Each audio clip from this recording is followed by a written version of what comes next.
All right. Hello, everyone. Hello, hello. We got another day in front of us. Yes, I have the cams. And yes, I have the players. Eric is up against David Anton Guijaro from Spain.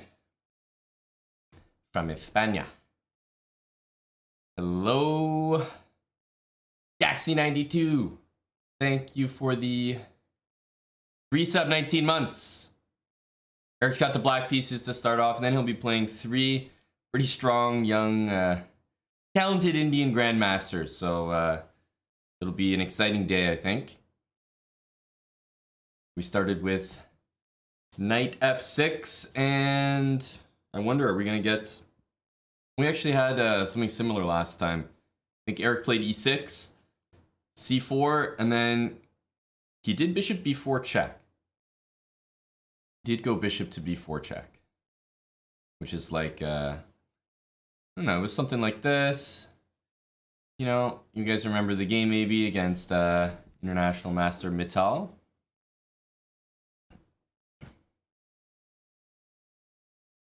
But c4 hasn't been committed yet, so not necessarily sure if we'll see that. And David Anton has played bishop to g5.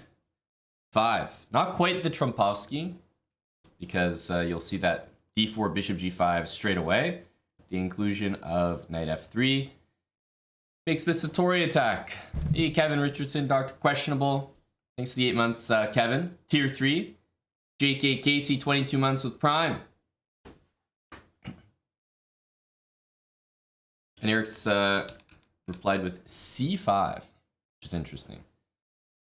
And after this move, white is surely indicating that he's basically okay giving up the dark square bishop, playing knight c3 and e4. I think that's kind of the setup that he wants to go for there. And what? Takes e4? Question mark? This feels like takes e4. Like, my face is the same as Eric's here. Check. To win this pawn, knight takes. And is it just e4?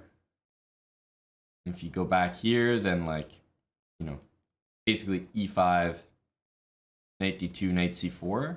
Like, basically feels like some sort of compensation thing. Because what's going on here? That's not how you want to wake up in the morning. Facing a clearly prepared pawn sacrifice. Hey, Pancakes 324.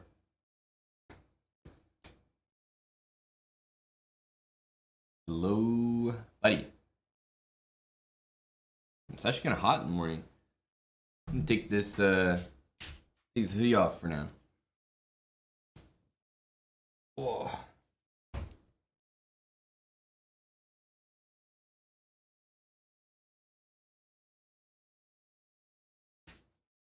I have an actual breakfast today. I mean, I got a booster juice, no doubt, but I actually got a I actually have a breakfast. Nice little egg sandwich for the boys. When I see stuff like this, I mean, I'm in the same boat as Eric in that you kind of have to call people out. You know, when people give you a free pawn on move 5, and I mean a free pawn. Not a pawn where you double your pawns to get it. No, I mean really free. You know, it's principle to take it. It's principle to take that.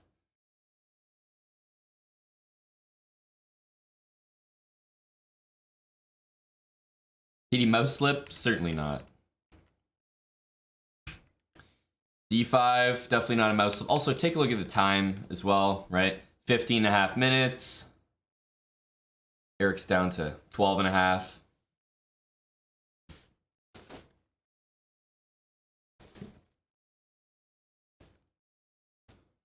Pancakes with the gifted. Thank you, Pancakes. I was actually looking for you, Pancakes, in our last sub battle. I don't think you were around. We did win it, FYI. That was on Thursday. This Thursday that just passed. But we got it done. Handled business.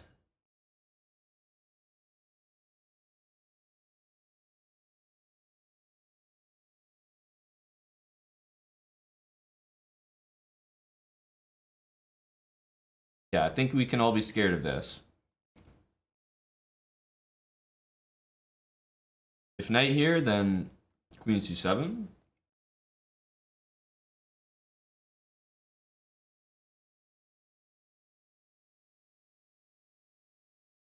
h4 is,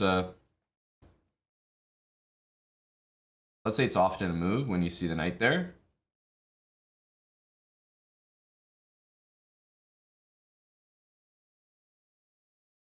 But once Eric plays h6 and let's say knight c6, I guess maybe h5 and f4. Still, I don't think it's very much. Like Eric has to be better here. I saw the Mamadjarov Giri game, yes. I also saw the Mamadjarov Report game. There's been some really exciting ones. Pretty much off the back of Mamadjarov.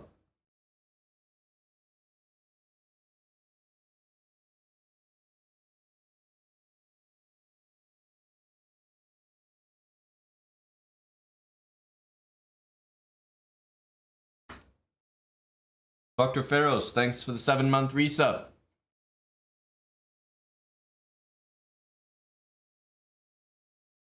Is the clock accurate?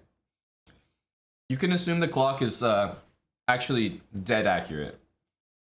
I don't think there have been many instances in this tournament where it hasn't been spot on.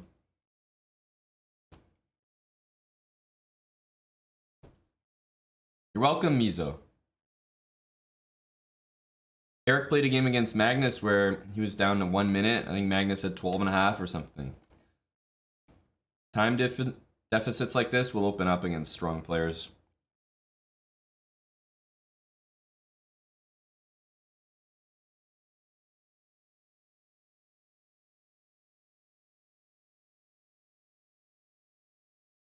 A little breakfast sandwich energy.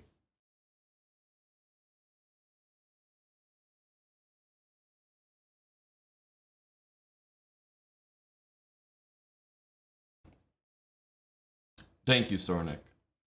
I'm feeling good today. I don't know about you guys. Unfortunately, I do know about Eric. He's not feeling great. But I'm feeling good. Surely that's going to shift the scales a little bit.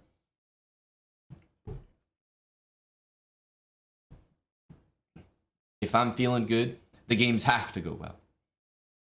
Hello, Armin.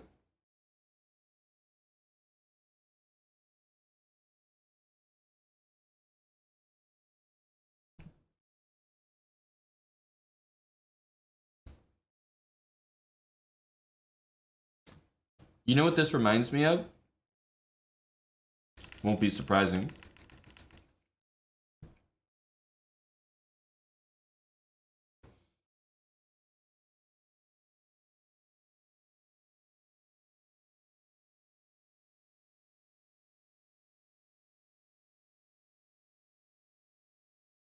You know, and sometimes they like move the queen, or knight here, knight there, etc. Now, the thing about this line that looks kind of weird is like, you know, there's an open C file. So I see this position, we all know the Mora, and then I look at Eric's game, and to me, it's basically the Mora, except these pawns are here, and that knight should be there. So I think it's just better. It's just like a better version of the Mora. That's what I'm getting looking at this. It's still dangerous, but definitely if you know the Mora and you know the Mora is like it's okay for black, it's playable, then you can't really be too scared of this. So this is actually the line that I had on the board. that we looked at. I think that white's going to go like this. Almost for sure. And then I think Eric has to go back. And then I wasn't sure here. Because there's knight c4, but also knight b5. Both of these moves. Knight b5 I was looking at just to try to play knight to d6. So let's say I kick the knight out, knight d6. Like, I wasn't so confident about this.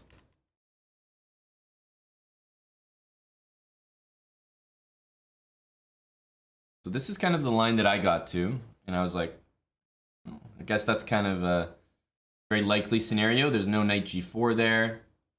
White gets a lot of space with the h-pawn. Again, very common idea. I mentioned this earlier, but when you see a knight on like these 4 squares, it will very, very often be a good idea to push your wing pawn. a4, a5 to hit this knight. a5, a4 to hit that one. h5, h4 to hit a knight on g3. So you'll often see openings. I mean, there's literally an opening. There's like Queen's Gambit accepted. Like this. Right? Where you just take straight off the bat. It goes something like e4, you know, b5, b4, let's say knight f6, knight g3, and h5. And h5 might already be the move as early as this, because it's like knight g3. Well, this is a really annoying way to attack it. Why is it annoying? First of all, it can't be stopped except by pushing a pawn. And if you push here, a knight and a pawn like that are usually not a very good pair. That pawn is always going to be weak. The g4 square is black's, and you know, if you play f3, then that knight starts to be a little loose. And a really good way to follow up this move is often that move. And then you can see the knight just doesn't have anywhere to go. So these wing pawn pushes against knights sitting on those squares is like chef's kiss. So it's not that it's always the best move, but it's probably never a bad move. All right, e5, and I think that knight's coming to c4. Okay, here we are. This is a live position.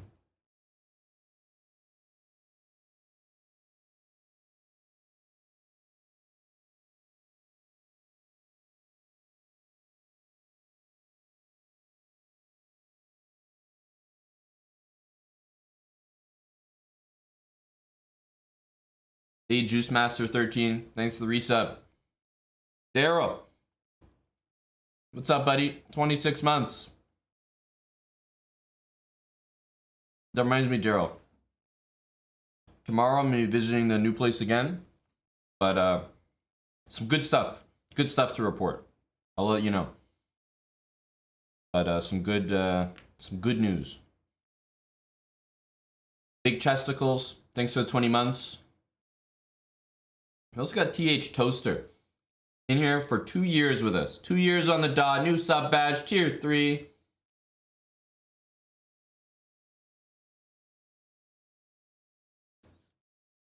Thanks to the toaster. Appreciate having you around, buddy. Welcome back. Thanks for 26. We had Red Drum. Big Chesticles for 20. And Miko is fantastic. The big 50. 5-0. Thank you, Miko is fantastic. Hello to Casey Ingram. Good afternoon.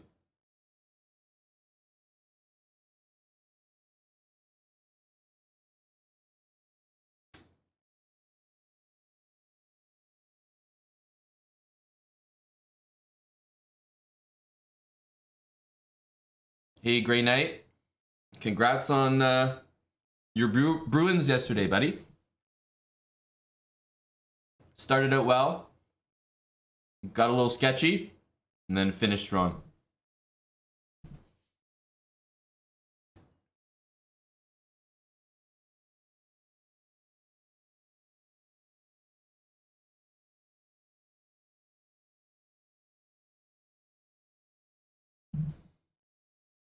All right.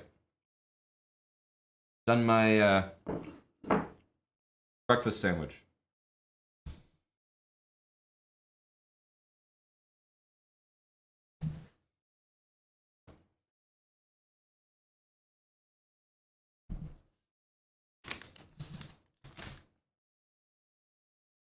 What's the time control? It should be in the title of the stream, but yeah, it's 15 minutes, 10-second increment.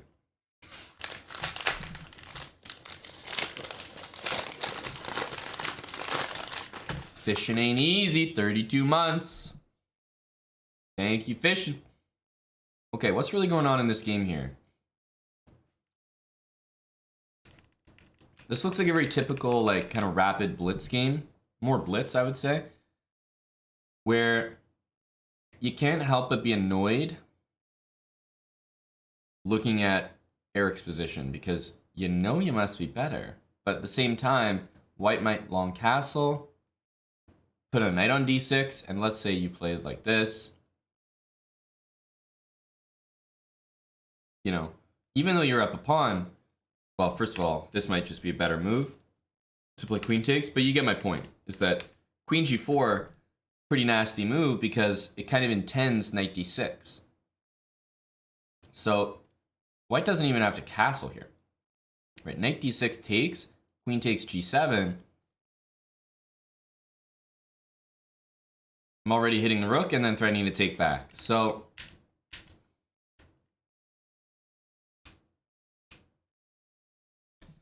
is f6 playable? Well, any move where my king has to step up like that is probably not playable, to put it mildly.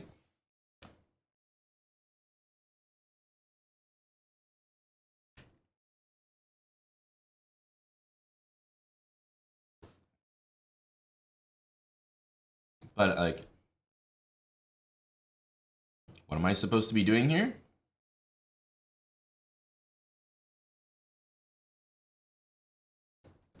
I mean, d5 comes to mind. Absolutely does. Because if you take... I mean, it's not like it's good for black, but at least that threat's gone.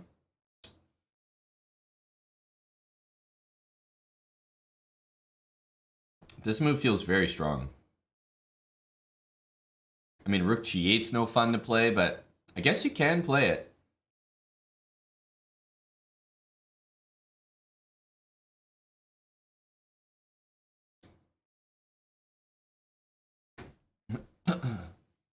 Mathisco, thanks for the 18 months. Getting back subbed with us. Yeah, I mean, this is just, isn't this just tough? Very tough.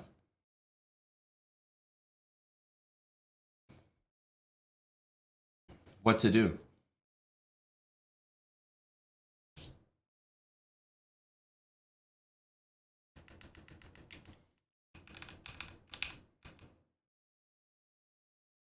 E5. Was E5 this good? Like, is white just doing well here?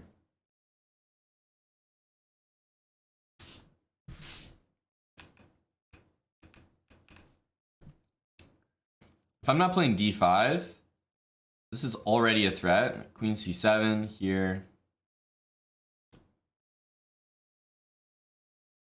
I guess here I have bishop takes E5. Yeah. But white's not going to do that. White's going to castle, I think.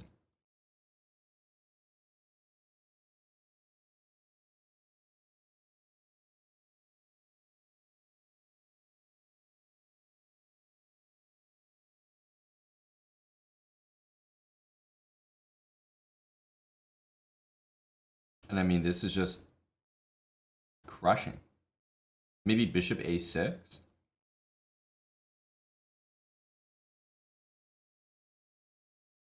Pretty tough. One thing I have noticed, though, is that this line of queen takes g7 doesn't quite work because of bishop takes e5 and queen e5 guarding everything. But white can take back with the pawn and then take, which is really bad. The reason I wanted this was so that if knight here takes, and if pawn takes, then queen b7, guarding my bishop, and then I can long castle. And perhaps this is actually manageable for black. But the issue is, after takes, now I believe white can play this line. Because now if this same bishop e5, we're going to have a bishop hanging at the end. So nothing seems to work. Eric's played d5. I think pawn takes by white, and he's just going to kind of play long castle, knight here, bishop b5. Is there an e5 move at all? Not really. I think as black, you're really suffering here. Yeah, you need to just like blockade everything, allow knight e5 to happen.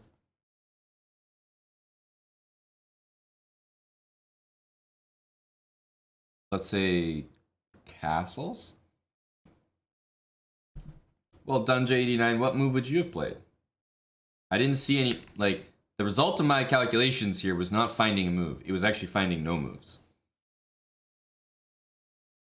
I have no idea what white, or what black should do. Knight d6 is happening, and then g7's falling. Why not queen e7? What? Queen e7 allows knight d6, my guy.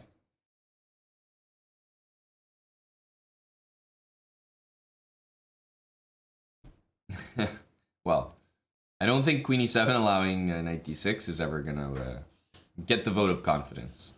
So I'll use my veto on that one. The position is dead anyway, but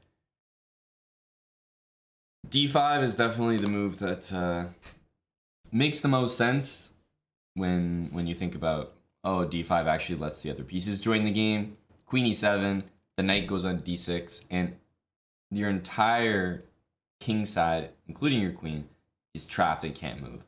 So most human players are gonna take the approach that they feel like frees the majority of their pieces. So I mean, at least the pieces are breathing here. For sure, it's a dead loss position, but you can't sit there as a and as a self-respecting lad and play a position like this where you've got 3 trapped pieces that just aren't playing the game. And, well, maybe even 4 trapped pieces if you think about how this one can't move. It's a pretty nasty position. Now, maybe this one is no better according to the evaluation, but I'd prefer to at least have my pieces movable. You know, bishop b7.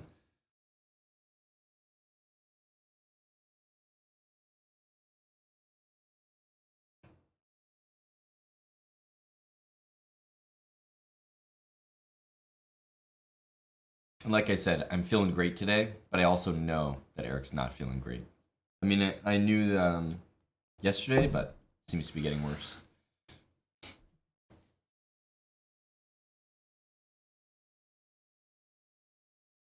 Did we look at d5 ed? You mean this? Like what's on the board? That's how we got here. My first instinct, if the position is going south, is to play d5 here, but I don't know if there's much to look at. Like, pretty much if you play bishop b7, I think the idea is that knight e5, you know, it's like, is this even comebackable?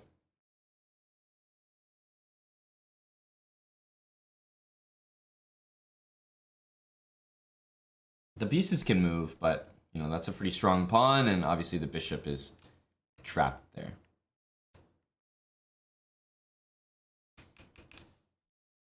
So, designed to stop knight e5. Maybe it doesn't even stop it, but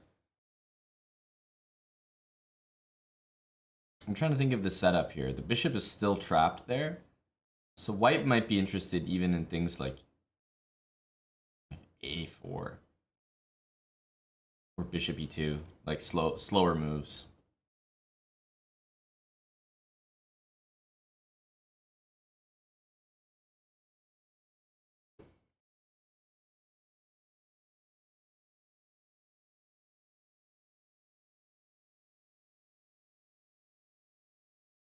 Queen trade, buddy. I'd be stoked for a queen trade here, champ. I really would. Queen trade would be awesome. Unfortunately, this is a really strong move, but yeah, if d7, bishop takes, then queen takes. But if something like this, then I would be very happy. So I think we might see queen g6. Because there's no queen f7. And if you have to play king d8, I mean, this is just good for white to do.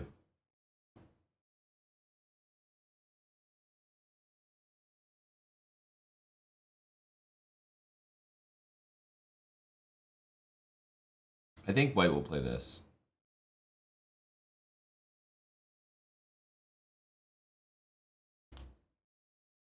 It is Mark. Necessary evils.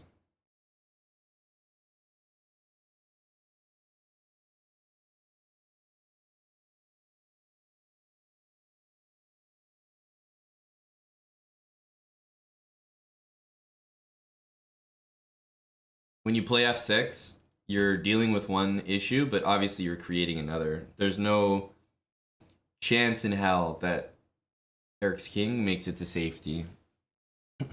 Right? Because you're dealing with... Even the queen could have checked and the king would have to move.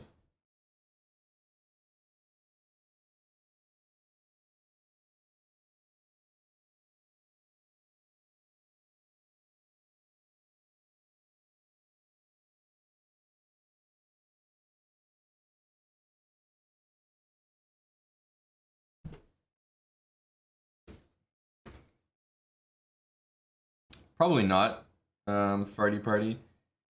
I mean, usually just the way like commentary works is, I mean, it's the same in chess as in any major sport. Like, yeah, you want to consider the options, but once something's happened, you know, you don't really go back like 5 moves while the game is still going and calculate a different variation. So maybe when the game is done or something, we can look at it.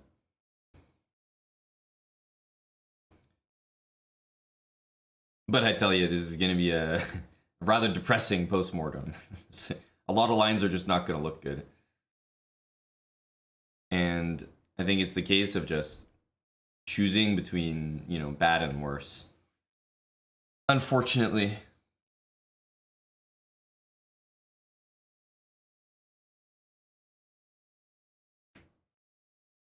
Because, like, you know, as soon as this queen moves, what we might see is we might see d7. Of course, it's not forced by any stretch, but one idea is that when the queen moves, you play d7, so you definitely enjoy the open file. I'm not sure we'll get that far, though.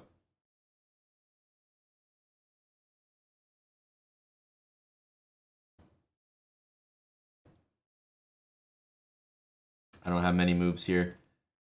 e5 definitely doesn't seem to help anymore. Like, even if we trade queens now at the expense of the position there, I don't even think it works.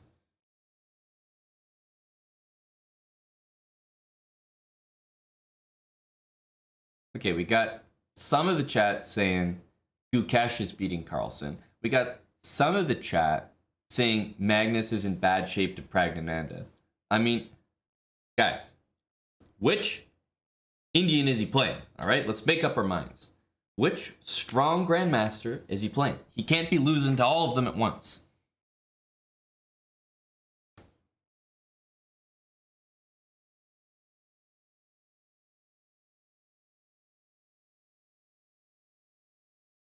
I mean, I know they're talented, but one at a time, please. It's like a nightmare. Not just having to battle one of them, but 2 of them at once.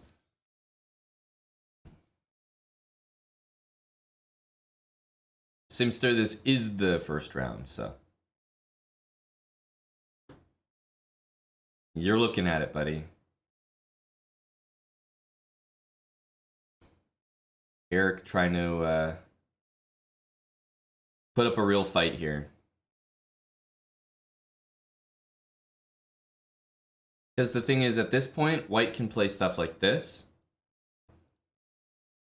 And, you know, even though this might be black's dream, maybe, like the best chance, e5, the point is, it can still work for white.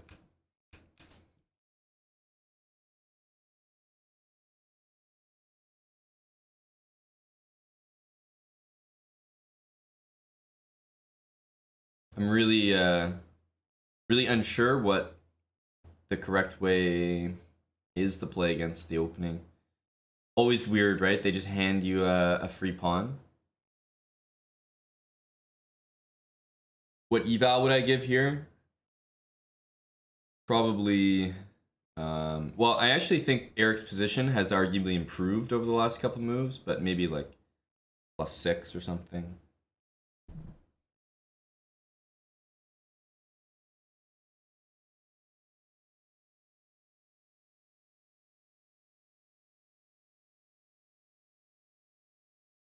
Keep in mind that the material is equal.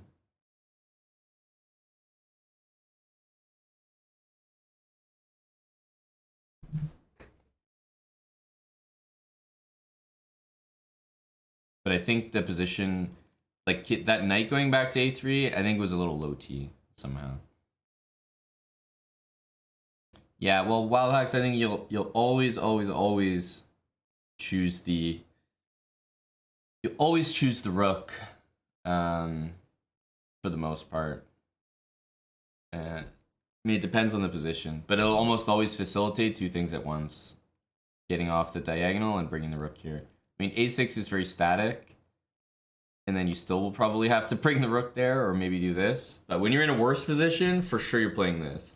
If black had some gorgeous position, like attacking on the king side, and you just needed to defend this, okay, maybe a6. But a6 is like permanent defense. Rook b8 is like multi-purpose. It's not really like Eric wants to defend this. He wants to get the rook out, and probably more than he wants to defend this pawn. This diagonal is disgusting. Also, f5 doesn't even do anything here. There's queen h4 check. I guess the knight will reroute. This looks brutal.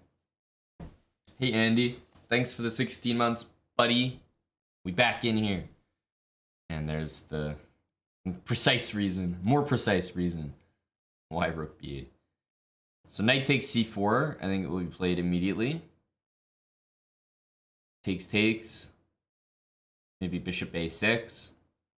The problem is, you know, you're playing a chess game without two pieces.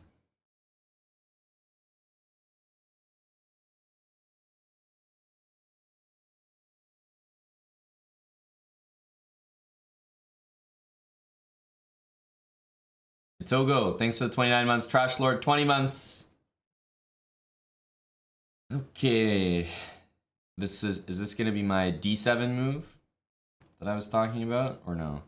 d7 looks like a bit much here, but maybe it's good. Wow. What?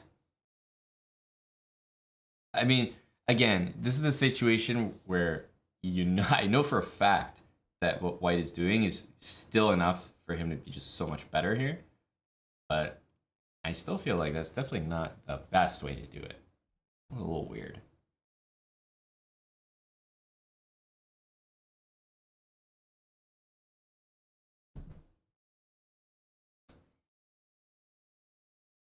I mean, bishop d7 is pretty much the only move that comes to mind. Other one being f5 and king d7 to really blockade there, but I mean, that's just nonsense. The reason that this is like kind of never gonna work, I think, is because white's just gonna take this anyway. Sack the rook. Yeah.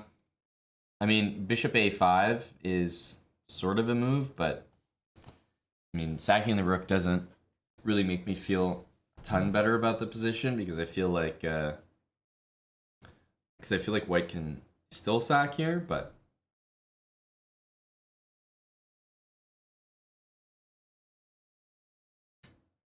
as I said, there's not really going to be a knight in shining armor here.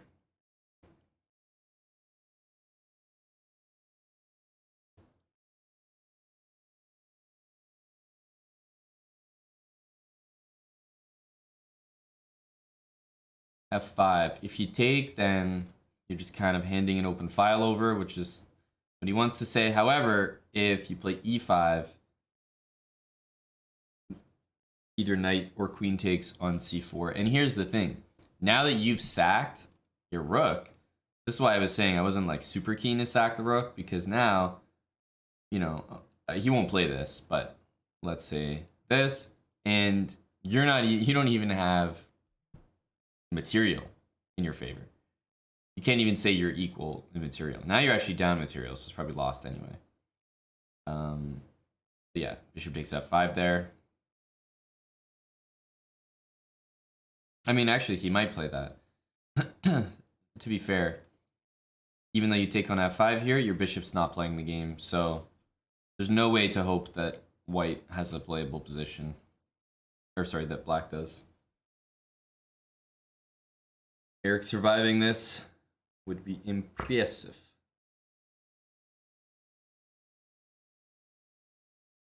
Not quite that there, long eggs, but yeah, definitely sick.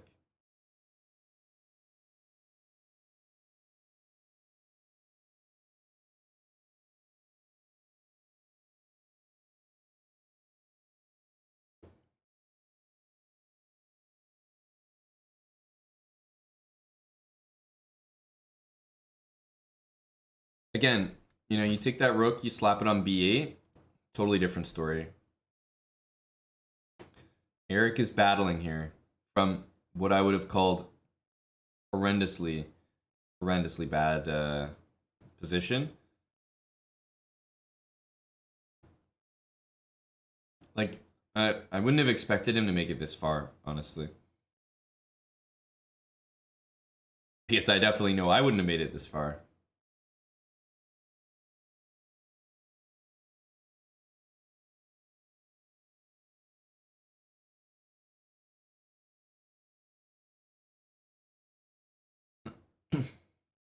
Rook g8, maybe? I guess he wants to develop the rook like this. Will this bishop see the light of day?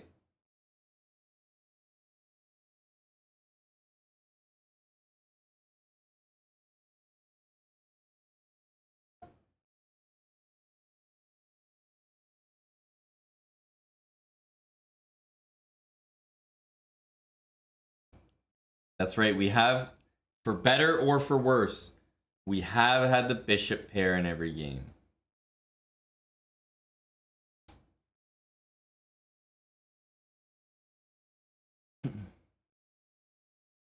And if we play king d7, I think maybe b6 is the move.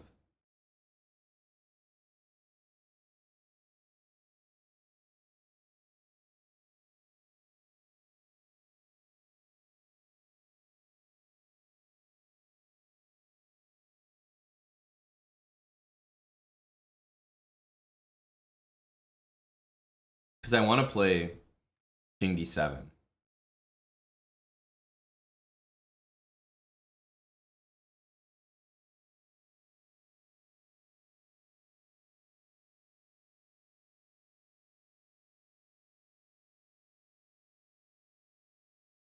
Okay. A little threat-ski. There's no way the bishop gets there. This pawn has been in that bishop's face the entire game.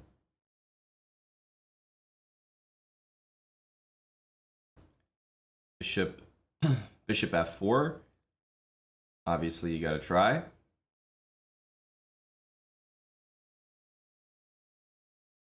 White's being like a little bit slow, I would say, over here. I'm not sure why it isn't more of a priority to push. Bishop g3. If rook takes, then maybe we have bishop g3. That's actually going to win something. So that's not actually a threat at all here.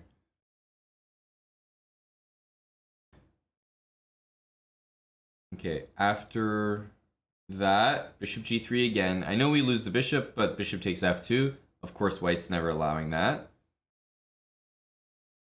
So still no rook takes on h4. And maybe Eric's intending, not quite taking, but rook g4 to protect that and then try to take. I mean, these bishops were once on the back rank, or at least the bishop on f8.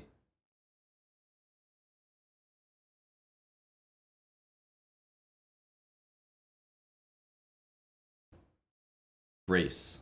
Brace. I'd like to get that time a little bit lower. Minute.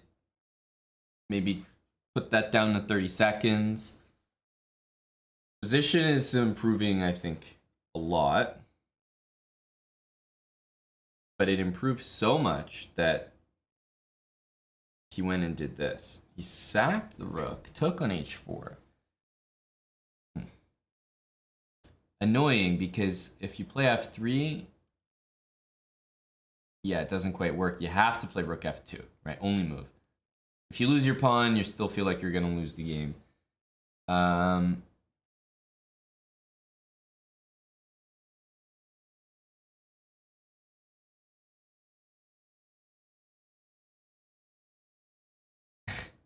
It's like takes, and you're getting mated with rook h8. So extremely annoying, but what can you do? By the way, what happens if this? There's nothing you can do. Nothing you can do except calculate it if it happens. I mean, this is the case where you feel like you've done everything as black, but then the guy sacks the rook and it's like, oh, there goes all the fun.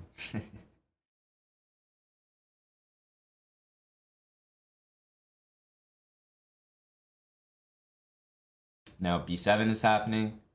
And I mean, yeah, the rook is it's just not useful there.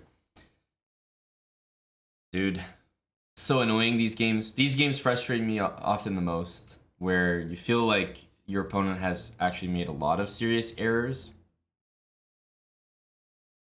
in their conversion, like a lot, but then they still have, there's still enough to win.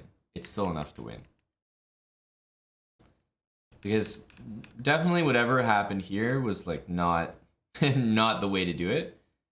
But then I can't suggest anything here for black. Like, and the reason why sometimes it's more frustrating is because you get a situation like this and you feel like you're closer to a draw than you ever have been, and then you still lose it. So it's like, it's the false hope arc.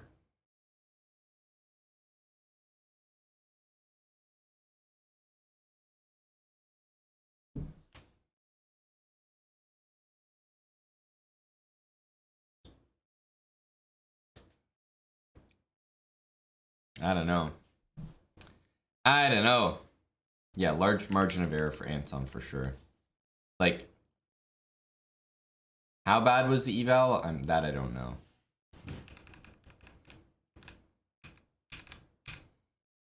But it's like, if giving up an entire center pawn is 0.00, I mean, what, you know, 0.00. That's already great for white.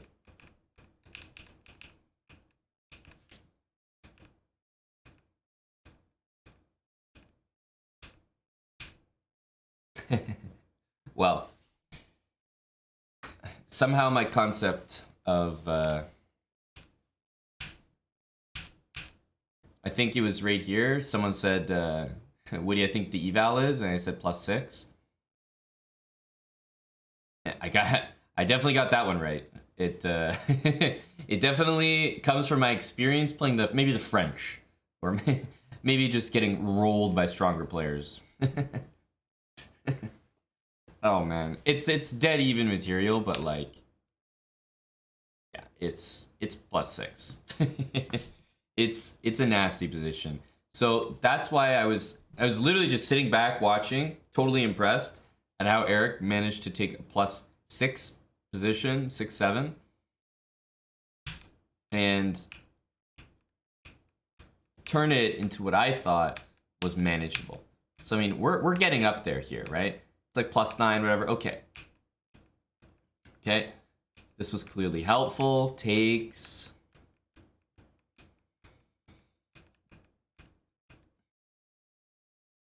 Right? And the thing is, it's getting to the best position we've had all game. It really is. But then white plays this, and it's like kind of pull the wool over your eyes a little bit. All of a sudden, you just don't have anything.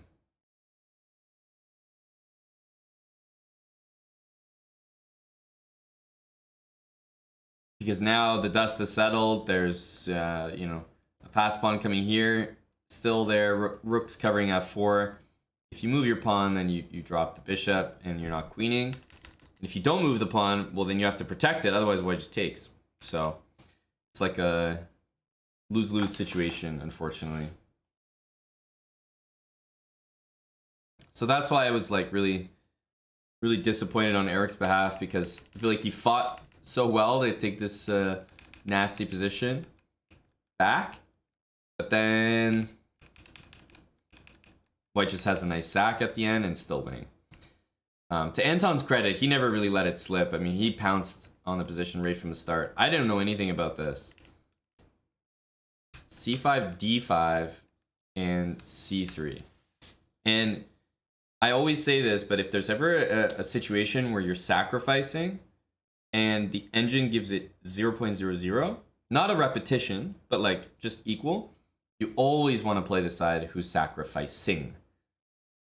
So if I give you a pawn for free, you should technically have, you know, an advantage of, let's say, +1. Or maybe +0.5 if I have compensation. Or maybe +0.3 if I have a lot of compensation. Right? If I have no compensation, then your evaluation is probably going to be +1, +1.5, even +2 sometimes. That means the pawn sack sucks. If I give you a pawn and the eval is like 0.5, which is like half the pawn, then it's like, okay, there's some compensation. 0.3, okay, there's a lot. 0.1, it's like, okay, wait. And then sometimes I give you a pawn, and yet the evaluation is 0.00. It's as if you have full compensation for the pawn, right? It's as if I'm not even up a pawn. Or it's as if you're not even up a pawn, if I've given the pawn to you. So in those situations, you'd always rather be the guy sacking the pawn, from my experience. It's just more comfortable, right? The margin for error is so small. We see here, you know, it's like 0.00, but there's only 2 playable moves here. Let's say, like, you know, I play the top move, right?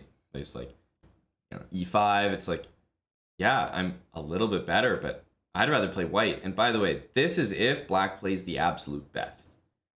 Eric played something which looked natural, knight e7 to go to g6, but then after this, he realized, well, actually, you know, knight c4, e5 is happening, d6 is weak, and what went from white giving up a pawn is now pretty much +1.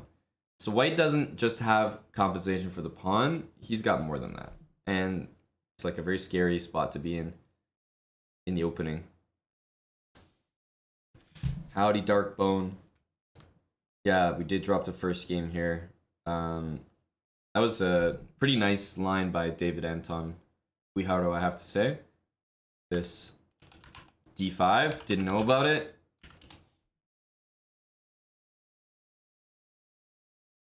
I think Eric plays Eric Icy next.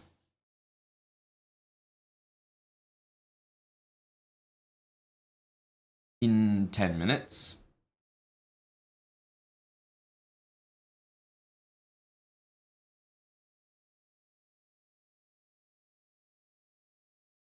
The game was pure suffering. That's definitely one way to put it. Dude950, thanks for the 26 months.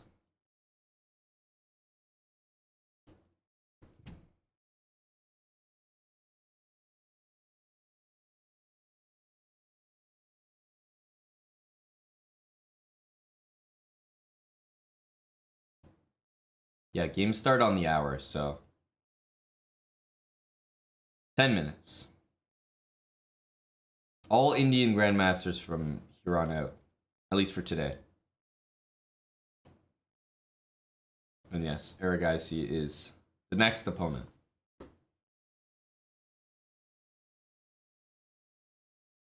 Oh, there's still one game going in that last round.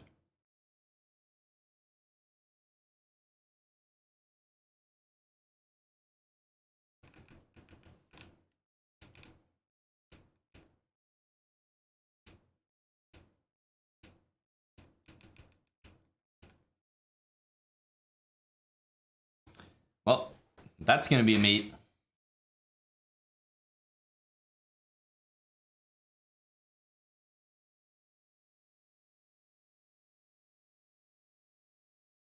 Mate and one, look for better. Definitely didn't see that one. What the hell happened here, by the way? One pawn advantage? Anish converting one pawn edges.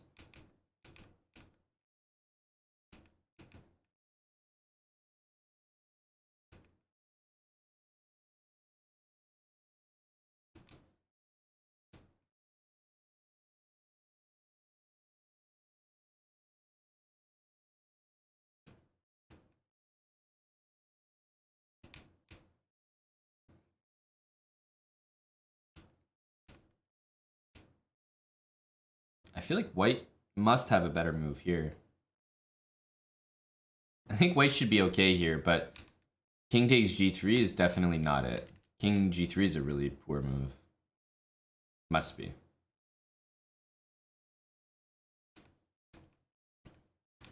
So then you just get in trouble. And you just get mated, basically.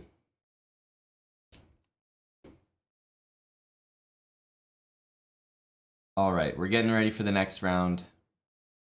Man, this was a really interesting opening. I didn't think there was so much poison in a simple opening like this, but you go c5, all of a sudden d5. And if you play h6, I think the point is to play like this.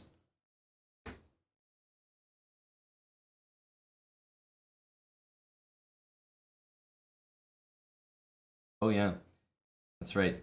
Magnus,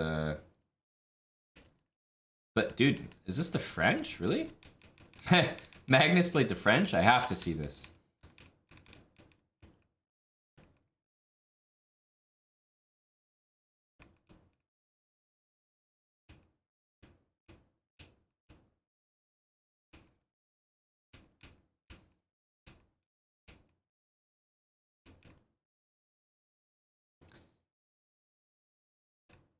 Very odd.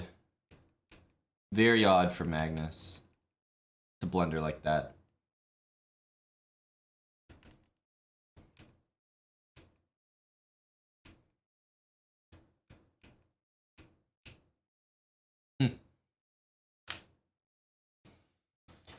Gob, I think, you know, if you put 2 and 2 together, if you put 2 and 2 together,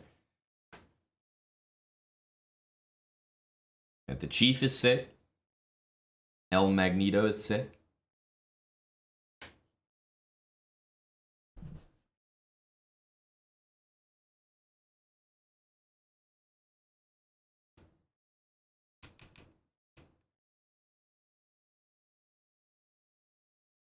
Oh, Rook E8 dropped the queen.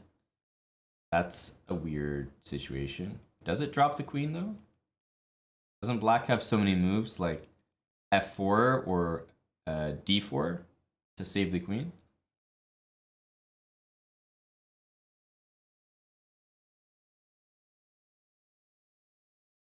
Looks okay to me. The more surprising thing is that he blundered rook takes e7. Whole thing looks odd.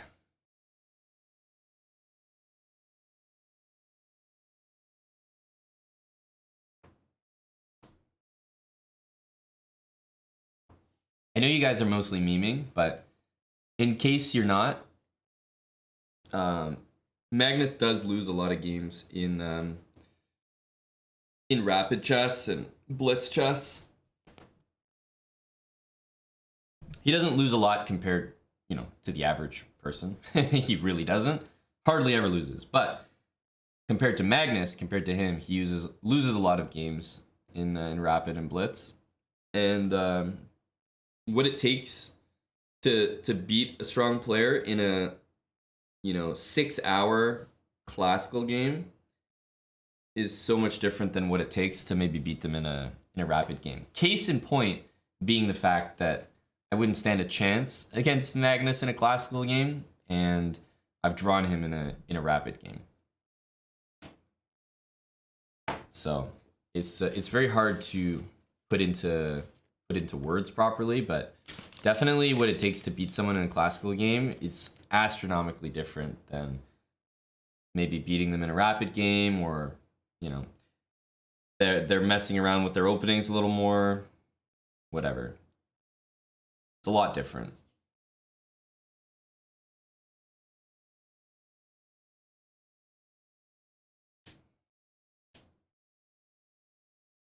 Yeah, it's definitely like that, Gob. I get it, and I think the point is it would be nice if the Canadian media was like that. Like, you guys have maybe seen the Indian media. If Magnus loses a game in a random Rapid tournament, it's reported as if Magnus Carlsen has been evading the police for 40 years, and he's finally been caught for his crimes that he's committed. Like, it's like the headlines are crazy. We finally did. Oh my goodness. Prag beat Magnus in a Rapid game, and it's like, okay, whoa. So, and it's a little much, and I read that and I'm always like, man, that's a little weird. But at the same time, you have to appreciate what the media is doing, and it's just part of the culture. You think about Canada. First of all, does Canada even know that Eric competes against Magnus on a regular basis? Does Canada know that Eric has beaten Magnus in a Rapid game? Like, no. What? It's embarrassing. So it's about the culture. Like, there's just no chess culture in Canada. No one would ever know about that. No one would report it. It would be like a crazy thing to suggest it. So, I am jealous of the fact that there's that much love and appreciation for the game of chess there, that something like that can make a headline like that. But it's a fine line, because I do read those headlines and I'm like, okay, guys, relax. Magnus probably reads those and he's probably tilted, like, what? Dude, I was like hungover and I played the Bomb Cloud one game and I lost. But I prefer to have it than not have it. So even though those headlines sometimes seem like a lot to me, I respect it, and I think it's a good thing for chess. All right, let's let me get these cams for the next game here.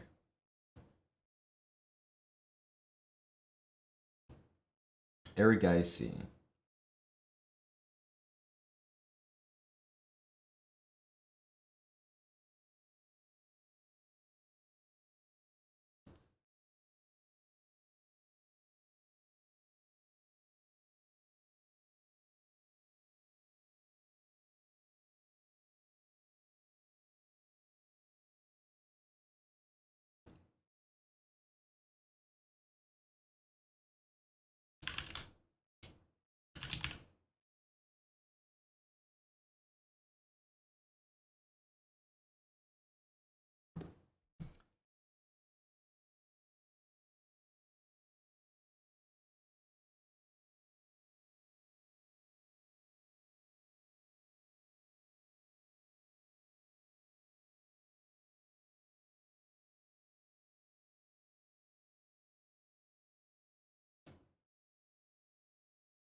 It is pretty surprising, Gob. Damn. That's a pretty big result. Nils was basically, last place in the tournament, second last. Like, he wasn't having a great shot. It's a reminder how good these players are. Even though somebody can be in, like, last place in the tournament.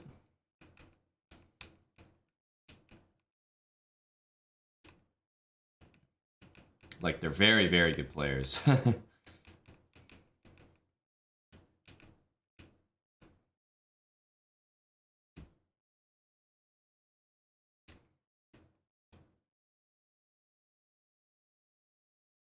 Nice game.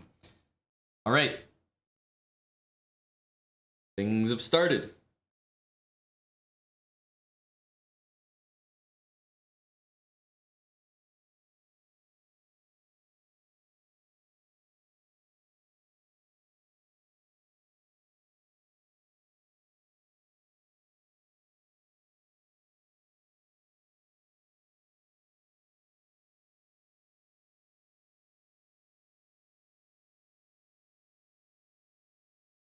I wonder which Sicilian we're going to see here. Most likely the Taimanov, yeah.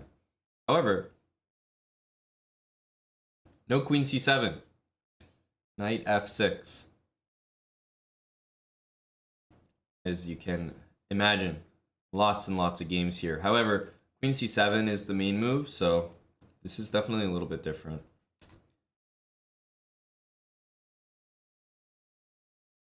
Queen c7, 24,000, knight f6, 10,000.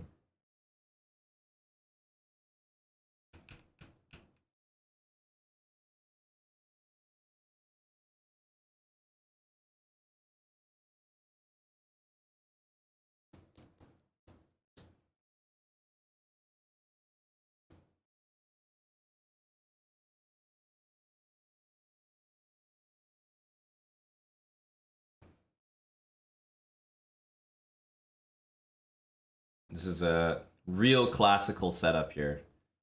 Knight's out, bishop's out, castle, rook c8, that kind of stuff.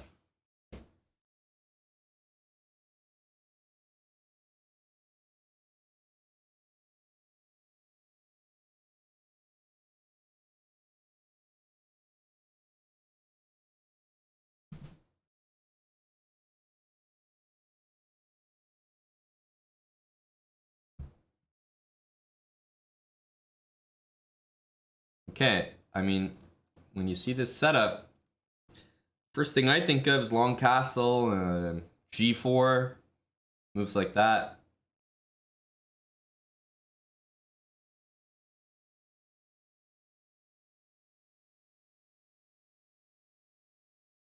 King b1 will always be a decent move, but yeah, as I said, long castle and g4 is definitely the prescription here.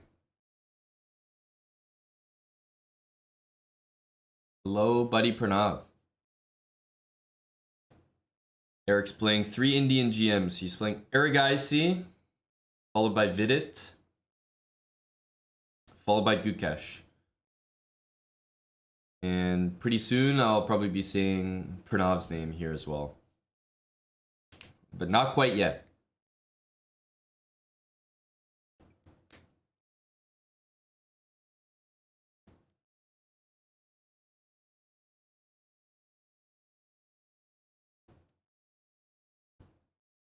Would like to get g4, g5, but I mean, black hasn't castled yet, but black can't spend too much of this game not castling. Like, if you just straight up don't castle here as black, I don't think your position is ever really playable. Sometimes, as black, you can play moves like this, h5, and then, because you're actually stunting the progress here on the king side, then you can leave your king in the middle for a long period of time. Or longer. But once g4 happens, counterintuitive, but like, if you leave your king there forever, this rook never plays the game. Black can only do so much with, you know, well, almost all, but not all of his army.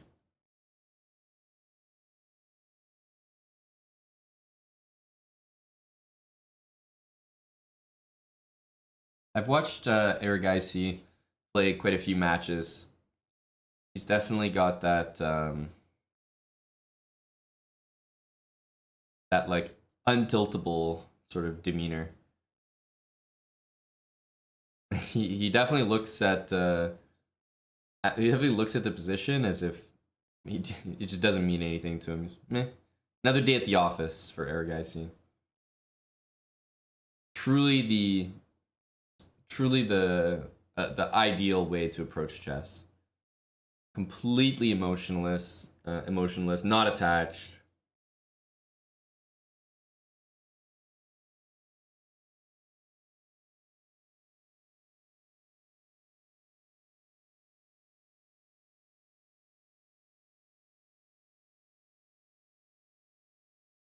Yep, we got an attack coming for you there, X-Moda Linux.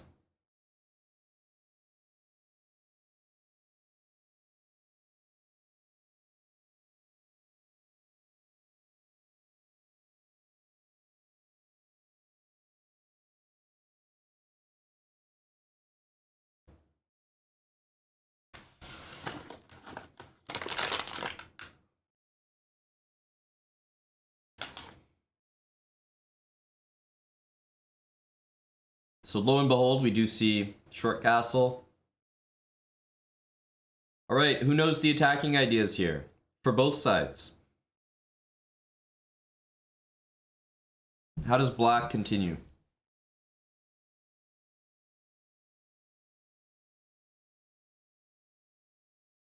Because this is definitely going to be one of those positions where you have to balance playing like defense and offense.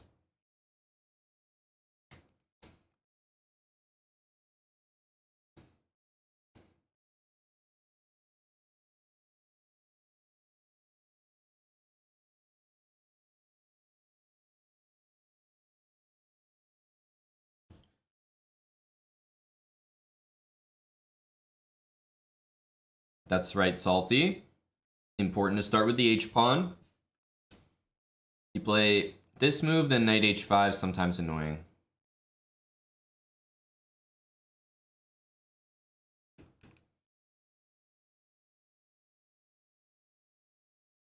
I think, Flob, if you want to go knight A5 to C4, you're probably just as well going knight E5 to C4. And knight E5 also does other things in the position, which might be useful, so I feel like I would use E5.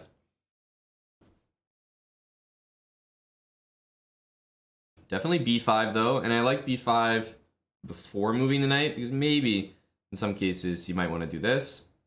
Pawn to B4. Yeah, for the most part it's this. Bringing the knight in. Weathering the storm over here. Queen A5, you have to be a little careful of. As soon as the king goes to B1, white has this like trick of knight C6 and knight D5.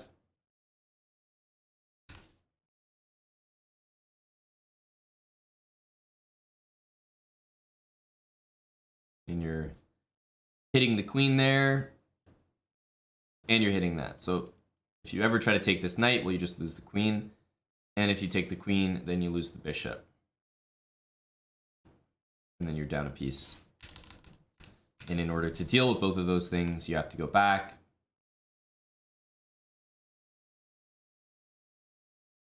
And then, for example, you would lose material here as well.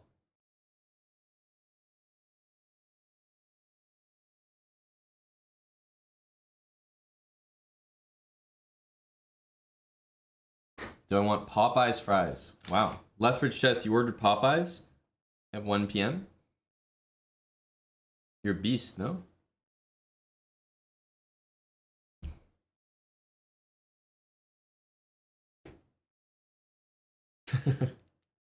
Popeyes at 1 p.m. on a Sunday is definitely definitely something only a beast can do. That's a dirty bulk for sure.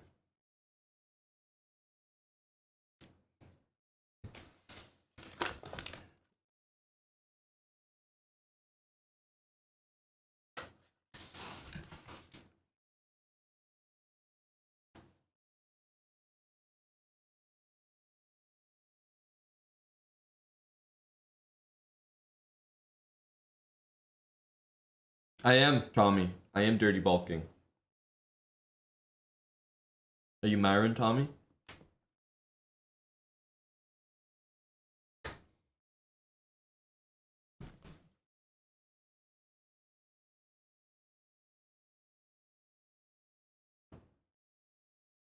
Well, I was about to ask what that was, but luckily Eric's face has told me everything.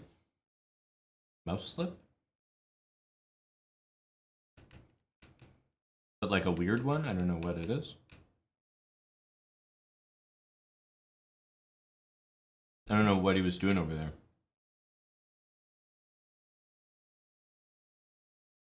Can they see each other's faces? It's a good question. I think they can. Like if they want to, they can.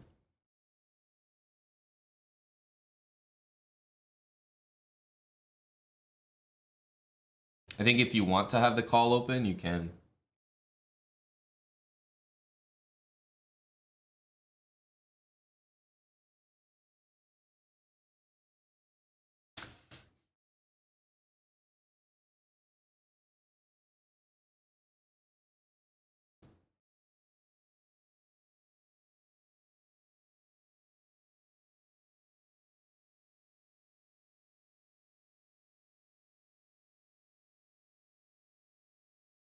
That's really weird. I'm trying to like piece together the sequence of events where it happens.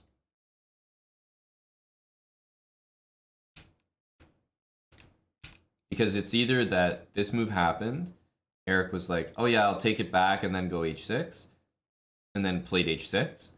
And so he just like did things in the wrong order. Or he saw this move, somehow sat there for so long that he became like numb to the position, forgot that this was even played, and then went for h6. Or he sees this, he knows he's gonna take it, but he's kind of like maybe drawing an arrow or like thinking about how he's gonna do something. I don't know. That's like the very, very fringe possibility. But I think what's most likely is the very first one I said.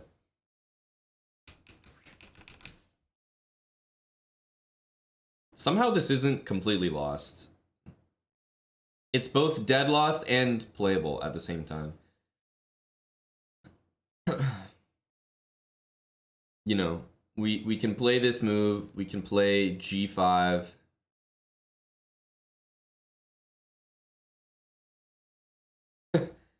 Somehow it's like Eric didn't mean to do this at all, but it's definitely playable, right?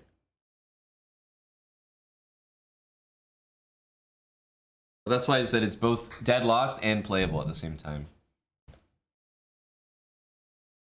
I don't know, guys. What do you think happened? It's a sad situation because actually this game, not that it was looking great for white in particular, but just that it was going to be a double-edged game. Like there was going to be attacks on both sides.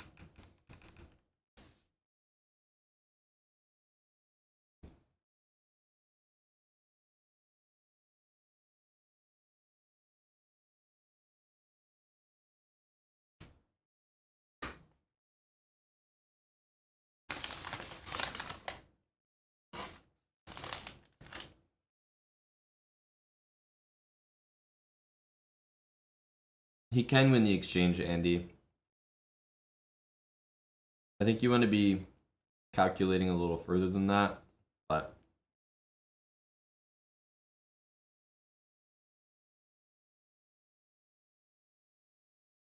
maybe queen takes. Yeah, he can win the exchange. It's just that's kind of it, right?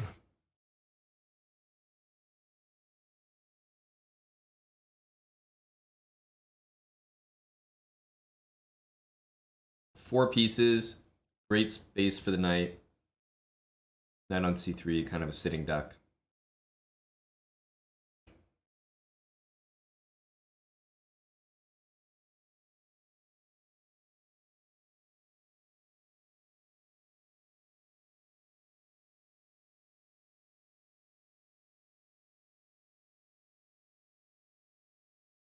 Thanks, Hausa, for the 19 months with Prime. John, 21, 25 books, 33 months with Prime.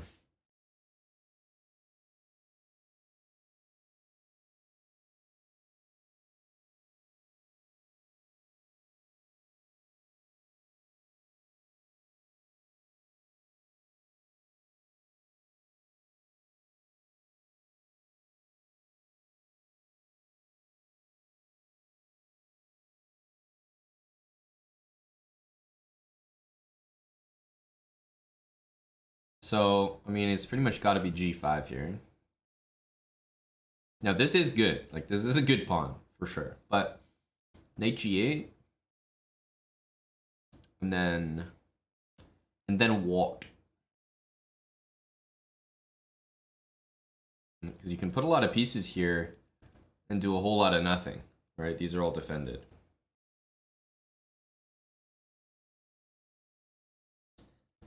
Maybe something like bishop d4. Bishop d4, rook f1. But then g5 also falls, so... Trying to make something out of nothing here, guys.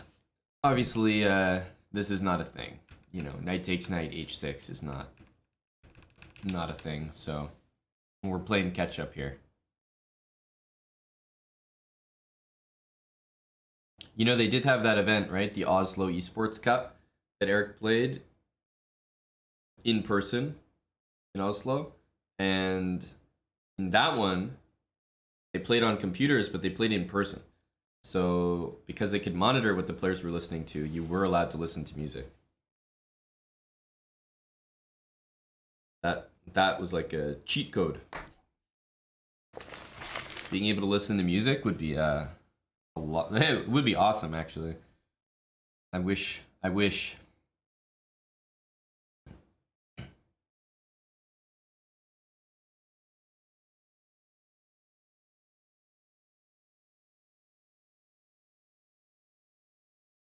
Definitely g5.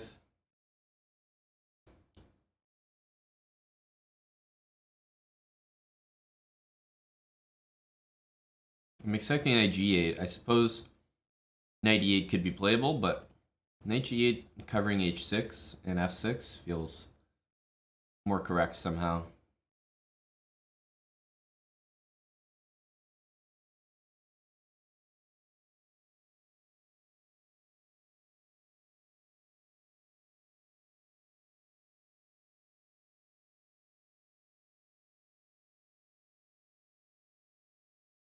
Knight e8. Knight e8 somehow is still surprising to me. Because, like, if I want to defend this pawn, I feel like I'd want to have bishop e8 or queen e8, queen f8 available. Now with knight e8, I mean, that knight's not going anywhere. Why not have it here where it defends h6 and allows black's pieces to go over there? Plus, if you're going to play f6, may as well have the knight here. Like, f6 is never going to be good because it takes double check, but I don't understand knight e8 at all, actually.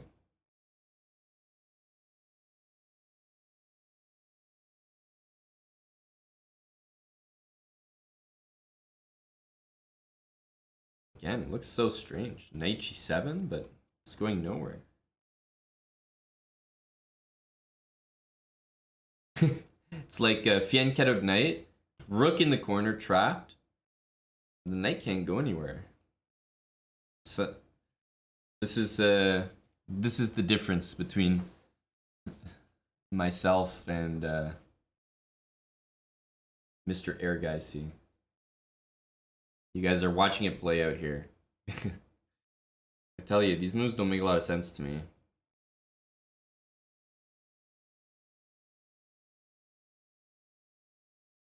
Yeah, I think rook h6 is a reasonable move. I'm trying to think what black's gonna do. So rook h6, I mean, let's say knight here. Could be bishop back, but let's say knight here first.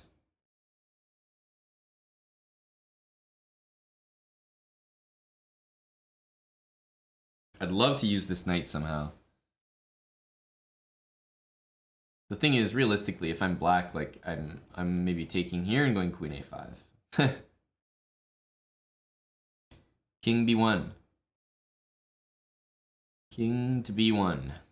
A move you're taught to play.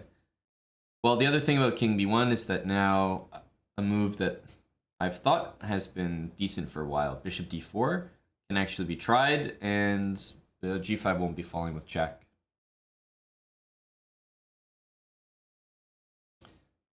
Where's Eric's extra knight? Well, very much not on the board due to, I can't really explain what, but for some reason after knight takes knight, Eric played h6 and then was immediately unhappy. my hypothesis is like what happens sometimes is knight takes knight happens, and you think to your head, you think in your head to yourself, oh, I'm gonna take this back and play h6, and then your brain goes and play h6, h6. Okay, we play h6. And so for some reason that was played, and obviously the position is no good after that, but that's where we are. What's up, buddy cuz?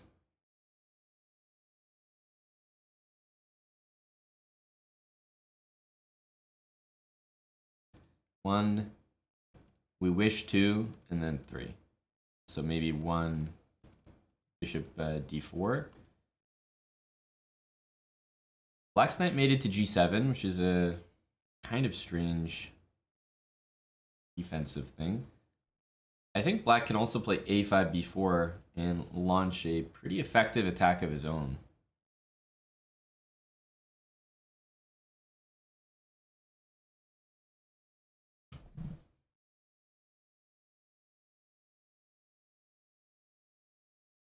Yeah, I think it is about time that black gets something going. a5. I mean, Eric doesn't have time to think about stuff like a5, you know? If it works kind of thing.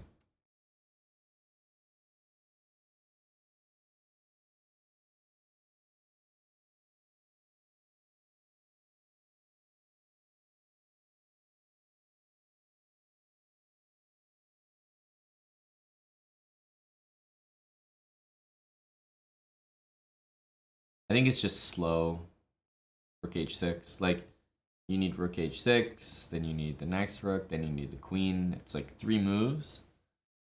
But yeah, they definitely indicate that he doesn't really see much there. Plus, knight on g6 will always stop a mate down there in the corner.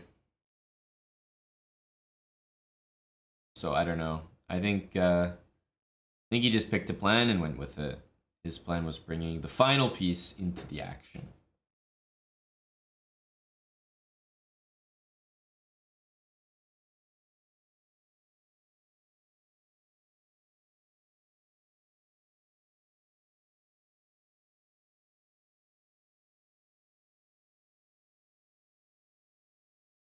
And so, let's say queen.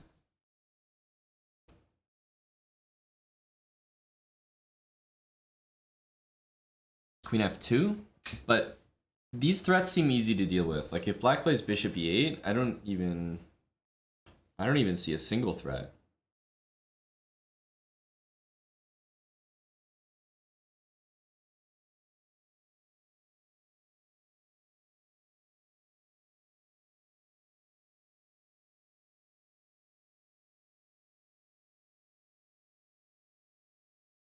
This is the overall concern, right? Is you get here, you've gotten rid of the strong knight on e5, but from black's perspective, the most dangerous thing was white's knight getting here, and he got rid of it in one move.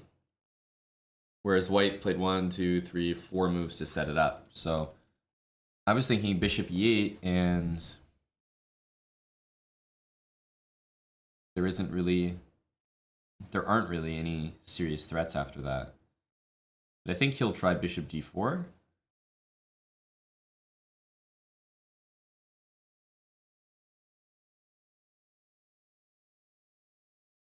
Shizno Ninja. 3 years on the dot there with Twitch Prime. Thanks, Shizno. Fizzle for 17 months. Welcome back as well. Good to see you again, Shizno.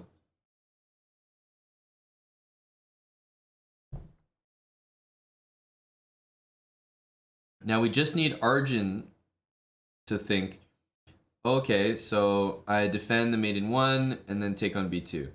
And then take on b2. Take on b2, take on b2. We just need his brain to work the same way.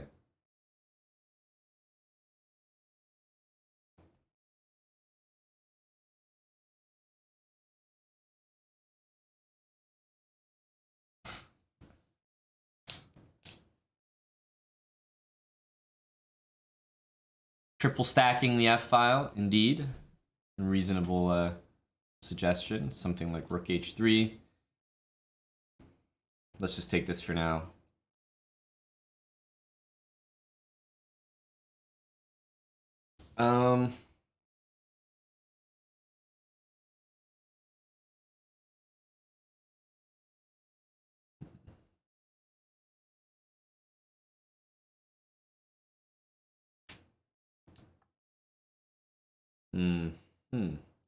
I just saw a different move was played. So I think it might be the case that bishop e8, there's still threats, but here, if you do this, this, and even take, you don't have another move. Like, that's it. Of course, in that situation, like, bishop d4 will be good, but I'm saying there's no next rook move. Whereas with the bishop there, I think we were threatening rook f8 mate.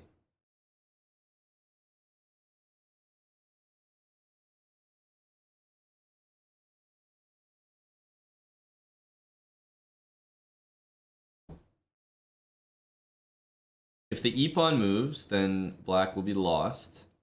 So perhaps it's time for a bishop d4 kind of move.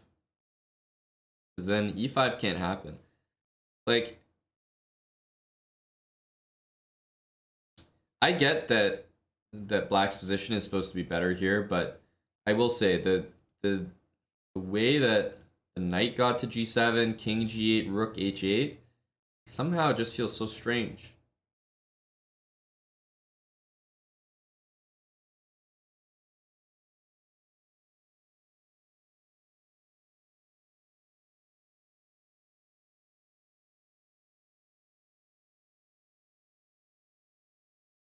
Like the rook on h8 is not participating, right? So I never get the feeling that I'm that confident about black's position.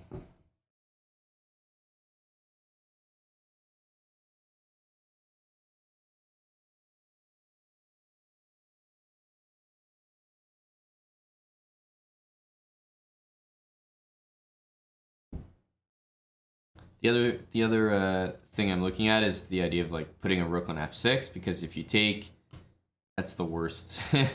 That's the worst nightmare for that knight, is to be attacked by a pawn with an open g file. I mean, the knight just doesn't have a single place to move. So I'm looking at those two moves mainly. Yeah, you could do rook h3, f3, but if I can accomplish the same thing there, I guess I'm more interested. But yeah, those look like the candidate moves. I mean, yeah, I could play b3, but the way I'm looking at it, I don't care about what's happening over there at all. Just totally, go nuts. Go nuts. Bishop d4 I like. e5, we have this. You can't play e5.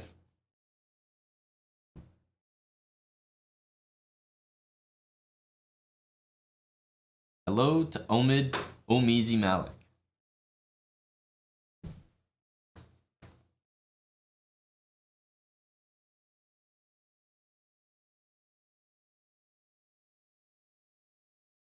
There doesn't appear to be any tricks with g6. There is bishop h5 now. Maybe. Let's just say this to put it on the board. If bishop h5, huge threat, so there's no e5 because bishop takes f7 is about to win the game. So knight takes forced. And I don't think we're in a rush to take that, although I'm still looking at it because takes, rook takes, although it's two bishops for a rook, that's a really easy pawn to pile up on, and somehow those bishops don't seem very effective at all here.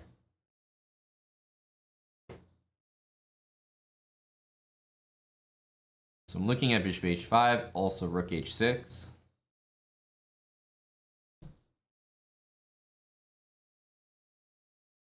Tommy says, Eric looks like he's in a sex dream that turned into a nightmare.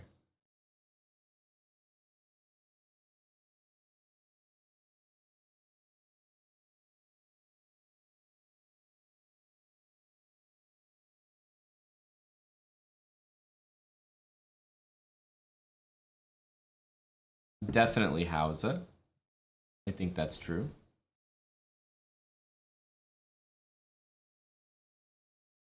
With f1 being attacked, it's such an annoying little move.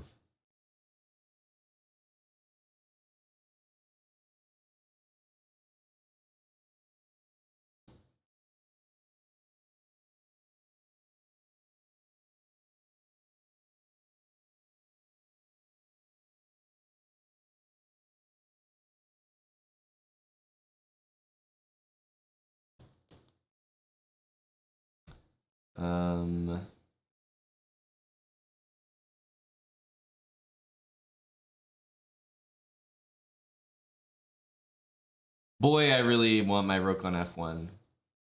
Like, if you play here now, there's just nothing. Rook h6. You can't lose more pieces, I feel.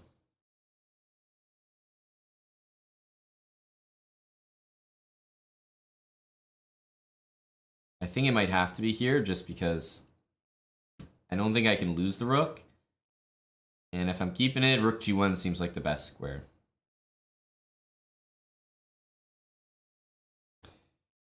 Yeah, I don't know about bishop g5 as black. Boy, that looks scary.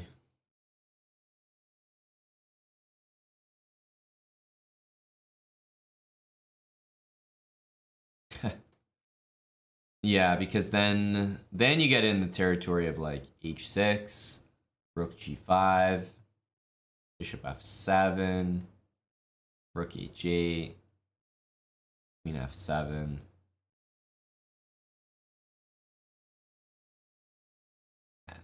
Queen b7 or something. Bishop back. I mean, white's better all of a sudden. So I'm not so sure about bishop g5 there. The annoying thing for white is after the rook moves, the whole threat with bishop h5 to take there is kind of dissipated a little bit.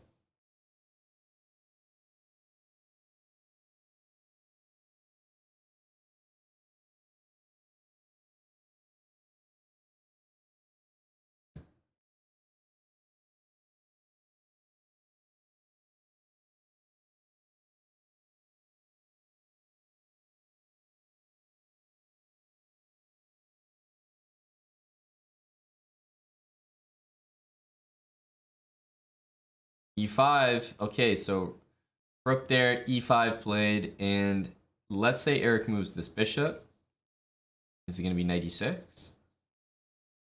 Actually, we could play this now. Because without the rook on f1, there's no threat there. And if I take... No. I'm not going to take there.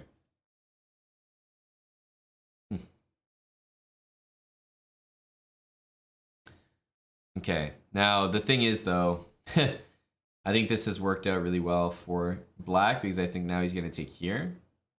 And if I'm not mistaken, bishop or queen to c4 is just going to watch over f7. And it's going to be like bishop here, queen to c4, and queen a2. That's the plan. Because now there's no mates. There's nothing like that. So...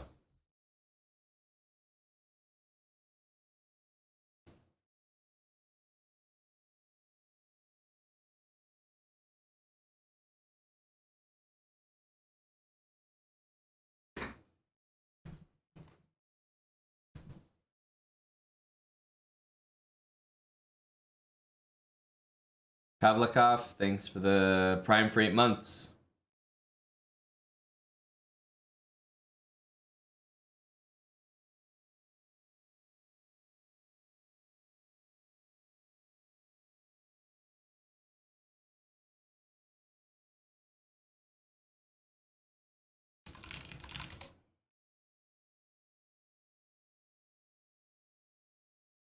I was wondering what that was.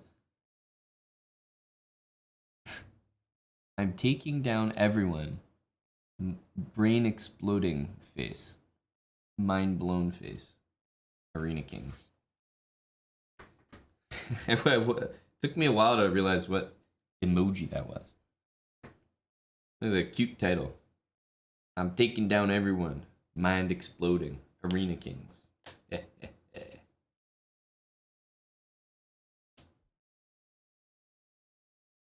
Bishop b5 killed your hope, X Moto Linux. I don't know if it killed mine, but certainly contributed. Queen takes a5. And then what are we going to see?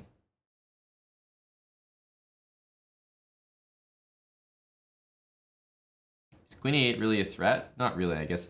But here's the weird thing. Like, we're dealing with a position where... let's just say this happens. I think he's going to go here, by the way. But let's just say, like, a check happens down there. Bishop f8 gets played. Like, black's got the bunker over here. And still might be better. But yeah, I think queen a5, we're going to see bishop c6.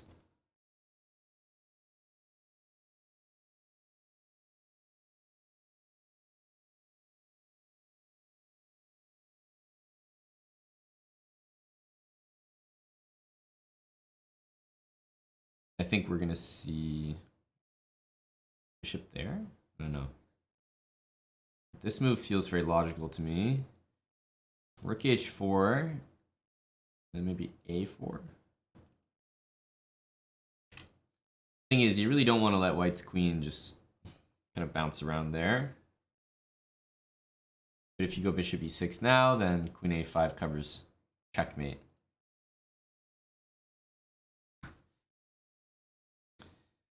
Queen a4 also, yeah, that makes a good impression for sure, Mr. Ubitsia. Black is really for choice here.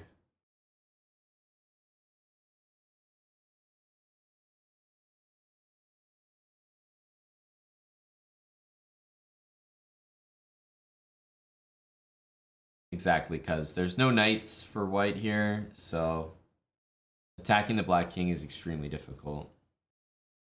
And slowly but surely, black will untangle. Knight e6, king g7. And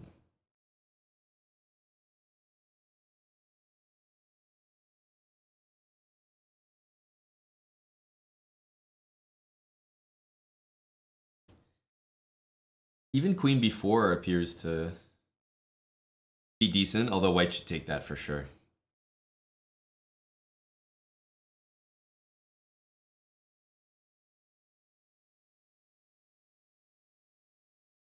I kind of like that one. Ubitzik, queen a4, and bishop e6, although Arjun has gone with the low T Hambleton move, trading the queens, seemingly by force, because, I mean, I guess queen d5 is the other move. If that's a real choice. Takes, bishop d2. Yeah, takes and bishop d2 is quite tempting.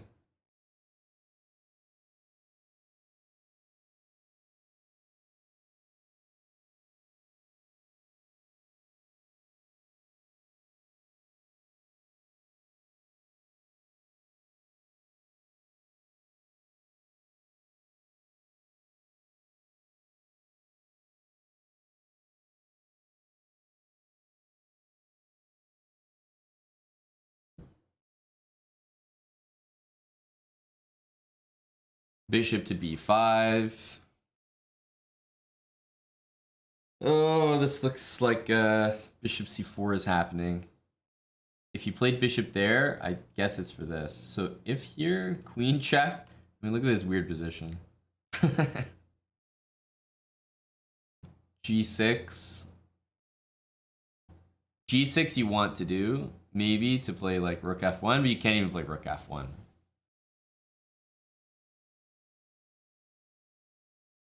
Oh, not me missing that move. By the way. Did everybody forget that this was hanging? That looked like a better move. But anyway, there's no way... Oh, there's just no way to hold this position, is there? Fuck, it's so brutal, guys. Even Eric did one of the craziest things possible, right? Eric after knight takes knight in the center, literally ignored it and played h6. And then he still played this whole entire game.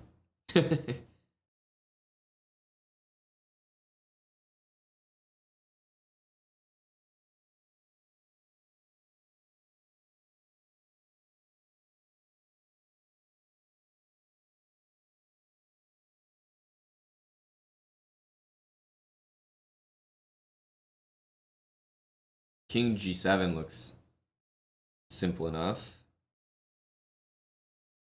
Oh, I think now we'll see this and this. Oh, never mind. I was gonna say this and this traps the rook, but suppose we wiggle out on f6.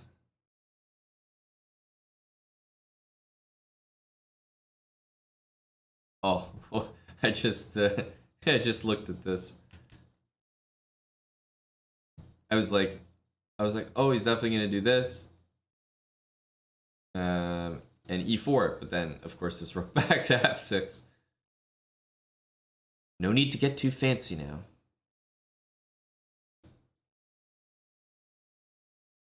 Guys, it's been really unfortunate, this event. I mean, this moment here is like obviously pretty inexplicable. I don't know what to say about it, but I presented a few what I consider to be plausible reasons. But sometimes your moves are just your hand is a little bit ahead of your brain.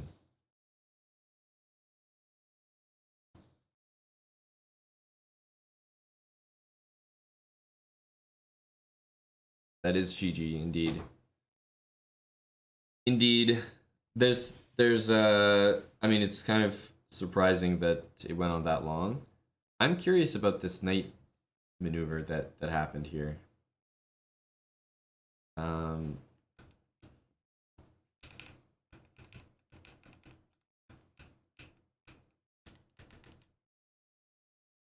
Yeah, knight e8, so much better than knight g8.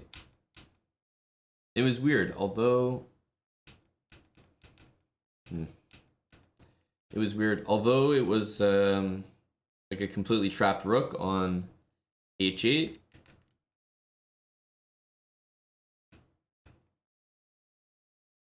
There's really nothing to do about it. No way to exploit it.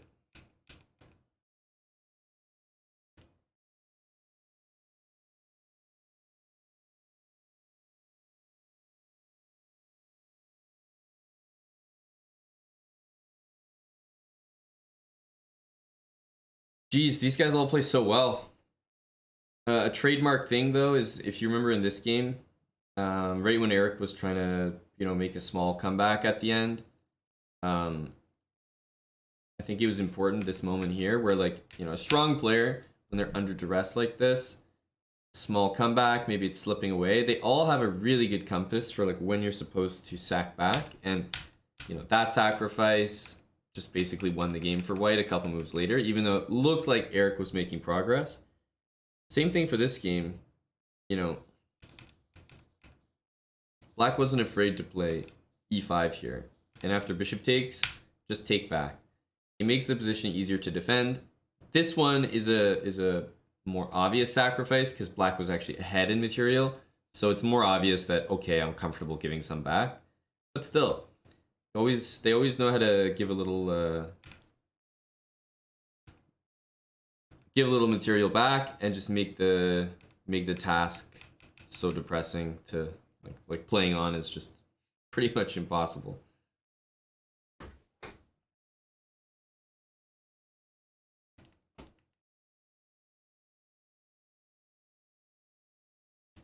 Correct, Captain McMac. Correct.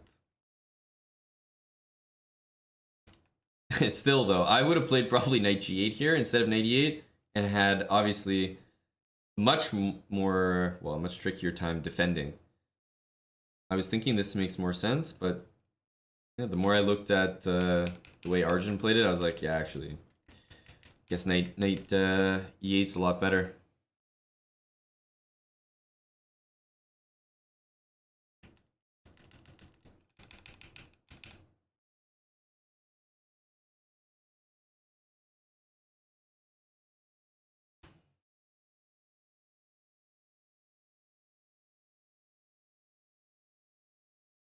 Yeah, I agree, Lethbridge chess. These guys know how to defend really well.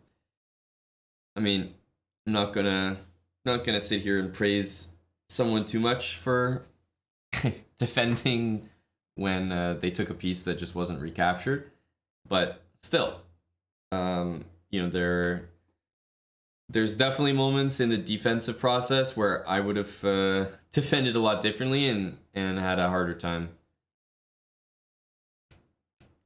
Because Eric definitely got things. He was making some threats, even though he was pretty much lost since h6.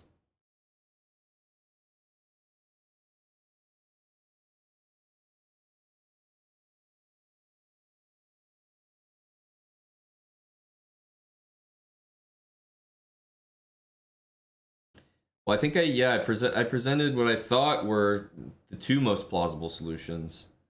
There's obviously more possibilities, but the two most plausible were that it was like a brain slip where your brain, I've done this before. Your brain is like, okay, bishop takes I'll do bishop takes d4 and h6, and then you just do h6. And I've done that, probably not in a situation like this where it's pretty obvious, but sometimes you might be in a situation like this. You might say, okay, I'm gonna go h5 and then king b1, and then you go king b1, and you're like, oh, like shit, I meant to play h5 and then king b1. So I don't think it's too common when you just have your piece taken, but that definitely happens to me a lot. You just you're saying lines over in your head, you play them in the wrong order. Even over the board, playing moves in the wrong order is a very real phenomenon. And then the other one, other than a brain slip, is obviously a pure mouse slip.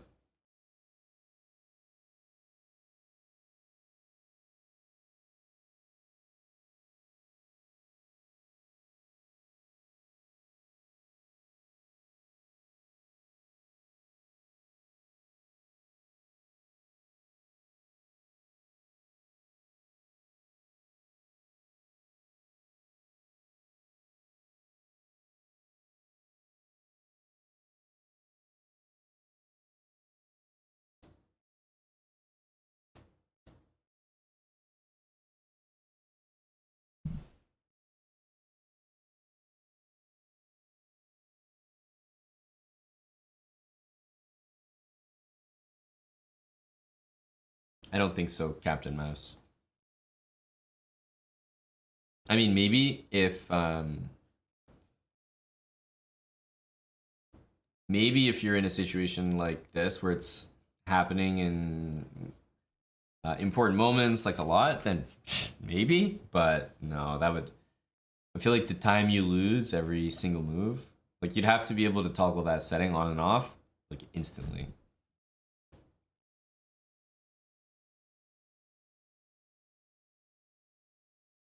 Because when you get to a time scramble, obviously it would be insane to have that setting on.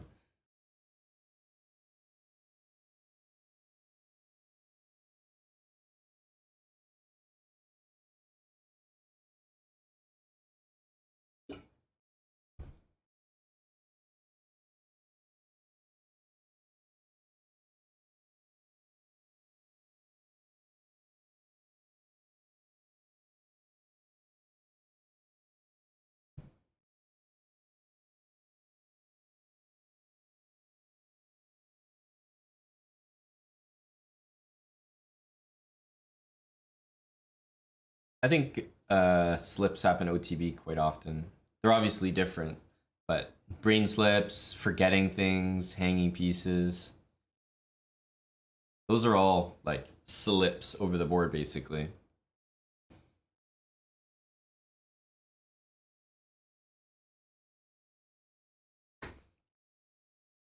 Now, Smoke Gahantis, your username might check out here, but yeah, think about the bigger picture. Would it really be great if they implemented a double click for confirmation after you make a move?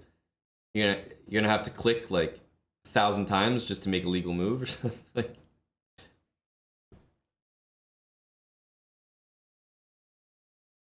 I'm trying to picture how that would sound.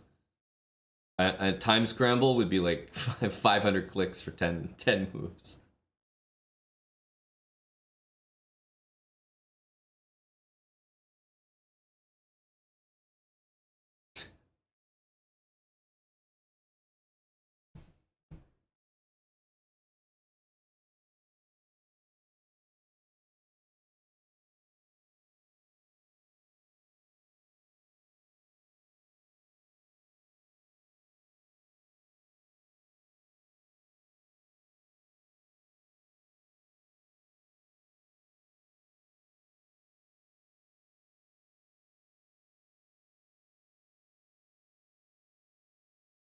Well, no, wild hex. That's where the mistakes come from.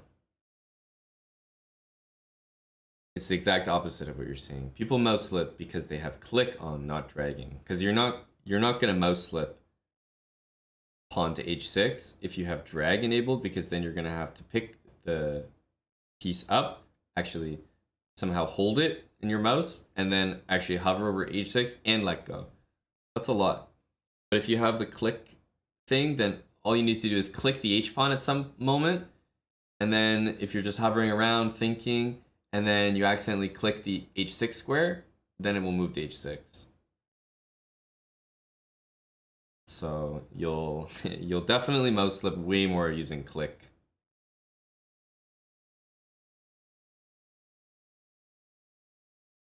But that's why chess.com has those different settings. There's like, I think click, drag, click, or click only, or drag only. I don't know. There's like a whole thing about it.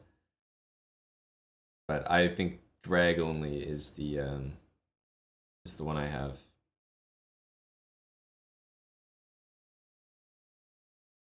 Scan a QR code to confirm move.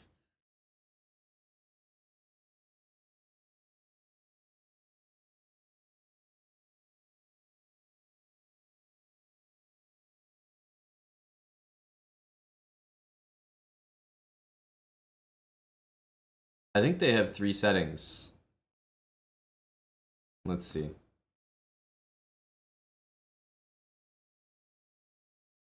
Yeah. So I have drag pieces only.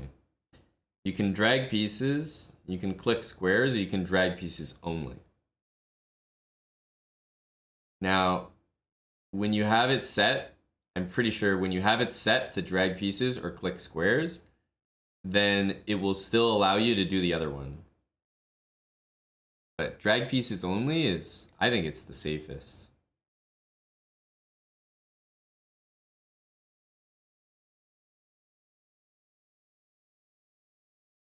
If you don't have drag pieces only on, then for sure if you just like click a random thing, like a move will end up happening.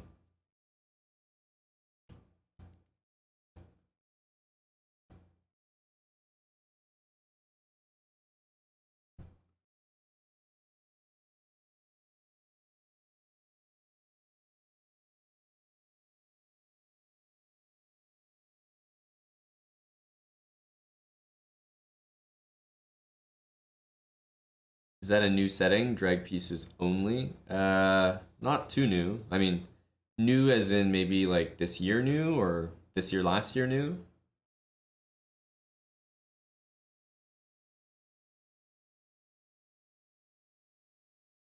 I like to think that the setting is there because I keep complaining about it. But I'm sure they've got a lot of feedback. I remember discovering at some point that the only 2 settings on chess.com were drag pieces and click squares. And I had mine set to drag pieces. And so it was on drag pieces, and yet I would click something and click the square and the piece would go there. And I'd be like, what? This doesn't make sense. And I complained. I was like, dude, this makes zero sense. For somebody to select the setting, drag pieces, and then for clicking squares to also work. And I think the general consensus was that if a new user joins chess.com, they make a brand new account and they log on and they're about to play their first game ever, that the worst possible scenario is that somehow this user cannot make a legal move on the chessboard, and then they leave the site because they're like, oh, this doesn't work, like I don't even know how to make a move. So they want to have like every possible way to make a move enabled, so that so that nobody joins and like, sorry, how do I use this website? Like I can't even make a move.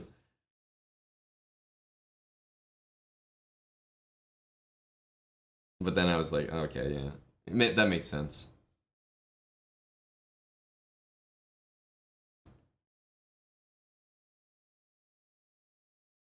That do be making sense.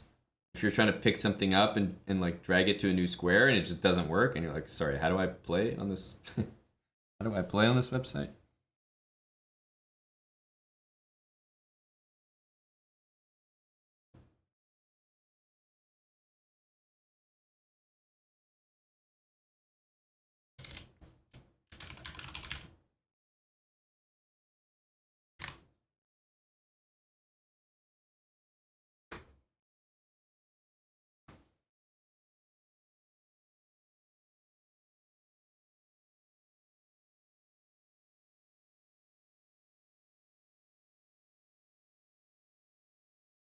Wow, hello to Gay Firmon. Captain Mouse, thanks for the gifted sub as well. Rainman 2 Prime for 6 months. Let me pull up the cams for, is it Vidit? I think we have Vidit next.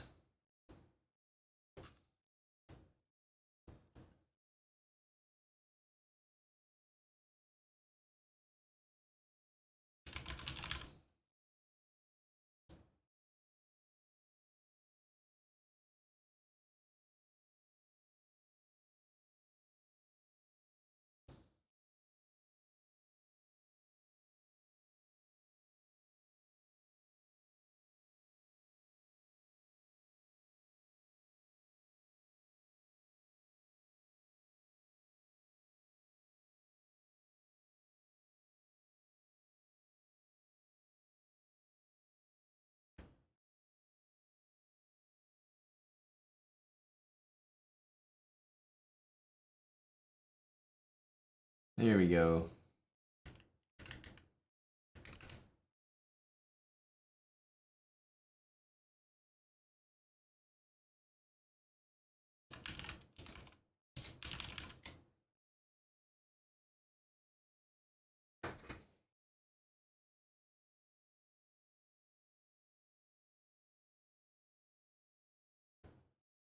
And Eric has the black pieces for this one. There we go. Yeah, Eric has some mouse slip. What's the word for it? Mouse slip nightmares in big tournaments. It's really unfortunate. No, not the best, Liv Callow. The mouse slips are always the worst, but at the same time, mouse slips are also pretty much a defining characteristic of what makes a game online versus OTB. So it's very much a skill to, yeah, be able to play quickly, be able to handle the mouse well, time scrambles, etc.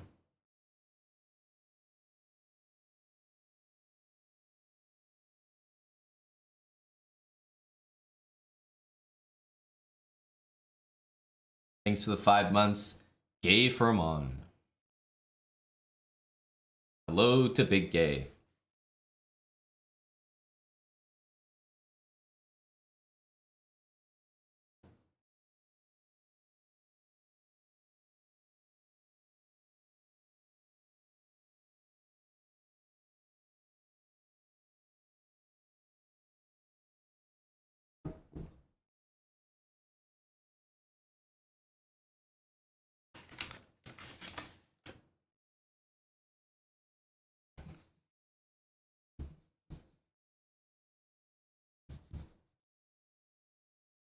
Ooh, some Petrov energy.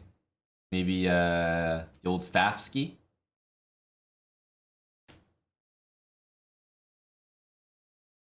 Eric's played this this line a few times now. I think the one he's going for is what, with like some kind of bishop e7, bishop f5.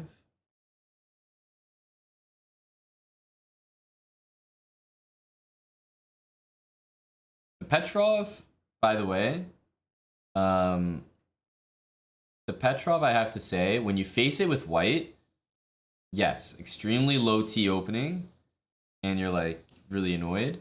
However, I feel like when you play it with black, because of that exact phenomenon where they're like really annoyed by it, blah, blah, blah, I actually think the Petrov offers very decent winning chances for black. Because, yeah, you can like I would be curious to know the stats, but does white actually win more games in these symmetrical positions than black? I would be interested to know.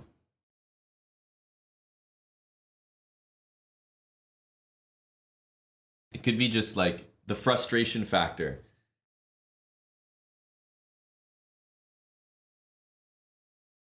Could be more helpful to black than white.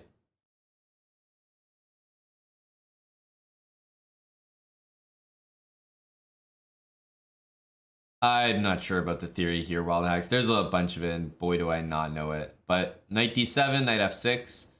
Knight f6 is not always the best square. I mean, knight might pop into e5. I think it's nice to reserve our g and f pawns to be able to move forward, to take a lot of these squares that the knights might want to go to. But yeah, I mean, we'll definitely see things reroute here. I mean, hang on, if I... The thing is, if I don't take, I'm wondering about pawn takes knight b4. And that looks okay. So I don't think I need to do this right away. Pawn takes, there's knight b4. So maybe there's a smarter move for black, like bishop f8 or something. Strangely enough, I'm even looking at f6. But yeah, if this...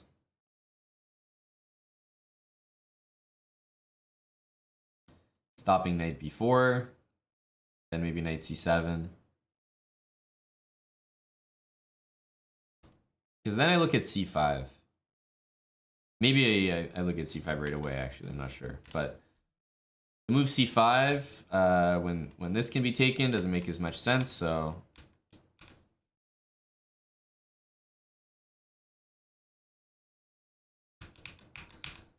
Oh, bishop f8 played. Bishop d2 played. And f6. Okay, well, at least I'm calling some moves here. Takes, queen, b5. Nice one. If you can't go queen b5, then I think this position is like okay for black. I normally would hate this. But if white can't attack the pawn immediately, I think black just goes knight c7, queen d7, and as I said, maybe even has winning chances. I've definitely seen a lot of positions go south.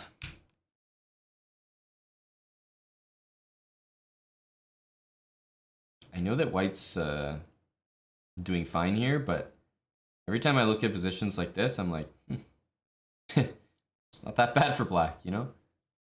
Knight c7, maybe takes on e1, other rook to e8. Just feels so easy to liquidate here.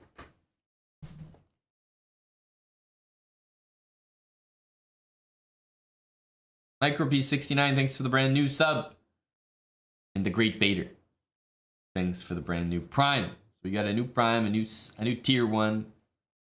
Look at that. Welcome to our new subscribers, our new fans, supporters. We need more of those right now, based on how the day has started. The unfortunate 0-2 count. Hello to grilled peppers.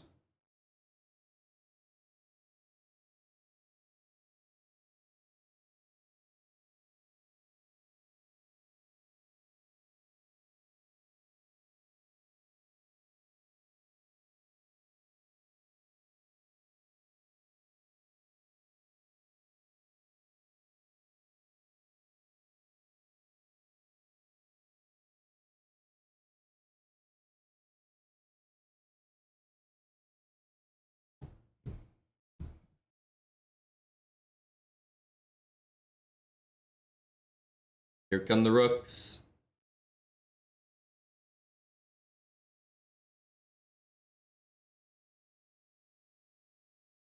It's very pleasant to play the Petrov, no? Like, when you play the white side of it, there's so much pressure. When you play the black side of the Petrov, you're like, if I get a draw, I've done my job. And if there's more than that, That's just bonus.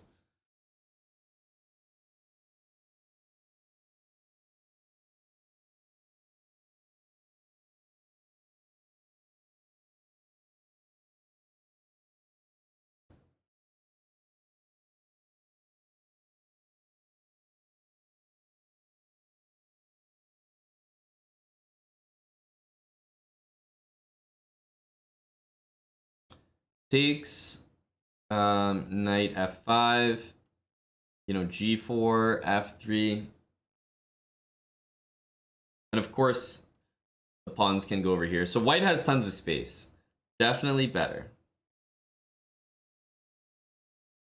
But is it better enough? That's the question. Is it better enough?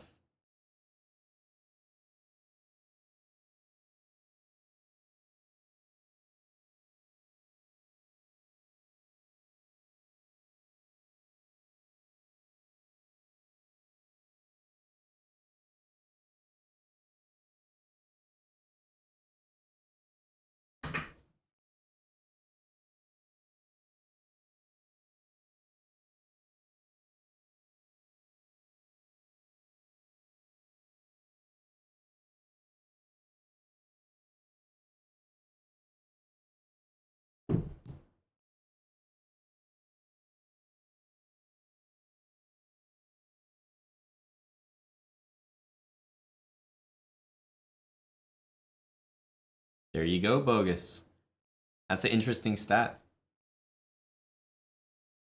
I can only imagine we'll see this move. Maybe f3, but this looks just fine.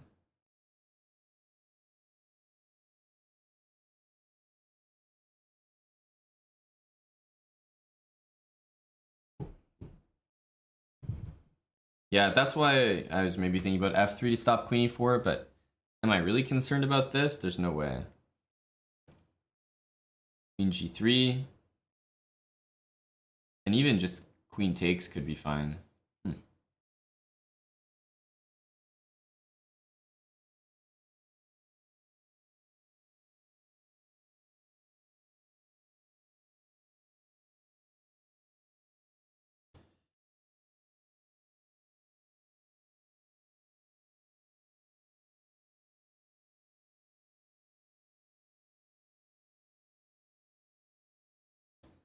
Carlsen, by the way, is definitely having one of his, well, if you ask me, I think it's one of his worst tours on this, like, let's say all the games that he plays as part of this Magnus Carlsen tour, these like meltwater events.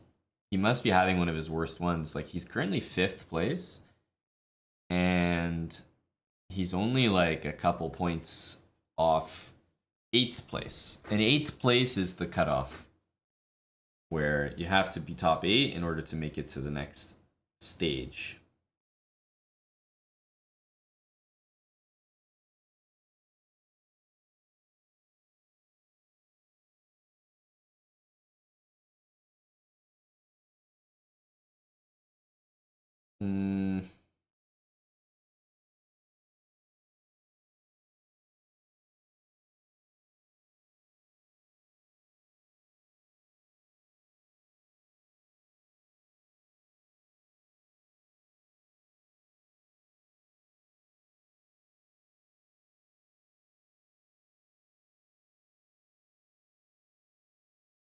So I think we'll see.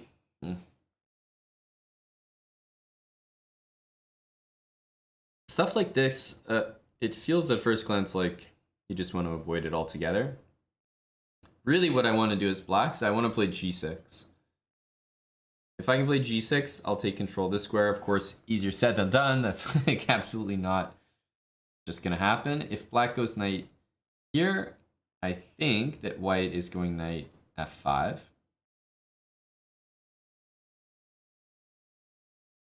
Followed by, like I said, maybe g4, etc. etc. Yeah, the knight on f7 doesn't have a lot of squares, but you've obviously traded off the rooks here. You've done a lot. Less space on the queen side. What you need are trades. H6 is like a never move. That can never ever be played.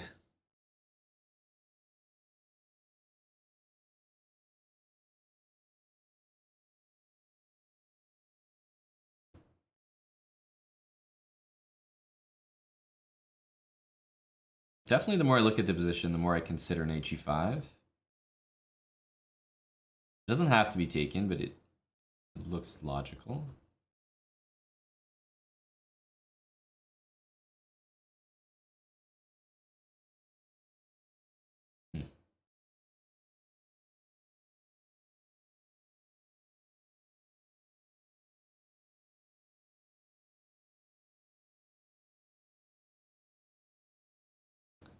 I guess I don't really like it. I'm trying to make it work. The other thing is Eric also has 13 minutes. What's wrong with h6? Ugh. Your pawns, you have no control over these squares. The knights are in like the worst spots to try to help control. The bishop can't help at all. So white's just gonna plop both of those knights in there, and your light squares are gonna be super, super weak. So I'd much rather put my pawn on g6. Of course, I can't right now, but I would like to. So that my pawns control light squares and my pieces control dark squares. If I play pawn h6, then my pawns don't control light squares and neither do my pieces.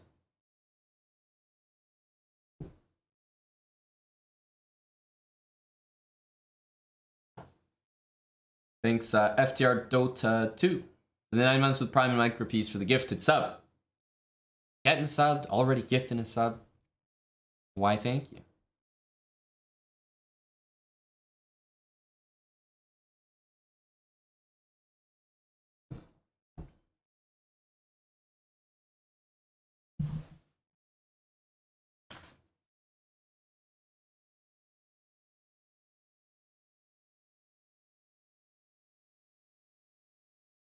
We need a plan, right? We need more than just a move. We need a plan. So, literally, I'm thinking about this move.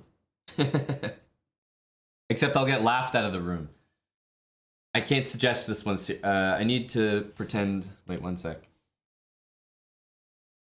That's an interesting suggestion, Tommy, Fook, and Shelby. Yeah, well, we could try knight h8. Yeah, let's analyze it. It's a fun suggestion, Tommy. Let's analyze your idea. Knight h8. So we can look into knight h8 now. It's been suggested by Tommy. And I want to play g6. And I feel like if I do play g6, I'm going to be happy. It's a long way to go. It's a long way to go. Knight here.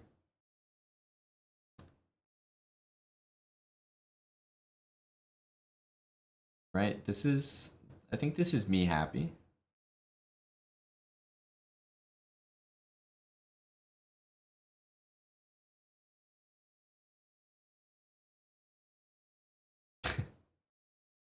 Maybe not so crazy. Knight e6 to attack that pawn. And this knight had to venture to the e6 square at some point, so I understand.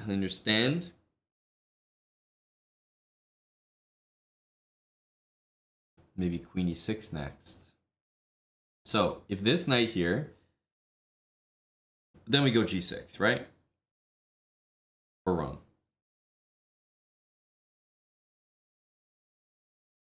Gotta be right. If f4, I mean, there's knight h6 if nothing else. Yeah, this queen has to go like all the way back here, and black is probably doing extremely well now.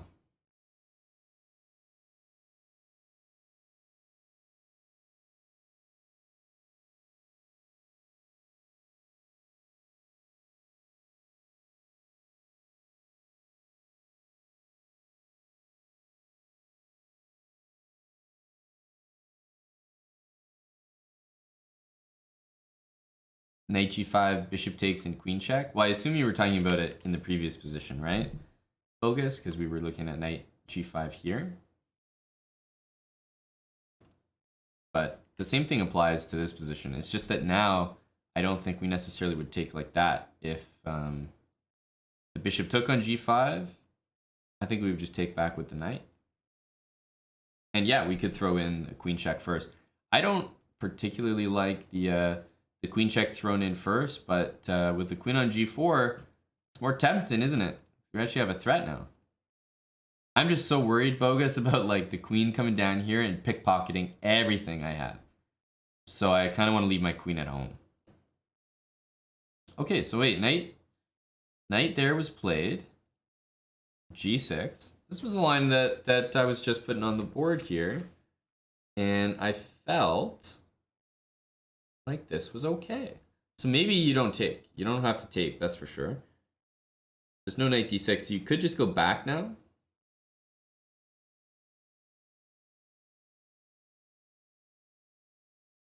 But there's king g7, there's f5, and there's also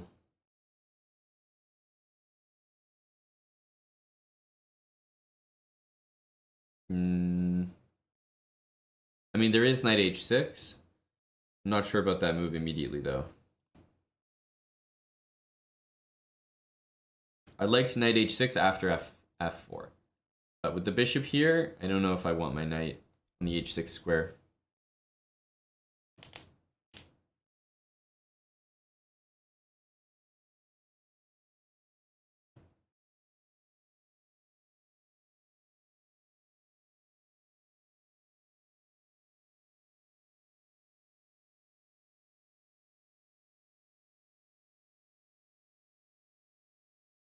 f5 can be taken. Well, I mean, you got to go a little further. It can be taken, but does that mean that it's necessarily good? I don't know, queen e4 or something.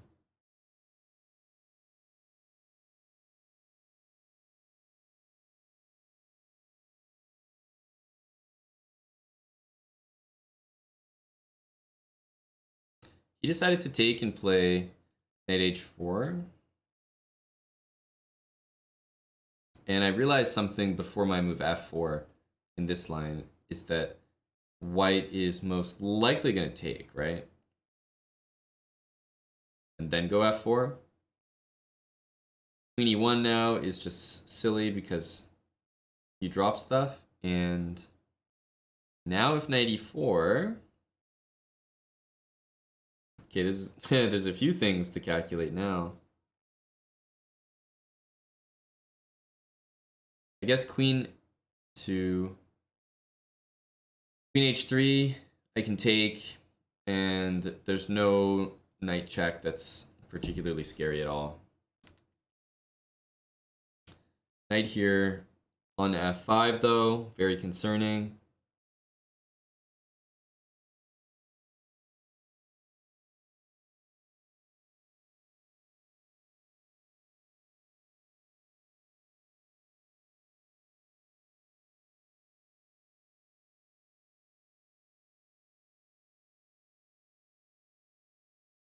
Very concerning.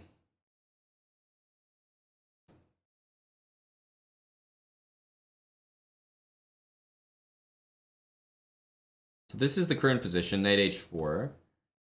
And my instinct is that king g7 is just a worse version of king h7 because then you're on a checking square, like it's pinned, like nothing can be good about king g7.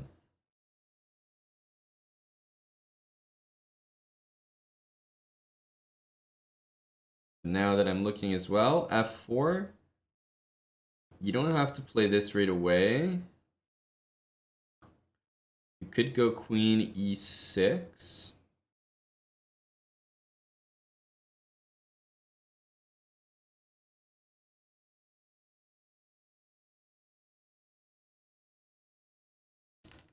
Now that I'm looking at this, I also have this and this. Then there's queen d7.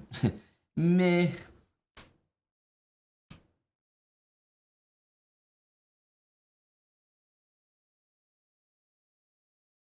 Bit of a mess.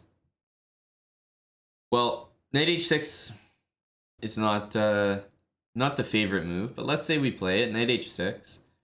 Queen, I don't know, f4?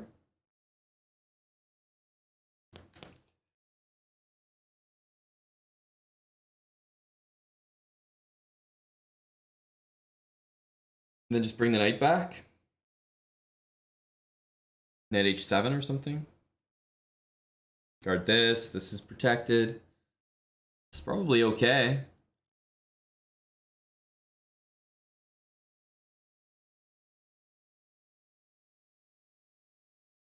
On king h7, does white have knight takes g6? Yeah, got a point there.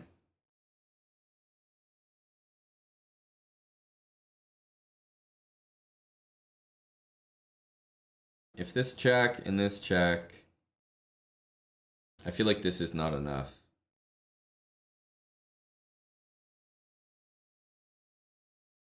I'm not seeing anything past that. Oh, this is annoying. If you go queen e1 and knight takes, there's queen takes f6. If you take like this,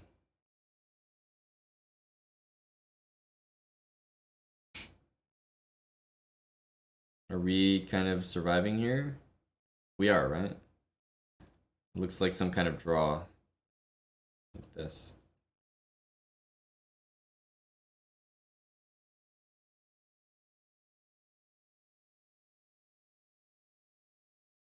Yeah, queen takes f6 is a good point. Forgot that. This is all forced as well. And so if that's all forced, then knight g6 might be a bit of an issue. It's fully forced, that line. And just pick up a piece. Wow, that's a weird force variation, but I think it actually just exists. Knight takes g6. And so that's why in this position I started calculating knight h6, which actually looked okay. Knight h6, followed by knight h7. But I think Eric's just played a move, and it's f5. Pawn to f5.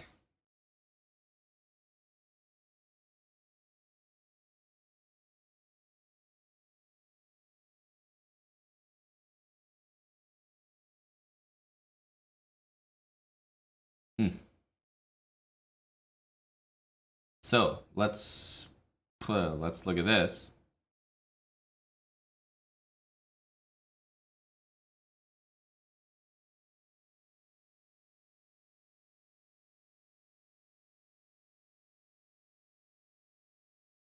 This is basically a line that we had looked at before, except there was I think there was an h5 pawn and an h7 pawn.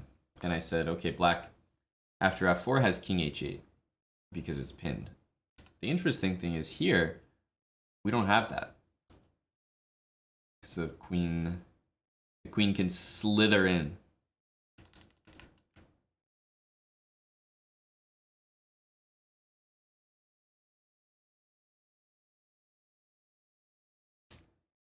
So what do we do here? Bishop g7? Yeah, bishop g7?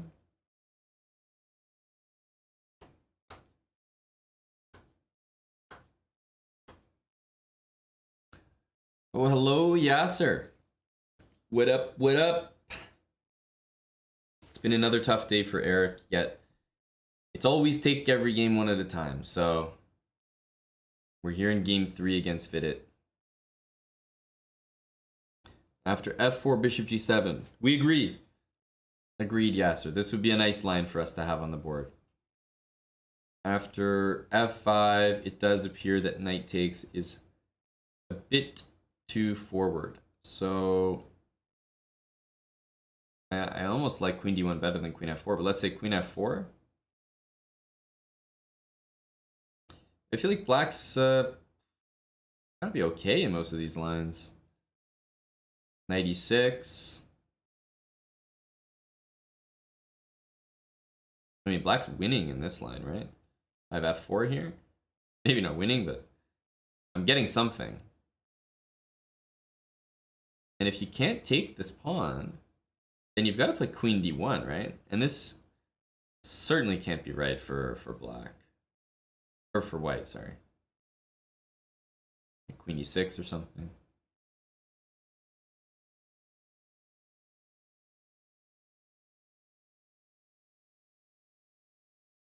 Oh wow, queen e2. Didn't even cross my mind. In my mind, I was only thinking that any queen trade was just fine for black. But is there some poison here?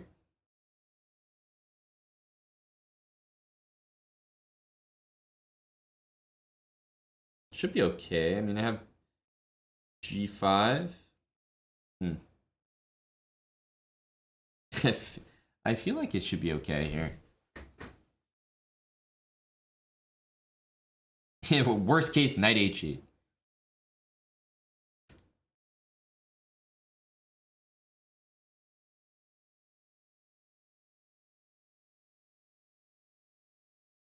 If king here, then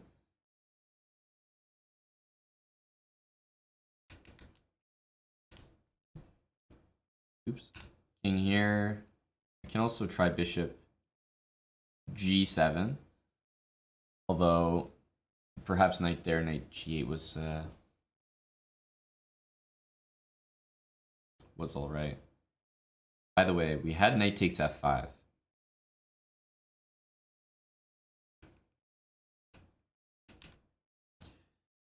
We had knight takes f5. Now, I'm a little bit low on lines other than this. This to me is the main move.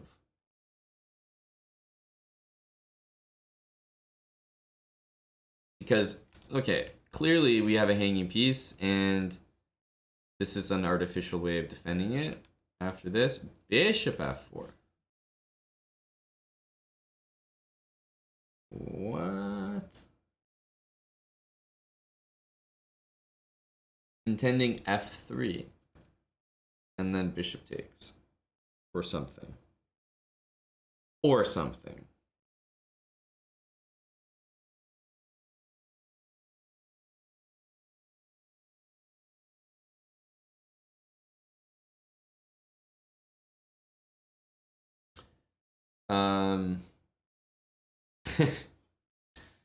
What's going on here?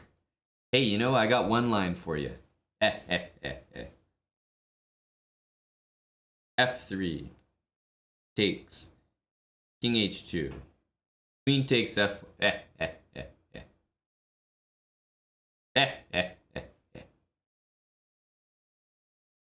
Wait.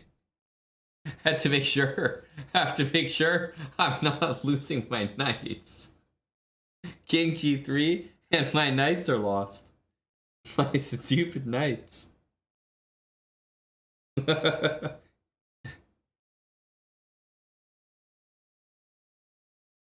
can't save my dumb knights.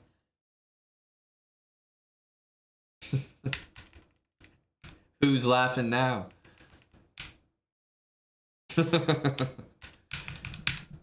That's an embarrassing fork.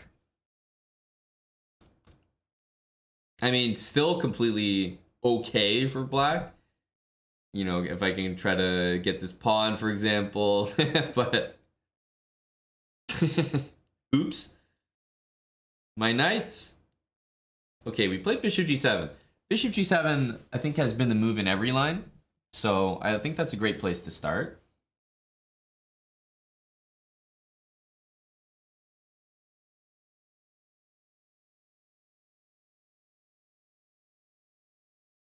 If not f3, then what is white doing? Like, that queen, by the way, is completely stuck.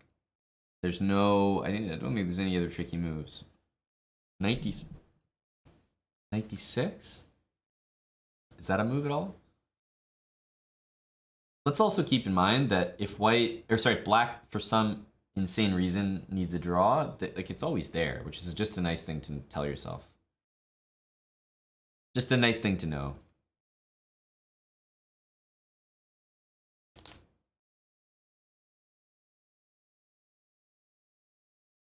You think so, Hype Chess? Okay, wait. So what does black do in that line? Because let's say f3 is logical, and let's say Vidit notices that pawn fork at the end, then that's a tricky attempt. Of course, bishop takes d4 check is not required. You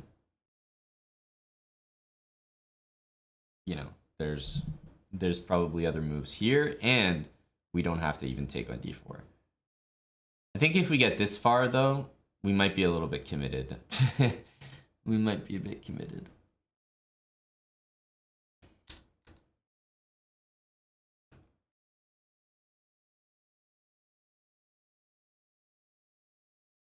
So if f3, check, king there.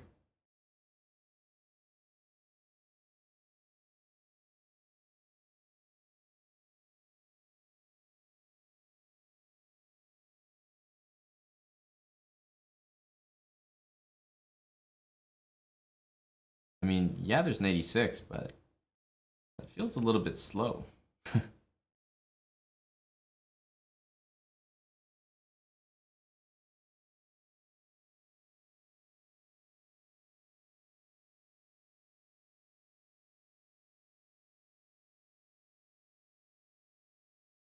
Defends the house, defends a few things. I agree, Yasser. But this isn't a line that I'm like totally convinced by.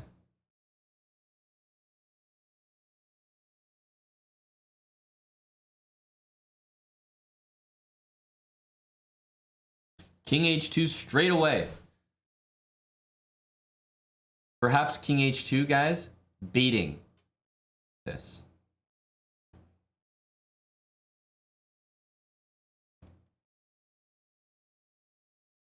I don't know why, but I just feel like it's a very likely scenario. So let's back out of that. Now that we have king h2, by the way, and we didn't have to take this pawn, is knight e6 not much better now? Because, look, I wasn't convinced 100% when there was a pin and my bishop was out on d4, right? And maybe I had given this check. But now, when my queen's not down there and it's actually pinning the bishop, now I can get behind this, right? I'm on team knight e6 now. It might have been just as good before. Or not just as good, but it might have been good before with the queen on e1. But here, there's actually a threat. So knight e6, played, by the way. And g3.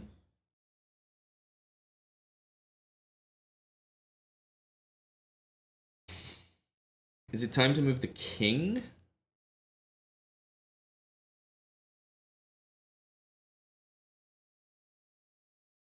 I think it might be time to move the king. And there are a few king moves. King h7, not totally... King h7, not totally convincing because of queen to h5 check. And I think we'll just have to go king back to g8, but king f8... And at the very least, I mean, now we're just starting to threaten real stuff, right? Ooh, knight f to g5. Interesting. Kind of like it in a way, because you know, the one difference in the positions now is that with the pawn on g3 and not g2, there's no f3 anymore. There's no f3, so we're in a position now where the white queen is tethered to the knight. Can't move anywhere without just being lost. The bishop is tethered to that square because of the pin. The only mobile white piece is the knight, realistically. So moves like knight d6, but then, I mean, Eric's probably looking to trade queens or something, or maybe give checks, take pawns. I like the feeling of knight f to g5. I also like the feeling of time being ticking that's not ours. That's a good feeling for a change. I feel like Eric's been up against the clock in almost every game.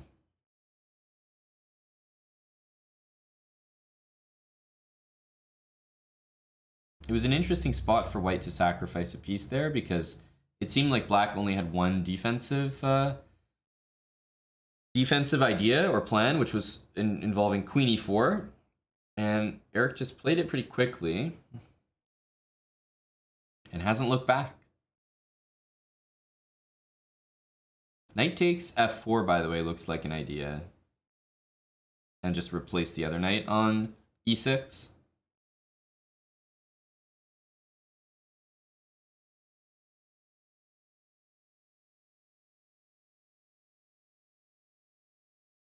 A lot of time ticking here. Forbid it.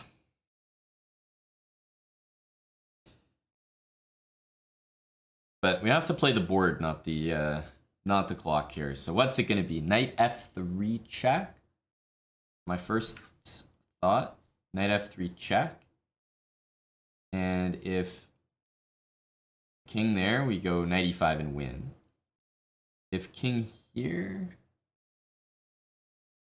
Unnecessary, of course, to calculate, but still. I was definitely looking at... knight f3 there.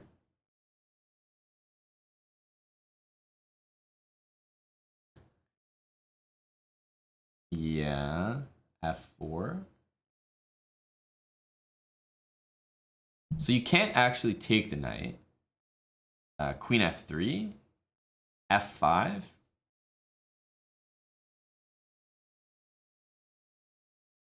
Queen f3, pawn f5, queen f5. Queen f3 should force the queens off the board. If queen h4, then this move will win on the spot. Or, sorry, this will win in 2 moves.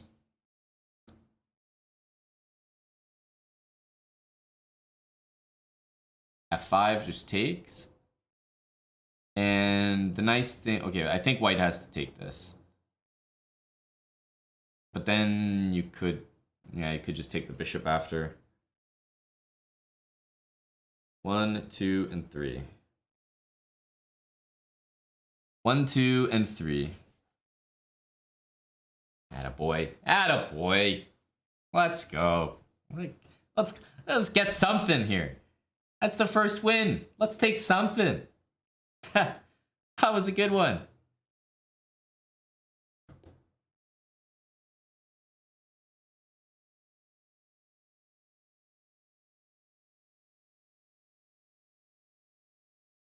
Hey, it hasn't gone well. Right? There's no sugarcoating that. It hasn't been Eric's tournament. He's lost, 2 games on every day so far. But we got our first dub just now. And it was off the back of some pretty good defense. You know what I mentioned at the beginning? Okay, I'm being real here. I think this played into it. I'm not gonna lie. I said, I'm wondering and curious, at the top level, I think when you play the Petrov, you actually play it for a win. I actually think that the win rate in the Petrov might be higher for black than it is for white. And it's because the player with the white pieces feels like they need to win. So you'll get a bunch of draws. But then I've seen so many games. You see, what was it? Christopher Yu just KO'd Wesley in the Petrov with the black pieces. There's just this way... There's this way of that people are playing lately where they're playing the Petrov and they're getting wins. All they want maybe is a draw. But they're getting dubs. Petrov is an opening you play for the win. It's a strong opening. But when you face it as white, all you're thinking is, man, why the hell is this guy playing the Petrov against me? He's a low T ass. All I want to do is play a game of chess and this guy's just here to draw. So you heard it here first. The Petrov is the new opening that they use to play for a win. I'm telling you. You heard it here first. Winning with the Petrov. 21 gifted subs from Anonymous. Thank you. Anonymous, or perhaps not so anonymous. Appreciate the 21 gifted subs. Alex, ZBK, 750 bits times 2. You guys know that 750 bits represents, indeed, the $750 that Eric won for winning that game. You get paid $750 for wins in this tournament, $250 for draws. So thank you, Alex. Buck81, thanks for the 21-month Prime resub. Bobblinator, 19 months. Greyfax, 8 months with Prime.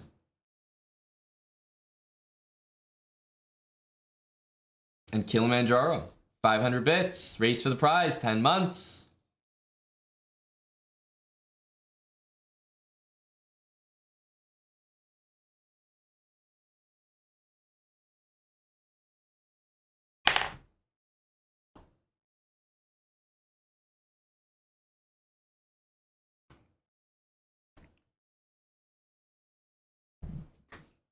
Yeah, sir, we have to look at the recent data. It's important. I'm going to get to the bottom of this mystery. There's an investigation that needs to be launched into the Petrov.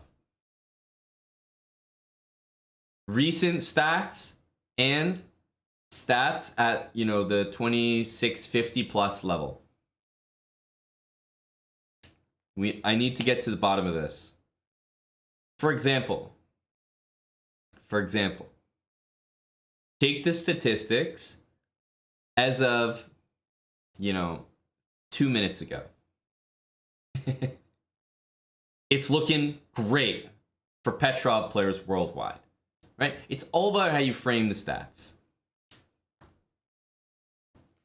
At the moment, it's looking great for Black. 1 out of 1, baby.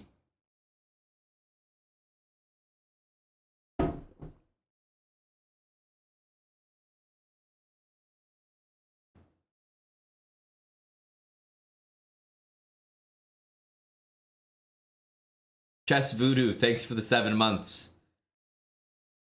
100 bits from Gay for Amon, who says I might become gay for Eric. And remember, Eric is more expensive, so while you can be gay for me for 100 bits, it'll have to be 1,000 bits to be gay for Eric, so get that bankroll up if you have such aspirations.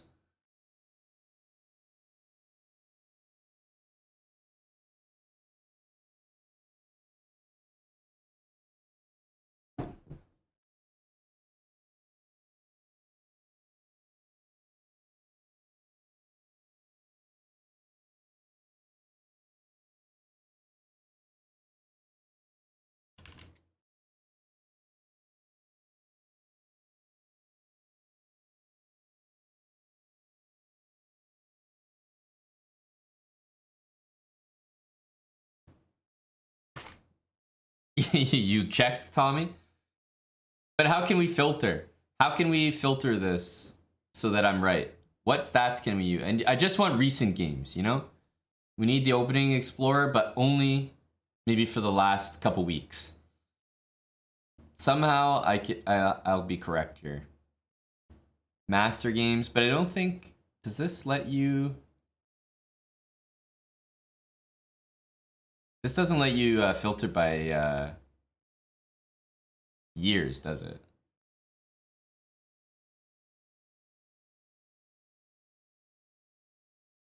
No.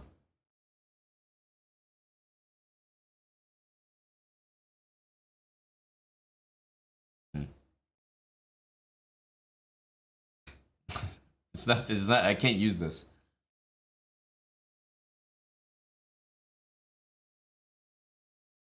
Actually, what are you guys talking about? There's a plus score in this line right here.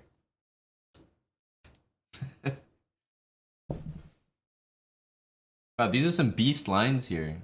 A4, bishop E2, knight G1.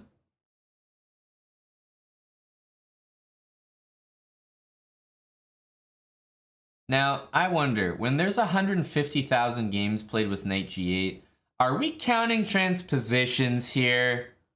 Huh. I wonder. I wonder.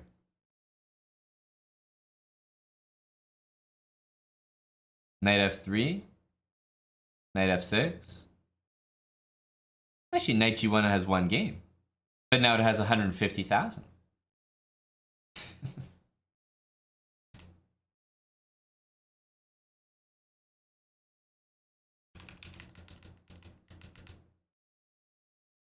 This is a strong game, eh?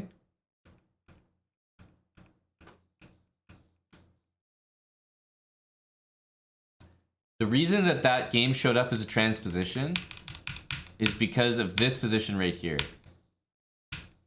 After knight b1, it transposed to knight f3, knight f6, knight g1. We're deep in the opening explorer right now. Wow. A beast draw. Adam Hart Lover, thanks for the 100 bits. That's okay. There's space for you as well. We do have a win, Sorne. Next is Gukesh, I believe. And with the white pieces.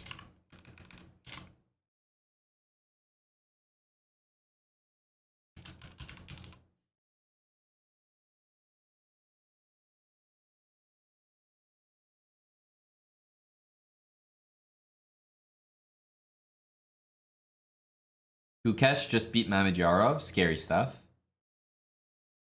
Norderbeck and Magnus. Interesting.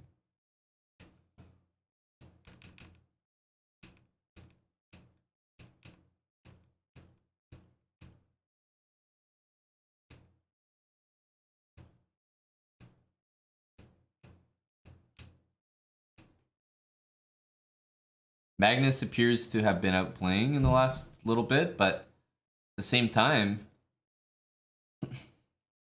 what the hell are you supposed to do now? The knight on b7 is just so bad.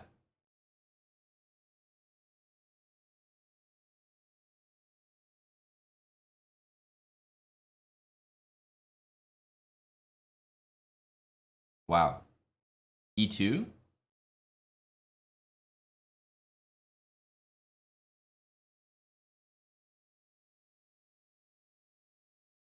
And what if e2 now?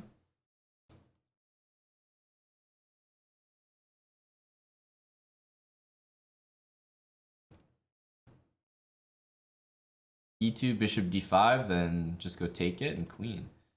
Then f7, I guess.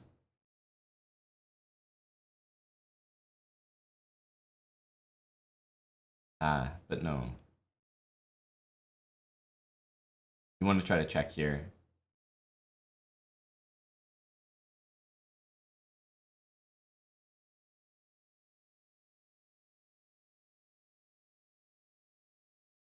e2, queen e6. Then queen c3. Oh. Oh!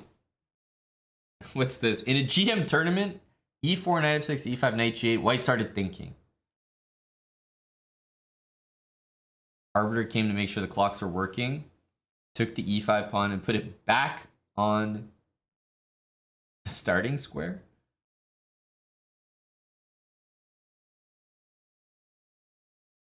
Wait, what? Oh, sorry. You're saying e5, knight g8. I get it. I get it. I thought this was still the Petrov we were talking about. I was thinking e4, e5, knight f3, knight f6, knight g8.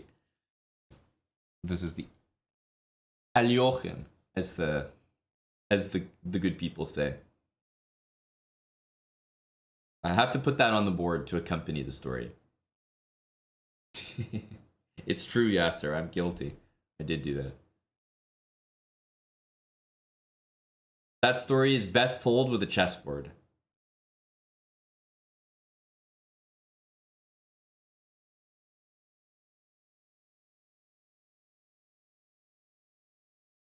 How annoying is queen g5?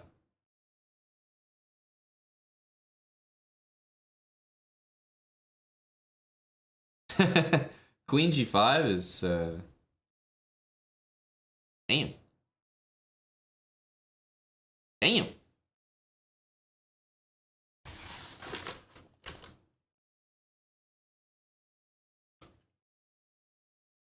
Is he going knight d8 now? I mean, you should generally be what? Okay to make some sort of draw? I don't necessarily see it. Knight d8 and takes.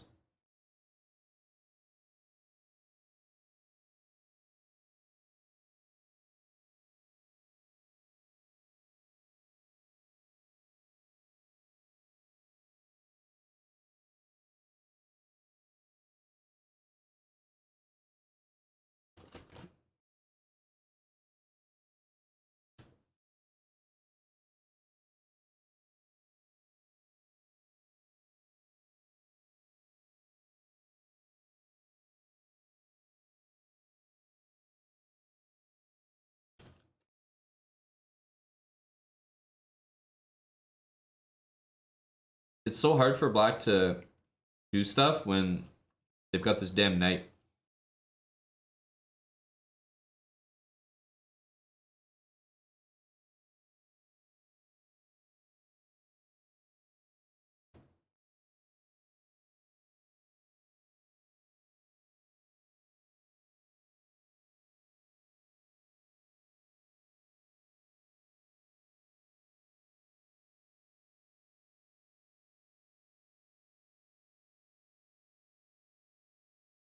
Looks very drawish, I gotta say. Knight d8 was the only move that I saw.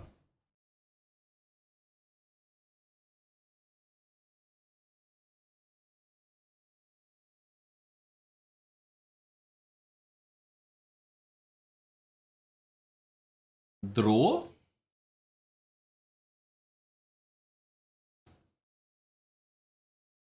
The only thing I can see him trying is queen f6 and knight d8.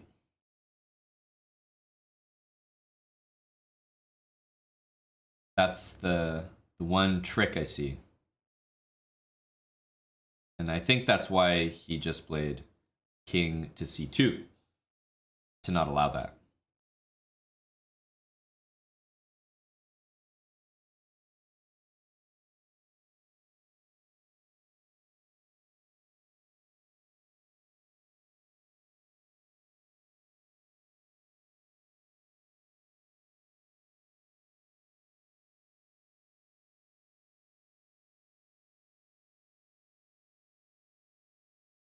Probably threefold at this point. Queen e3, I'm sure, has been done at least 2 times already. Devious Coconut, the full year from you. Devious, welcome back. Thank you, thank you. High T Chess and High T resubs. Jack Willen. Jack, thanks for the prime.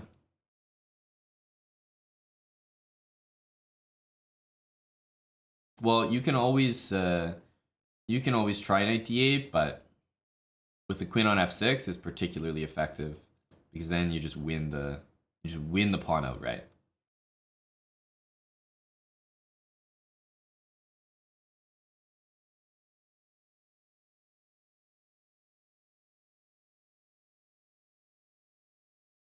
The only thing that Magnus has going for him here is that if the queens trade, he very likely wins because of this. Eric has one more match today. Yep. Coming up in 4 minutes.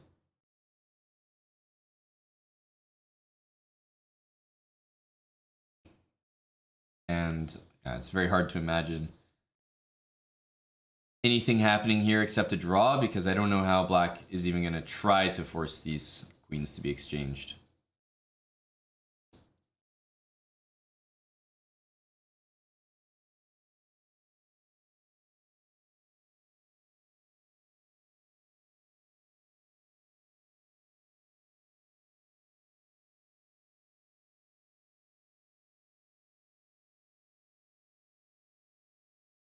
Here, king a4, only check appears to be this. I mean, you could go to h4, but this looks like the most likely draw.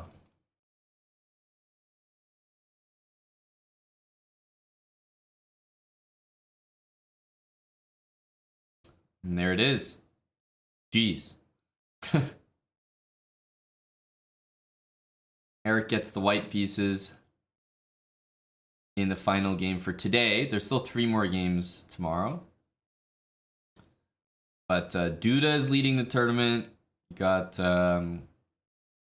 Erigaisi there, Mamedyarov, Abdusatorov, Gukesh, right? And Magnus is number 6. Number 8 is Rapport, only a point behind him. So this is the story of like a lot of different players. You got the young lads, Abdusatorov, Gukesh, Erigaisi. But then you've got some people who've been very consistent for a while. Duda, Mamedyarov. Mamedyarov, just the kind of guy when he's on, oh, he's on. Mamedyarov is really scary when everything's flowing for him.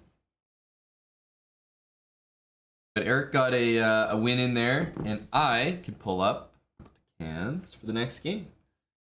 Let's do it. It's Gukesh.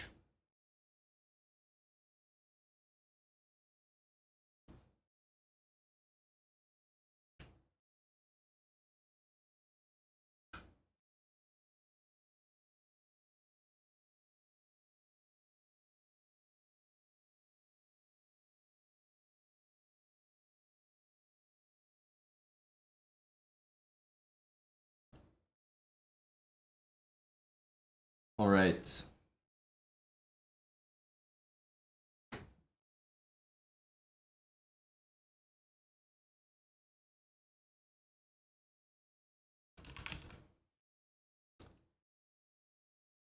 Last game of the day. We got 3 more games tomorrow. I can tell you what those games are going to be before this match starts. He plays against Hari Krishna, Abdusatorov, and Grandelius. So only 3 games tomorrow because, yeah, there's 16 players, which means 15 games round robin.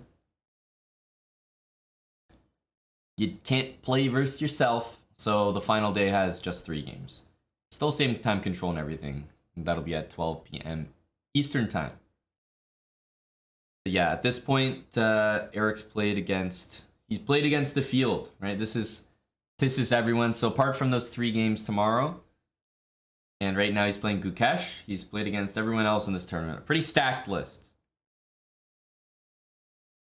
Pretty stacked list.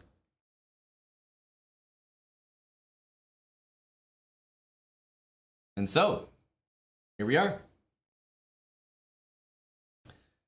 Last game, Eric's got the white pieces, so the game definitely won't start until you see him on cam, that's for sure.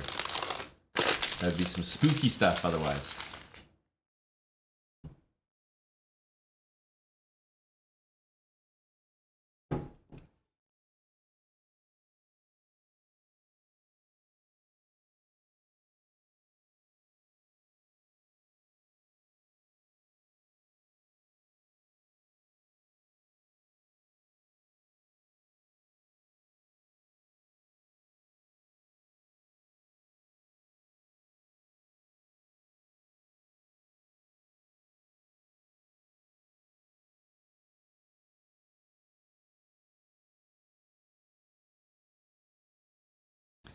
It would be pretty cool to finish with a win.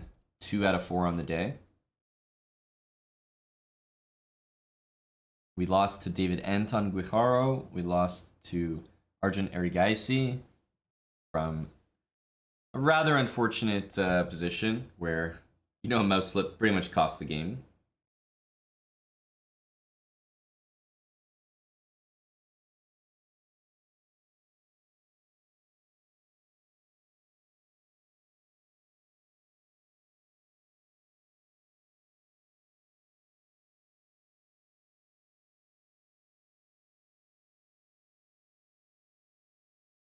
There we go.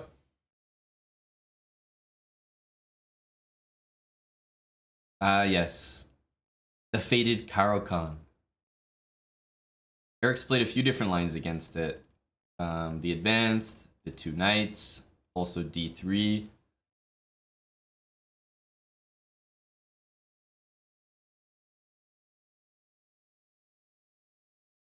I think he played one line, 2 knights, takes, knight f6, d3. But he hasn't played d3 straight away, from what I know. So I was kind of gonna call that he was gonna play d3 right now. And he has. It's just a different line, mixing it up slightly. And it's been clear that he's faced the Caro-Kann so many times that you don't really feel like repeating something that's happened before, because you can guess maybe that your opponents have prepared for it.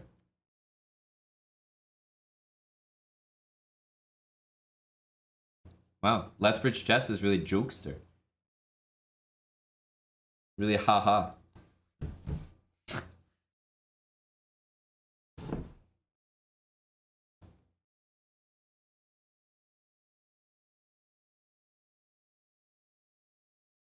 I think the last time we had this, I said that improving as a chess player is understanding.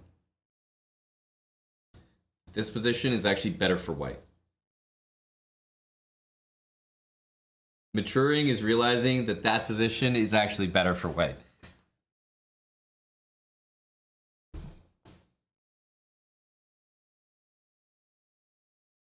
The Caro-Kann is a decent rapid. You won't see it, Canadian Rock fan, in like classical tournaments, you probably won't see the Caro-Kann too much in a World Championship match, but in Rapid Chess, I think it's more than sufficient.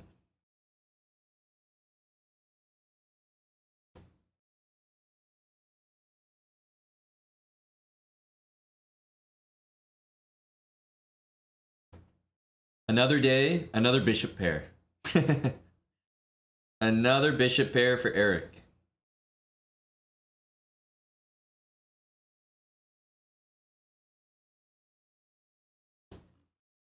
There's a few sleazy McCheesy.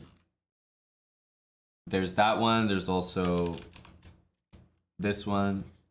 When Lethbridge Chess makes a funny joke like Caro-Kann, more like Caro-Kant, then you can use that because it's so funny.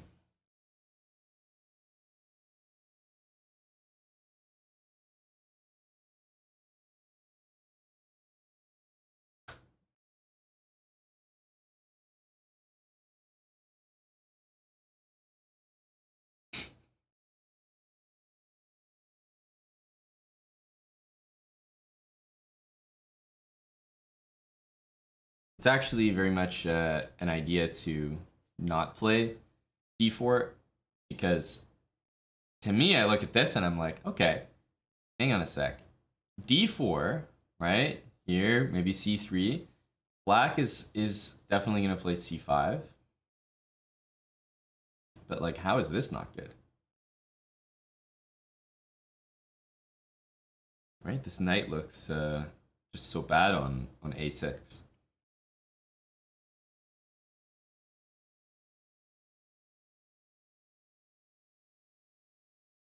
It's also become generally accepted that in the situations where black plays a5, white playing a4 is a little bit too much, and black playing a3 is a little bit too much. Like, this is really good for black if you get it all the way there. And if you play a4 as white, then actually the a4 pawn can become a target, or knight c5, or knight b4 can be an annoying move to meet. So for the most part, when people advance their a pawn in these situations, a4 is that middle ground where black's happy to get it there, but white's happy to stop it there. Both sides are happy. I like the position Eric's got because I know that he knows what to do with it. It's like, it's not very theoretical. Bishop pair, you know that you're supposed to get your h pawn up there. Also very similar to what I just said over here. How black is happy to get the pawn all the way down. Same thing here.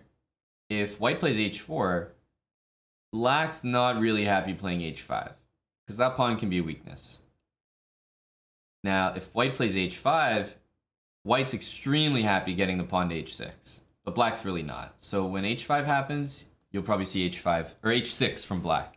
The exact same way over here, black got the pawn to a4 and white said, okay, I gotta stop you there. So it's kind of the same thing on both sides. You almost never want to let someone get an a or h pawn all the way up to the 6th rank. But depending on the position, of course, if black's fianchettoed here, then maybe h5 is fine.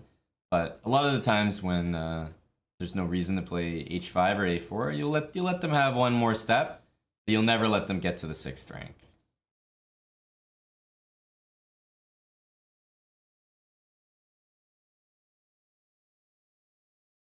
Chess is about mutual happiness.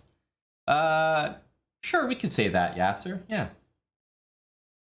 Because as I always say, Yasser, if you and your opponent are both happy to have the same position, one of you is wrong. If you're both happy to be somewhere, one of you is wrong. Chess is about finding out who that is.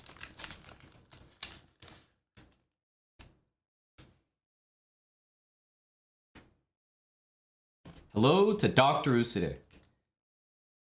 Let's examine the structure, shall we? Pawn h5, pawn h6, and black plays g6. Why is the structure bad? Well, I think we can all look at this and say, okay, it's bad because of the dark squares. But, by the same token, black has a dark square bishop. Right, so it's not completely lost here or anything like that. If black didn't have the dark square bishop, okay, maybe it's resignable. With the dark square bishop, white would have a few options here, but that f7 square is very tender. So I would look at maybe knight to g4, queen f3, maybe target these squares, or if I can get a queen to g4, try to play bishop g5 and trade that off. So I think it's a long-term thing. If I ever get a knight to g5, and let's say these bishops are traded, a knight here, black's suffering in the endgame. Can never move your king out.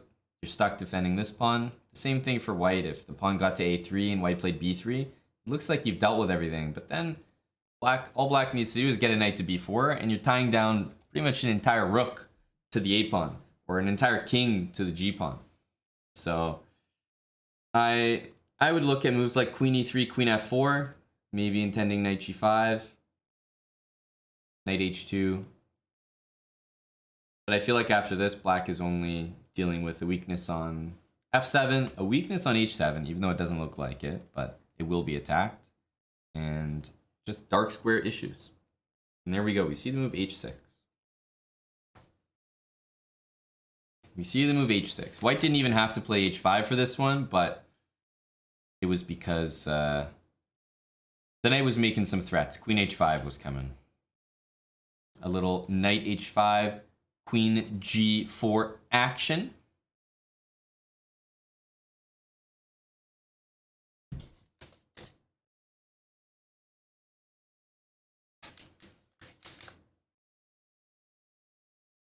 Is this clock right?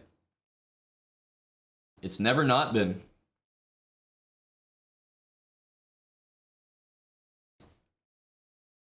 Chief in prep? No. As I said, the reason I'm happy with Eric having this position is it's just an easy position where he knows what to do.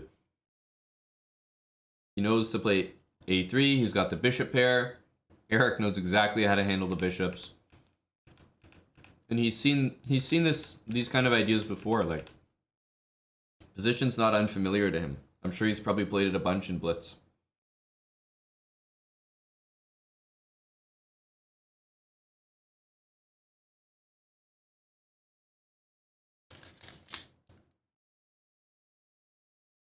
Comfortable, exactly. Good word. Eric's comfy here.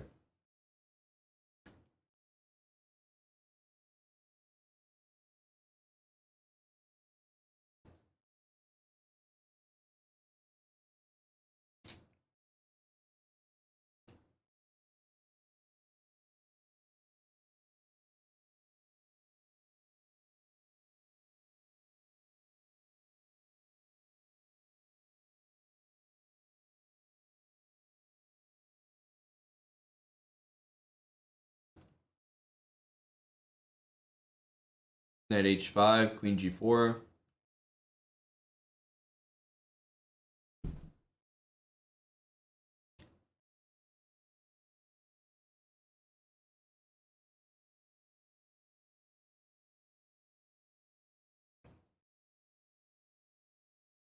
I assume the knight on f4 is going to h5, Yasser, no?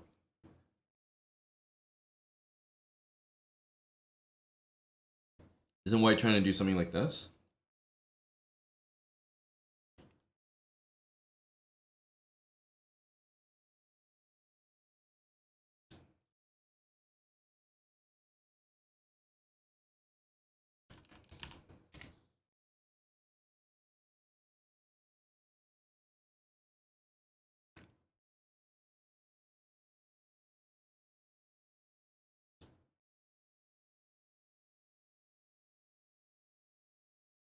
Takes, bishop e3.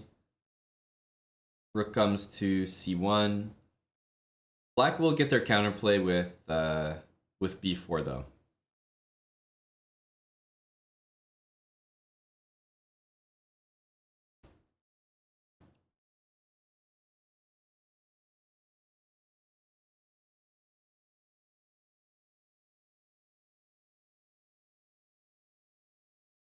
Well, the way I see it, it's like the more I can get black to do on the king side with moves like knight h5, queen g4. If I can get g6, then I'm kind of happy. If I go back, then I have h5. And if I don't get g6 and I get a king move, like king h7 can always be pressured a bit like that. King h8, then f7's a little bit more weak. I see it as like just a thorn in the side. But also on f4, I guess it can be strong as well. Do I like it better on f4 than on f3? I think yes.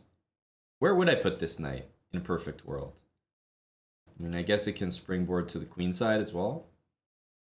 But where would I put this knight in a perfect world? I'm not actually sure. Is it better on f3 or g4? So it feels operative on f4.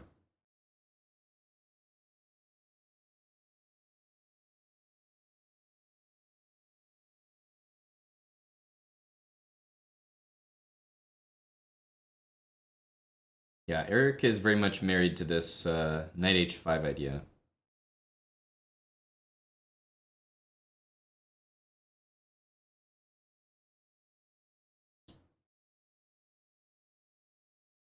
I think it depends, Jeff. Like, yeah, if you have queen h5 and knight g4, and it's kind of like everybody's ready to initiate this sacrifice, then maybe yes. But even doing that sack now, I feel like the rest of my pieces can't really join afterwards.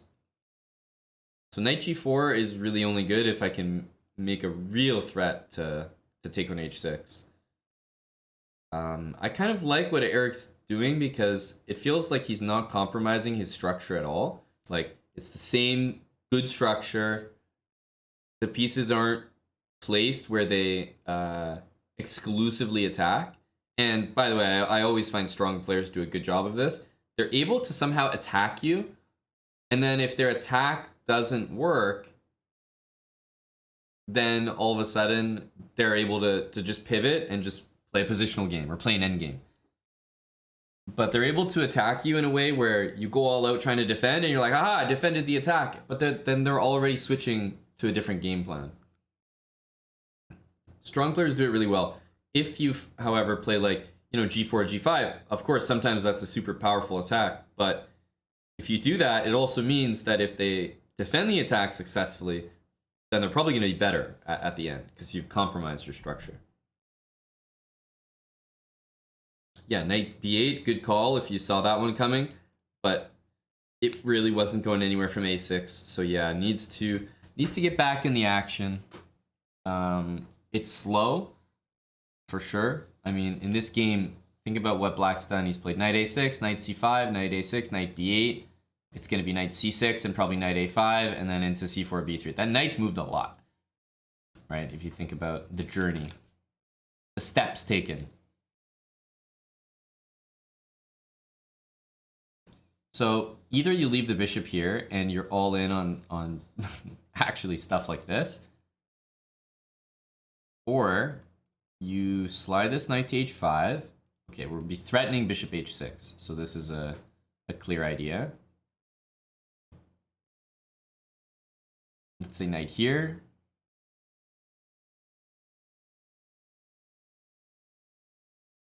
And how do you guys want to defend bishop h6? Let's say king h8 for now.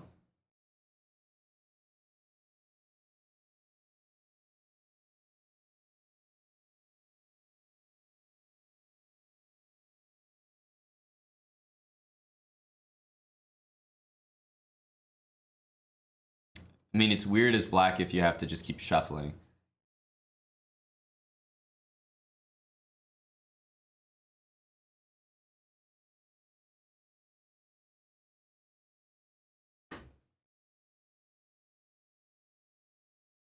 Queen e7.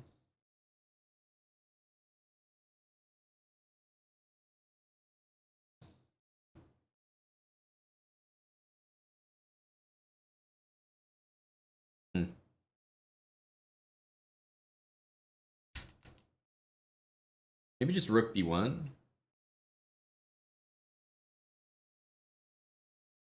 I am looking at things like knight c6, rook b7, and then sacking here to take on h6. Some long-winded plans, but definitely it feels like I know it's tempting to leave this bishop here. It does look very good, but my feeling is that this bishop will reroute to d3, and then some kind of rook b1 move. Bishop on d3 with knight h5 feels pretty good.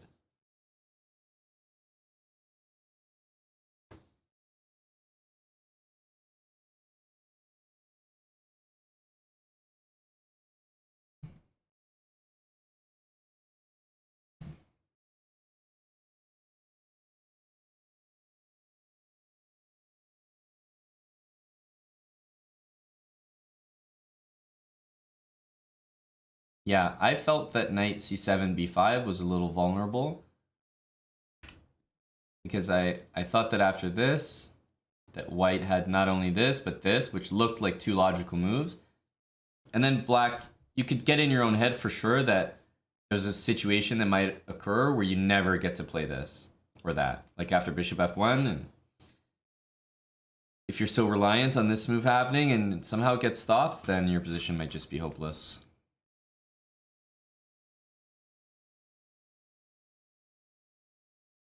Not quite FK gun, like it's more of a King's Indian attack, by the way. Usually the bishop's still on c8, so this is a Caro-Kann, but you're absolutely right that the ideas are very King's Indian attack centric. Very, very similar.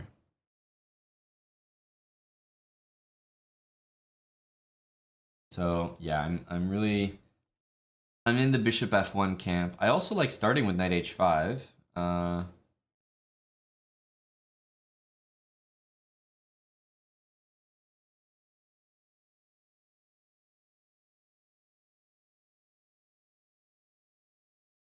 Because if not this and we go g6, then knight back.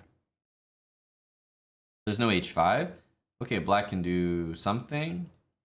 Bishop e3, defend. I mean, maybe there's knight g6. I haven't bothered calculating. It did look really good. Even like knight takes d5, I'd have to consider just because there's a lot happening here.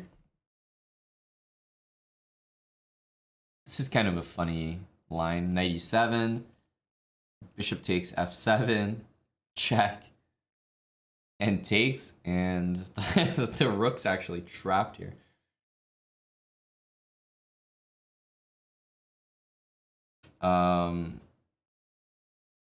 Anyway, many reasons why that line doesn't really work. I was thinking more along the lines of bishop e3 and just take here. Maybe this is a thing, bishop h6, but I wasn't really thinking of it. I was just thinking, yeah, if we ever get the move g6, then knight f4 back, and we play h5, and if g5, we move the knight again. I know it's slow, but like, I don't know, then maybe I'm playing f4. I'd probably go to d3, not h3 there.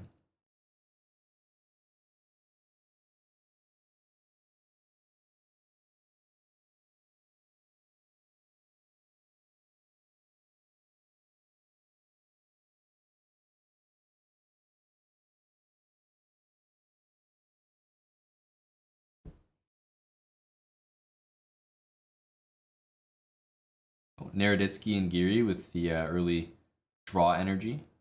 Go boys. Hello to Roko. Knight h3.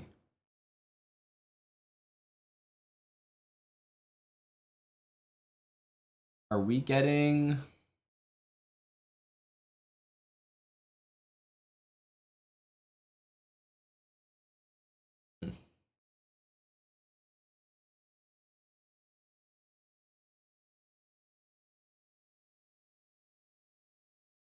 like bishop g5 or something?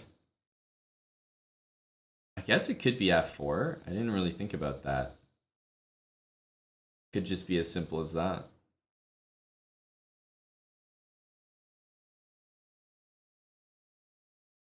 f4, f5. The other weird thing I was thinking was like bishop g5, but a little crazy.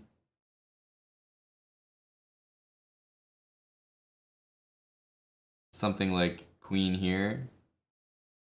Queen e7, bishop g5.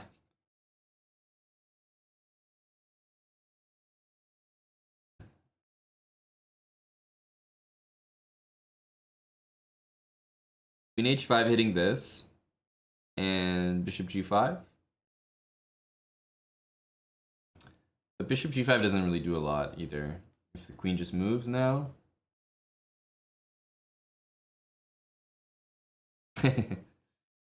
Rook e3 energy.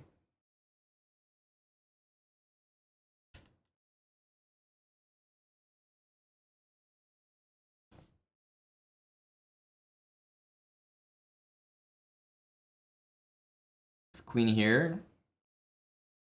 If you go rook e3 in there, there's also g6 to think about.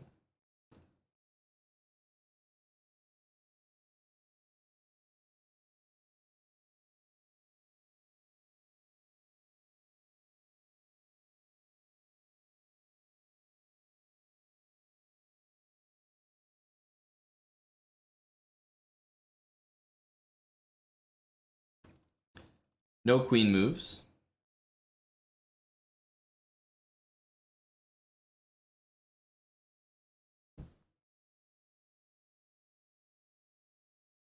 I feel like rook e3 gets met by g6.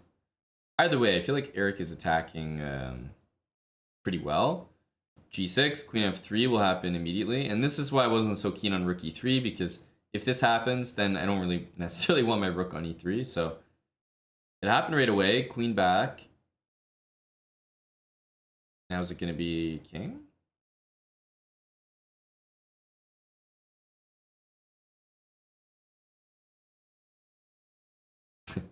It's kind of funny. I don't think it's the move, but knight g5 takes. The queen is actually trapped there for a sec.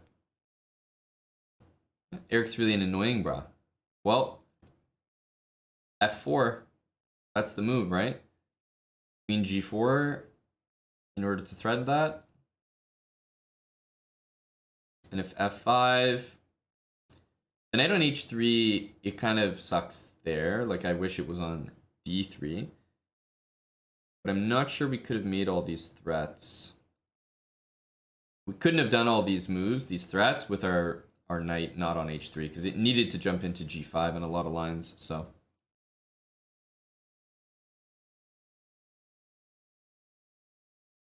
Keep in mind, knight c6 will be the follow-up. I'm thinking the queen doesn't need to be on g4 to play f4. It's my instinct to play this move, but I'm looking more at queen e2. And then trying to play f4 now. And the knight swings back to f2.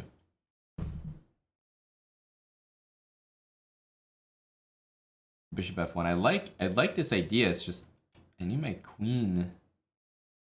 This on its own is like not quite enough.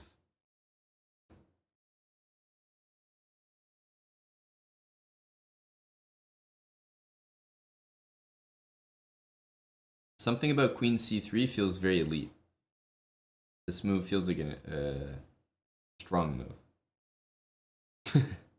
Just my first impression of it is that it's a strong move. Because not being able to play rook c8 or knight c6 is just immediately frustrating as black.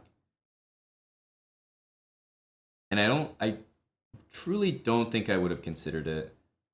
I would have considered it maybe, give me a classical game, sit me down, but in a quick game, no. I'm playing like queen to so many other squares first. Yasser had a pretty well-reasoned thought process for queen d1 as well.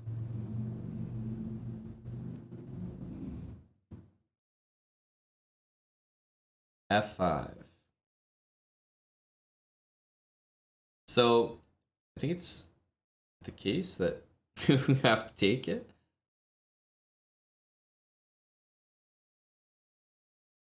Like, white's position is good not taking that, but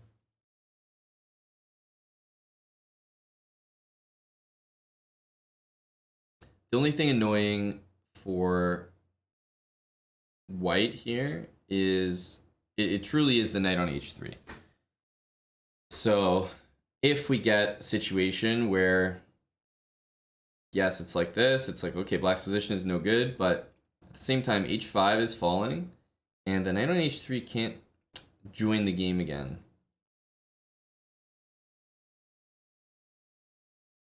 I agree, Yasser. I think you've got to just take here. Can't really ponder. f4 indeed is a consideration, but this can never be the result of your attack over there. Black will pick off that pawn maybe later in the game. I still think this is probably okay for white, but like, doesn't it have to be takes? And wow, allows f5 to happen. Huh. I definitely like what's going on the queen side here. And I think because Eric played queen c3, taking was less attractive, h5 was hanging, etc.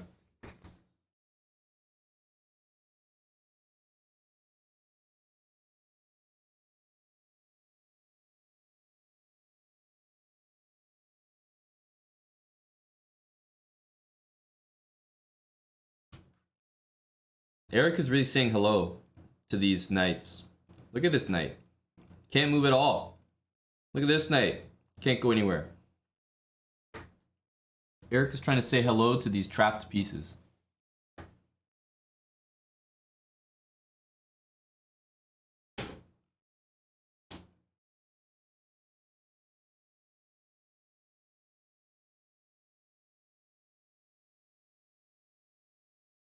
Wow. Momshog, thanks for 34 months.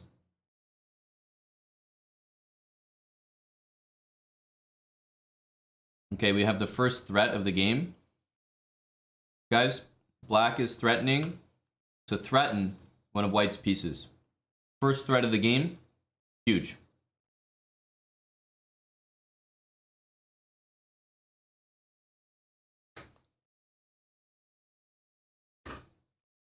Big moment for black's position here.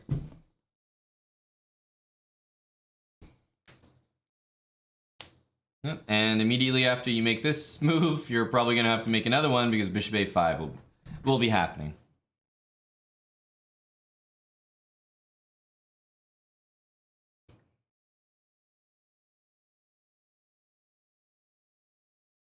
Yasser wanted queen. Guys, Yasser wanted queen f7 and queen takes h5. That dirty rat fink. Of course he did, Yasser. But no, you have to admit, Yasser, this game is above your pay grade, as it is well above mine. And just enjoy the moves as they come in quick succession. Yasser probably wanted queen a5 and queen takes a4. Another Yasser move.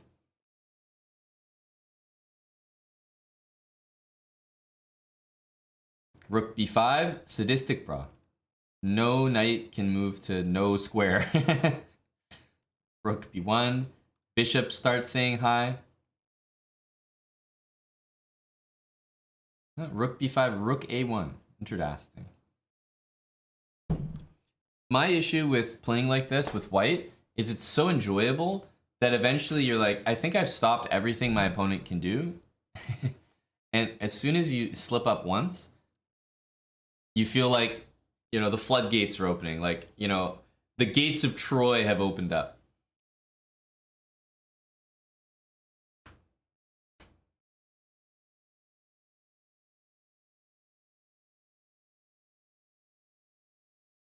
Knight on h3, by the way, it used to be like, you know, the knight in shining armor leading the attack.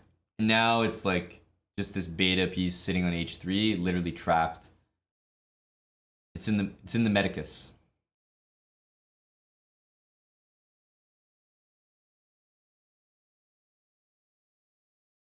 I would like to see f3 and g4. It protects the pawn and it coaxes f4, which I think is the diagonal you want to have open.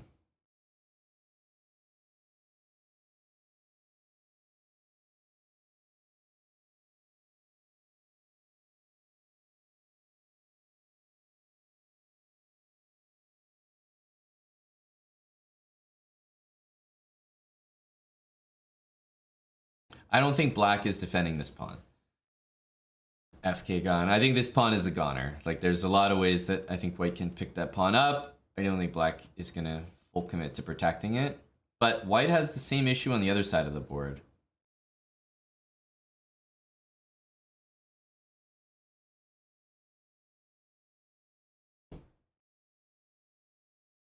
Rook c3 energy.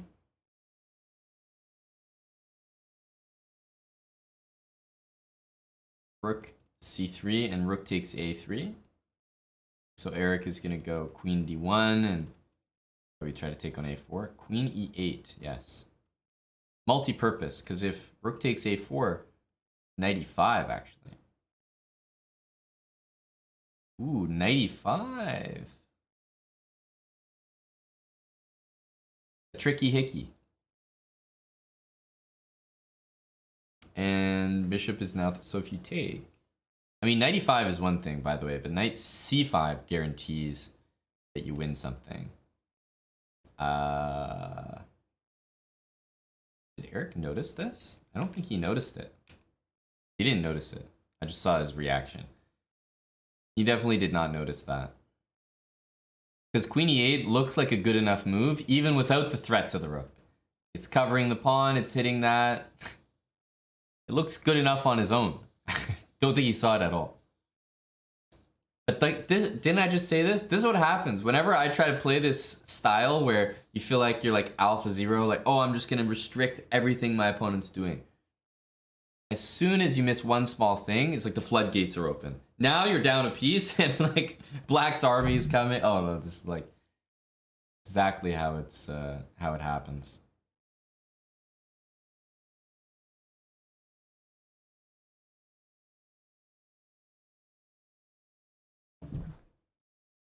Knight b5 is disturbing here, right? Forces bishop takes. Oh my god, knight b5, forcing bishop takes and losing your light square bishop is gotta be tantamount to resignation.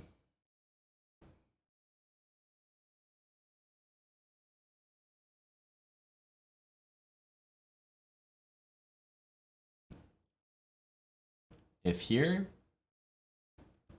takes, well, let me tell you, after this move, Eric's not playing bishop d2.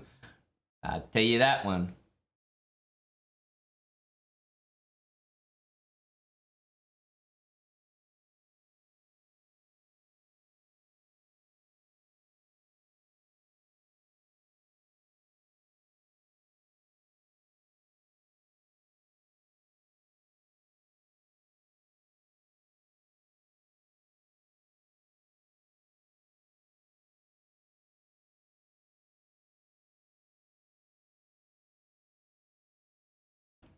Full send.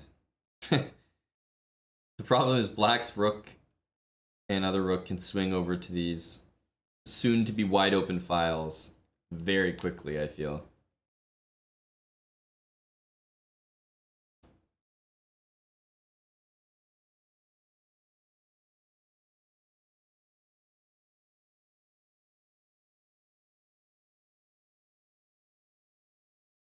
Nikki likes you. I mean, I don't know, but I just think the video feed was a strong indicator that he just didn't see it. He definitely didn't stack the exchange.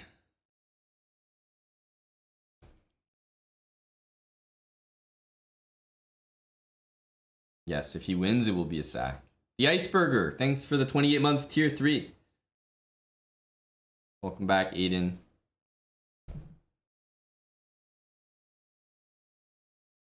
This was, man, this was one of Eric's nicer games because he really was in control, playing quickly, and how to pressing, just hang a rook.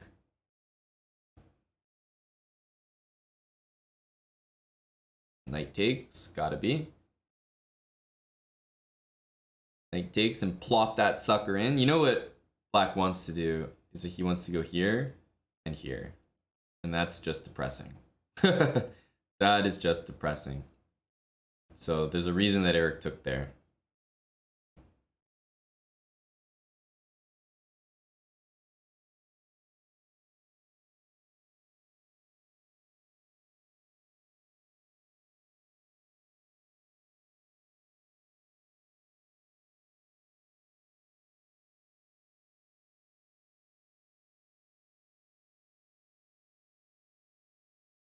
Queen g3. Knight takes f4.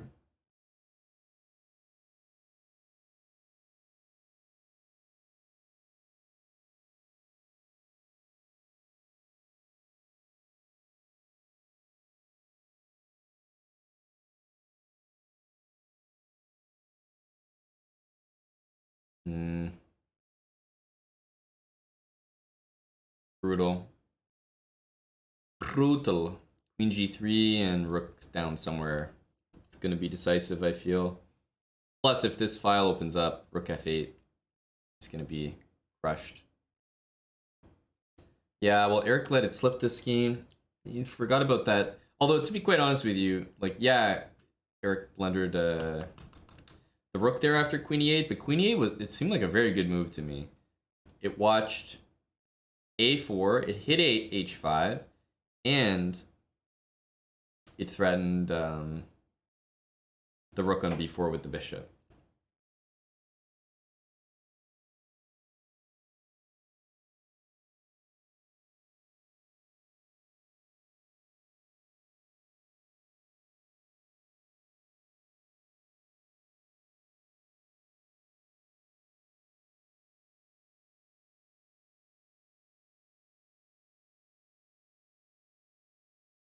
A3 might be the move. Well, that's simple enough, I guess.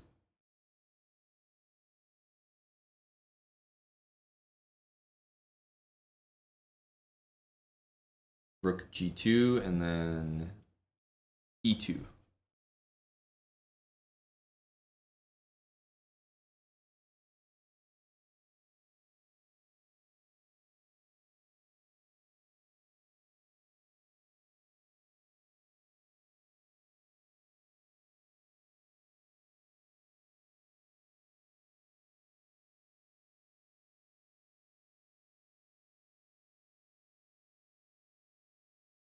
Knight e7 and pin the queen. I think the same issue arises.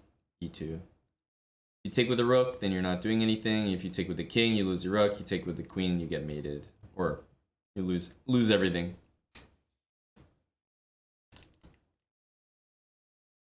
But basically e2 works for white. Or sorry, works for black in every line here.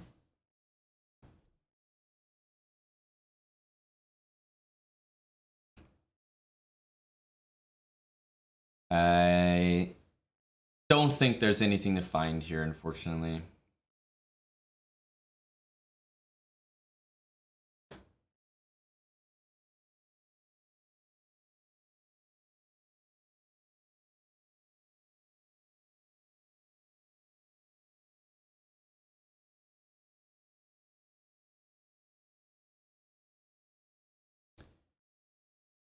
Damn. That's a win for Gukesh. Eric missed that move with queen e8. Missed that his rook was hanging. But queen e8, it appeared to me to be a very good move. I feel like the thread was lost a little bit. And I'm not sure where it was, because these moves seemed very good.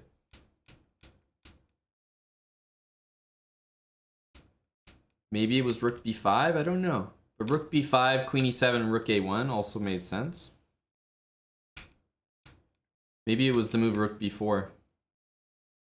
But to be fair, after bishop e3, now black's threatening rook c3, so... I like the bishop on d2. Why did we play bishop e3?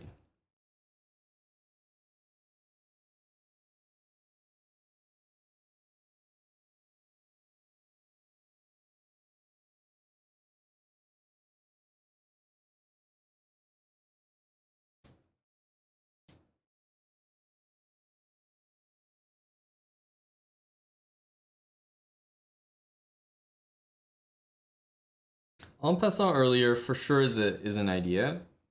But then I think it's fair to say queen c3, queen c3, queen c3 here. Like if black's gonna play this and you're gonna take en passant, do you want your queen here? Or do you want it actually on a different square like e2? Because then queen on c3 perhaps feels strange after taking en passant. So it's almost like Eric's move was so that if f5 happened, he was not planning to take, because then the queen is better placed. So I have to say, given that Eric played this, it makes sense not to take, to me.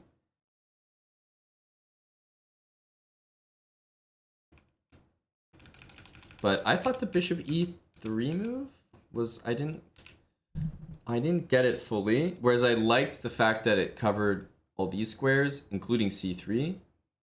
And I wanted to, I mean, it's tough because Black's starting to make some real threats in the center, like against these pawns. I don't know. What I want to do is play f3, knight f2, g4, but that's a lot to ask. My needs are great. My needs are great.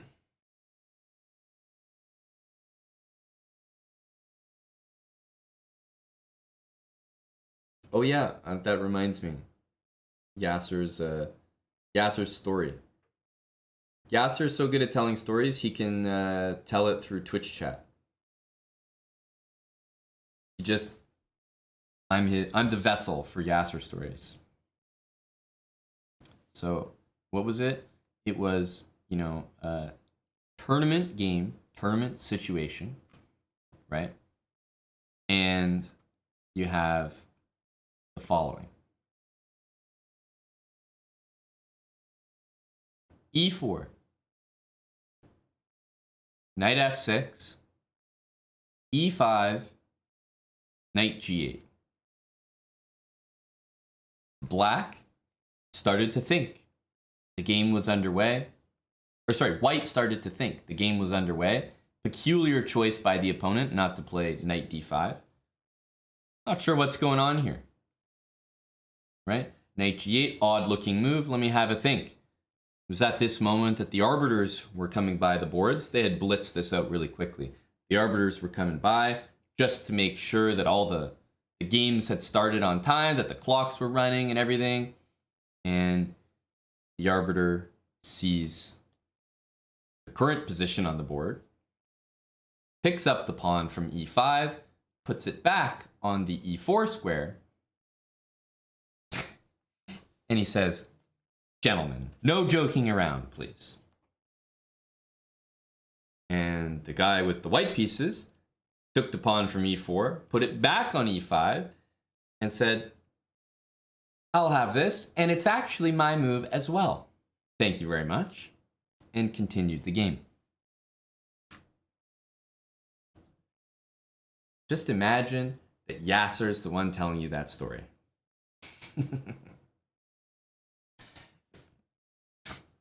I'm but a vessel for Yasser stories. A great one.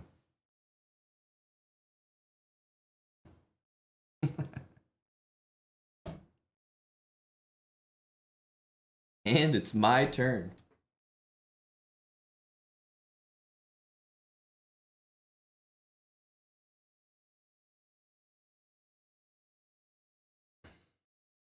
Hope you guys enjoyed my story. It's one of those situations where like the story was stolen and I'm trying to claim all the revenue from it.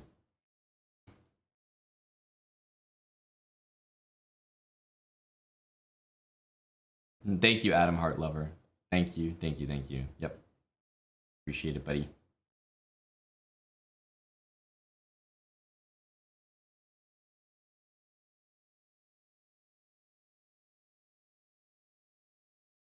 But this isn't even like, you know, just secondhand, Jake. This is like third, fourth. You know, we got Yasser in Twitch chat, which is why I've been reminding everyone, Yasser, if they don't want to hear my, you know, thrift store Walmart stories of, you know, retold Yasser content, we gotta get to 300K so we can get the real thing. 300K YouTube subs, 300K followers. That's what I've been saying. Then we'll try to poach Yasser for a Toronto visit. The guy loves to freeze his nuts off over here in the great country of Canada. No, you're not booked in 2024, Yasser. Jeez Louise. 2023 January. We're not going to drag this out till the summer. That way when you visit, it'll be nice and warm. We got to get you maybe in January so that you experience a good Toronto winter. That's the goal. 2023 Jan. Yasser loves visiting Canada in January, let me tell you. But that's why we have that 300K goal. So that my Yasser stories don't have to be my Yasser stories. They can be the real authentic ones. Delivered in person. Timmy's, that's right, Timmy's at Pearson Airport. Yasser in Nathan Phillips Square. Maybe some ice skating for the boys. Log cabin energy.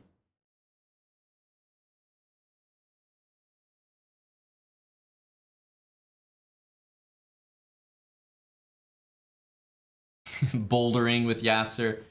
Yeah, something tells me that Yasser he has a body for bouldering. Let me just say that. He has the good fundamentals, good frame. He has a bouldering figure.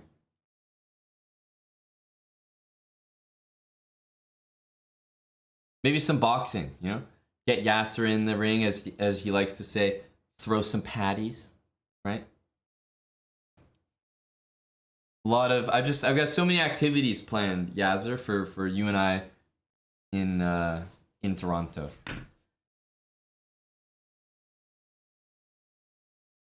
But 300K, that's the goal.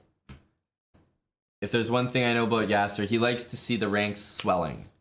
You know, he likes to see the army growing.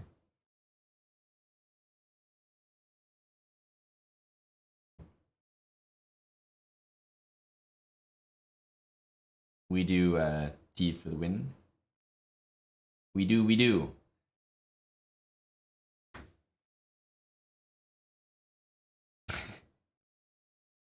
Yasser likes to talk about his swollen pecs a lot. We should have never made that Push 'em Baby album artwork. Yasser's been referencing it for pretty much 8 years now. It was one of the worst decisions we made. Now he won't stop talking about his muscular figure.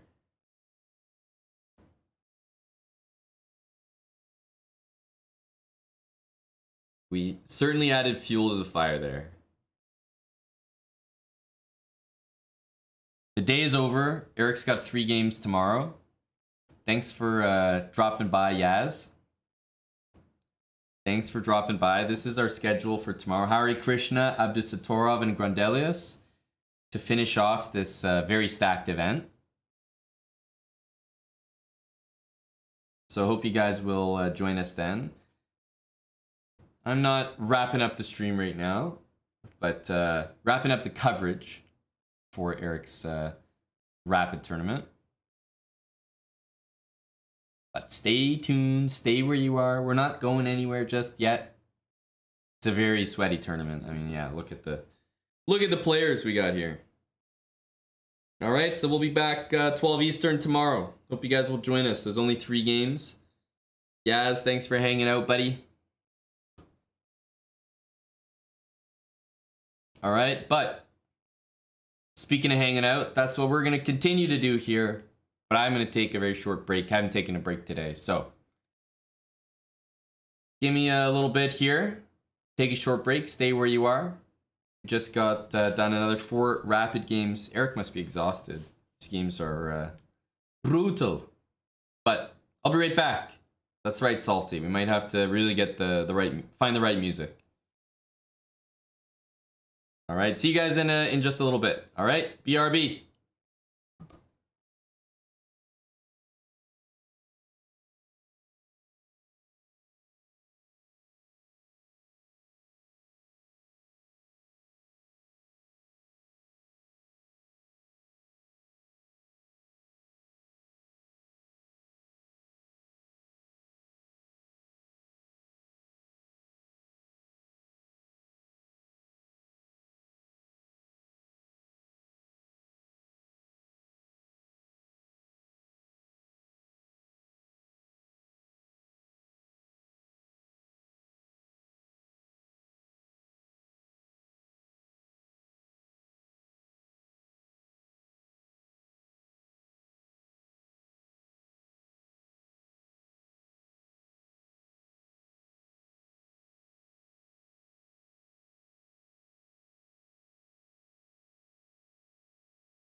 All right.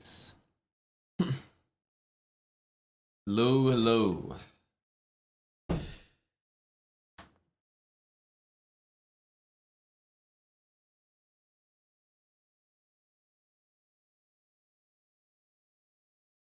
Ugh. Yes, the beads are in. I mean, that's what a Toronto Maple Leafs jersey is, right? It's pretty much like cheating. Beads are in. These are the beads. This music. And this. The Red Bull.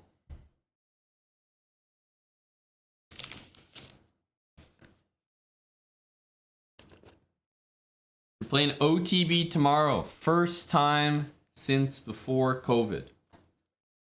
Vasastas, you're a chess bra sub, buddy. Right? All these other people, they might have found chess bra, you know, much like yourself during COVID, right? You know, you joined us in the thick of things.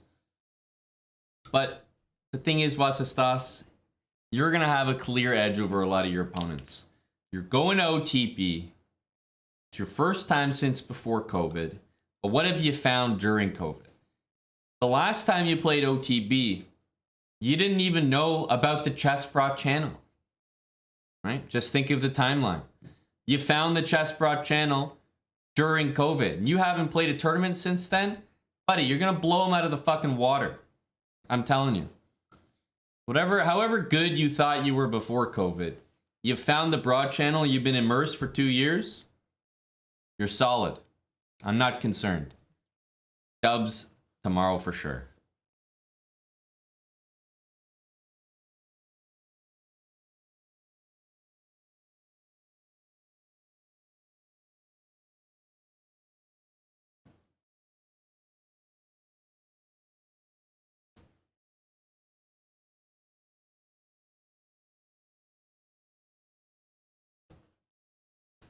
All right. We're injecting Red Bull straight into the veins.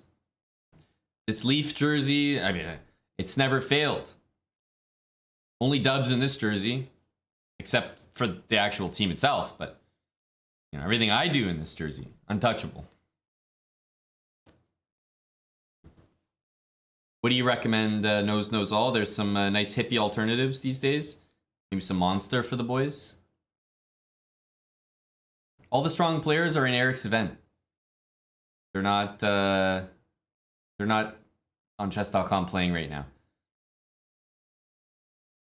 Man, we really have two Russian grandmasters playing an 8-minute, 5-second increment chess 960 game right now. What is going on?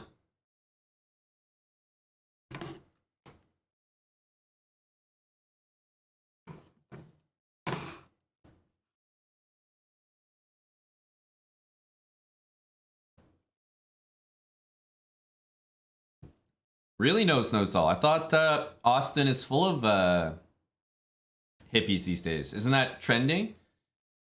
I thought Austin was like a hotspot for that.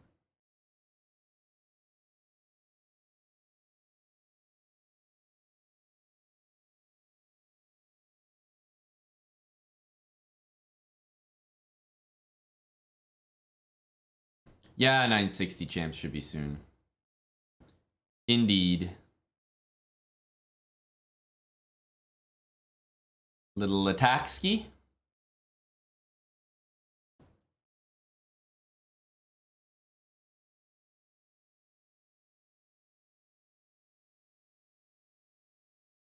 Wow. Alpha. Bishop e5. I mean, hey, Sornik. I see you there. The upgrade. Appreciate you. E5, D4.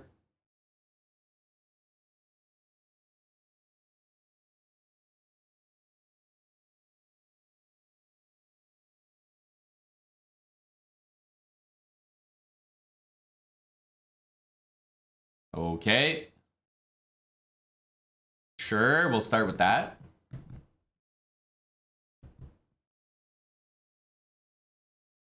We'll start with that.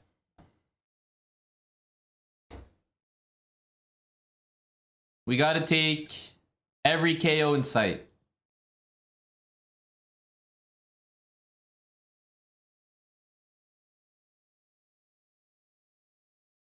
Just keep injecting that Red Bull.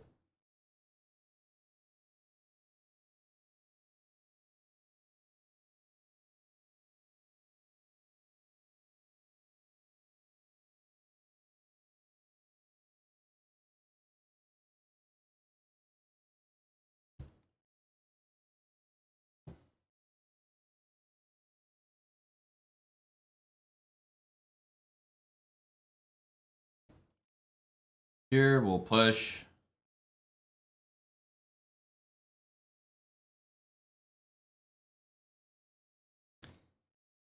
Can't quite castle.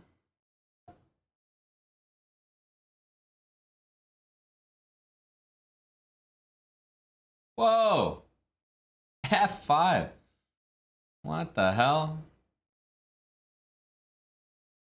Am I getting eaten here?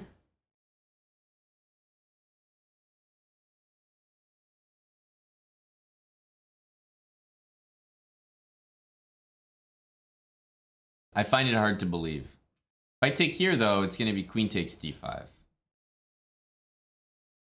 I believe that's what the lad wants. I want to take here somehow. Make that work. Basically, I want to... I'd rather sack here if I can.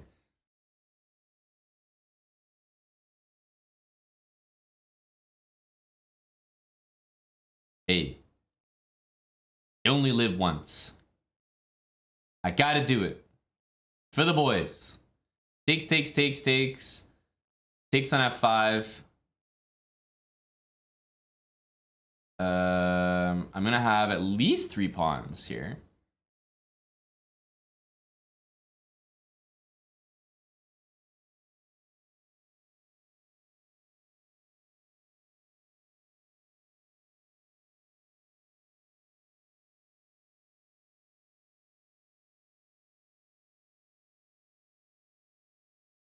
I don't know. I really don't think it's that bad, but rook d8 here.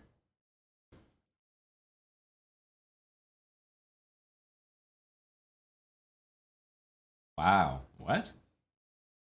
The hell is that move?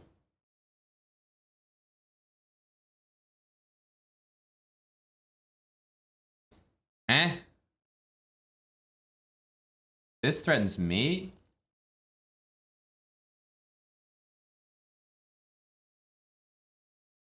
Feels a little fishy here.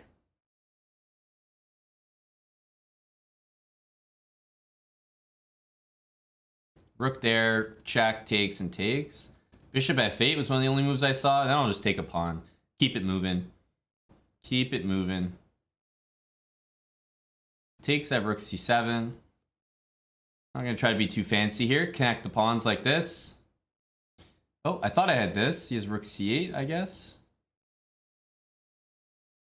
But we have b4. Rook d6, so he's got to go back here. Just got to keep the feet moving.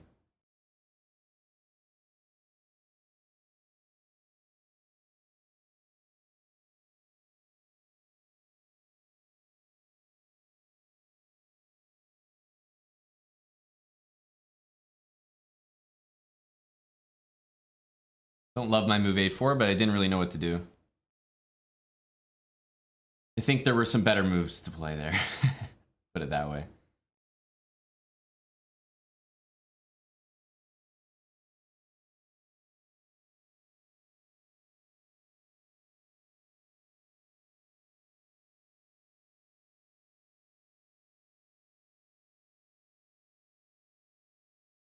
Rook c7.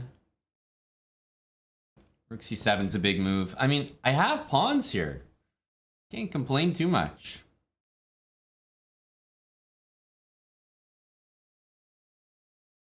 What do I do if he plays knight d8 though?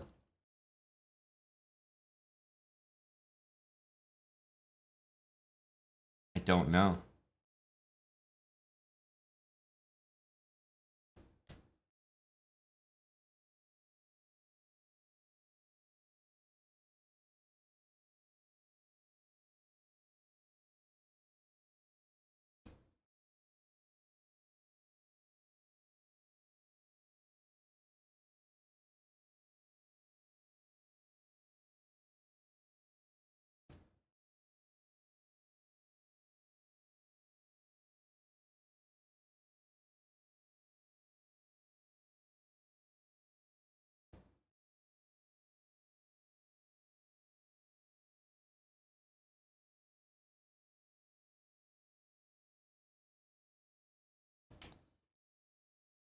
Oof.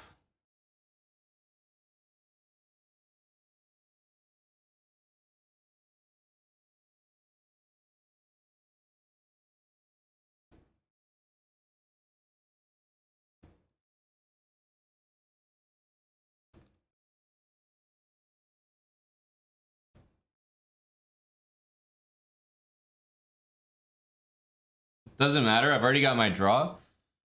Somehow I got all the pieces off the board there. We take those.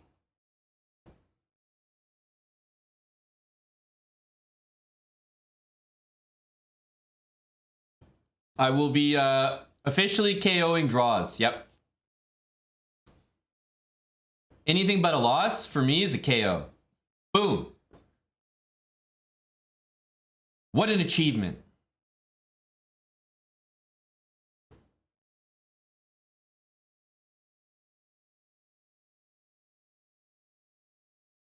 Let's chuck that F pawn out there. You guys know what I'm talking about. You guys know what I'm talking about. You gotta have that winner's mindset.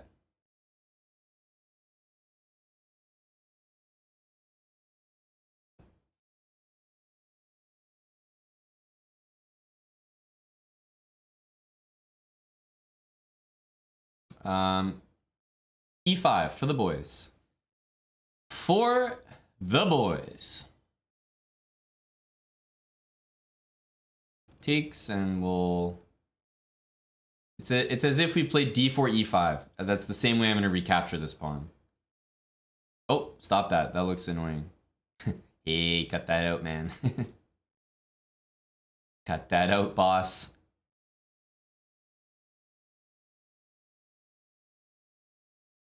Cut that out, boss.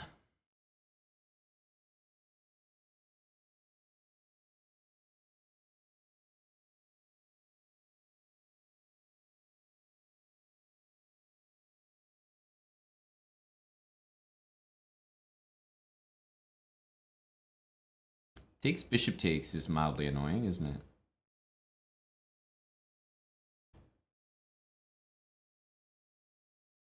Okay, we'll go here.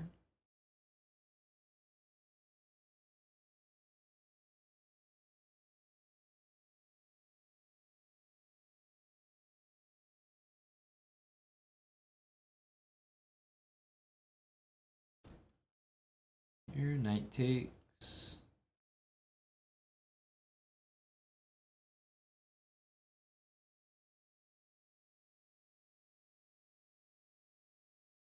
Don't like this move.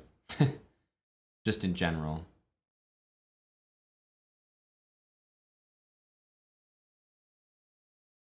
Ooh. Ooh. That one looked like more of an issue. Like this I don't mind. Basically, as long as I have this structure, at least my knight's staying on e5. Queen b3 looked a little bit of a disturbance. Let's chuck that guy there.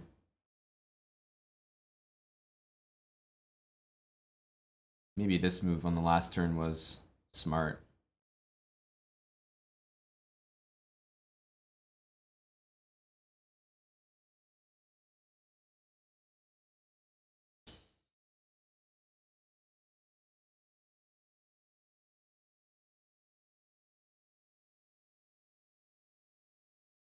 I have this check, which might be useful in a lot of lines.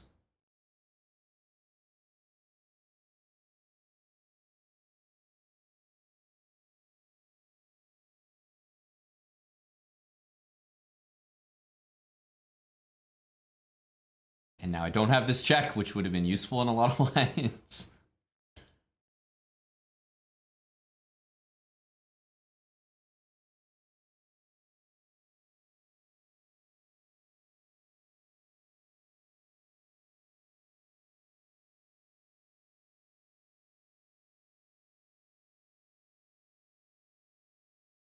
By the way, I didn't even notice this was hanging. Holy cow. Holy smokes. If I take here, he's going to take that. I didn't notice that was hanging. Why didn't I would have taken it. I would have taken it.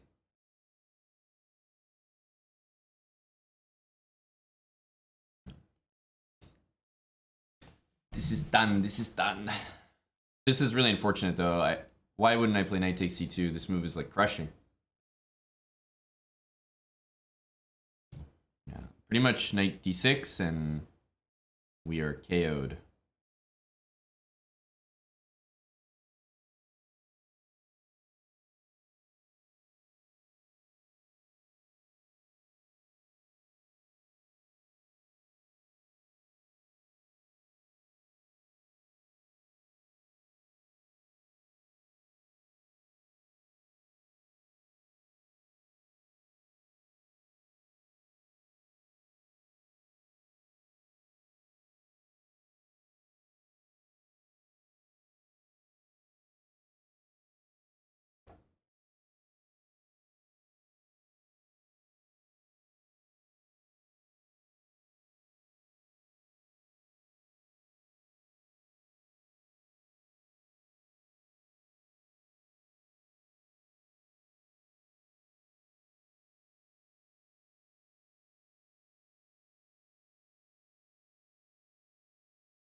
Get him out of here!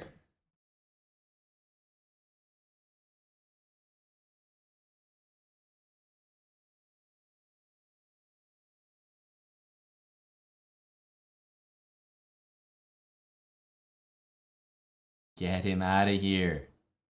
We survived. We just, literally, if it was offered to me, we took it. He could have played knight takes d6 probably 100 times.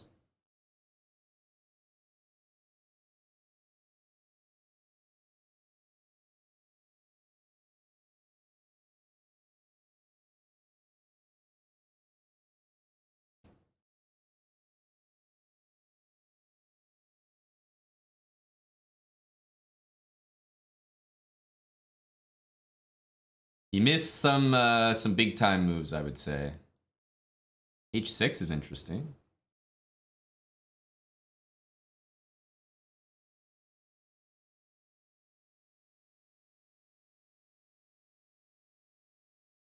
Wow.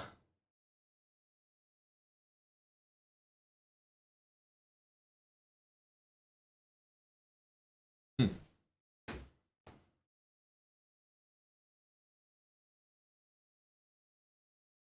Okay, I'll just do this for now. I don't really want to burn too much time thinking there, but I'm not convinced by that move. Snaps by Dylan. Thanks for the $10. Disgusting. Disgusting. I agree. That was disgusting. We got that. We got that win in. We managed.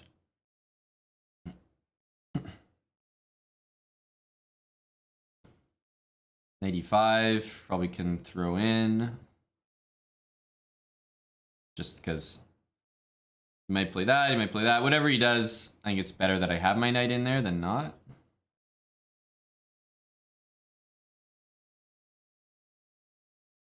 Stick here, safety first. Or sorry, let's castle here, safety first.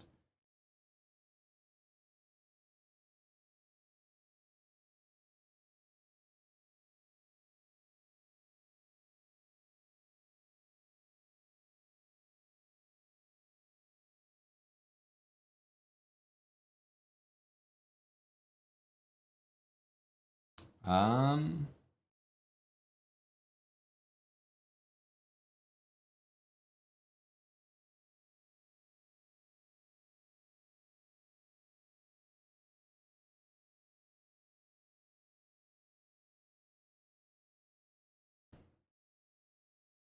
trying to play an endgame with a good bishop.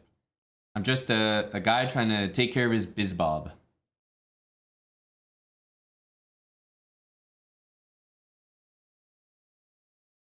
Do I want to let that happen? Probably not. Let's play this. If he takes, his own H-pawn is probably in trouble.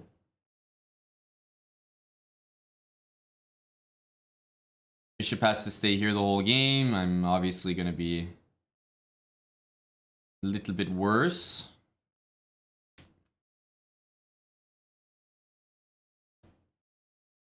But this is a game we just need to survive. It definitely didn't go well for us after f5, g4 like that. Queen b4 after queen takes does not look fun for him. So he might have to take with the pawn, yeah. That's not what he wants to do, though. I mean, he's still fighting for him, but I really don't think that's what he wanted.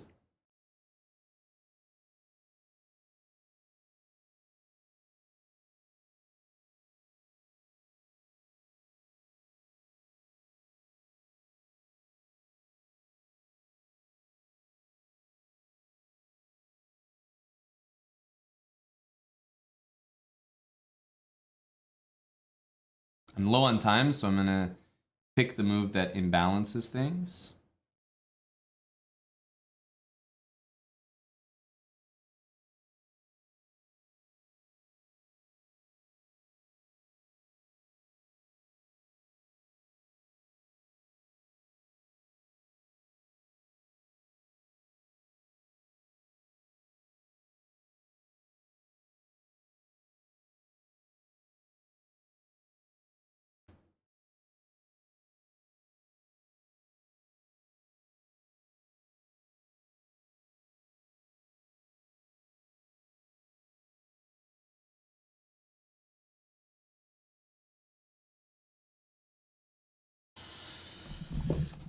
There's no way to do it there.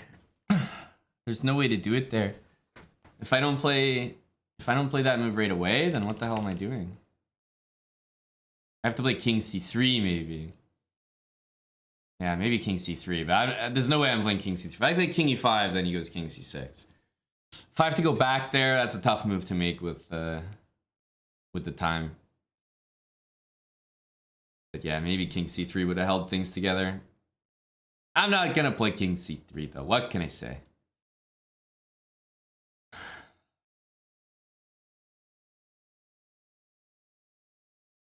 I would do this, but I'm just a little concerned about that. No, e5, h4 probably.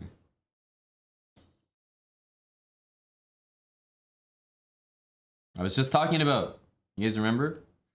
Commentary, I said when there's a goddamn knight on g3, play this. H3 here, takes,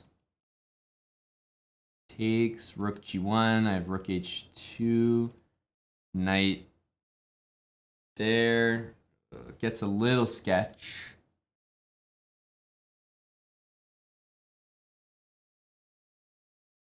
An alpha wouldn't calculate. An alpha would just play this.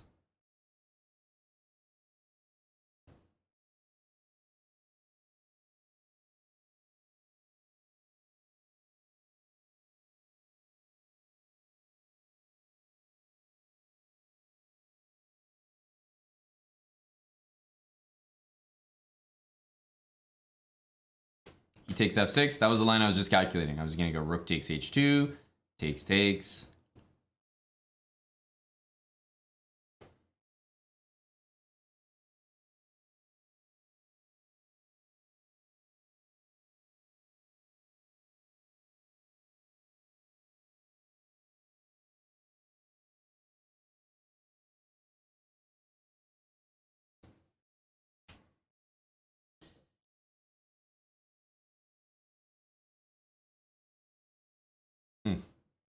Takes, it can't be h takes for whatever that's worth. Maybe not much. I feel like this is a good thing to do. He's gonna castle for sure.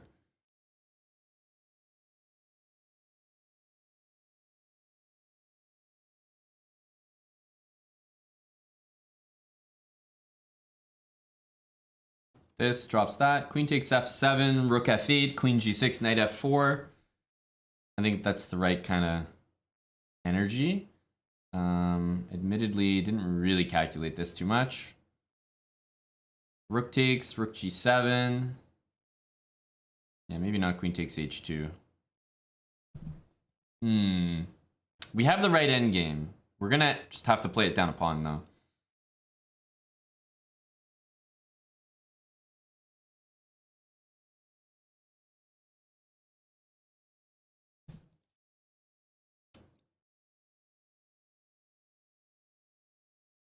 Question is what to do about this pawn.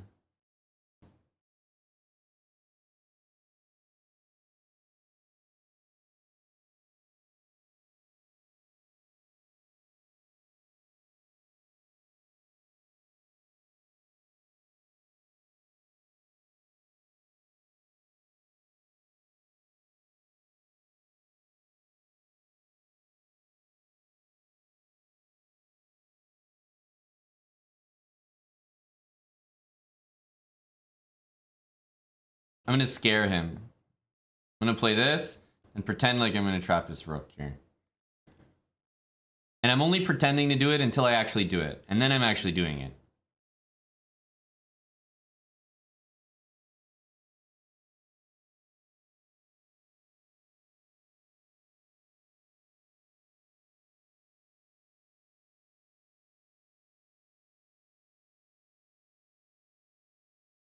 So, issue. This.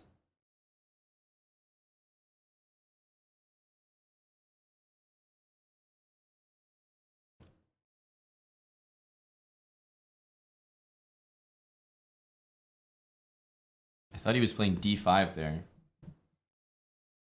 Well, he's gonna take and play e6.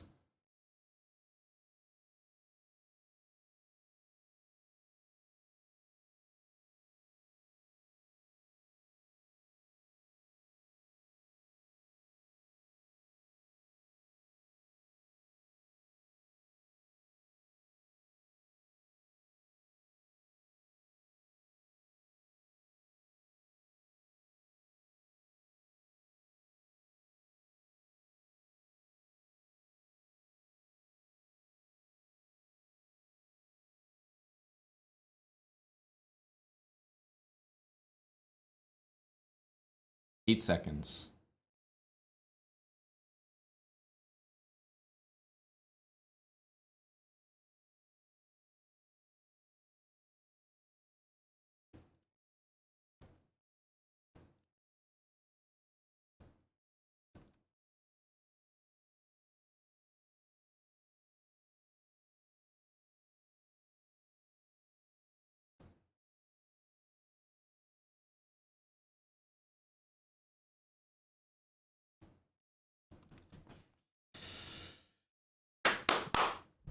Saves the draw.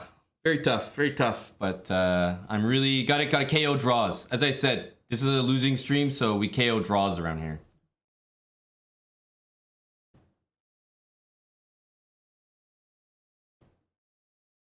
Huge draw, massive result. 0.5 more than expected.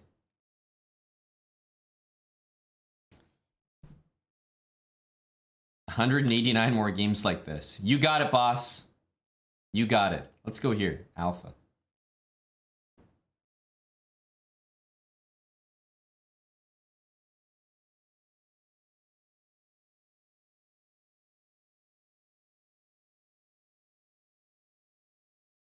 Bishop d6. We'll leave the bishop there.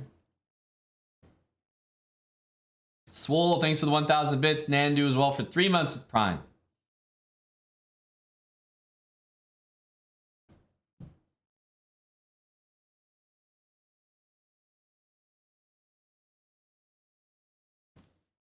Give me some f4.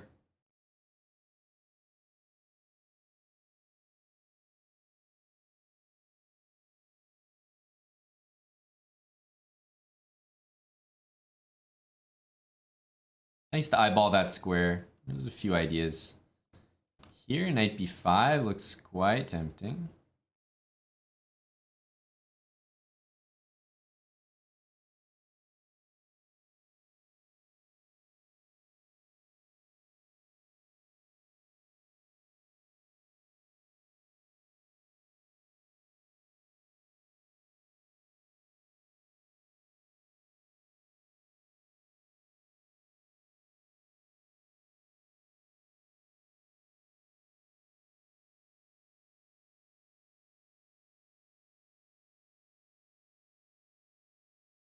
What? See you later, pal.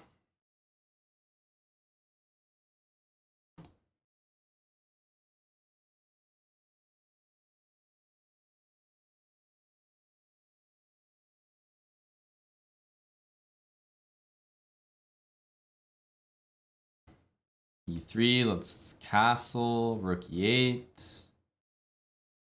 Play this line, knight.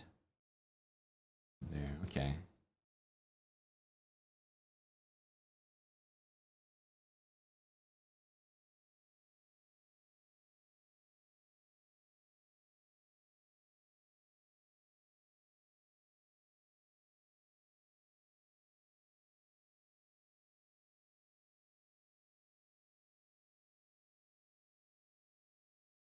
Takes.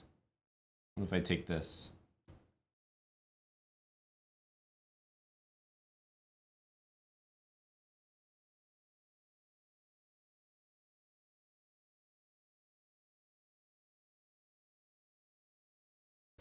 What if I do this? Takes, I'll go knight c6. Not gonna take back with a rook, I don't think we have to. B5, knight bd7 looks right. Oh, on today's moves that I did not calculate.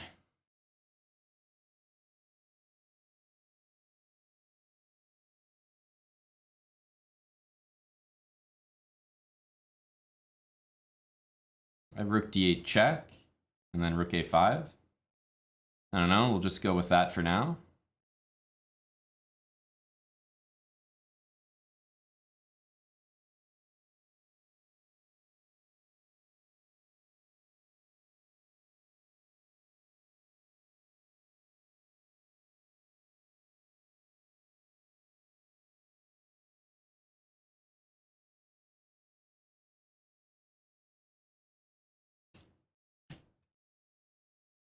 Rook d1, we'll go back.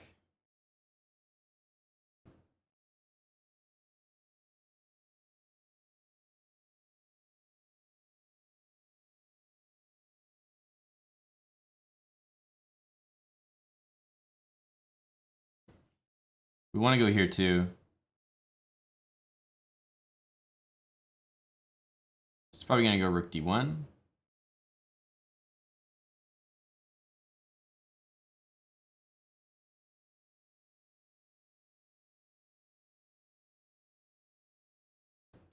Right here, rook d8.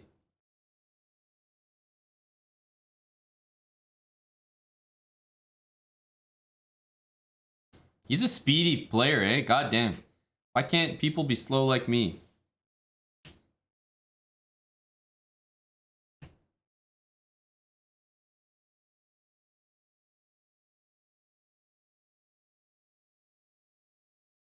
I think I want to play rook b8 next, followed by bishop d7. Holy smokes! What are these ideas? What?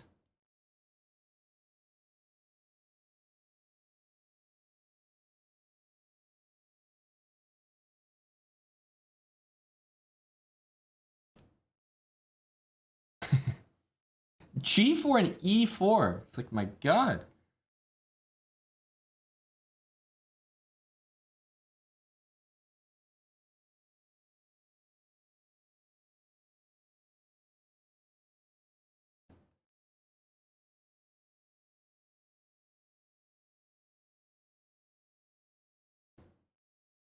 Would have gone here if king takes probably, but this way I'd like to do this so that maybe I have rook a2 check.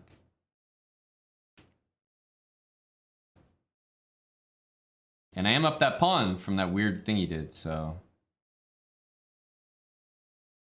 I think he's got to play that.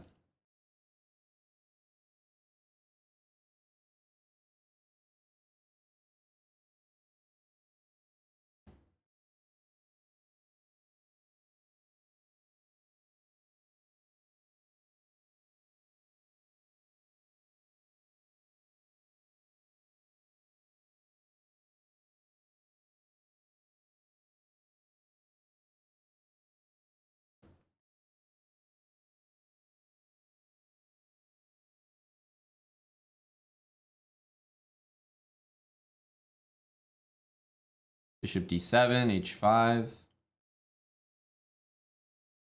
My f7 pawn is weak here, but his f2 pawn will be too weak as well.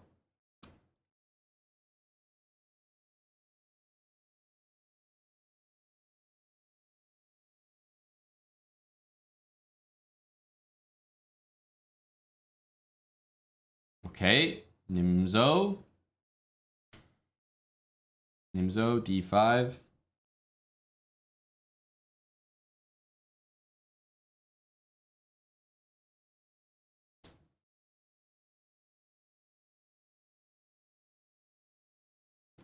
I think this is the theory.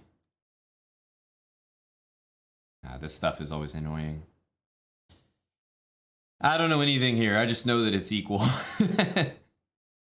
That's annoying enough.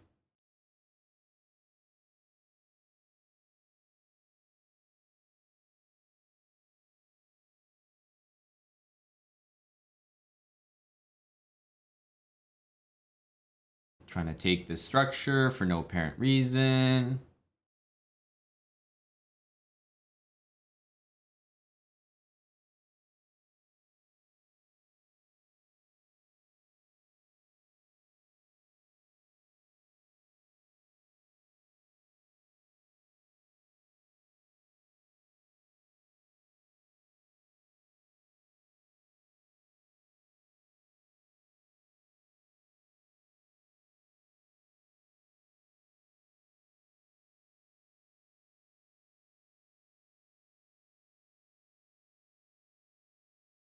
Does he want to play this? I think yes.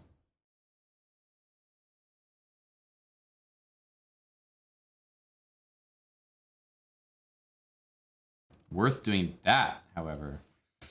I don't know. But this guy's a real speedster. It's like always up on time.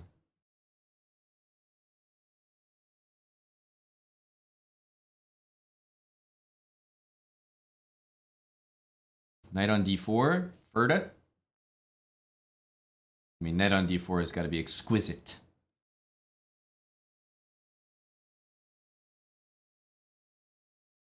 You should probably do this and this. Just be solid.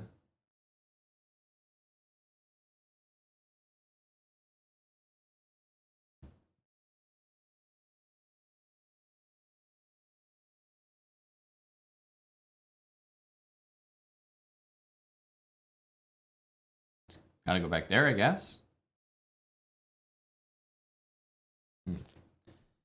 A4.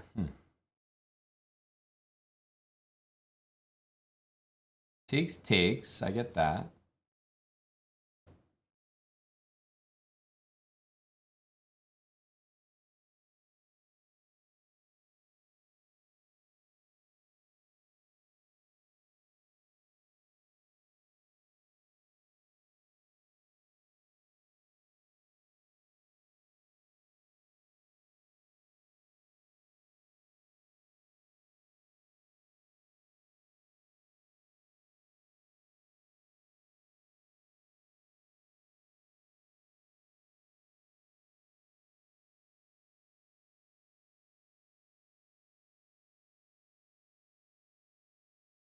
I'm threatening to take and go rook c3 from what I can see.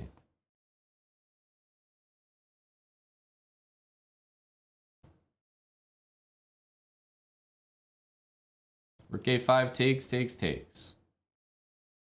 And if we go here, rook there, yeah, it's not good.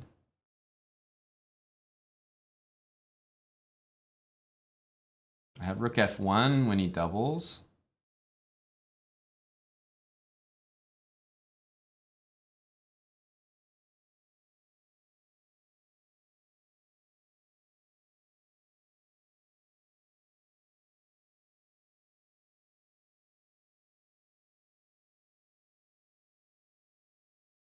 Tough to make this more than what it is, which is probably a draw.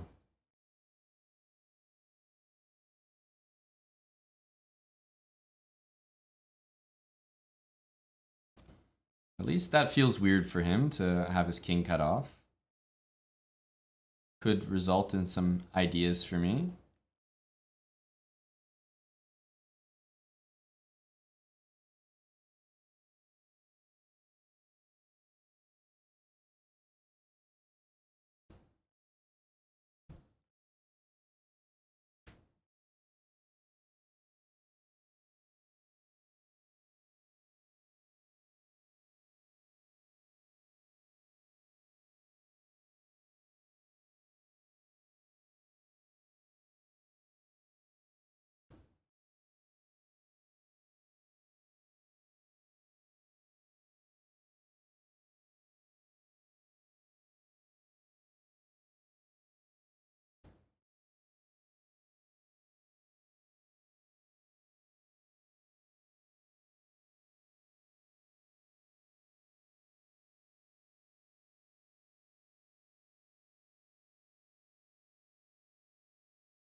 Get him out of here.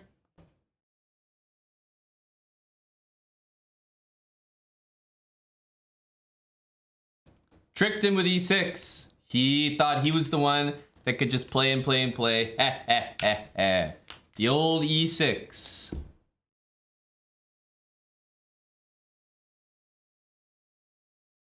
Now, of course, it's not like it's just winning from you by force. Maybe the guy can go here, f5, rook e1, but it caught him off. It threw him off. His center of gravity. You know, he was wobbling.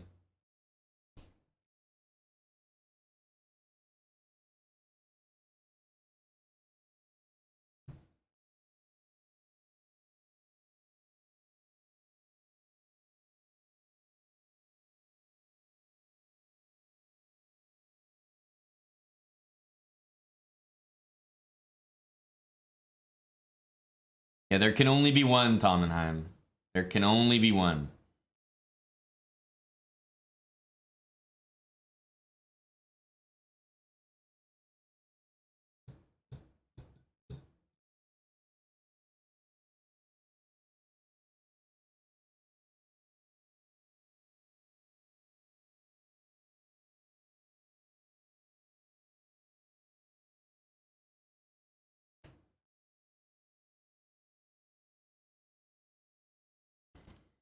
Rook b1 and b4, or just b4 straight away.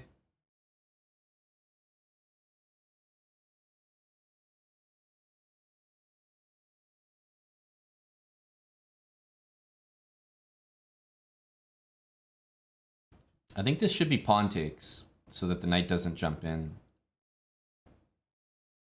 I think that's important. I know I can't castle here. That's annoying. Bishop h6 is an idea if the queen can go to h4, but it's not quite a move. Queen d2, g5, and then what about h4? h4 looks right.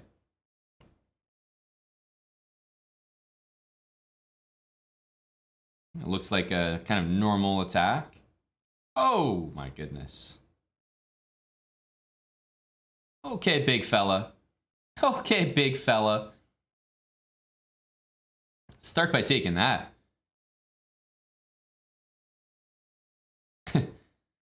Whoa, whoa, whoa, whoa, whoa. Jeez Louise, calm down.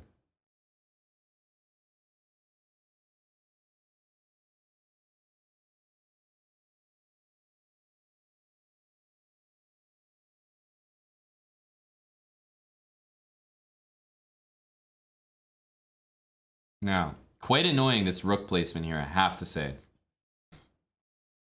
I know I'm better. But goddamn, that rook's annoying.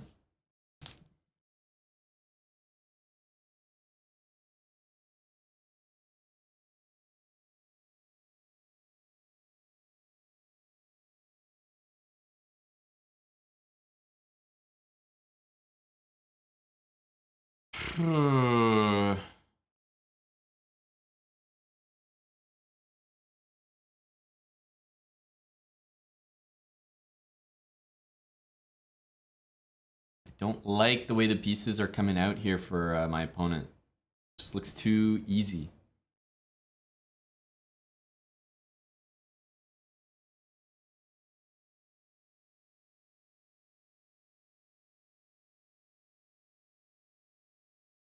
Takes, rook f1, king d2.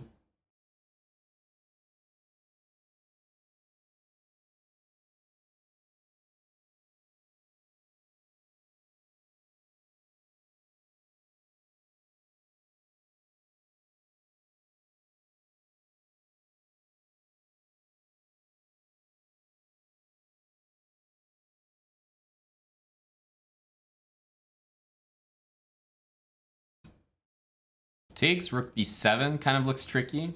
Also, I'm eyeballing rook h6.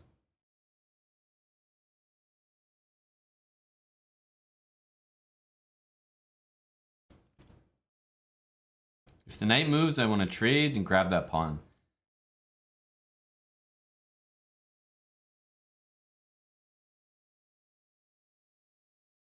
Mr. Leger 97, thanks for the full year.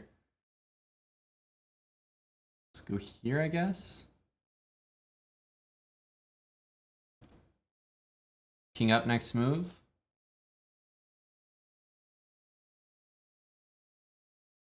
Rook F1, I can always... Uh-huh.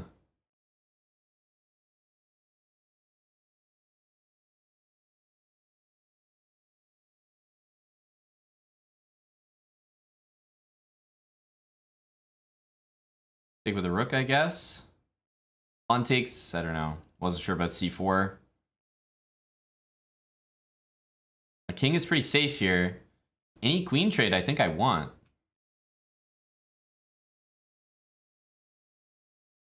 Let's go for this. Rook b7 now is a huge threat. I might be missing a tactic here, but I feel like if I'm getting rook b7.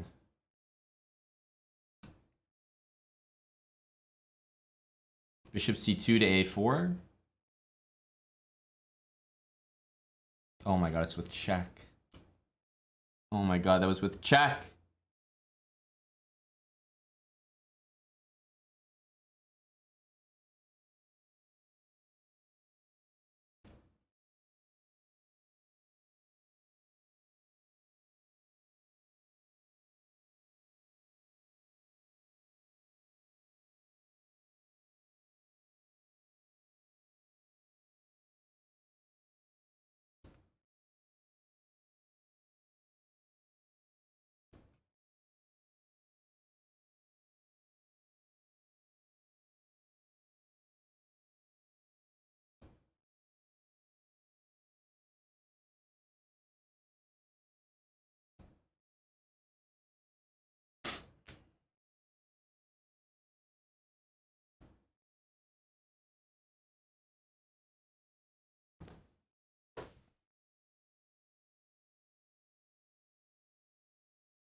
That was a nice little contraption there.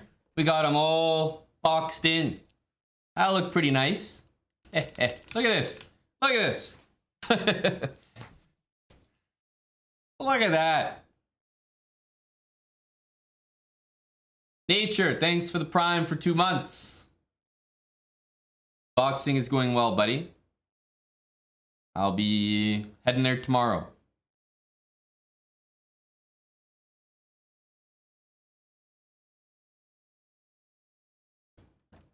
Missed that one with a check. I was fine hanging the rook because I was going to take mate, but it was with a check, which I missed. He also missed it, obviously. So I knew the rook was hanging. I just forgot it was with check, which was very significant. We got differential forms here. Salty. Rebecca FK gone. Handlebar. The Micmac. Trying to get, okay, 2750. Gotta start somewhere. Gotta start somewhere.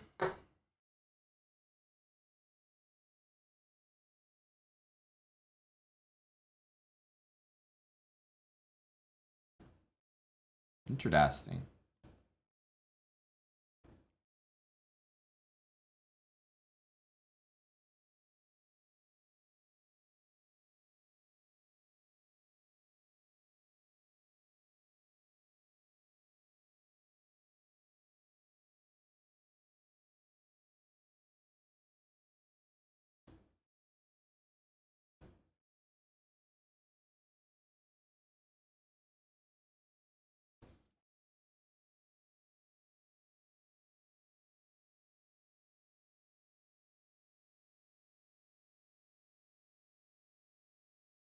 He's playing it a little strange, I feel. Wow, he's definitely sacking and going there. I'm not sure I enjoy the kind of energy that he's playing with right now, so I'm gonna not even touch that. He's playing with a certain kind of energy that needs to be stymied. And it will be stymied not by playing into it, but by playing against it.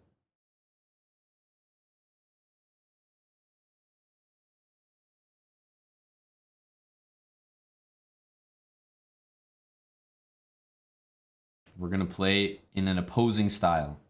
Bishop coming to c2, knight to e3.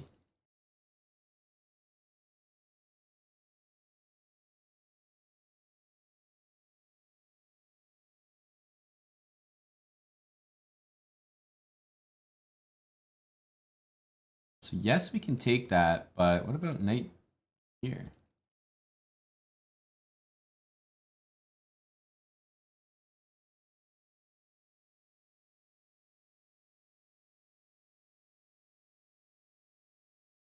I think f3 is the idea.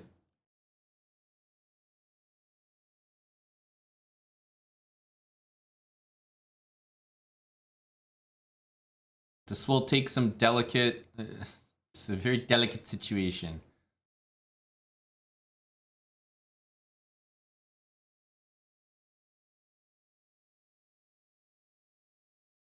Because there's bishop h6 coming.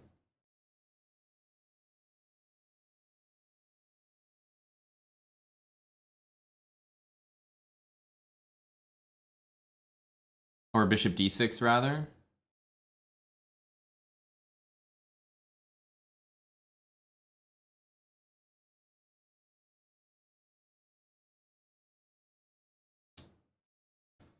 There's a few things happening, and I'm maybe just not in time to defend everything.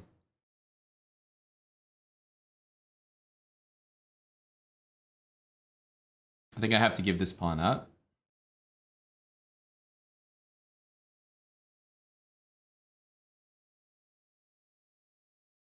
There was a world where I was going to play h3, knight g2, try to defend that, but it looked like it was just a little bit too quick, that he was getting everything he wants.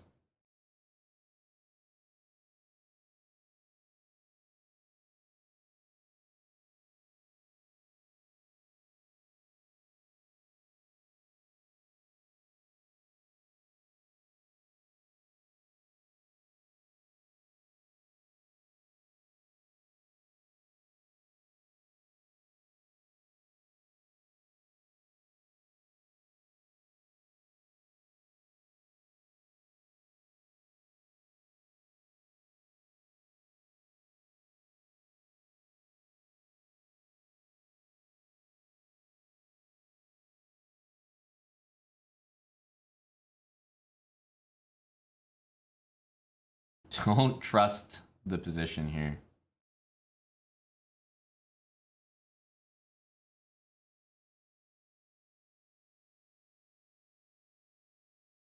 Yeah, this is definitely much worse here. Definitely much worse. If we can pull out something here, that'll be a good sign.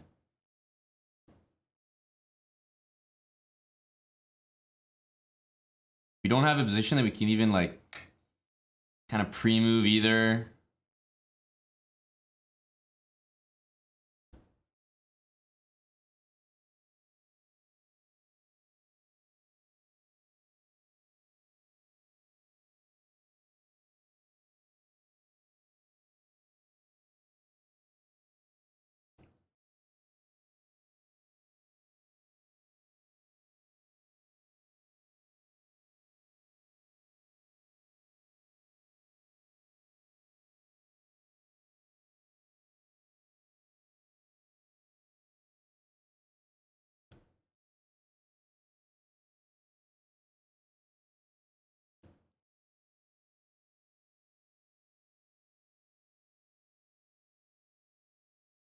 Oops.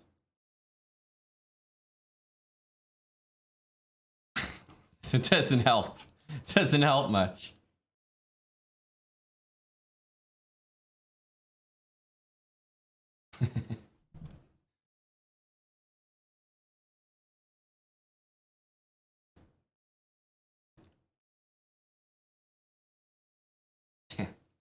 Doesn't help much. The position is so bad that like I can miss something, he can miss something, and it'd still be good for him. What is this? I guess here.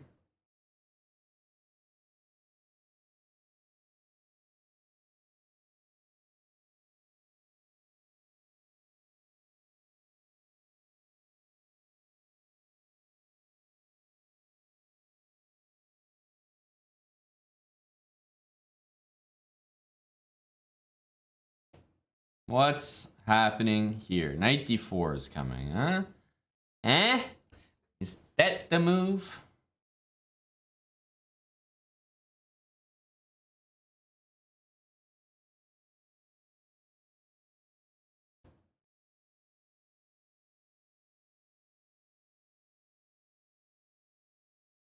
Ooh, after e3, maybe I should have done something a little different.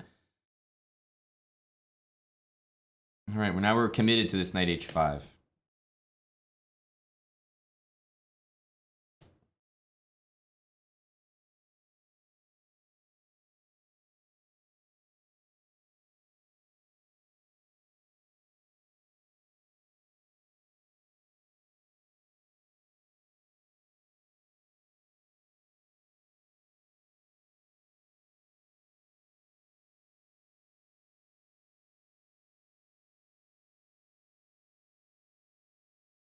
This is not that reliable.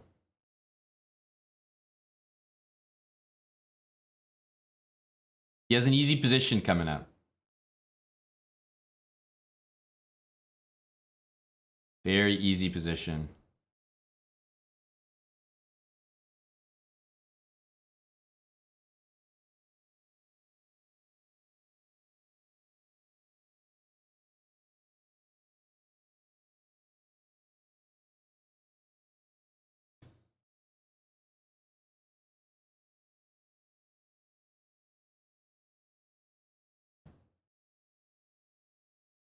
It's too easy to play. Too easy to play.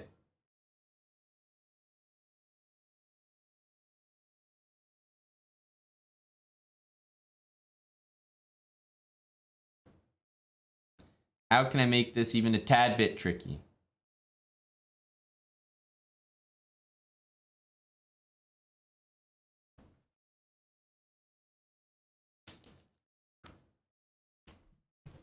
D4's maybe playable. He doesn't really want a castle because his rook is so good here.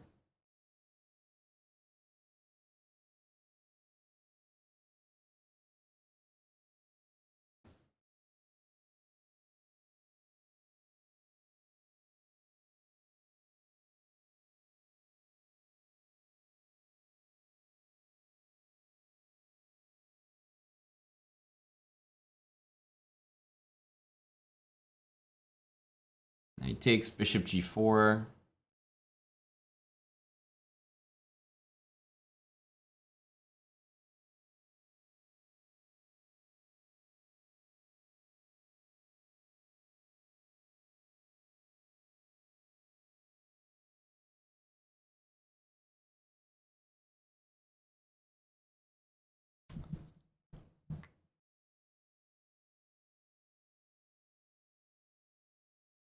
Ah, I'm low on time.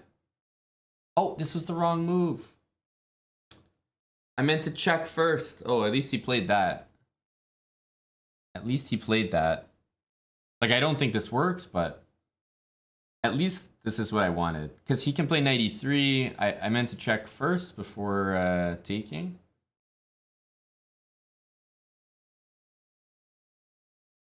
At least this is what I wanted. I don't think it works, but man. Maybe something.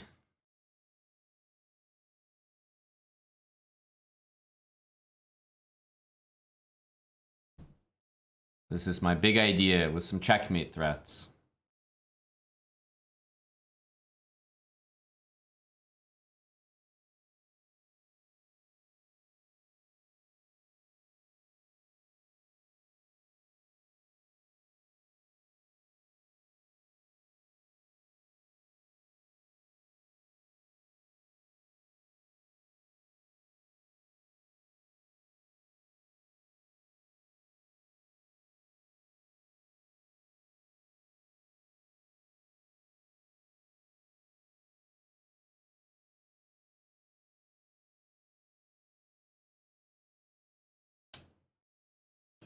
Damn. Doesn't quite work. I think I had something there, but I don't think bishop b5 was the right move.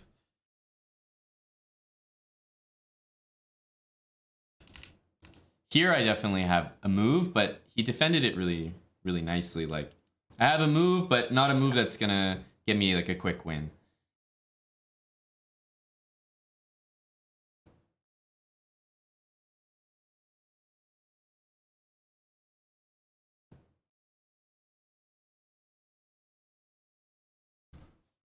6. Okay. So here, yeah, he defended that one.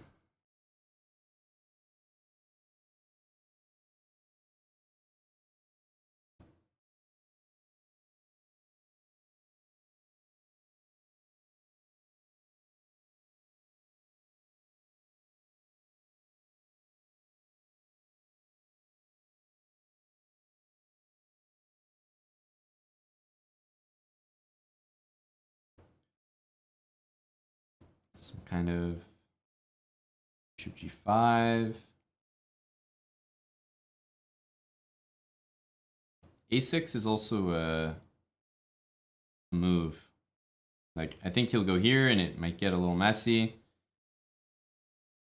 But definitely don't think he meant to do this. Is this gonna work somehow? Knight here. F4.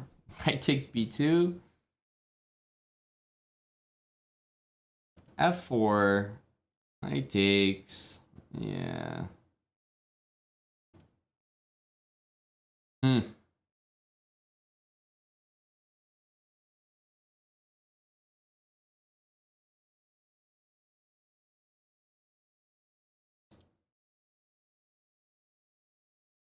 think we'll go queen d2 then.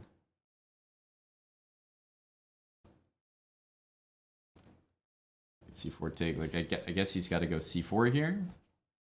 It's probably another move I'm missing, though.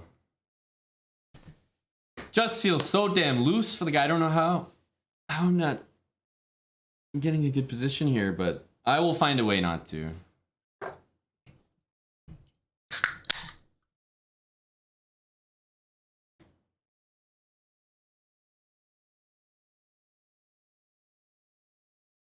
Knight b2, queen c1, knight c4.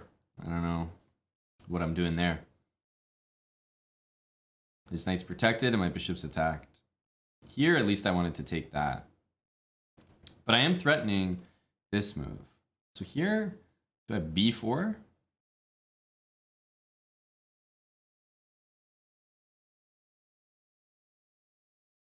Let's keep it simple and go here. That's a feel-good move as well. Gets off the diagonal. Ah!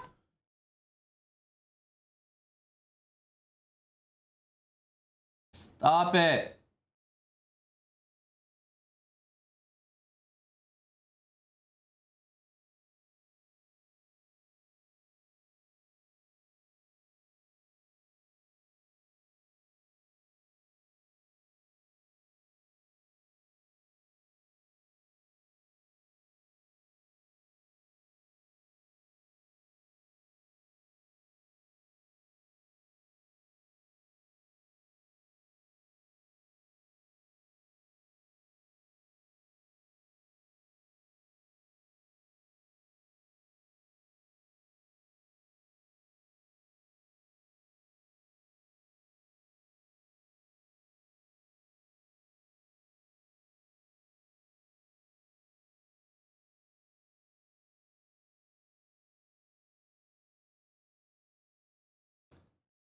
I think I just trolled.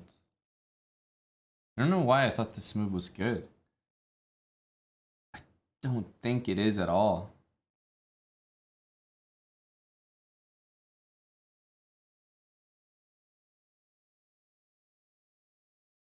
Yeah, I think one of those two moves was pretty good for him there. Like, I'm just pinned to my queen somehow.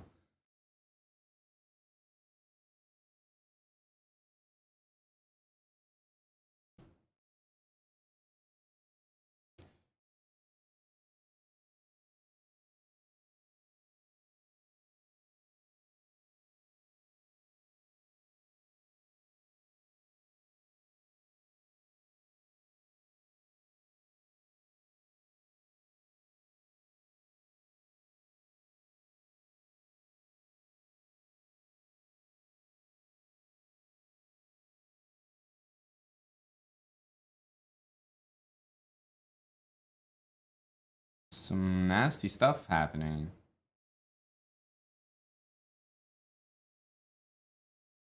Is he here? Is this gonna be me losing on time? Oh, okay. Okay. Big move here. King G8. Huge move. Lots of time left.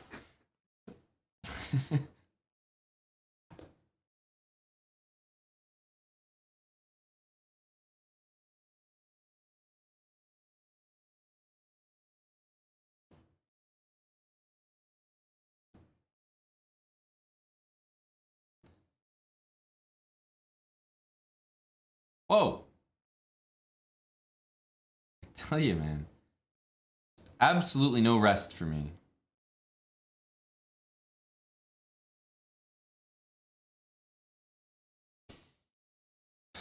Dude, this guy's a full sender. He really is.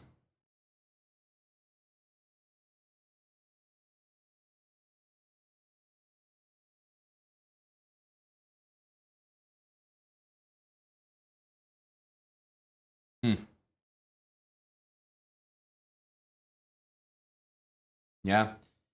White's attack looks better than black's here, I gotta say. I would never have even thought to put the king on that side.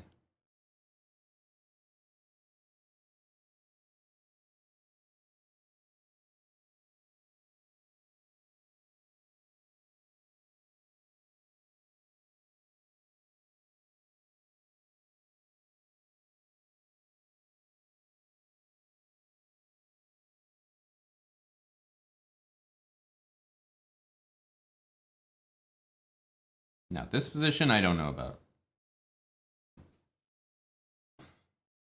Polished, I always play defense. So if I don't love it, I need to rethink my strat.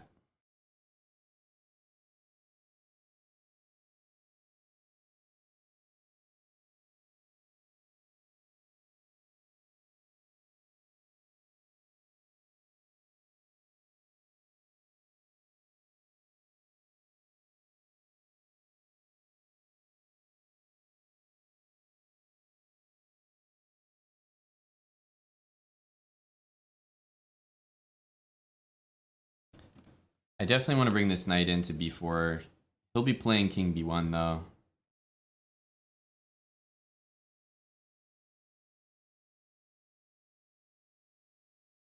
I have some baby threat of knight takes a2. This doesn't do that much. It wins a pawn maybe. And it's easy to stop. And king b1 looks like a good move for him no matter what.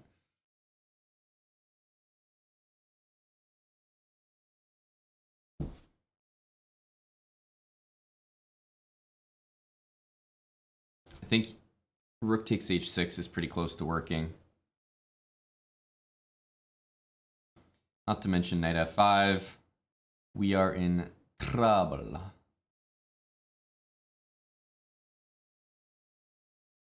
I gotta put this here. Only chance.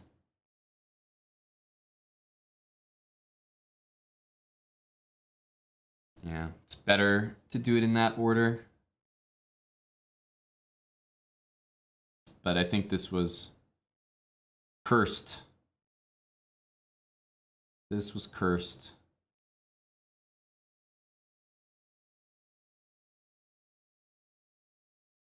Oh.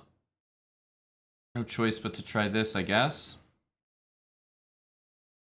And his mate in a couple. It's like nothing to really do. That attack was just like 1, 2, 3. I don't know. I don't know how to I don't know what to do about that. Silveretto, thanks for the 4 months. This guy's playing like a very active, very, very active style. He's really getting out there.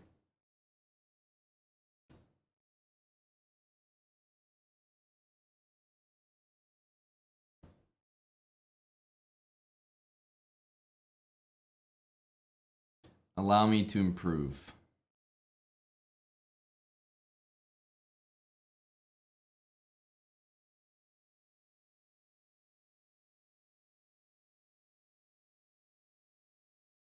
Of course, I could just be playing h4, but somehow I'm encouraging it every time.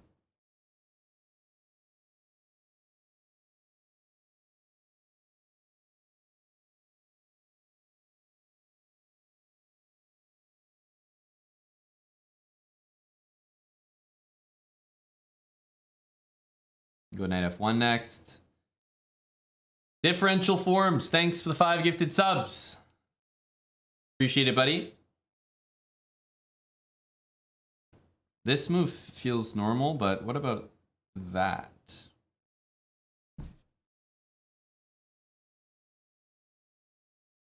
No, I think we're supposed to do this.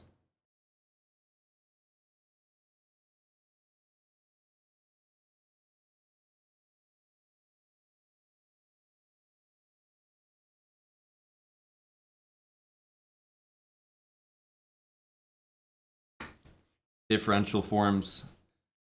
I'm just a lowly guy trying to put a dub together over here. And boy, is it challenging.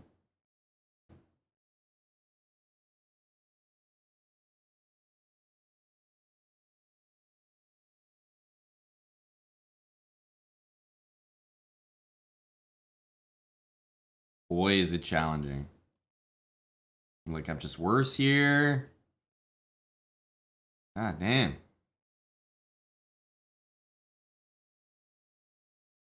And knight wants to end up here. Let's, first of all, get this king the hell out of dodge. Here. Bishop takes, maybe. I don't want to deal with that. Bishop takes. Knight takes and knight d3. He gets 2 pawns and the exchange. I don't want to mess with it. Let's just guard it. King e2 next. e5 is never a huge concern for me, I think.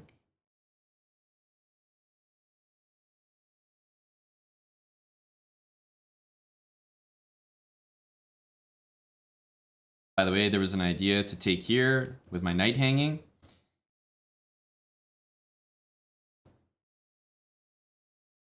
Okay, I'm just gonna do this just to tickle the pickle. Just so he thinks d3 might be an idea by me at some point this game. Yep, that's what I like to see.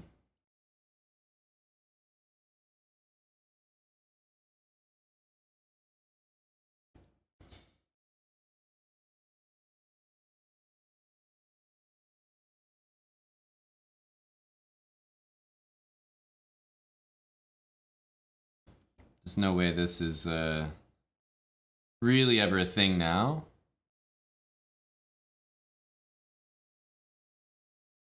I'm trying to see. I do want maybe bishop against knight. Might try to play knight h4. We're ahead on time. That's my claim to fame here.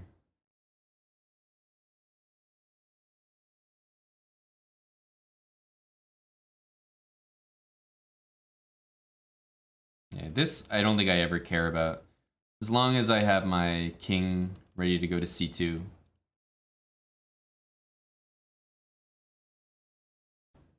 Shouldn't be a big deal.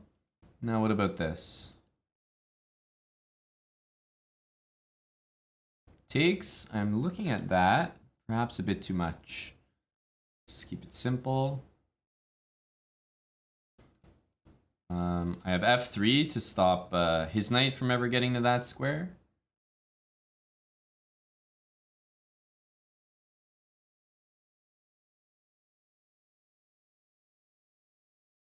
You can't let that happen.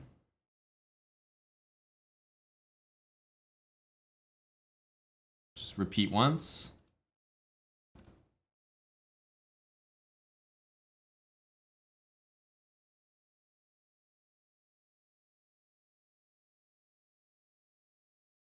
My king's very safe, so...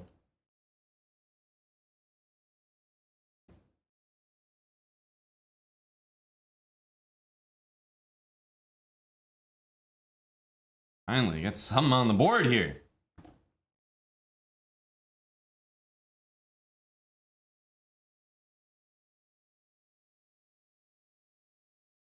Something on the damn board here.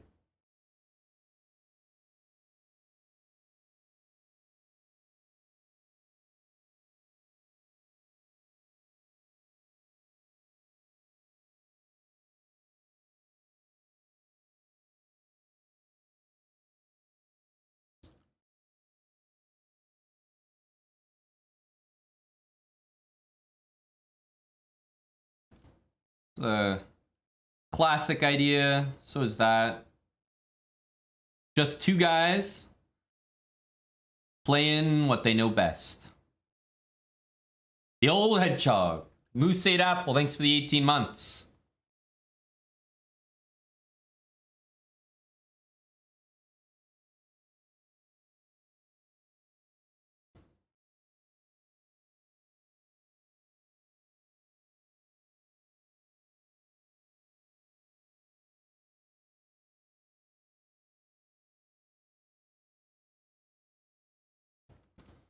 A knight move like that is always concerning. TBH.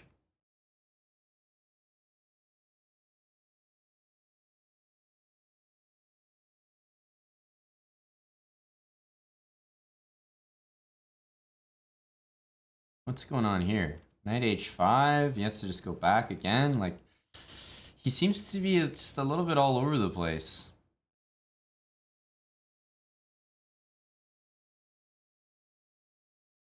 But that's not enough to be better in these situations. Knight g6. He's also got to go back. I have this and this. I don't know how good that is, though.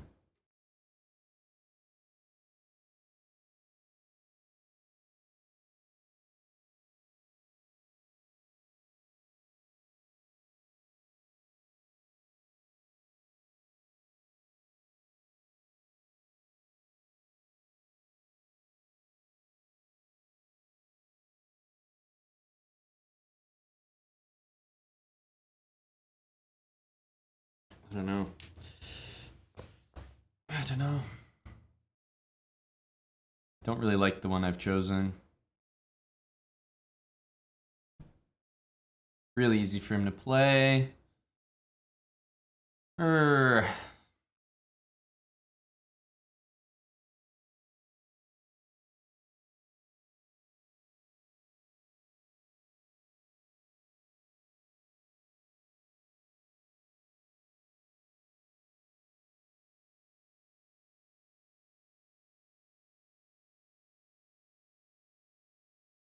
Knight there is happening, huh?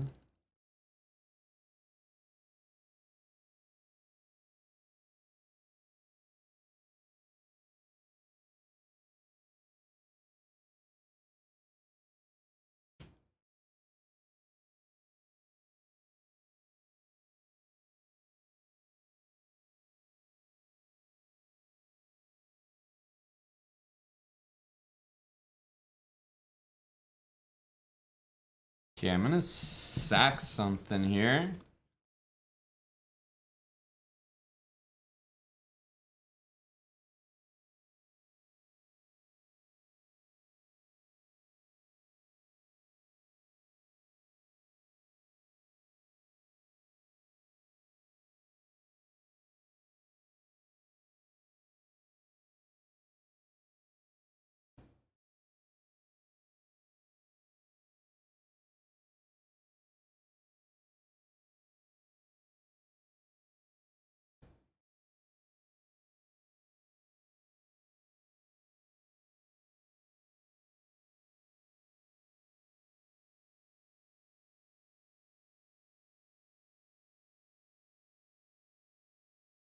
Oof.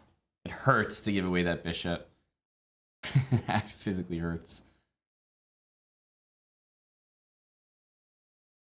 I really wanted to keep it, but I didn't see a way to do it. F7 was hanging, so I couldn't move my knight.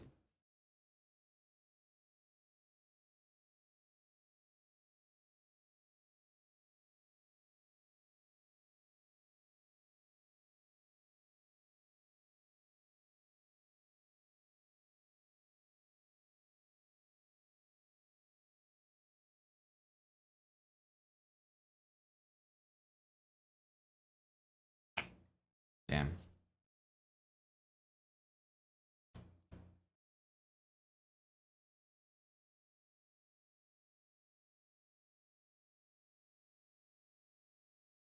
Executive decision to take there.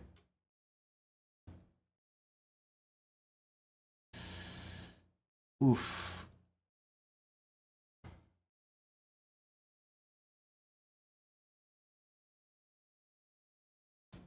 So annoying.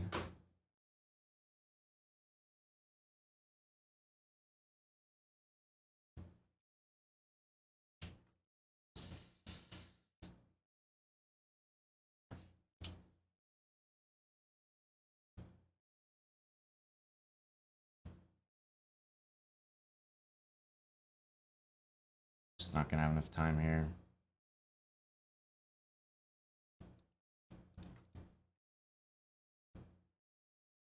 Oh my god, what? How are we winning that?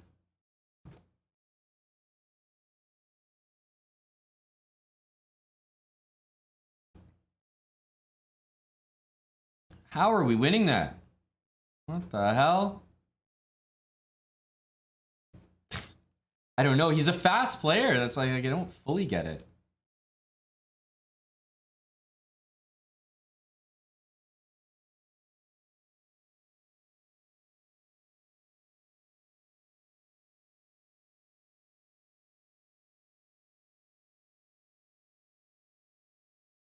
'94, eh?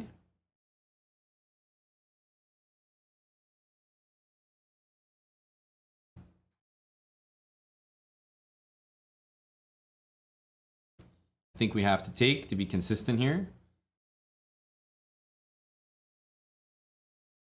He can't use the B8 square, which is actually extremely relevant here.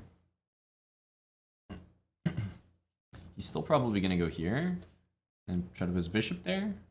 Although, if he does that, I can threaten rook d8 by going knight b3 or knight e4. I think I'm gonna get a good position here. I just need to choose my moves very carefully right now.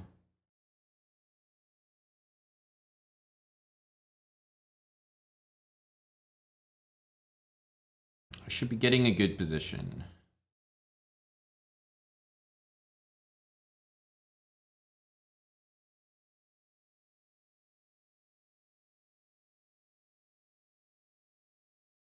Here, bishop e6, take, king c2.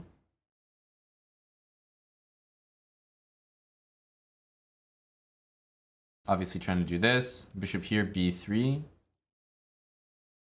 He can't kick my knight, which is really important. He's got those two Bs, though. Ever dangerous.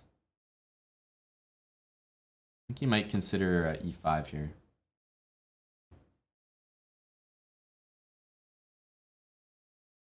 And the question is, what does he do about takes and rook a1? Bishop here, b3. Bishop f8, takes.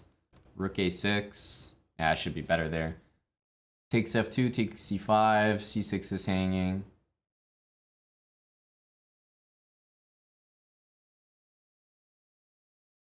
e5 takes, rook a1 here, b3, bishop e2, rook e1, bishop f8, takes, bishop e5. We're up a pawn. I see only good things here. And I haven't calculated any line where I've played b3, to be honest. Like, he can go here, I can play b3, but I thought maybe it was sketchy because of some kind of bishop f8 move. But maybe b3 just wins. I don't see too many lines other than like bishop e6 or something depressing. Throbbing deep meerkat meat, 26 months. Go Sharks. Ah, it's a Sharks angle, is it? Bishop e6. Like I said, that's depressing.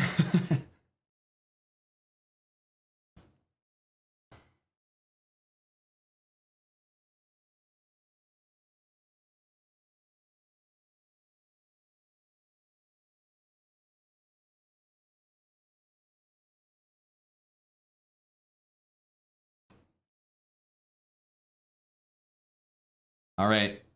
Don't hate me for this. I'm going to play e5 and try to lock this bishop. It's not a move I would say is normally good. Definitely not.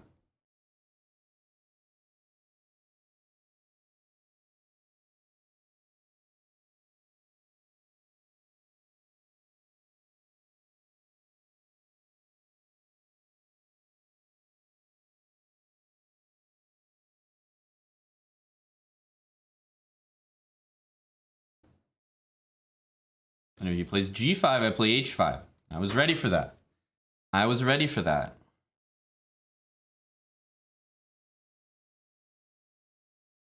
Okay. So the way I see it, his bishop is not playing chess right now.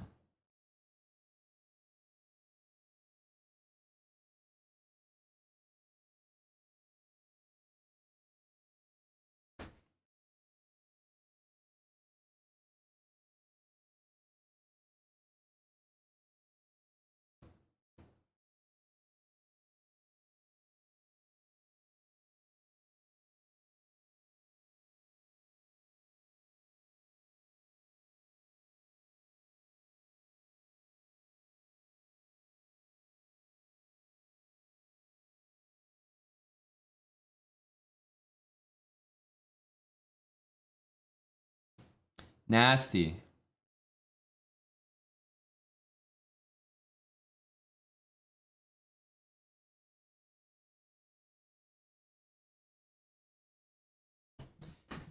Takes, rook c8, takes on a6, and I'll queen my pawn there. That really was a KO.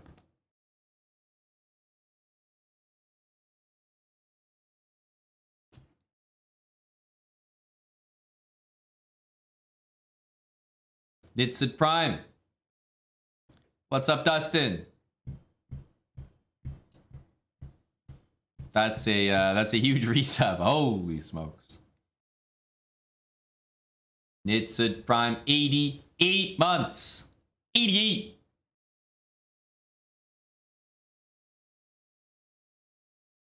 Long time resub from Big Nitsid Prime. Let's take here. Knight there, castle, knight takes rook d8. Pretty sure I've seen something like this. Maybe we should have done this first.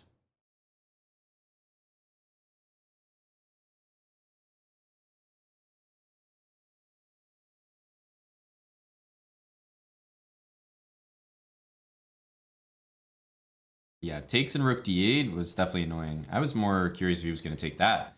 Now I'm going to play h6. I got some queen moves. I got some rook c8. I got 88 months from Nitsid Prime.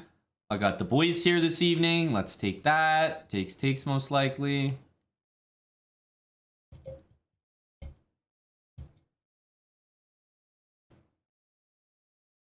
Start with this. Little Pinsky. Looks like we can do this, no probs. Annoying that I don't have, let's say, h6 in. He might want to take and go...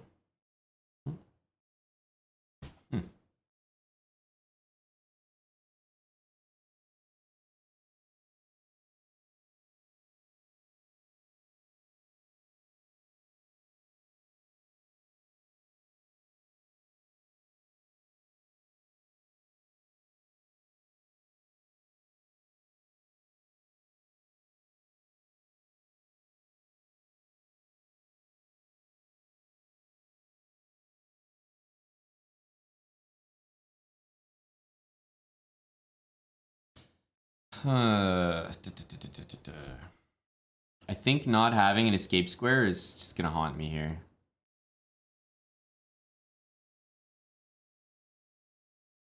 Let's just do this. I can't. There's a lot of lines where it's like, okay, if there's a rook hitting my rook at the end of it, I'm not gonna be happy.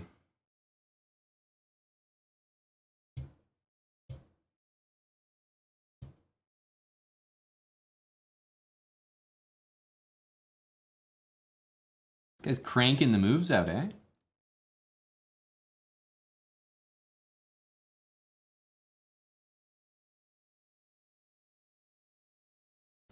Knight d7's a move. Big fella.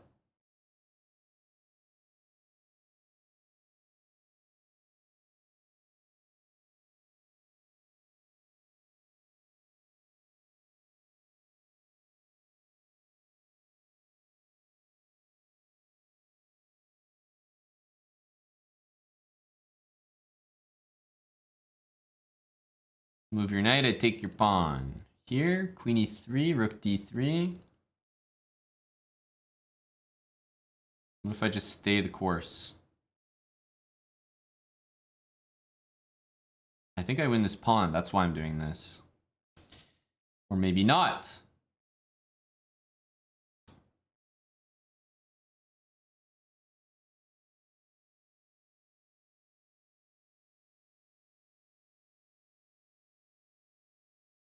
Okay, now I don't want to trade queens. I lied. Queen a3 I like. There's knight d5. Be a bit careful. What? The flying...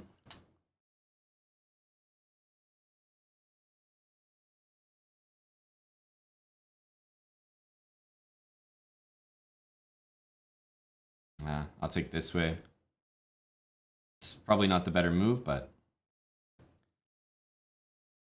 it looks too easy for him to play otherwise. And time is low, so I'd rather have a bit of a weird position where I have some ideas.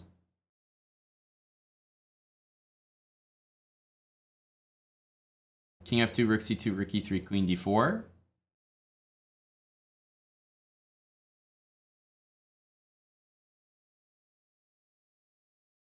I have rook f8 on that every time. Let's get the king up, queen d7, rook f8.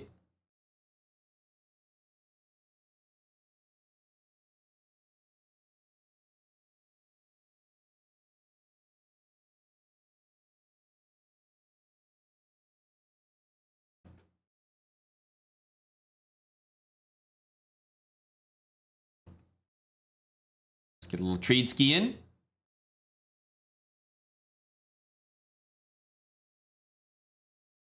Oh, for sure.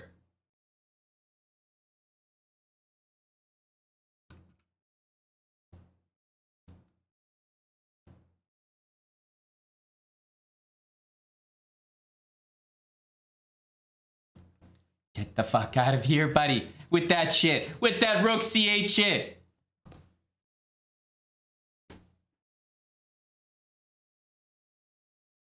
No. That's the disrespect. The rook c8 disrespect. Nice try, pal. Get out of here.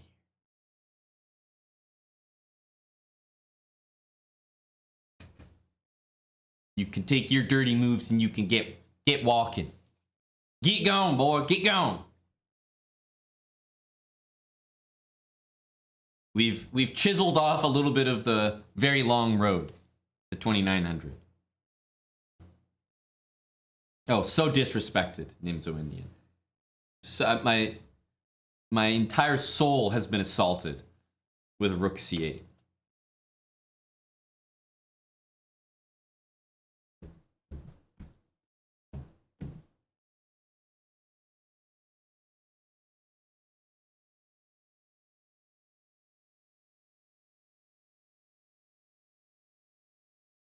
There's only cloudy days.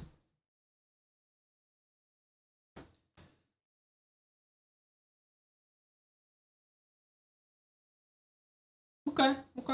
We've done a few things. We've done a few good things, but we're not done yet. Not even close. Ugh. Who's my hockey team? I don't know. I'm gonna have to stretch and think about that. BYD Colin, you know it, buddy. You know it. We're getting right back in there. We're getting down and dirty.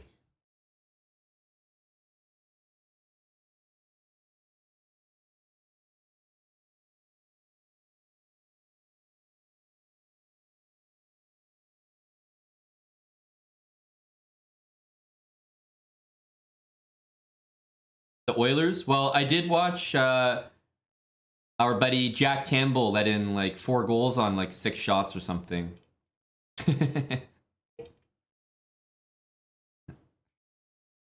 Jack Campbell is the plague of the Leafs. And now he's on the Oilers. Imagine taking the worst part of the Leafs organization and thinking that it'll make your team better.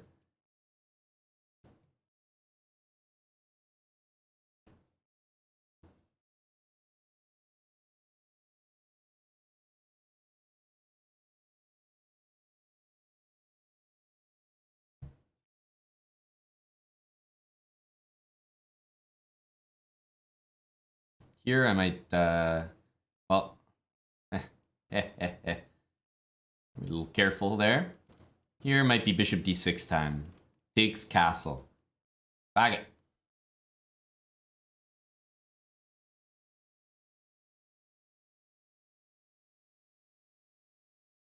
h3.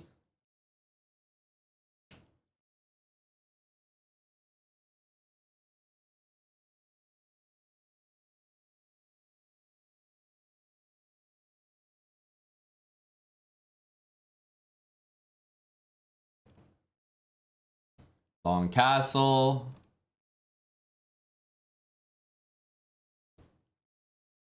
Mm-hmm.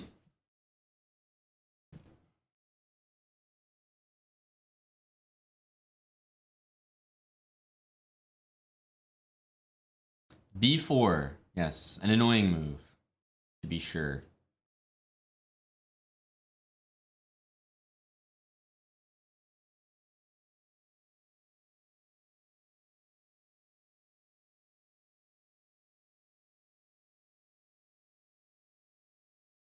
All right, maybe a little knight f5. Little knight f5 action. Little hey, how are ya? Yeah, the name's a little intimidating. Silvius Tiberius. He definitely sounds like he's gonna inherit a kingdom in 8 years.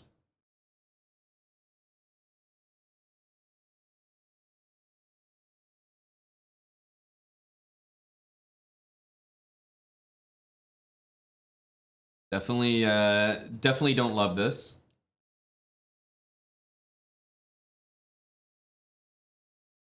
The pawn storm on the queen side is about to say hello and goodbye. So we might need to be extremely decisive here.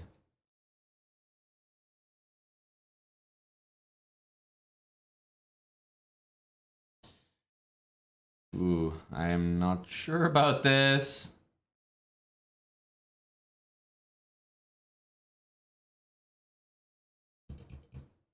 Ah!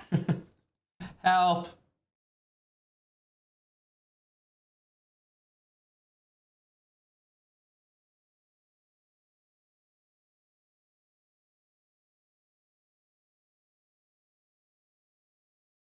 At this point, if it fails, you know?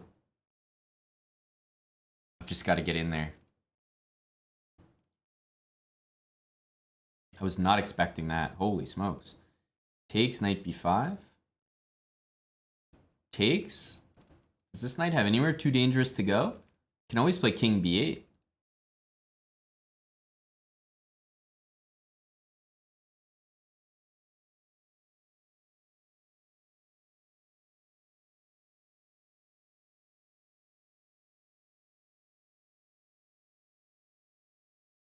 I think it might have been a better decision to do it the other way.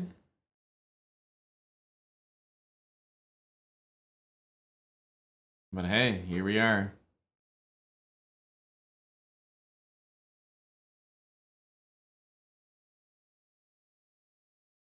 Got the old Irish pawns leading the way here, leading the charge.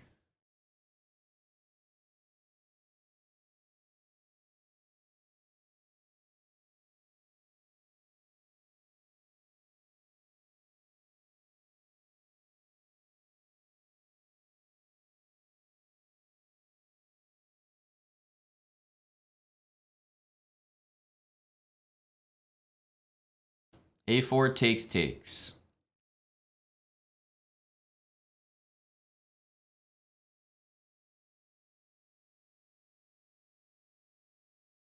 This move might be my next one. Ah! What? Am I getting styled on here? Oh my god, he pre-moved a multi-sack combo into a lost position. He's a major beast.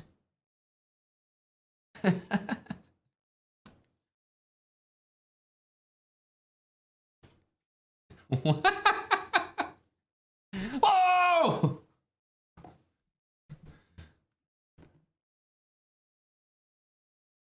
Watch out for this lad. He could be snooping. He could be lurking the school. He could be in the gym locker room. He could be lurking on the playground. He could be in your neighborhood playing losing combinations. Be on the lookout for this man.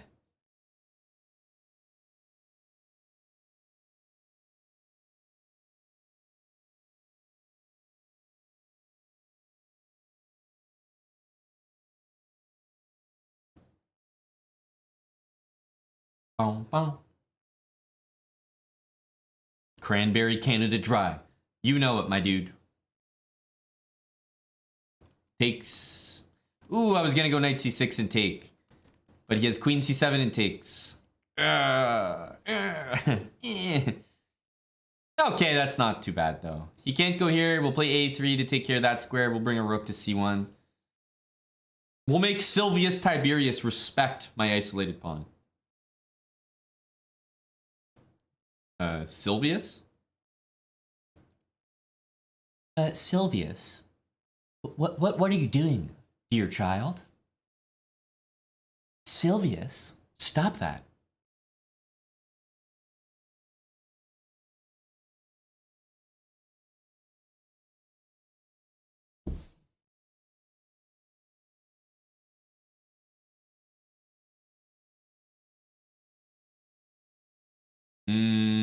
Why is my pawn not hanging?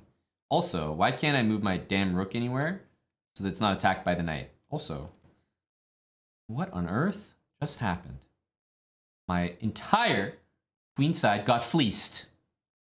Okay, let's not allow that. Let's not allow that, at the very least. Queen b5. We're down a pawn against Big Silv.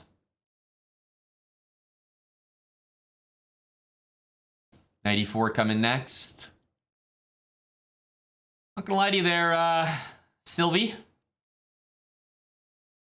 Knight e4, knight c6, then I want to get the other guy in. Sylvie, it's looking good for you right now, but I'm on the road to turning this around. Give me a sec here. Captain Derp, thanks for the 100 bits. Give me a sec. Give me a sec.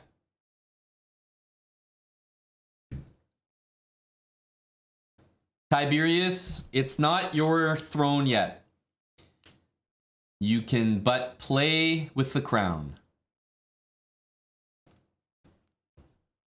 Holy cow. Major beast alert.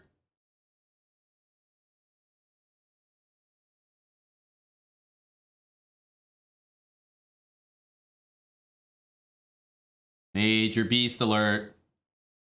Queen c7. He's an alpha. He sees that. He doesn't care.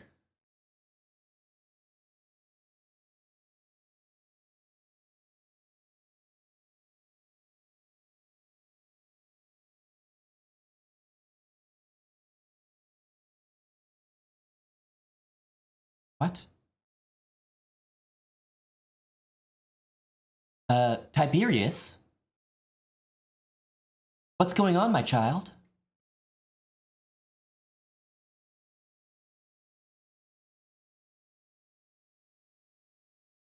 The guy puts his queen here. It's like, what's going on? You what, mate?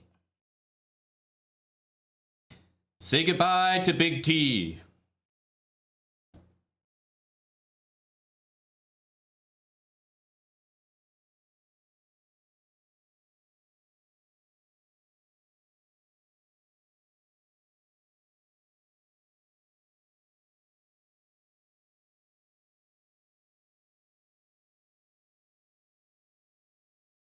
Tiberius, buddy.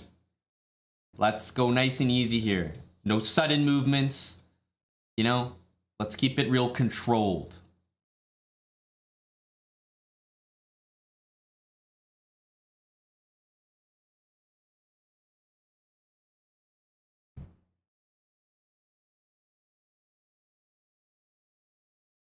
Uh-oh. Uh-oh. Ty? I don't like the look of that move. I don't like the look of it one bit.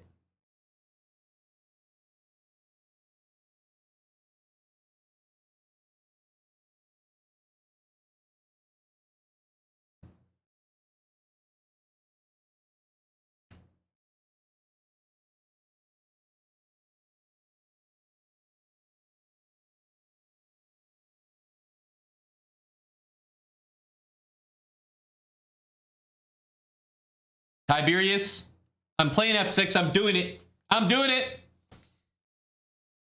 I'm playing king f7 next. I'm going for it, big tie. Just let me do it. Let it happen. Let it happen, buddy.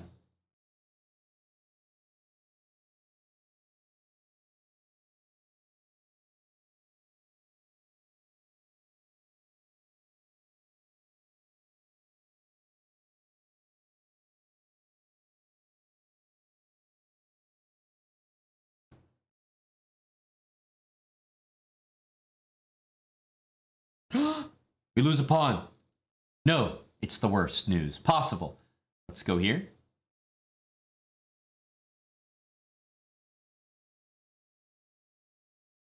That was an important pawn. I'm gonna take this way against my better judgment. A5 next or something. Hey, what do I know? I gotta watch over this e6 move. If I take with this pawn, things could be getting a little tricky.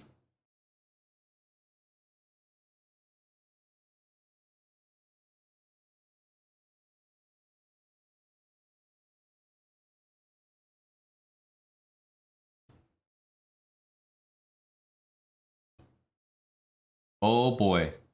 This is a rough position. Tiberius might be a little angry because of what happened last game. This and this looks... Knight takes d4 saving me at the moment. Oh lord.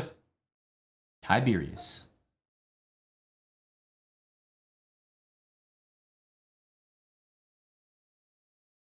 Good gosh.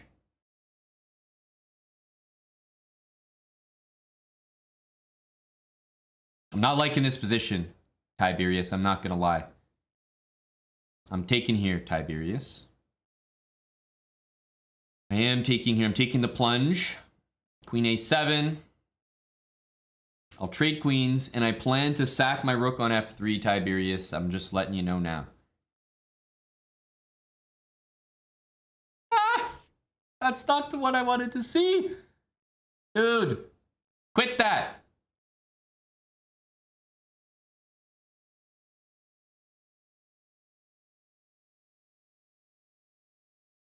Oh my goodness. Stop the sweaty damn moves. What the hell?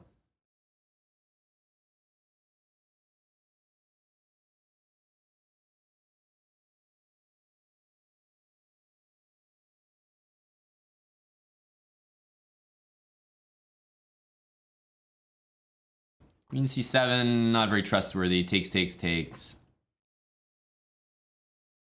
Bishop's hanging, and boy, do I want to sack that damn rook on f3. I can't wait to play rook takes f3. Ah! So, I think even if, like, I just want to sack, I just don't like that. Even if I'm just going to take back here, we can take this. Rook takes. Feels like we're doing something.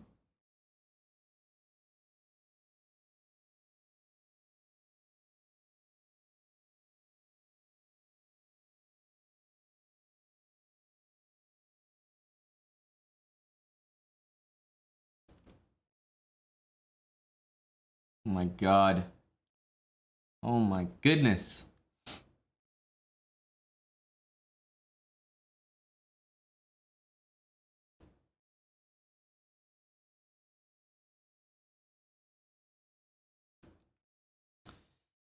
Tiberius! Queen a1 was a nasty move. Do you see that? Holy cow. We can't handle moves like that. Queen a1. Oh my god, I thought rook d6 was there. Queen a1 was bad. I had queen e5. I thought queen e5, rook d6, but my knight was there. Queen a1 was a bluff. It's a trash move. Hit queen e5, and he had nothing. No checks. Whoa, wait a minute. Just wait 1 second here. So it was fine all along.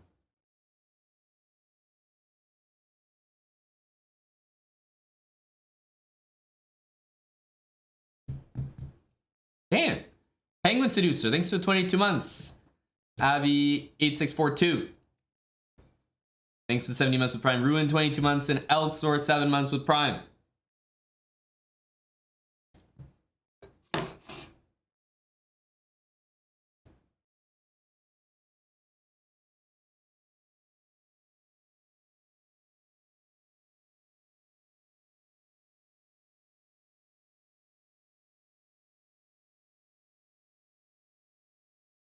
Rookie 7, but I will eventually establish my pieces on these nice squares. D4, D3.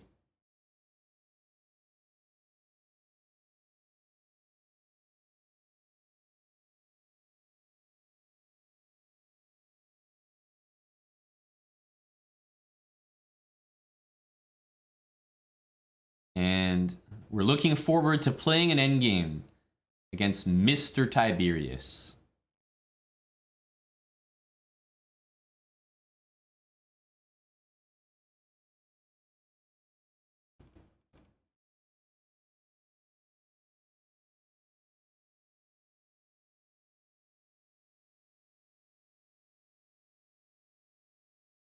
We're slightly better, but that's about it. That's about it.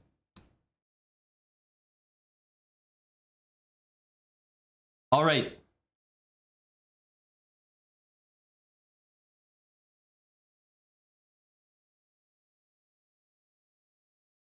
Can we do anything here?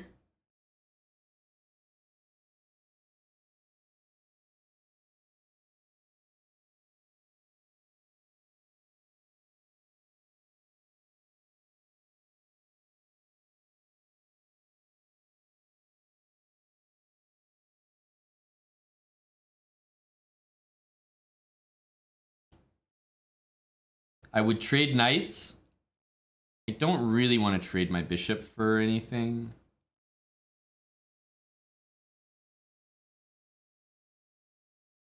It looks like he wants to trade some knights here. I'm not really going to be saying no to that.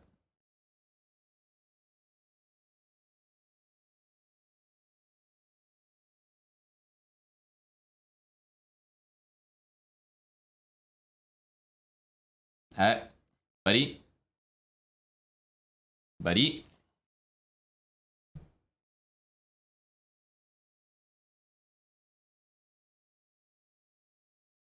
I always have this move in reserve, so I'm not going to rush it right now. It's always there. It's lurking. And I know maybe we want to go G4, but again, keep it in reserve. I want to trade these damn knights. That's what I want. Knight D6, please. From Big T, that would be nice.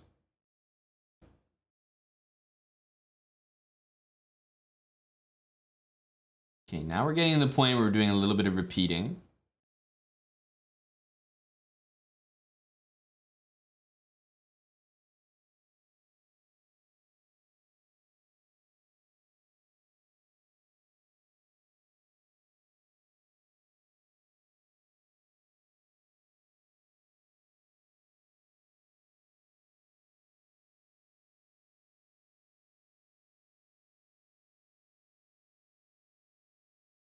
A new challenger has entered.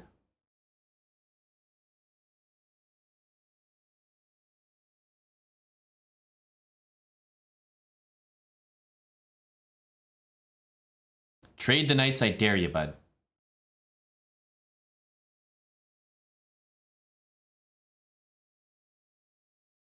Well, he's not trading the knights, but guess what? The time is getting lower, which favors me.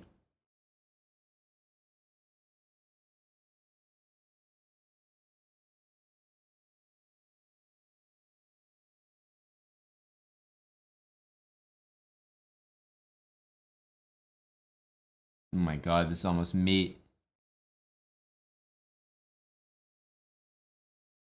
Oh my god, it's so close, but it's not.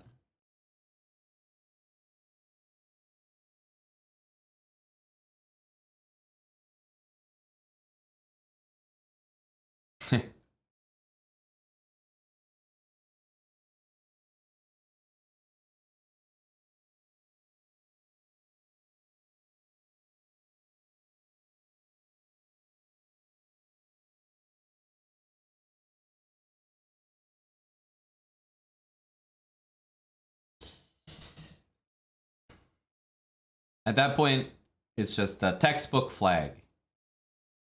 Front to back. Exactly the way they draw it up in the playbook.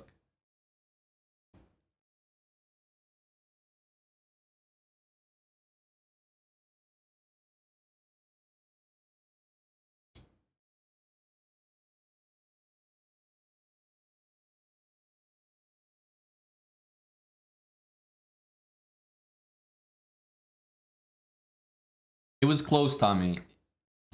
Frustrating. It's frustrating because in those situations, you know your opponent isn't aware of the fact that there could be a mate or they'd never play that way. And for them to just get fortunate that it just wasn't working that time, sucks.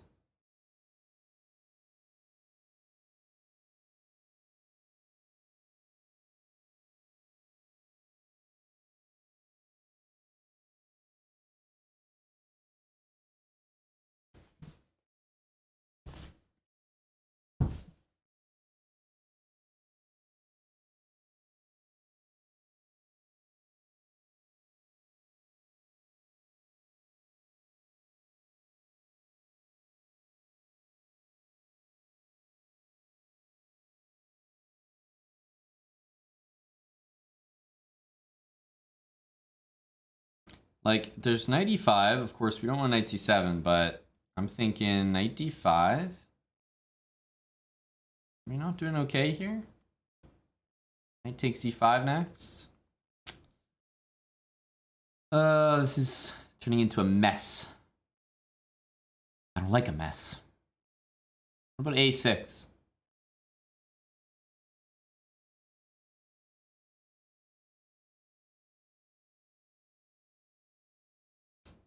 Gotta be knight d6.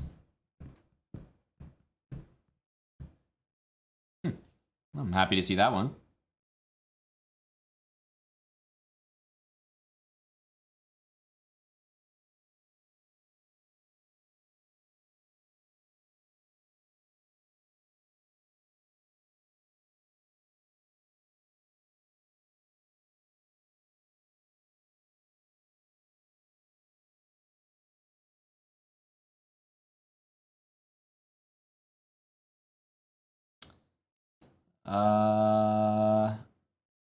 Knight e5, but like...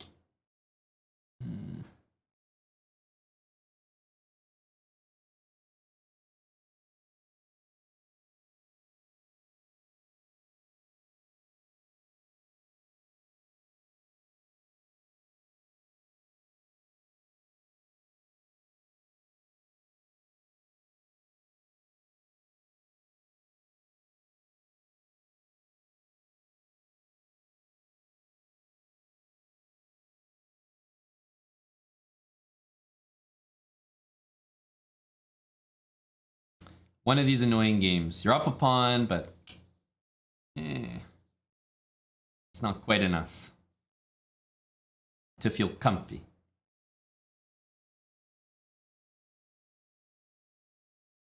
It's not a clean pawn. Not at all. Not at all.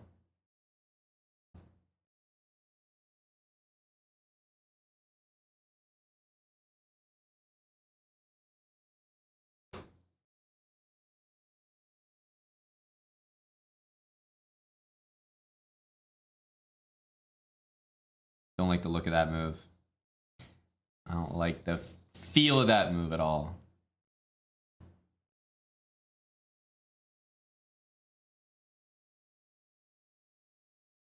Oh god. I'm probably in for it here.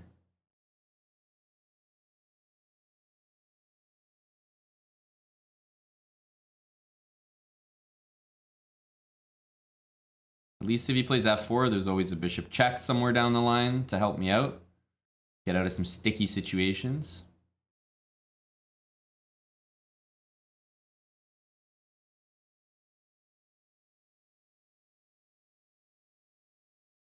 Knight f3 exists. And knight f3 is kind of nice.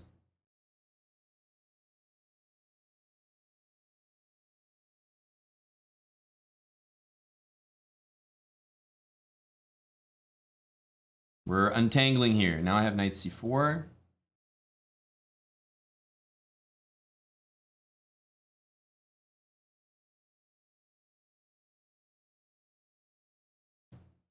Knight d2 if he moves that rook.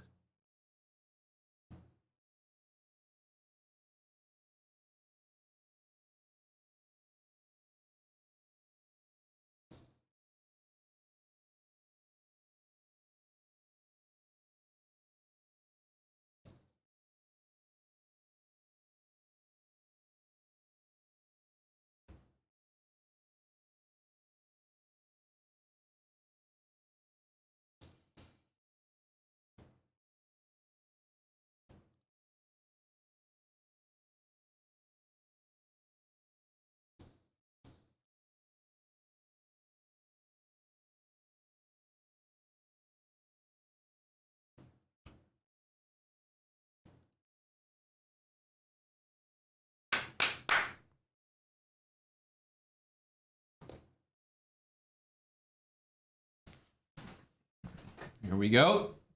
Askena, 19 months.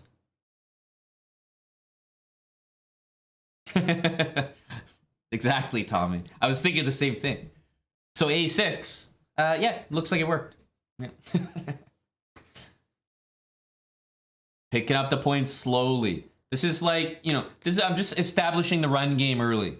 +5, you know, picking up 4 yards there. 5 yards there, maybe a 7-yard run. Just get those dirty yards at the line of scrimmage.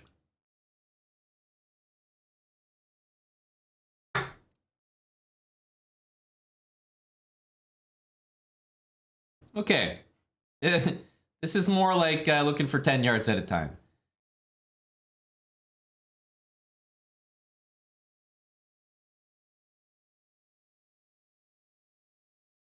D5, bishop b4.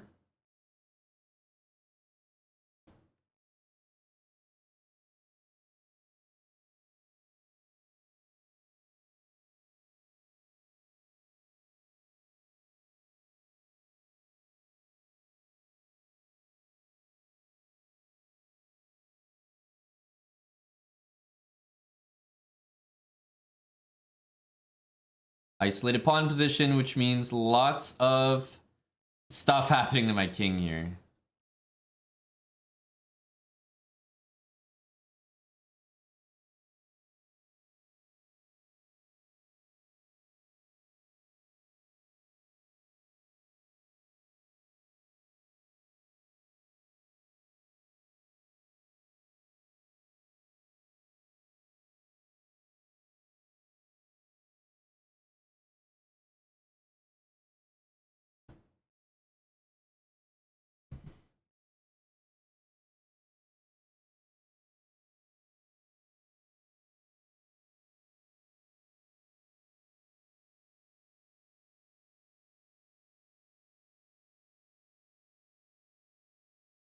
Okay.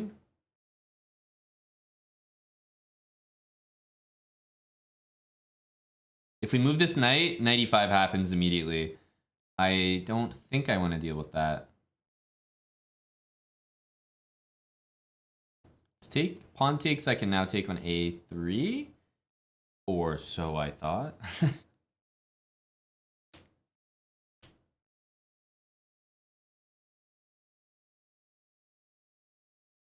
Yeah, I don't think we can. I guess rook a1. Queen e7. Queen e7. It might barely work, but queen e7 holding onto my bishop there doesn't feel right.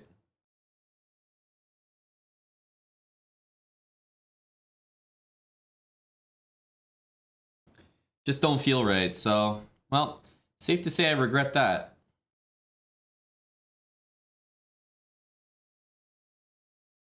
e5 is an idea. Queen c7, bishop f4. Queen c7 also threatens to win a pawn, quote unquote win. This rook probably needs to go here. This is a strong move. Just annoying. Annoying to deal with.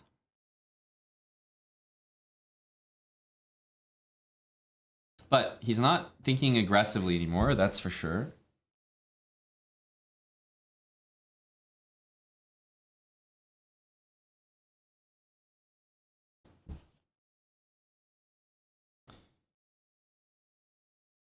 pawn is being attacked and relatively difficult to defend. Queen here, or sorry, bishop there is not the first move I would think of. I like the look of this. But I'm gonna go queen here, trying to play rook e8 and eyeballing a few different pawns. Okay, regret it already. Okay, awesome.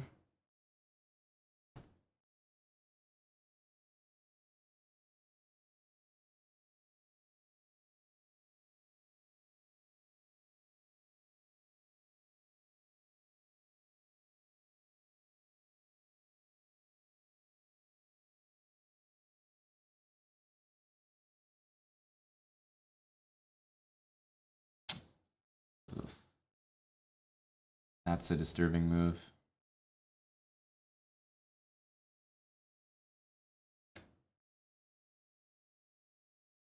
Ouch. Ouch.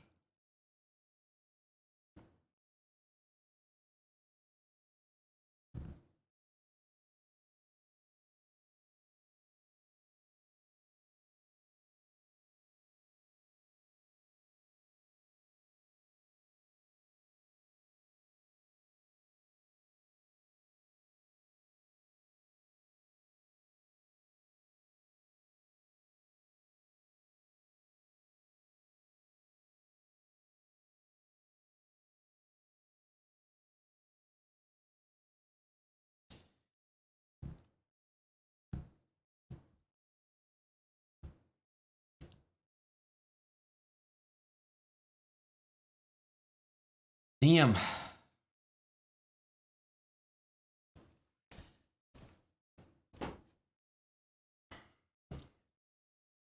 Damn. That was just a one move blunder. Bishop b5, just big miss. Huge miss. I don't know what the hell 94 was. Depressing because that looked like a good position. Good spot to be in.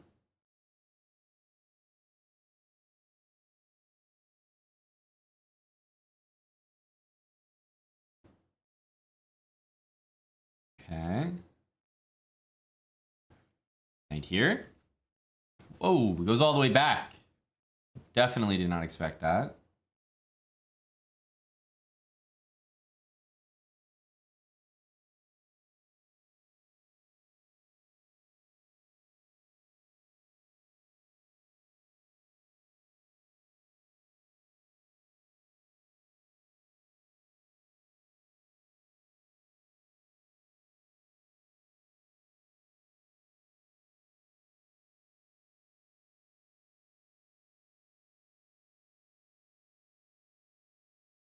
Okay, important to target that pawn here.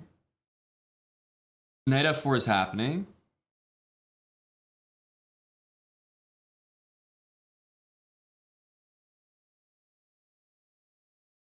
Knight f4 is happening, and I thought it wasn't going to be a big deal.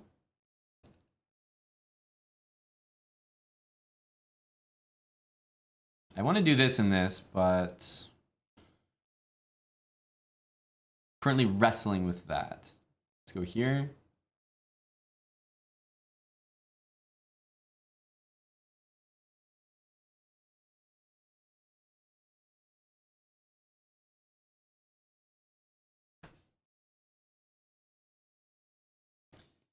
It's quite possible bishop b5 first would have been an interesting inclusion. If I take the pawn, then I'm getting hit with bishop h2.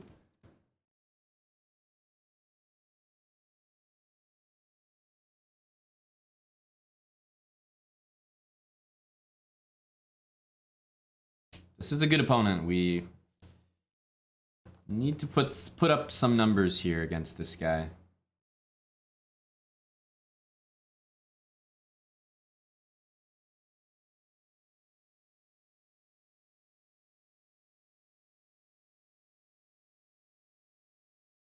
And what about this? I don't think a sack ever works. Playable, but I should be able to navigate. Yeah, but I still don't think it works.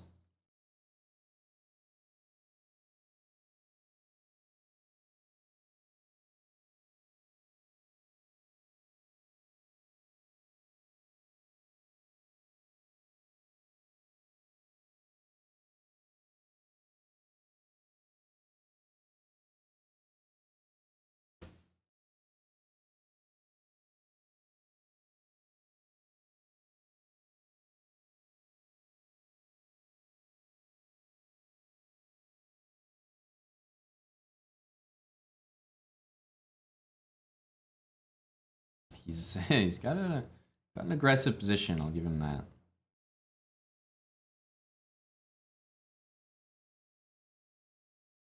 Not easy to navigate. But if I can navigate, I think our position should be okay.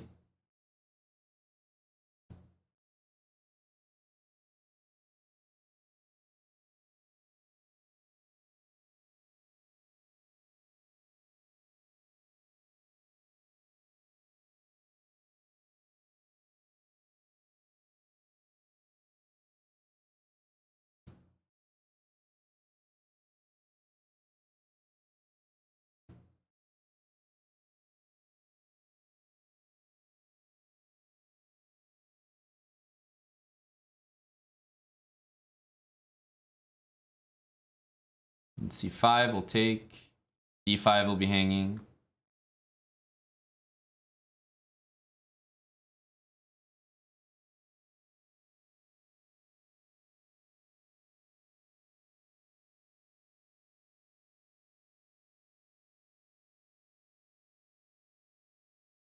I think we're playing it well.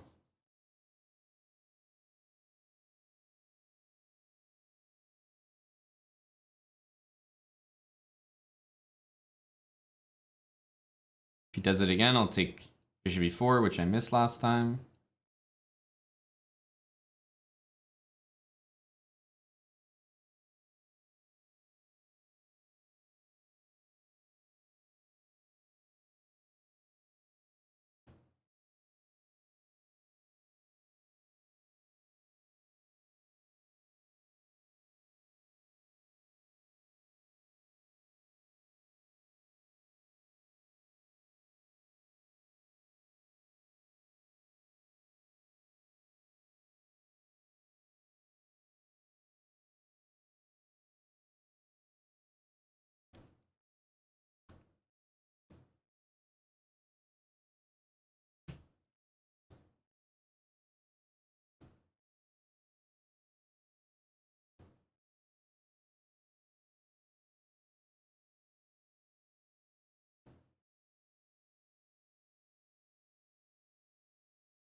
Big flag, big flag.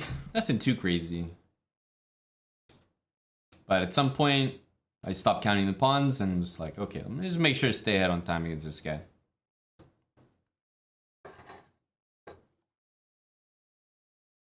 Remember, we KO everything as long as it's not a loss, because it's all an achievement for me.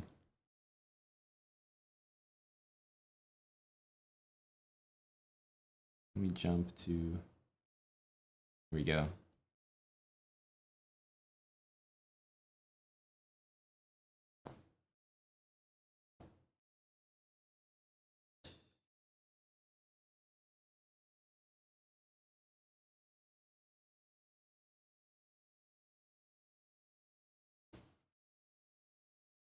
All right, GG's. Our good buddy isn't there anymore. That would have been good. I would have played him for a bunch.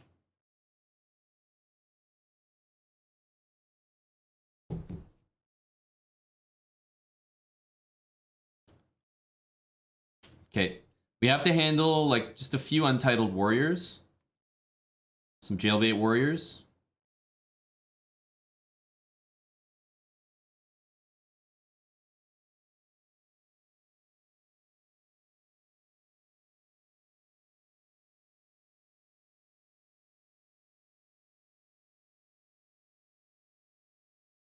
Let's go for g4, g5.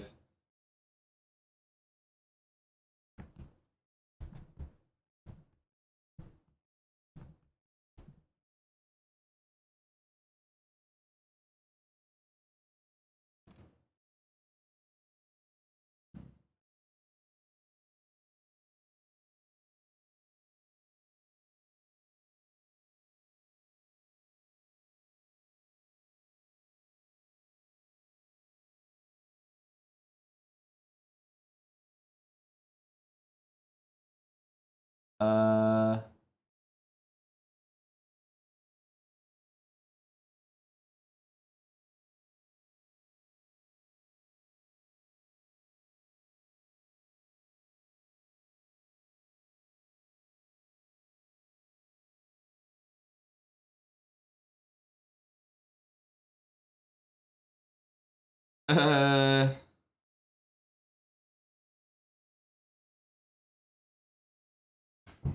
just so tempting.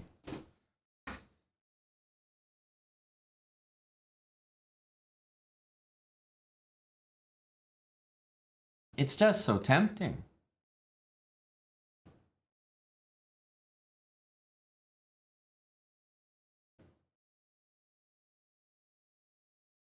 I don't know. I don't think this is the way to do things.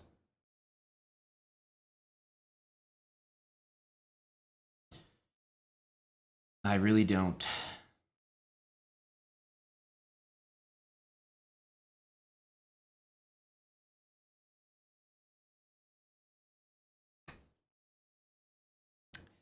It's definitely a way to do things.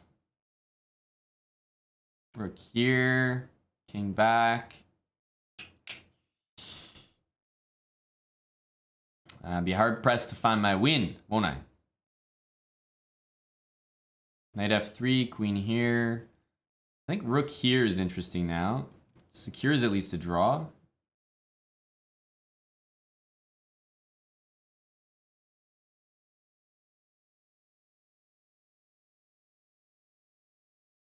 I suppose he does have knight e7, but I don't think he'll play that.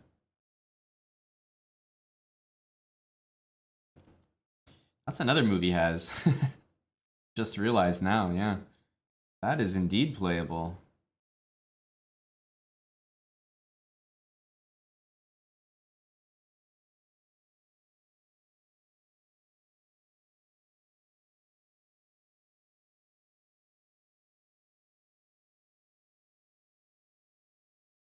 What's the material? I have at least 3 pawns? Give me something. I don't actually mind trading queens. I was about to ask if you wanted to trade queens. But now you're offering. Why, thank you, pal.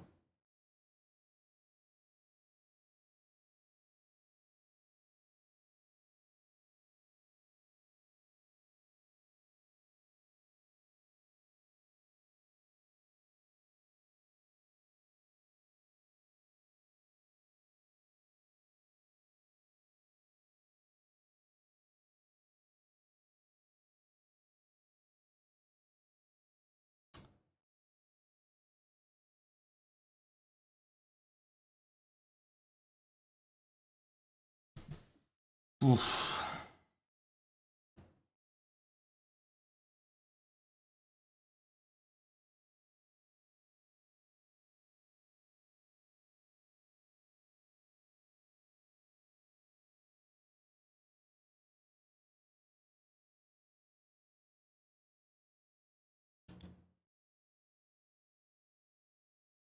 The time is just too tough.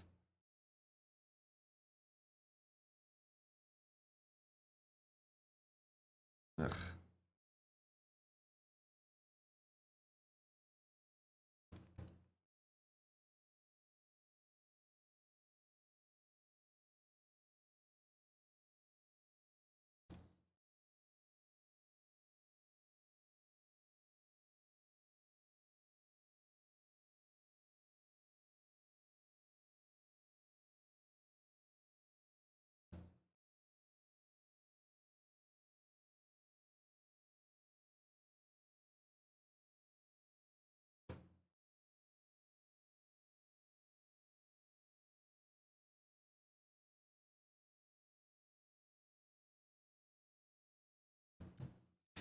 King here, though, he had bishop d5, so... And if I took, he had rook g2.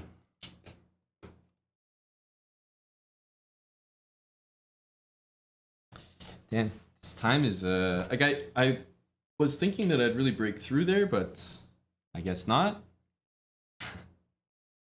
Looks so good for me. What the hell happened to that attack? Maybe I wasn't supposed to go bishop h7. I hate that feeling. You're playing a game and, oh, what's that? And you definitely feel like something is the move. Okay, c5. Then you spend that time, you know, trying to work it out. You don't quite get it.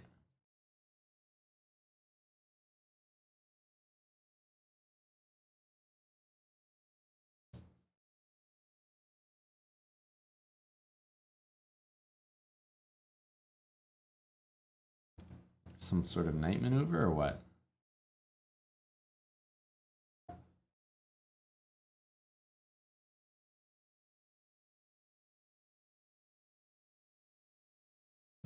Losing that game is very unfortunate for our goal.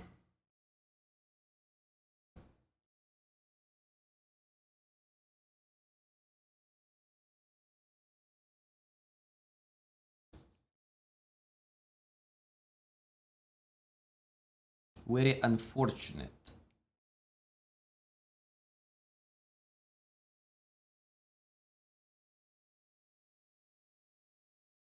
Same with this game. Like, he's almost playing an opening that I play.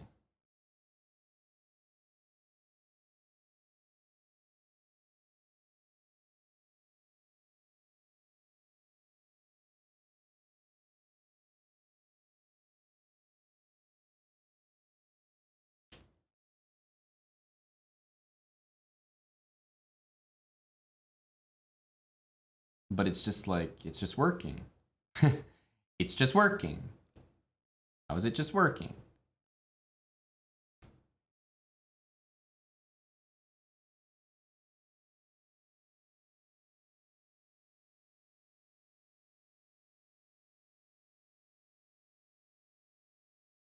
It's not like he has a much better position, but he's doing that strategy I was talking to Toph about. Just playing like some very quick average moves.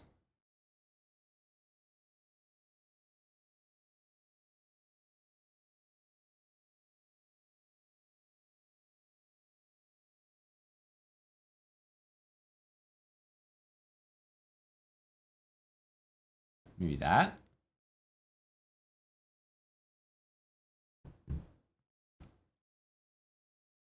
Knight b5 is not a nice move to face.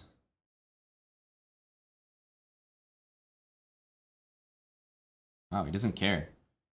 Holy hell. Takes, we check and take.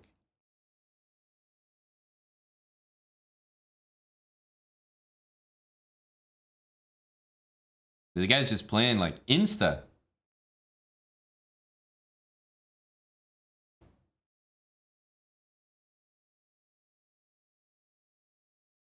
Queen d2, we have check, bishop h3, queen g1. And I think the same thing applies here.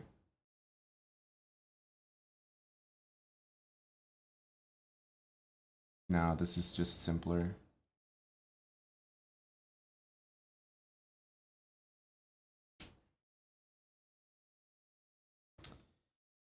He's got that style on lock right now.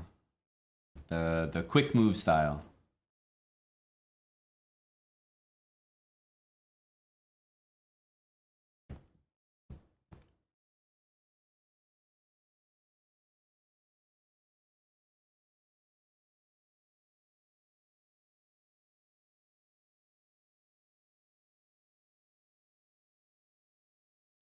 b4, probably knight d5.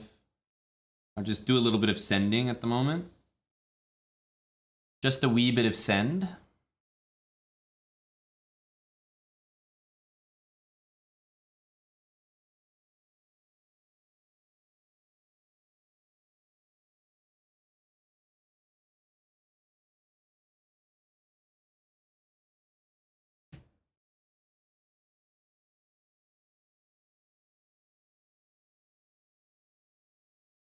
I don't think that knight can leave the king.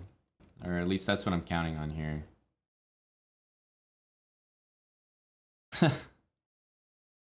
Jesus. Okay. I'm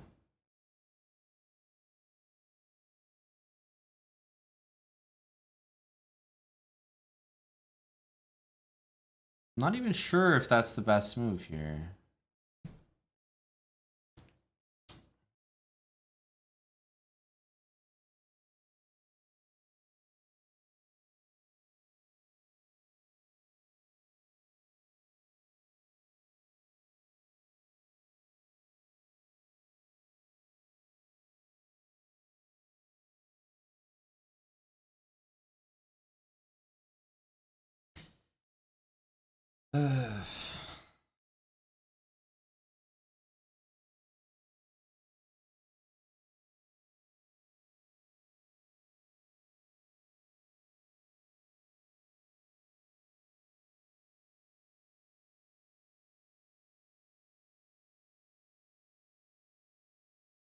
I just realized, queen, there's a whole other rook that can take.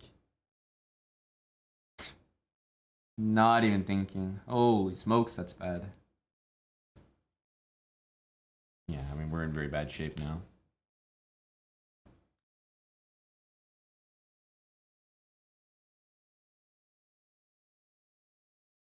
Yeah.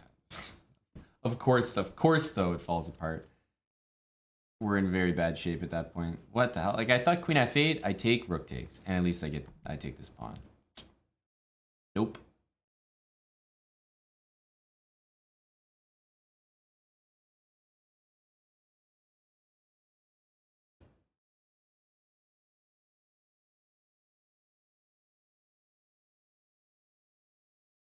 Have to take that, I suppose.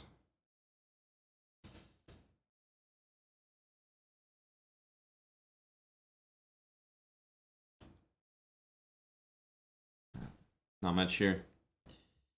Not much here.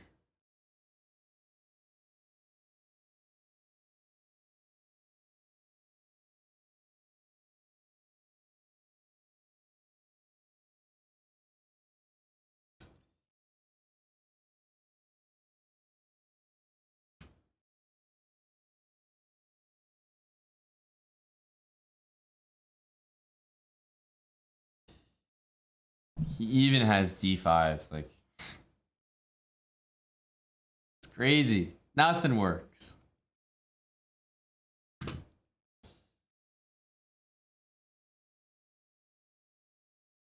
Takes and some rook d8. Yeah. Fancy, buddy, fancy.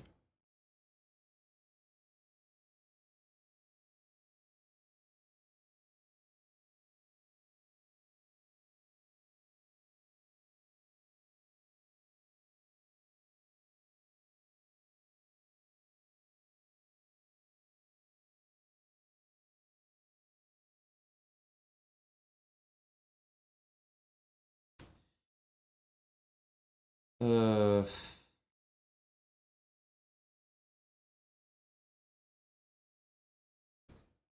it's that's a nasty game. I mean, what the hell is that opening by him? This is gonna be the temperament of this match. My opponent doing God knows what, and me not being able to capitalize on it.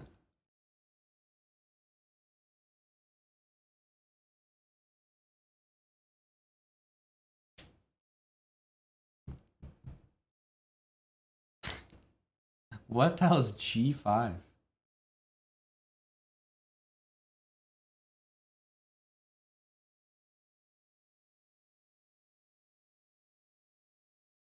Sorry, what?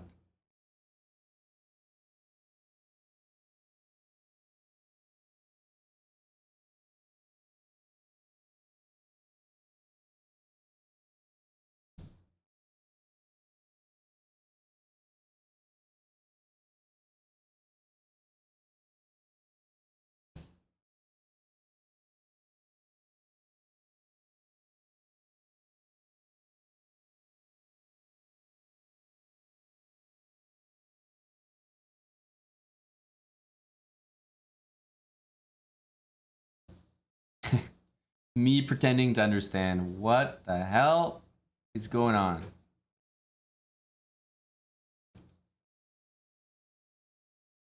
Like, some of this dude's moves, man, what?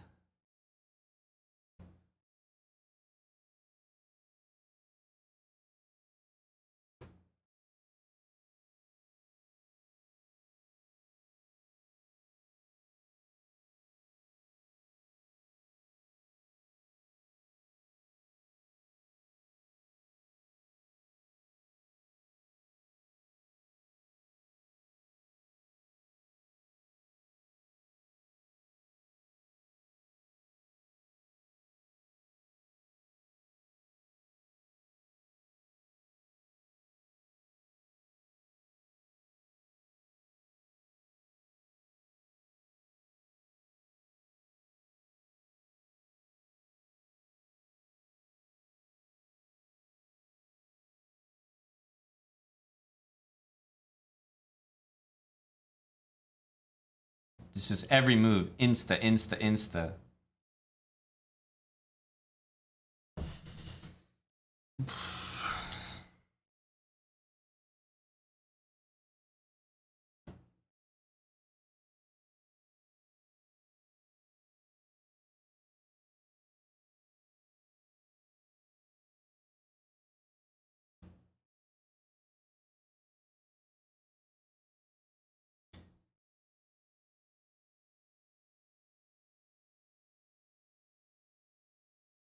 I can't play that because of that, so he'll probably attack my knight here, yeah.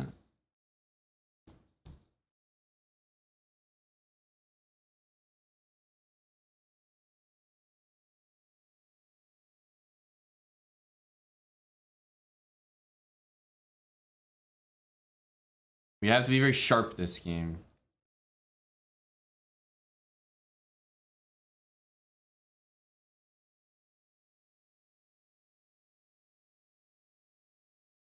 Rook d7 is happening.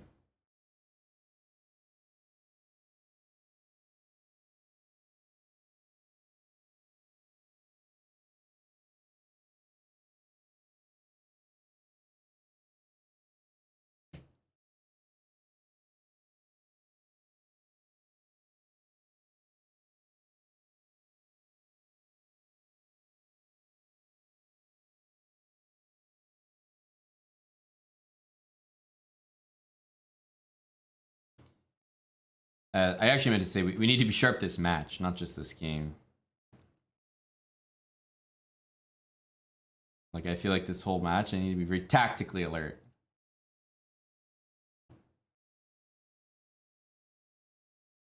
Okay. A4.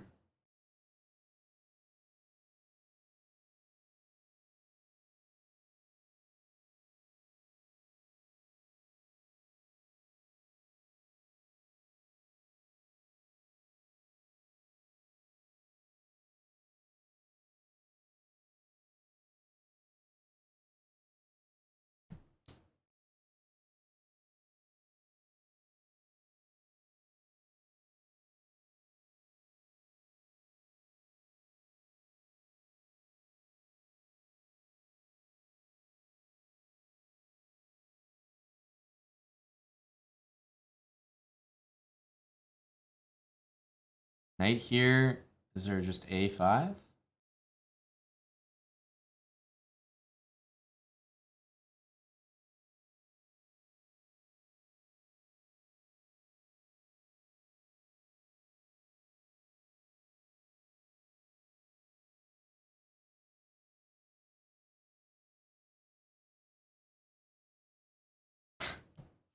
These games are all the same. They are all the same.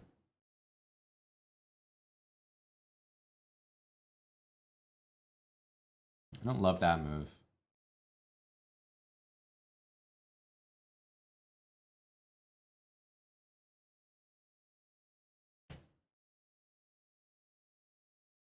This guy's just sending it, my man. Like, look, every move.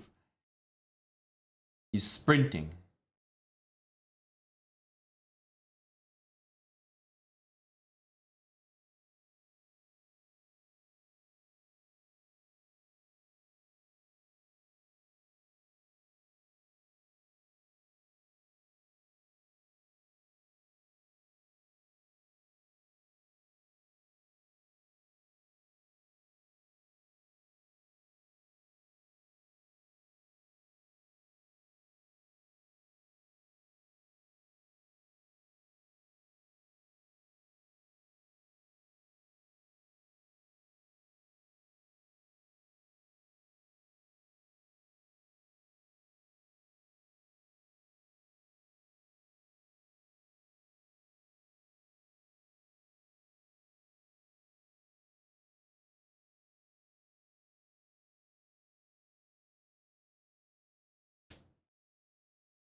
These games are stressful, not stress-free.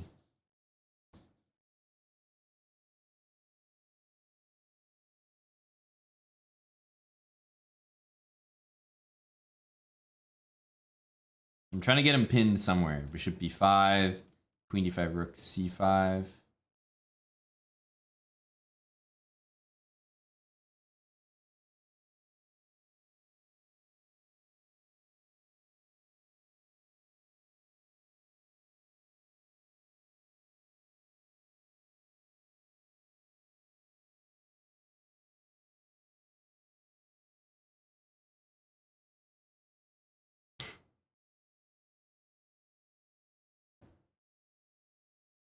I have to be very, very sharp in this game. Like I have to be finding moves like this, or the guy's going for the flag.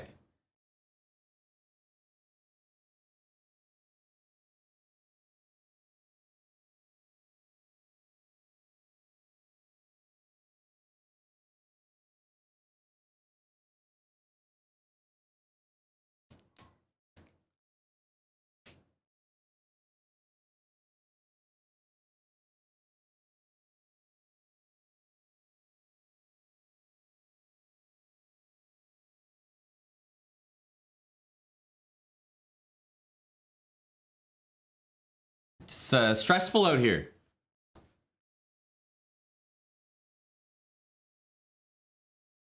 Thanks to Steezy. The brand new Prime sub, Blobdob, 22 months with Prime. Shady Graves, thanks to the 11 months. Surgical Potato, 3 months with Prime. And Jimmy Flamingo, thanks for the 19. Am I beating? I think I would be doing better if I was beating. If I was beating, then this 2900 challenge would be easy. I'd be there already.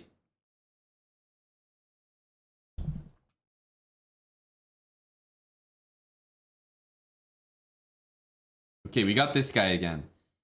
I regretted not getting more games against him. I think like he won one, I won one. He's at a good rating, 2776. We need to be capitalizing. Okay, we played this line against him. I thought it went okay.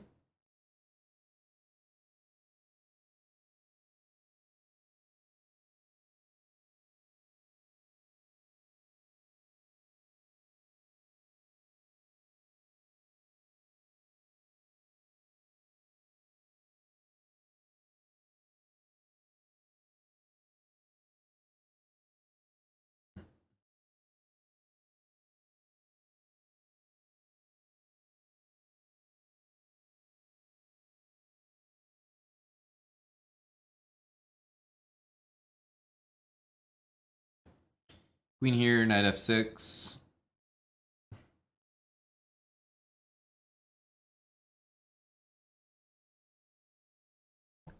He hit me with that move last time, and I have to say it was pretty annoying. I'm gonna move that rook.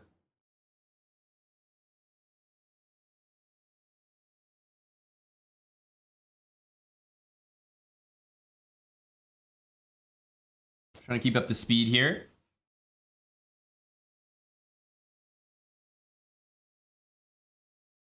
Can't play a6, which I would definitely like to right now.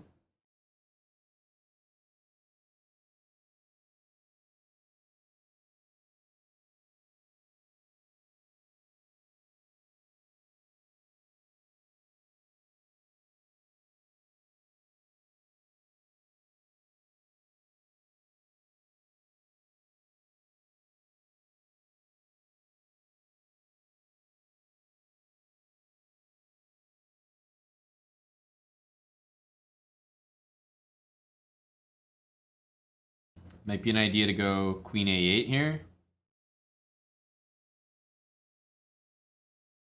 Okay, normally you want to trade a pair of rooks. Queen b8 to threaten something there and get the rook to c8.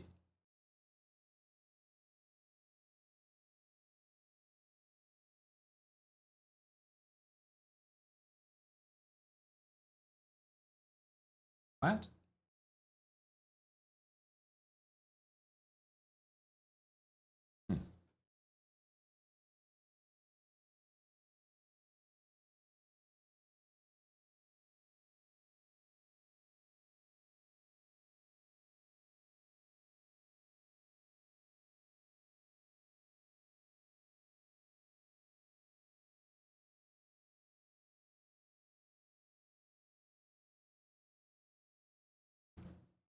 That's just there for the taking, but maybe I should support with the queen first. I can definitely just take that, right? I think he wants to go here. Yeah, I think that's the next move.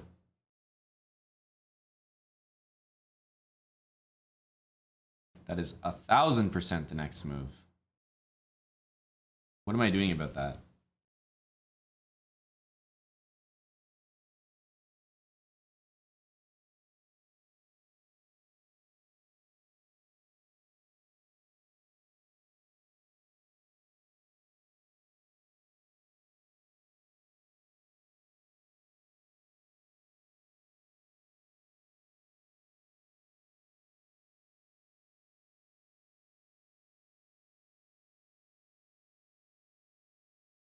Aha!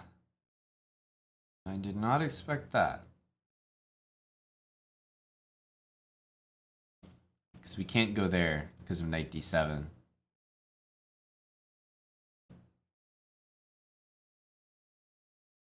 I can go here next.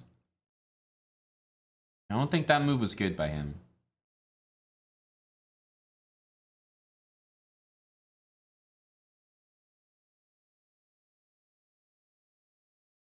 May as well just pre-move that.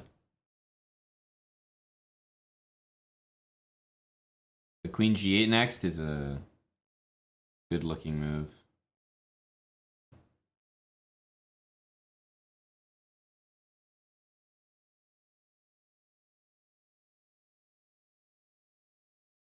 It's just turning into a, what I call a shit show.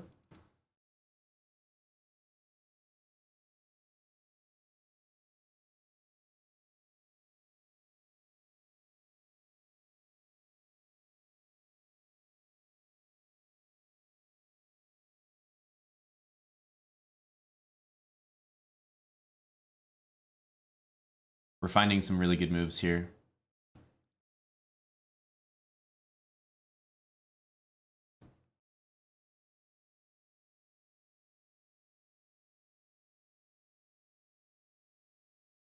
Yeah, we found some very necessary moves under pressure.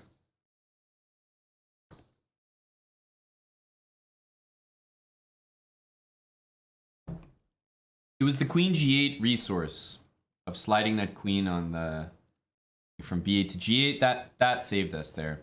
I don't know why he took on h6, guys, because if he played queen g3, I thought it was at least very annoying for me.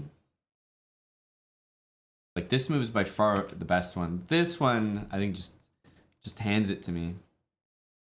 There's moves like queen g3, king h8, knight f7 wins my queen. King there, knight d7 wins my queen. But if I just pick the best move, then queen g8 comes.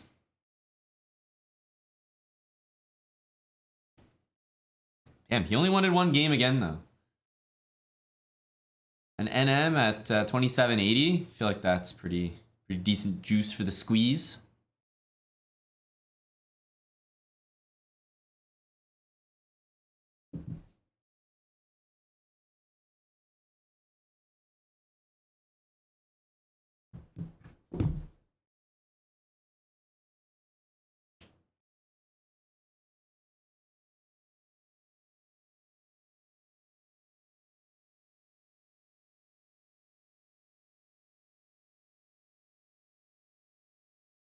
Hello, where are the players?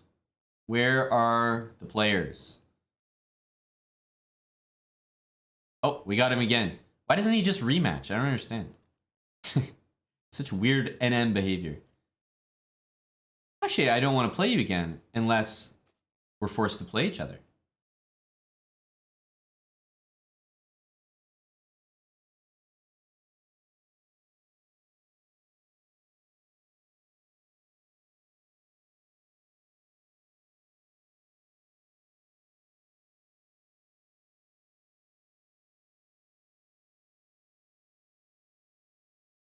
Maybe we could even do that.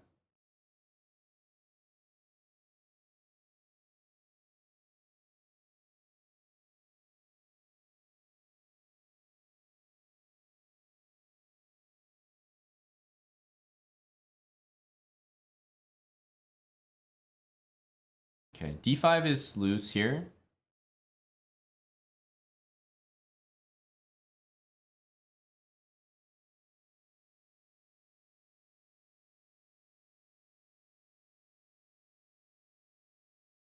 Queen takes.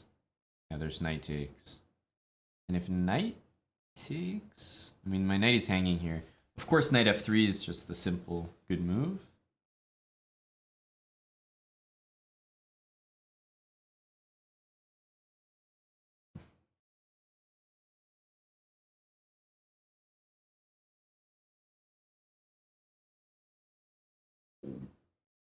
Hmm.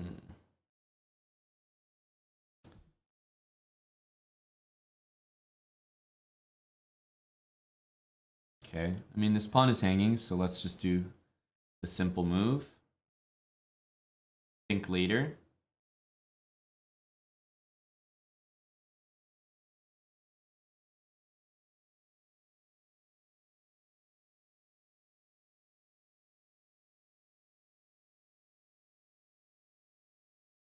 If he plays e6, he can't be happy.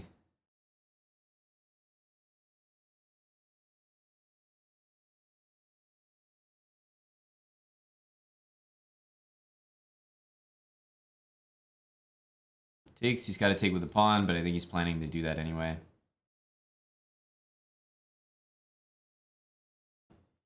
I'm just going to go back. He's got this square. He can definitely do something with it. I'm about to play queen f3, so I think he's got to go now if he wants to use it. Okay, and that is probably a good sign for me.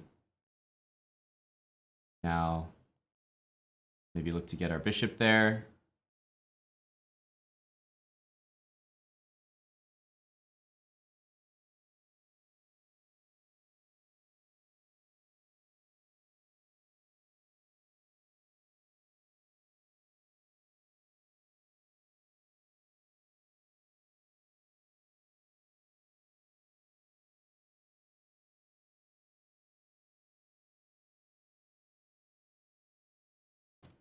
Here we can take.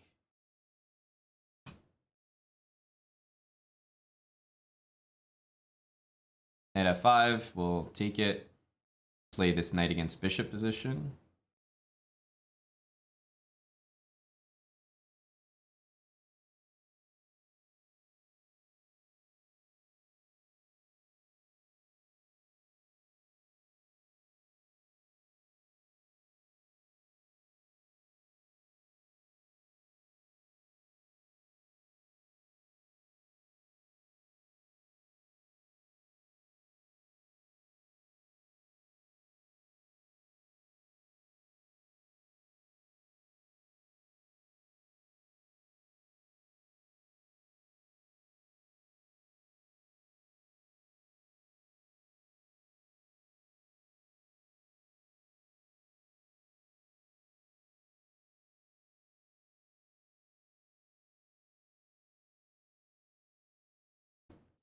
We'll have to go this way and look for like d5 or something. It's gonna be weird.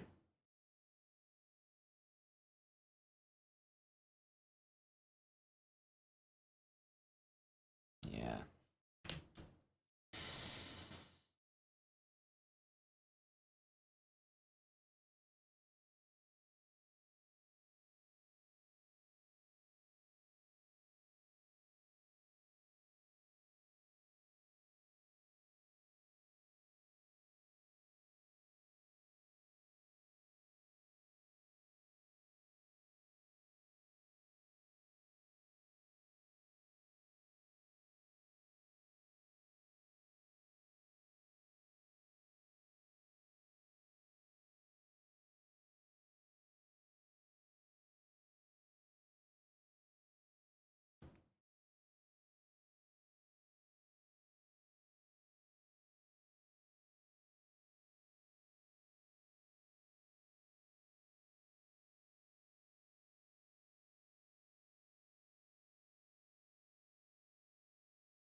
What am I supposed to do?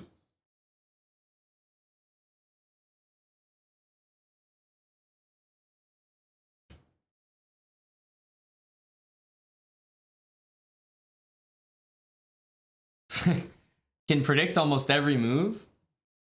Make a decent comeback, and it's still not enough. That reminds. Oh, he made a mistake. He accepted my rematch. He forgot the National Master Code. You have to decline, and then join the pool, and then get paired against that guy anyway. Turnips, thanks for the 19 months.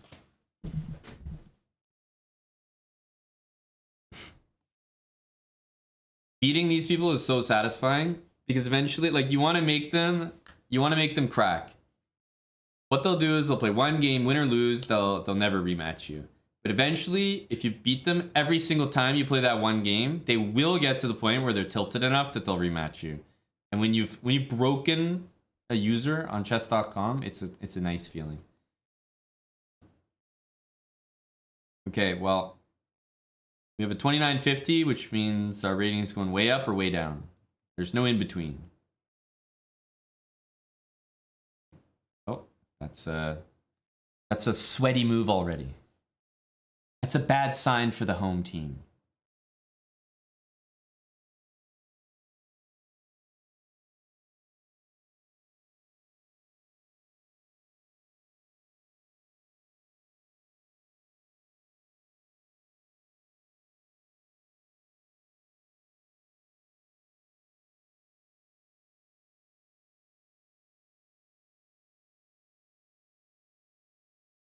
Is that a used back flag? I don't recognize this. Guatemala. Yeah, I can barely even see it actually. It displays really weird. Guatemala. I thought the lines were actually going horizontal. Okay, A3. Some sweaty stuff here. Knight takes. I think we're gonna see Queen G4. A high T move.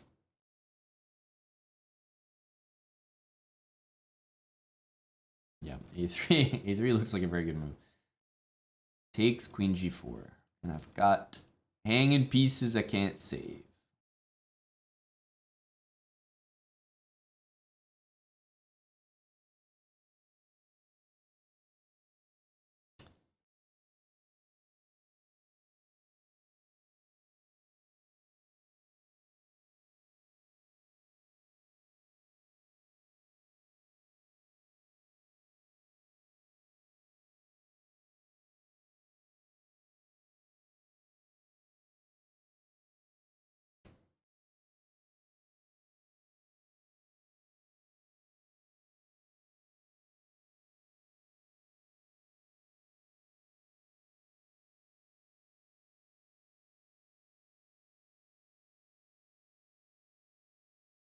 He is taking a little bit of time here, my opponent.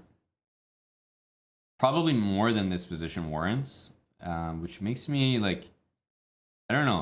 I'm curious who this is. I mean, he's capable of all the good moves, but what is this speed? This is like worse than Hambo speed. Seems unnecessarily slow.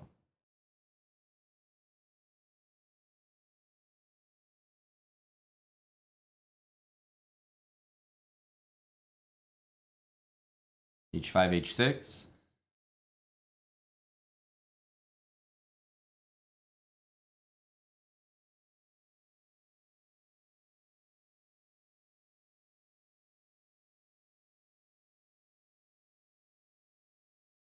Mm-hmm.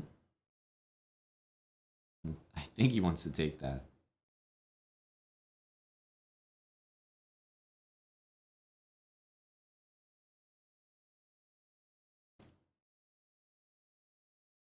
Knight D8 should temporarily hold things.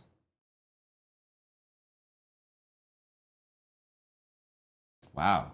Just realized maybe you can actually take that. That would be really strange. I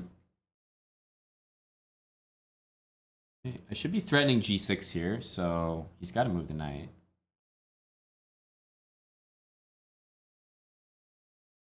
Am I not threatening this?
Definitely did not see that. Oops. Wait, why do I have 10 seconds? I thought he was slow. You see what I mean? Where's the speed from?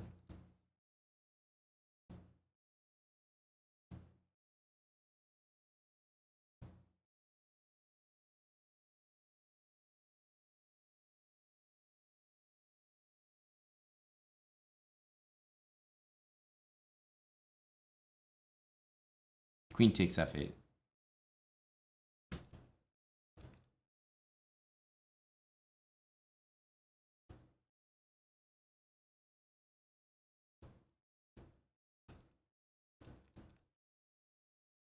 Oh, I had knight f5 there to take his pawn at the end. And I saw it just 1 second, not even 1 second, millisecond too late. Dude, what the hell's going on here? I was so thrown off by that game. It felt like he didn't play like insane moves at all. Such a weird game. And then all of a sudden he had the speed at the end. Like, dude, where's this coming from?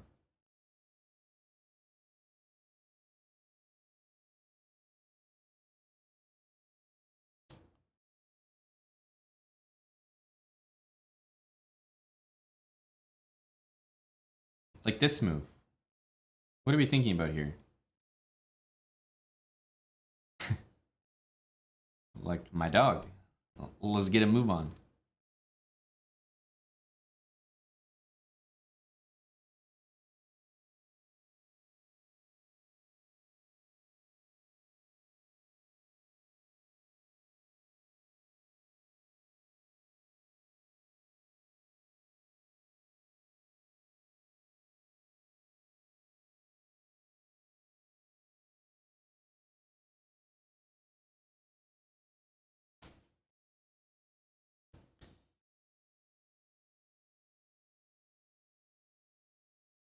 Bishop b4.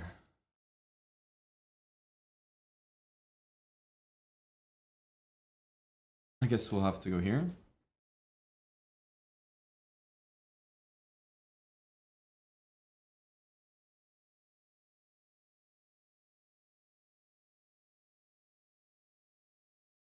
Uh-huh.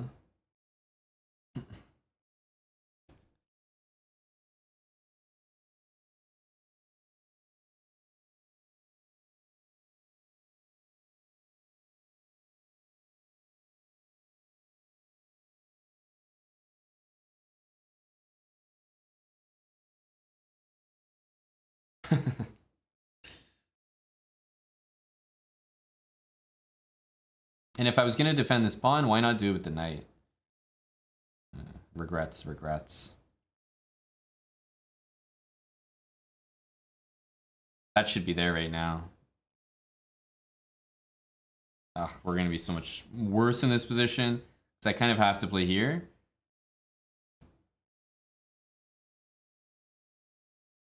I'm going to play this move.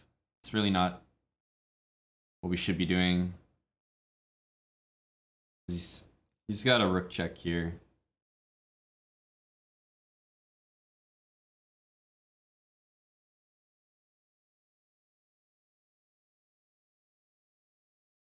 And as soon as we move this rook, like to go anywhere, he's got knight d1. How nasty is that? Knight to d1. And it's like basically mate.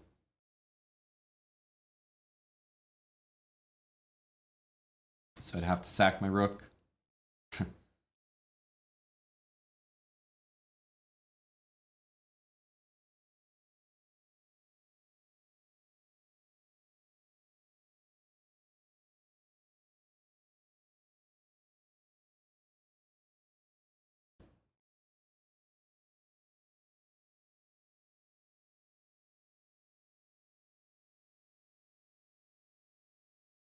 Knight e3, knight d5. If knight takes, rook c8. And if rook takes there and the knight's being hit. I'm not totally dead in the water right now.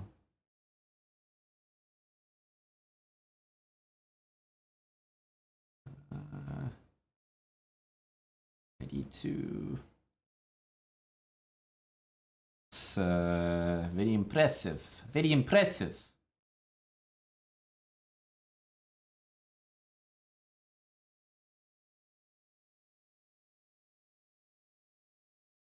Because that's mate as well. I can't not play rook g1.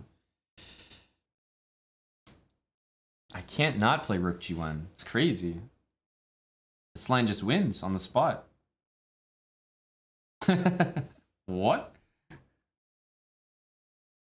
I can't even allow this at all.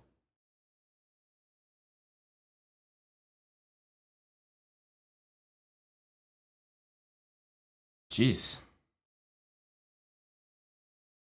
I mean, I find that move to be a little weird by him, but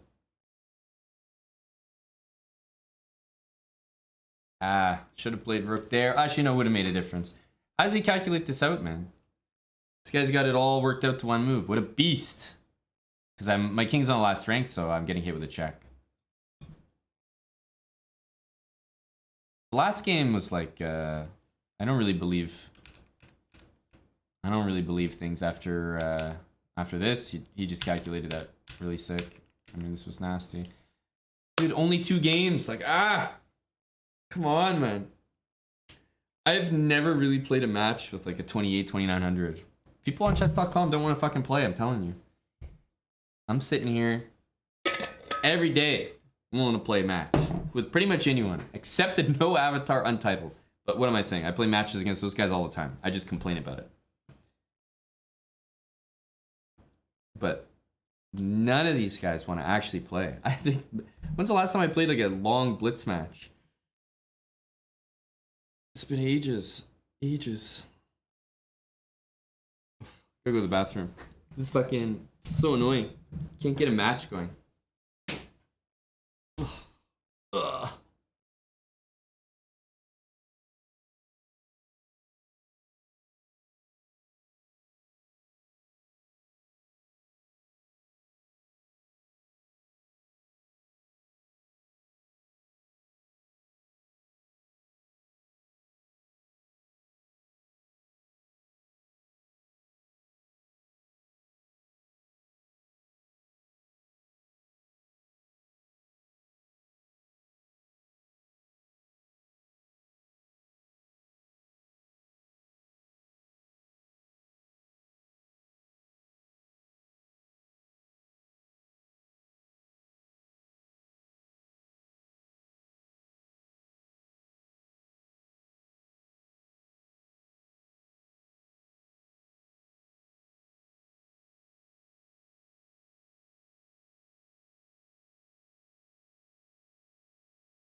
Lonely Queen. We should have beaten him the first game when we were up a piece. This is what I hate. You know, they get their 2-0, and then that's good. But if you beat them, then you earn yourself more games because they want to stay to get their rating back. So it's important to get an early win in against a high-rated player.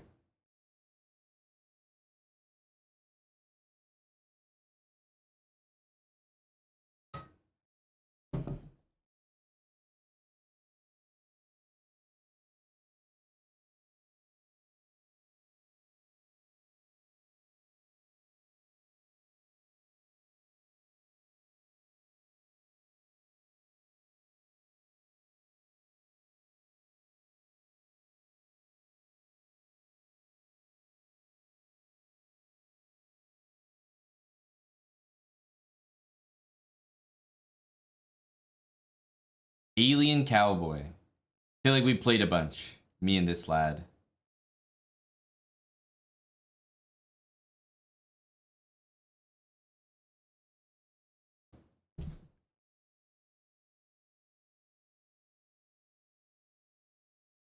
Whoa. Sweaty, dude.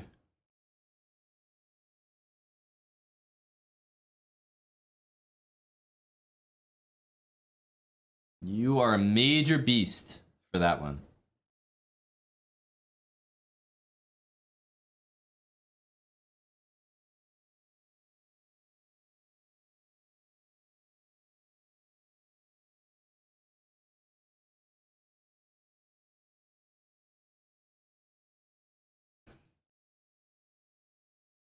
Knight h3.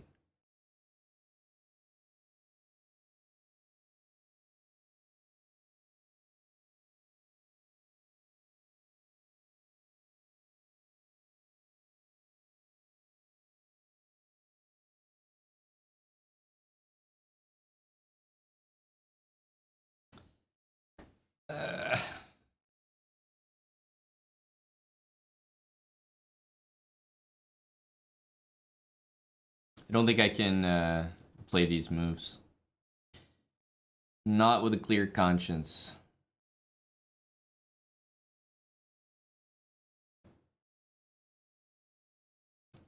It's a move. I'm dead? I don't know. Queen takes. I have to play here? No, I could play king f8, to be honest.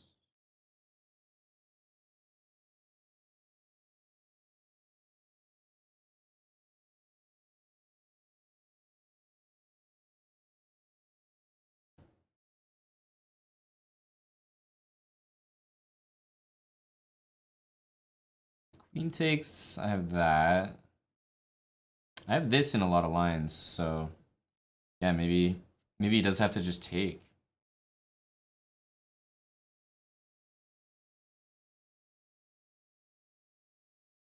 There's gonna be a lot of pawns coming at me here, though.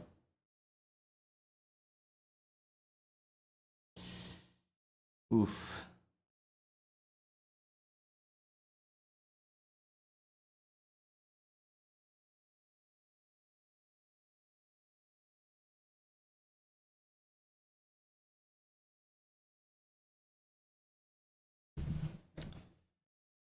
I'm just one move too slow.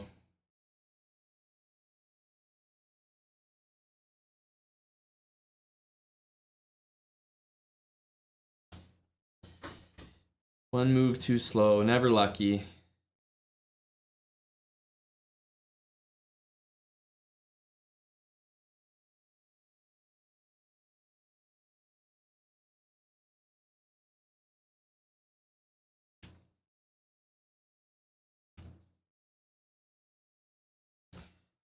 There's not much to do here.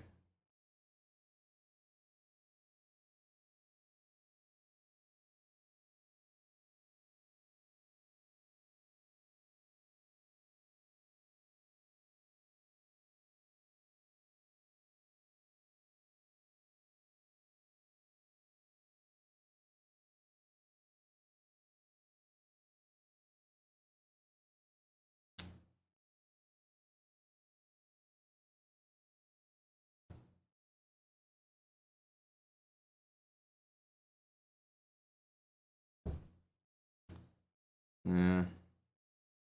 That don't work neither.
Ugh. That was kind of a depressing game. Like, he was just one move faster, which I don't know, I couldn't have really foreseen. But I couldn't take the pawn because it was pinned to my king. Ugh. It's really bad. Just by one move.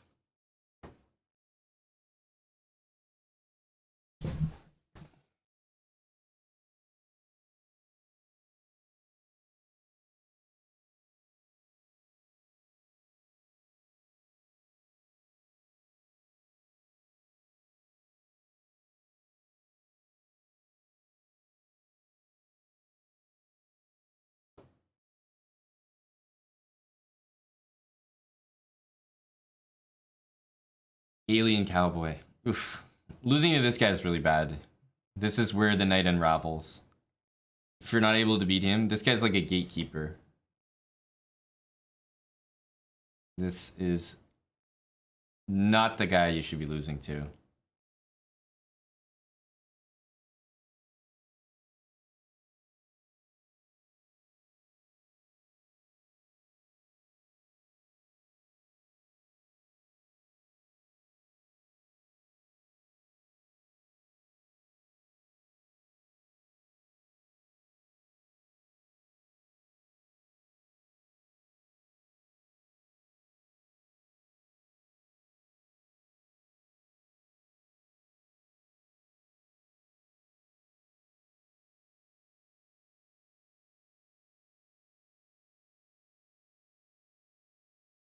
Rook takes here. New rook e3.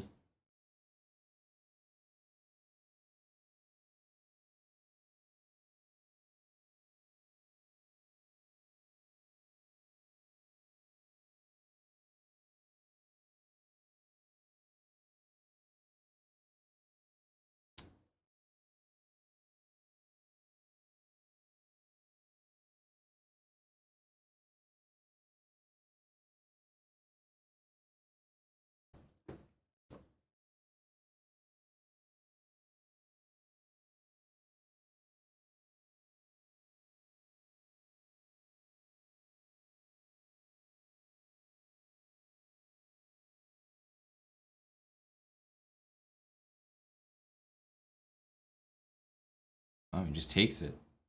Huge alpha, no?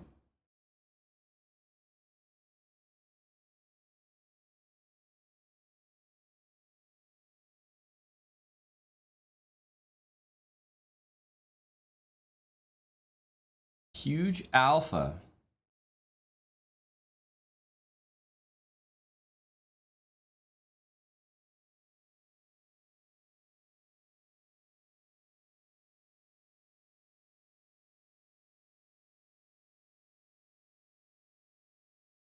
I want to play pawn to f5.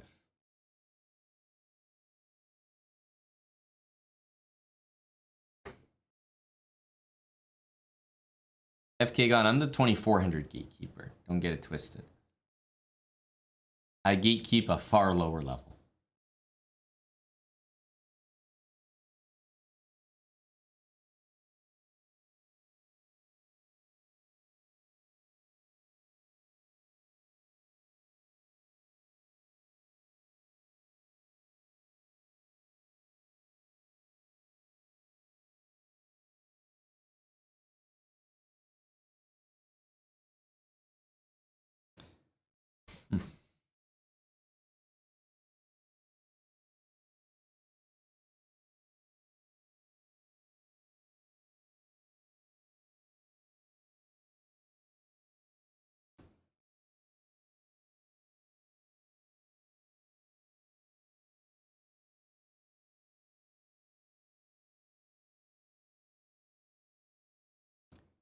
I'm gonna play the old knight e6, and then probably knight g6 will win next.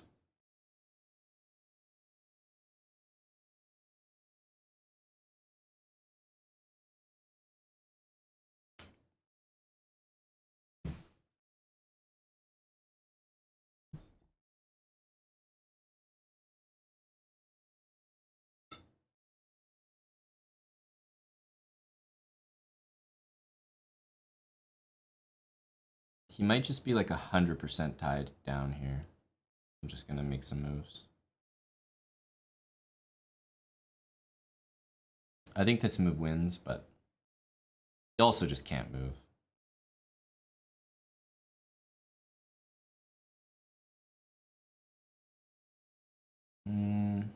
Is this an issue? Go here.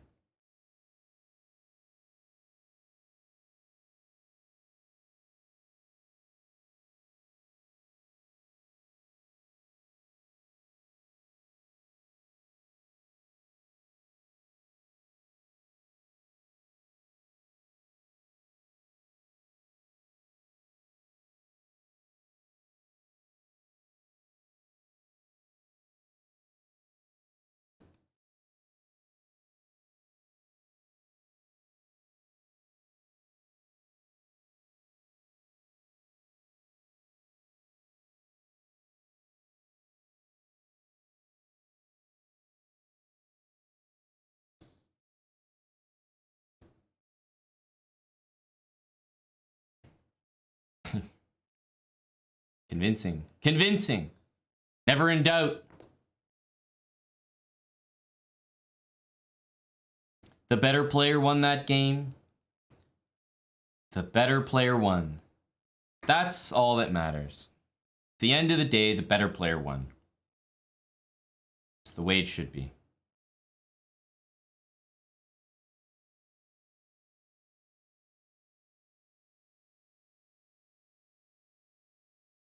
Flawless technique. Thank you, thank you, thank you, thank you, thank you.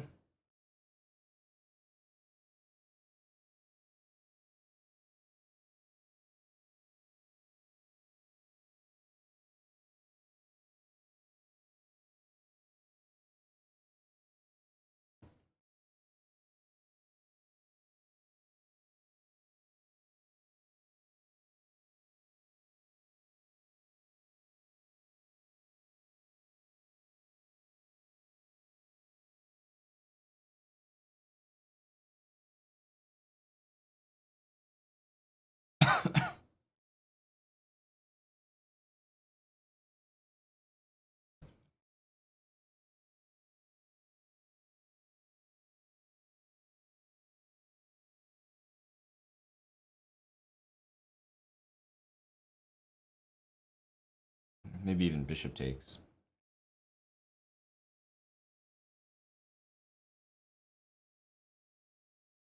Bishop c6.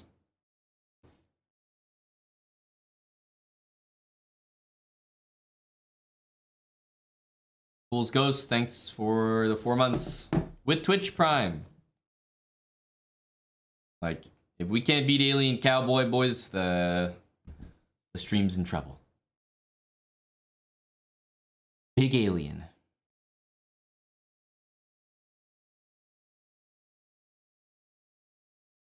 Oh my goodness gracious. What a move by Big Cowboy.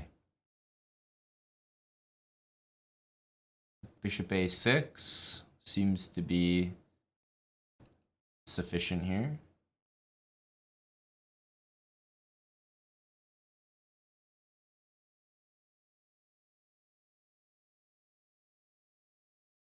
An odd, very, very strange kind of tactic. If it works, it works.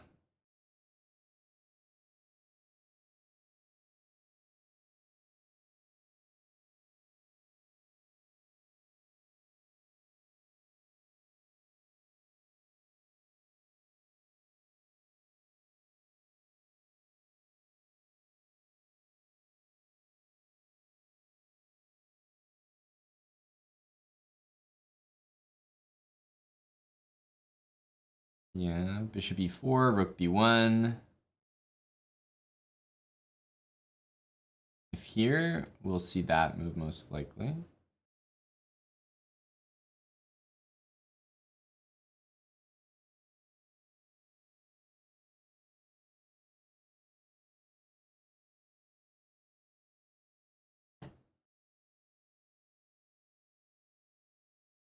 It's a tough conversion. It's not going to be easy.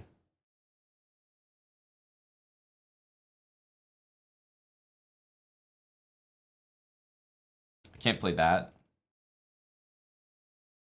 Rook a1 I want to do next, I think.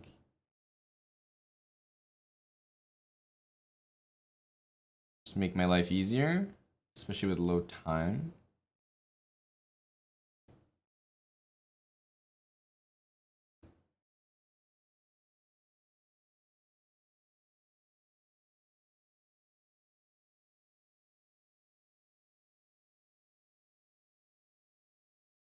This move threatens a4, which is a big time play.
Didn't get lucky.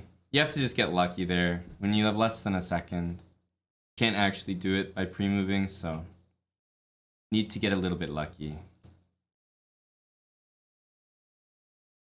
Damn.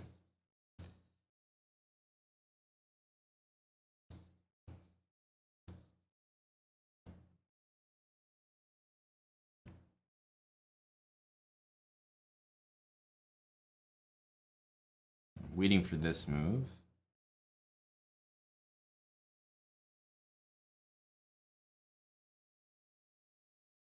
Waiting for e5. It's not happening. Okay, well, we'll play e4 next then. That'll get him moving.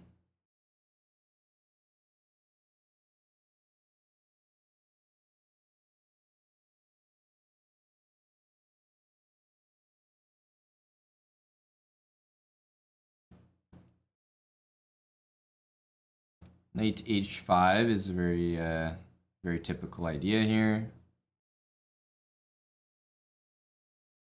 Or bishop to f1, which is usually how you meet this. Get ready to put the bishop here, then go g3. Knight on f4, bishop on f1 is the age-old classic way of handling it.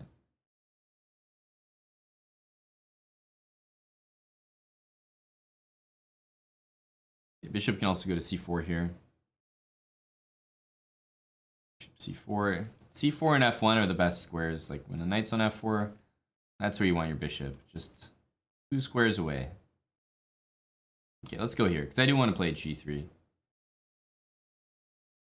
I was thinking about bishop c4, knight d5. I figured he would do a move like that, though.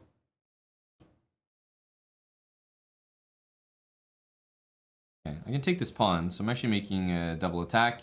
He's probably going to go there.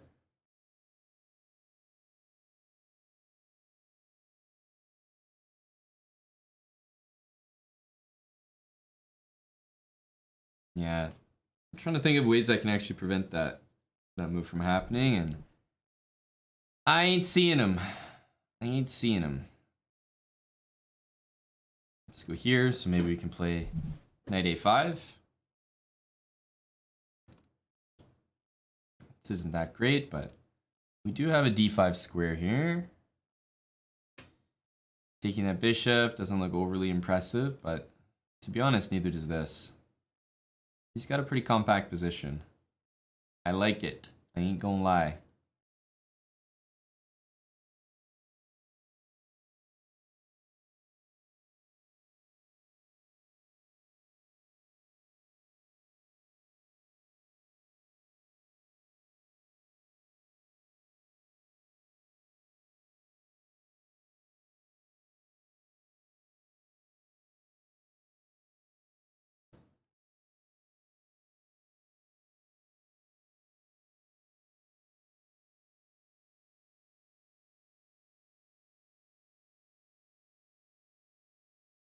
We will be taking that, I guess.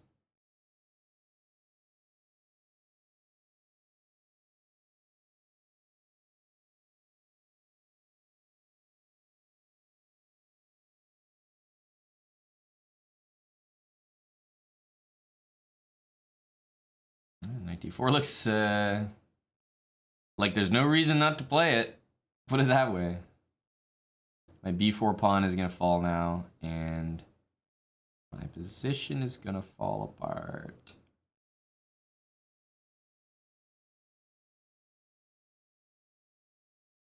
We definitely could have taken there.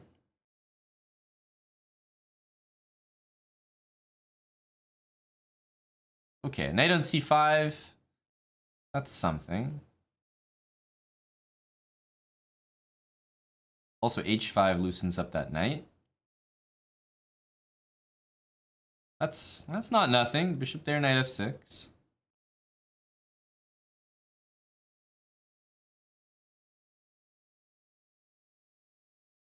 h5. Okay, annoying blunder.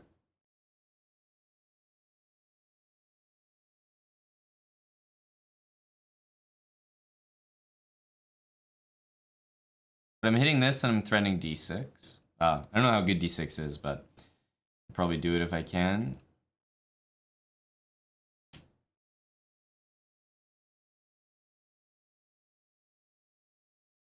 Unfortunately, a good move by Buddy Pal there.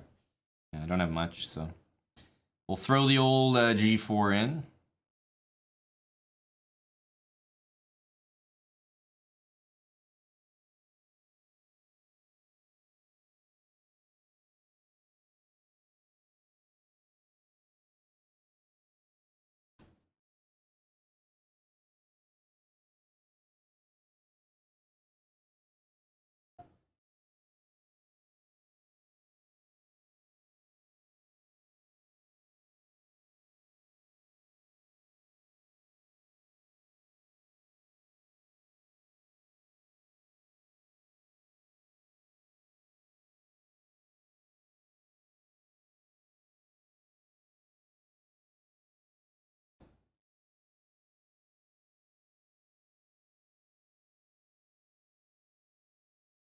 Can't be losing to the gatekeeper.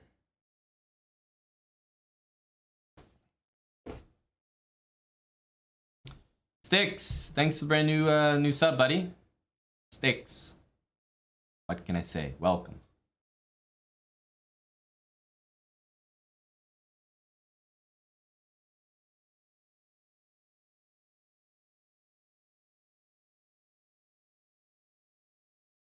Okay, he wants to play c4.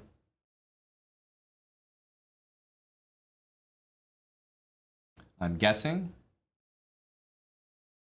He looks good enough to me. I respect you. I respect you, bruh.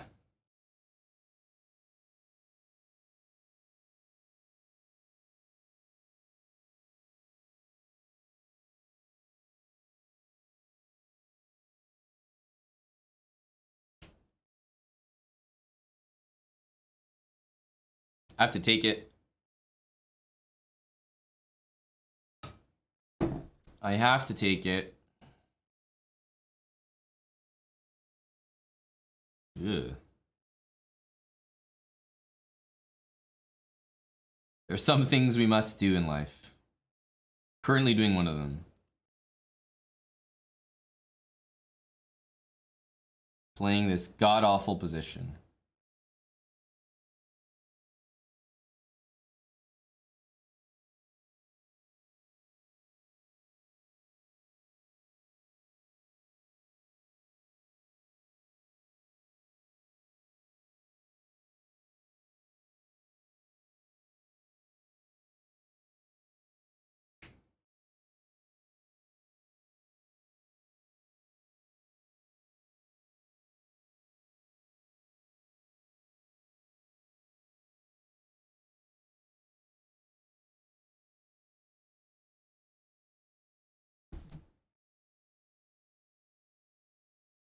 I think that's a very bad move. I think that's actually quite a bad move. We'll wait and see, but I have a feeling that's one you just literally regret the very next second. Because now I'm doing well. Maybe I'm doing well.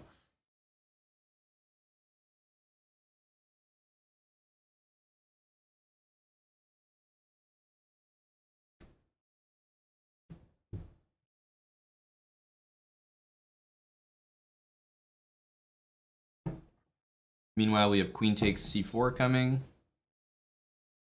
Bishop's coming to great diagonal. Everything's good. Everything's good here.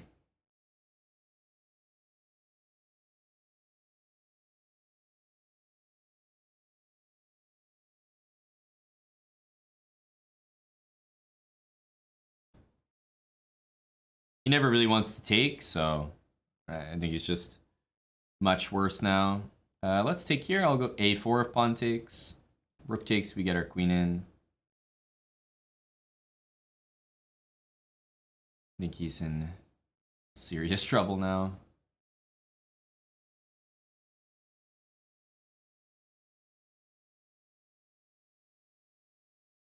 I think he wants queen c4, rook b7, queen h6, some kind of BS like that. That's about all I got.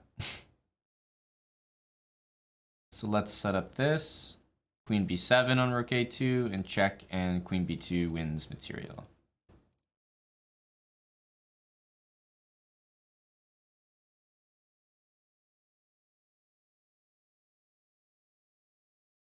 Not gonna pre-move it. He could do that.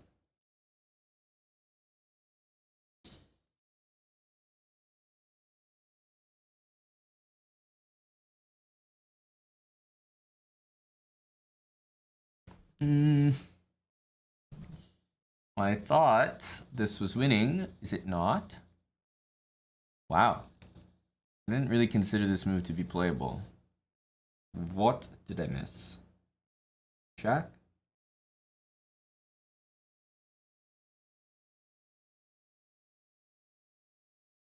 King here.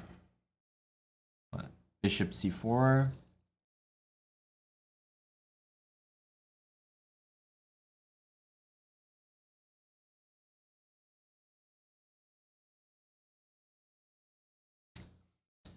Yeah. That's well, it's quite surprising.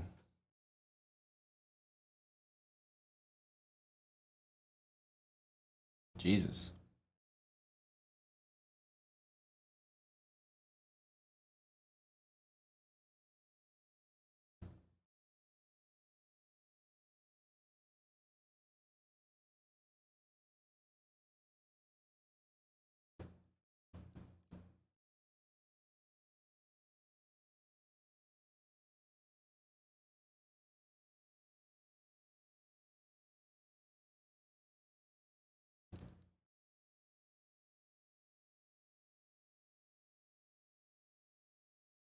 I believe it is my opponent who will lose this game.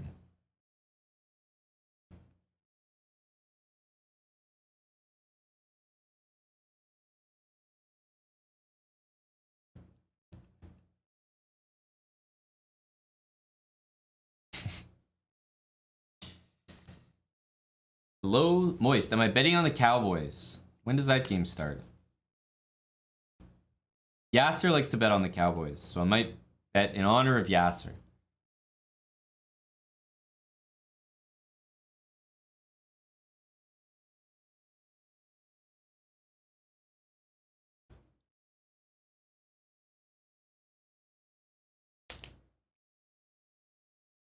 What do the odds look like on that one?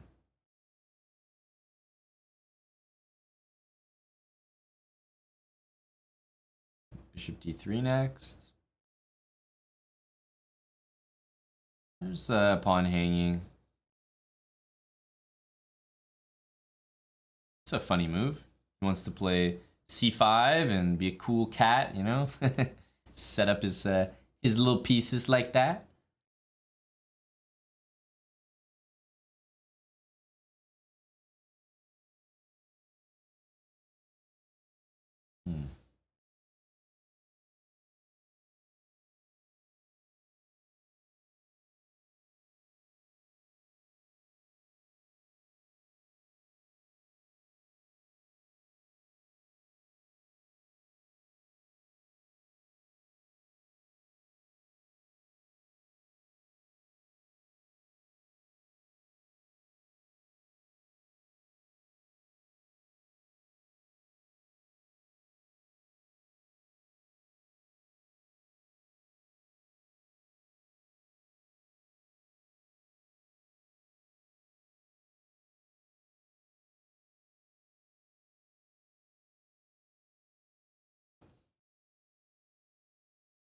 What the hell do I do next? Why don't I have a next move?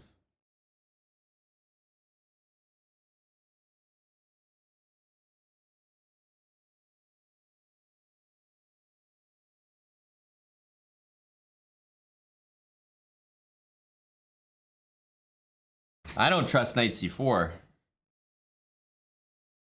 The question is, how bad is it?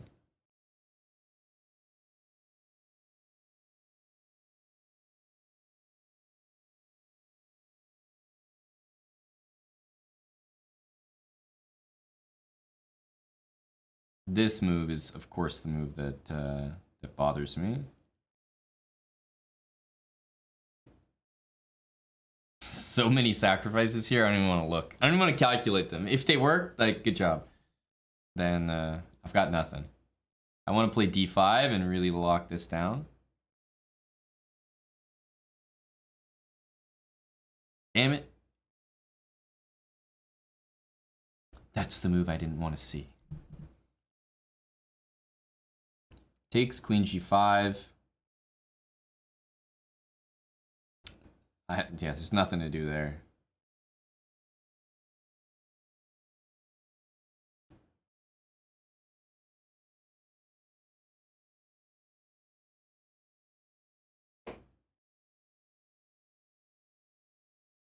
I didn't like the look of that. Did not like the look of that. Maybe that's the way to play because you just have to go for it, but oof. I think he's playing some good moves.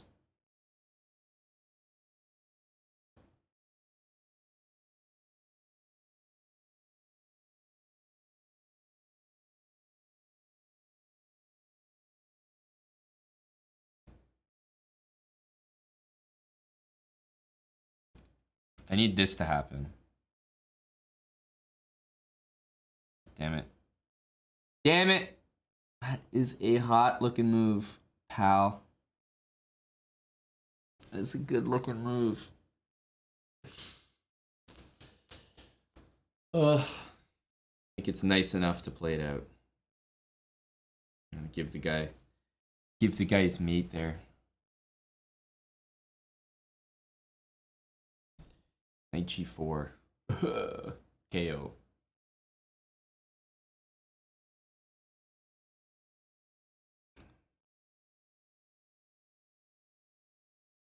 Just as hard when you're in a lost position. Yes, I agree. Not much to do.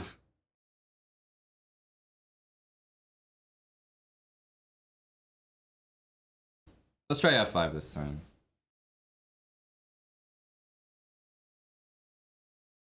Okay, yeah, already not a fan.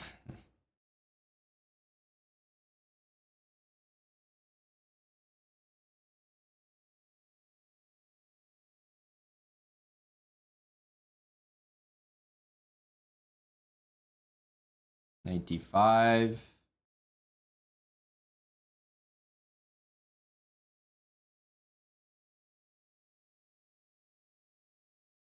Well, I mean, if you're going there, you're really asking for it. But I get it. You got some threats too. You got some threats too, pal.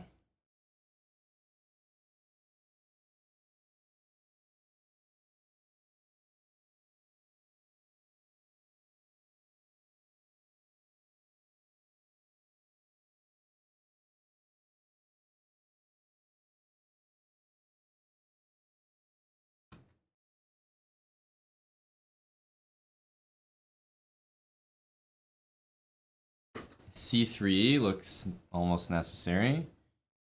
I was gonna go E5.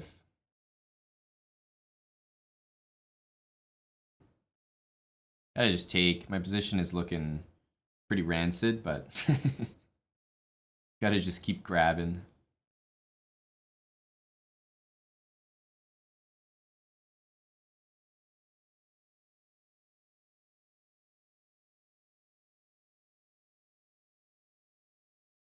The other way to play was 95, and I kind of wish I did that.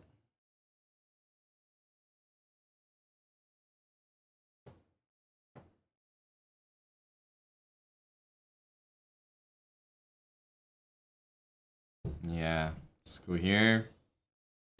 Chuck that queen out to H5.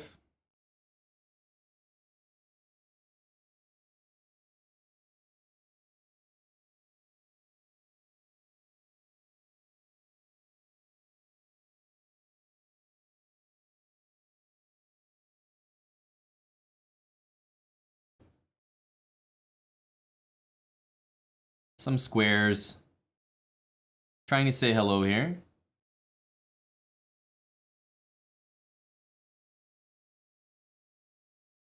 I got a D5. I got another D pawn. Don't forget. I got more where that came from. Knight H4. Also Queen G5. Thing is, Knight H4, King H1. I'm not really trying to take that, am I? Actually, maybe I am. Taking Knight E4. Aha.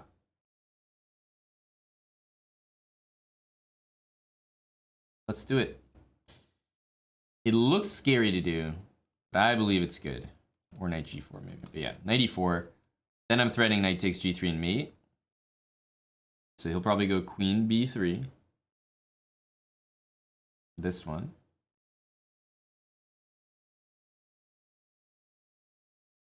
Just making sure we don't want to be playing this for any reason. Yeah, let's go there. Queen takes D5. Takes. Knight C3. Bishop takes.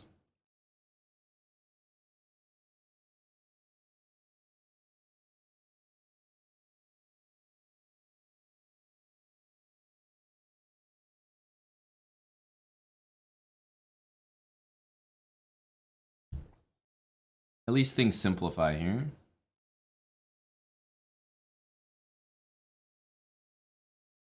I was thinking he might do this, but like...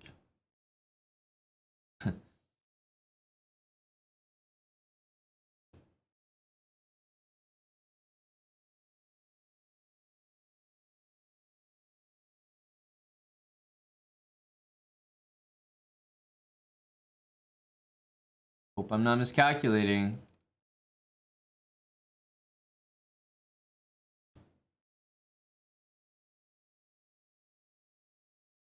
Guy's trying to be too fancy. Just take the damn rook, buddy. Just take the damn rook. I know this looks like it's a blunder by me, but I think my life becomes a lot easier playing this endgame. Just because it's easier to pre-move.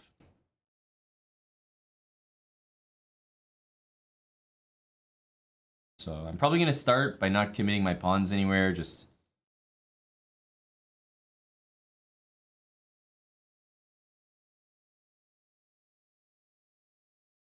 Okay, now he's basically in Zugzwang. Except he has a bishop, so it's not Zugzwang. Catchy tunes, thanks for the prime. Welcome to the channel.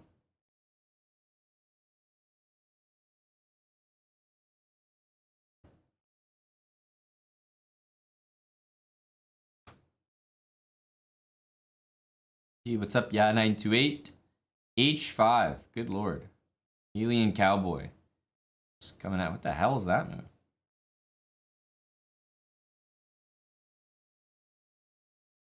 Almost want to castle long here. Start saying hello to the boys.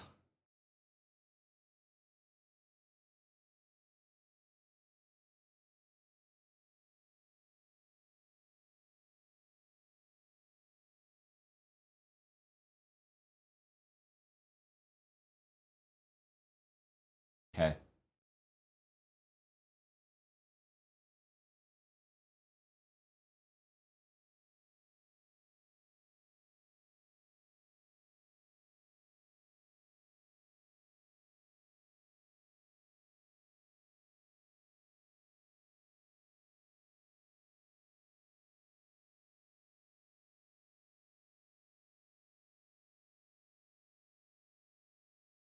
Okay.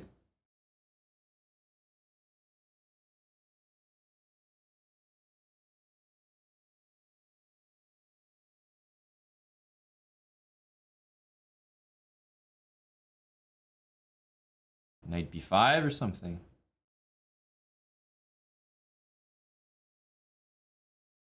Knight b5, rook a5.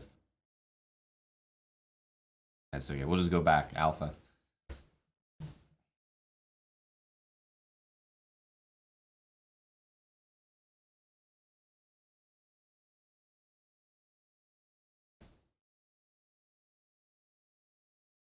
We'll just go right back. Yes, he does. Probably a very good move. Let's go here.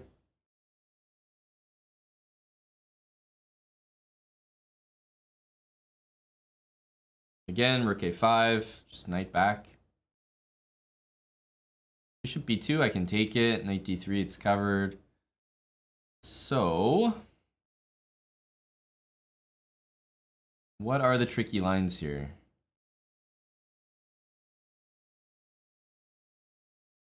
Because my king will make it maybe to d4, which is nice.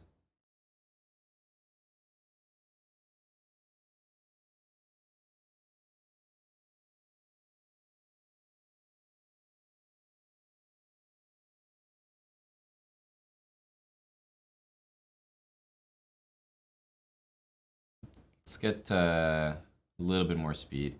Even though he's got a knight against bishop here, I don't think it's so straightforward.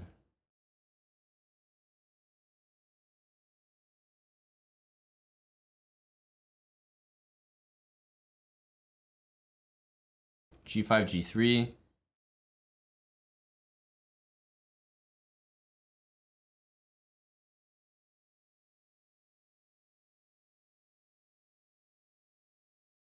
Also, I missed a chance to play probably b4 there. Is he trying to play? Let's just go like that. If he moves a rook, then I think we play b4.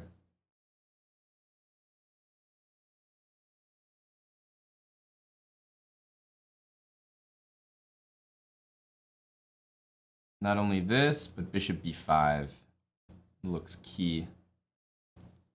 Rook here, king there, rook there, king there, rook there, king there, traps the rook. So rook g3 I think is just a mistake.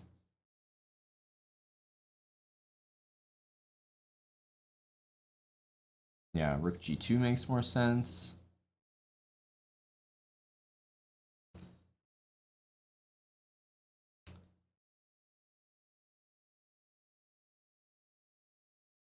His king's out of play, so I'm probably going to go b4.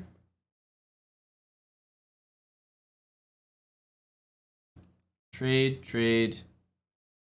And we'll see what he does. We'll see which pawns he tries to keep. Okay, I think he went for the absolute worst pawn. I don't care about that one. Let's go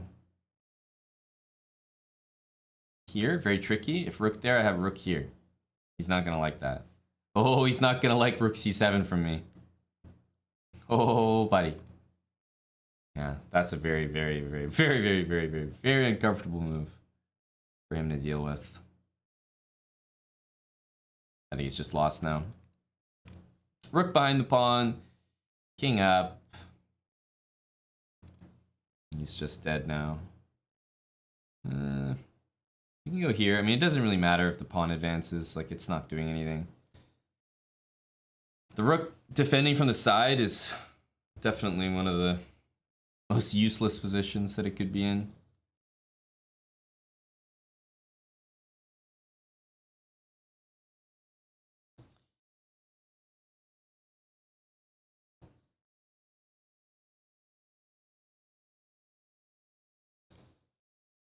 Let's play the French.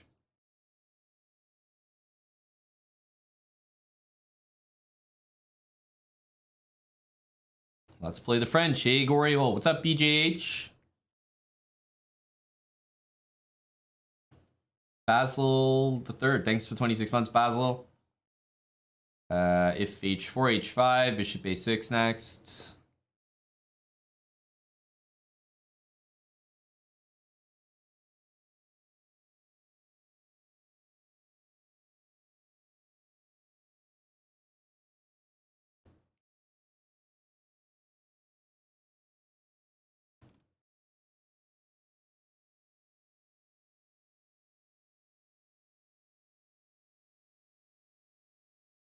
A5, knight c6 takes. I'll take with the c pawn easily.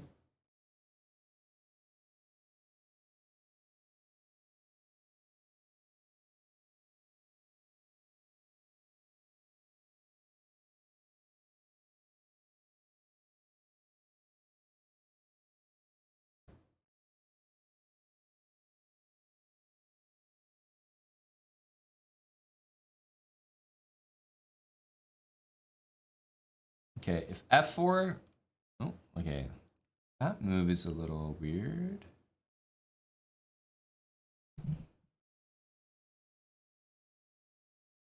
I don't think we stop c4 though, so let's just go here. Trying to stop c4, I might run into trouble with f4, f5, and then if I go knight there, he'll just take it and go f5. So I don't want to deal with that.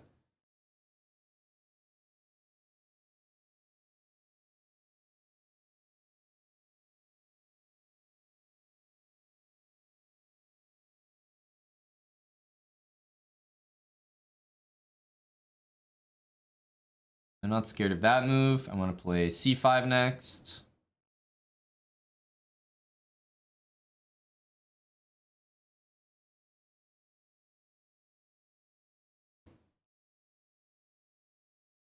Hello, Dr. Lord Mayonnaise. Moistad, let me know the lines. Game starts probably soon, eh? I don't mind placing a bet in honor of Yaz on the boys, the Cowboys, that is.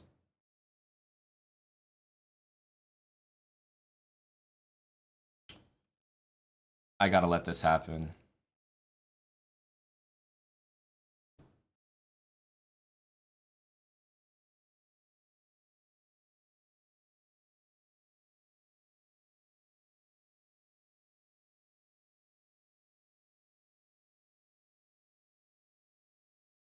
Cover that. Threaten a few things.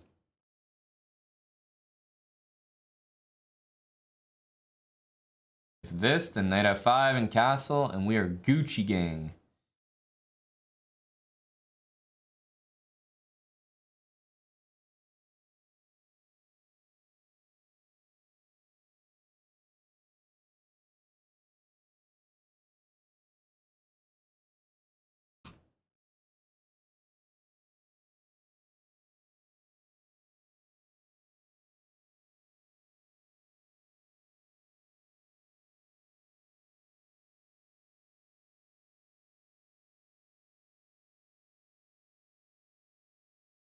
We take here. G4 is also no longer possible because my rook's on C4. So without G4 being an issue, I think I'm dominating here. If he goes like that, we just take. And if he moves the rook anywhere else, C3 and C2 both fall. So I think he's in big trouble. What's up, Omid? Thanks for the raid. Omid Malik. You tuned in for a good position. Omid playing the French, buddy. They don't know. It's a Scarborough ting. My French defense. Old theory for the boys. Ooh, f4. Boy, do we like to see that move. That's a really bad move. Rook there, we always have a check to throw in, and then we'll play rook takes c3. My opponent is absolutely dead here. Completely dead.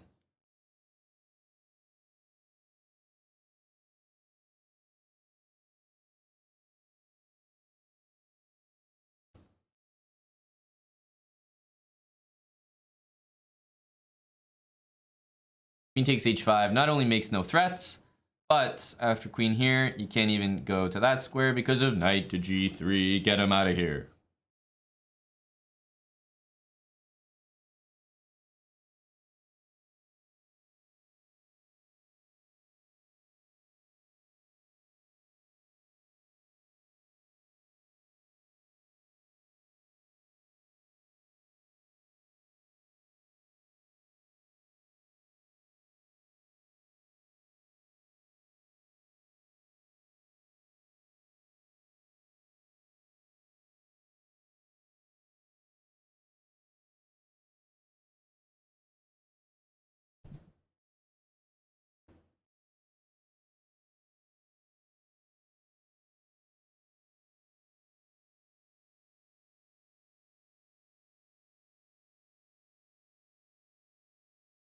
What are these?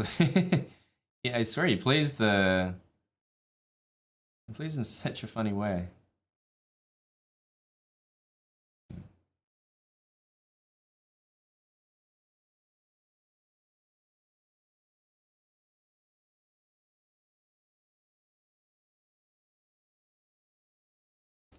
We got an f4 brewing.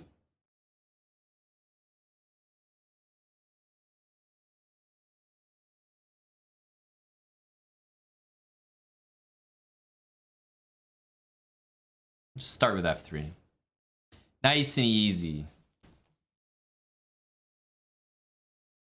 But when f5 happens, I may indeed go for an f4. We got b4, so might be looking at yeah, a5 from him. I think it's time to slide the pieces over. Now I'm more keen on f4.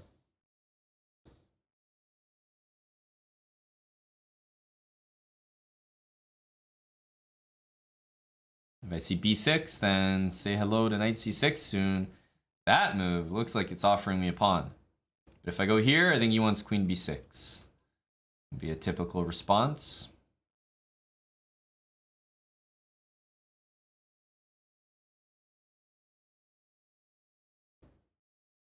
All right, so let's throw an f4. Now it's time for f4. I've got all my pieces mobilized, right? It's time to do something.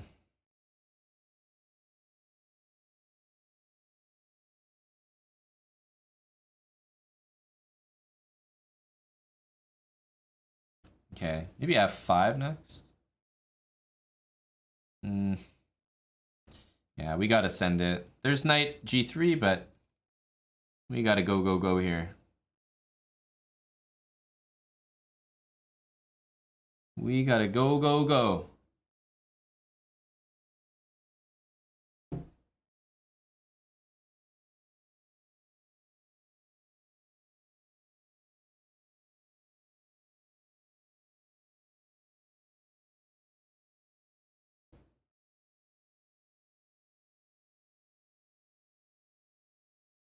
Knight g3, we're definitely taking, obviously. Not gonna let him just walk in there and take our pawn for no reason.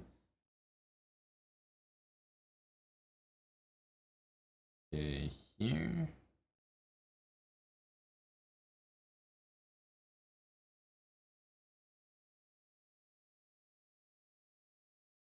And now what?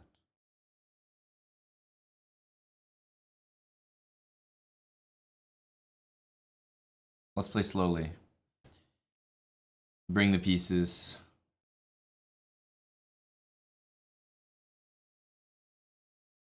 I also wanted to play bishop g5, but bishop d4 check was surprisingly annoying.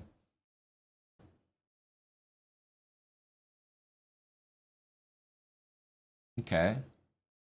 I have two pawns for Like, it's not all about me winning back the material. At this point, knight f4, knight e6, I'm playing with my material. I don't care what you got, bruh. Here or just back.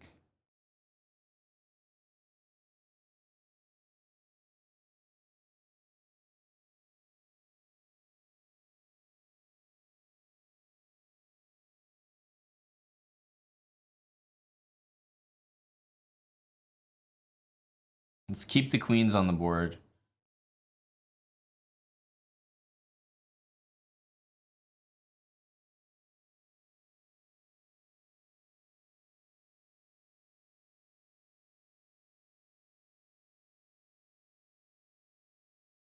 E6 square. It's looking juicy.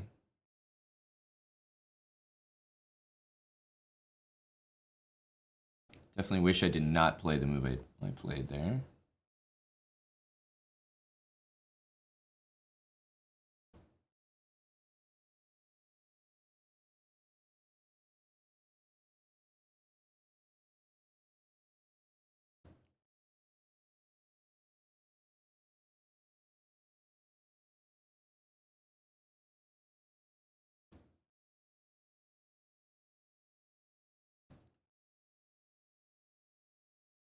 I'm not sure I want to undefend that, but I have knight here.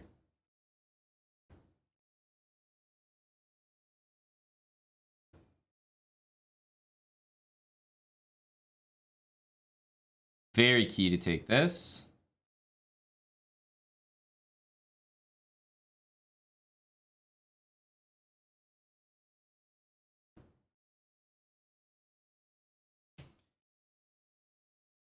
George288, thanks for the 39 months.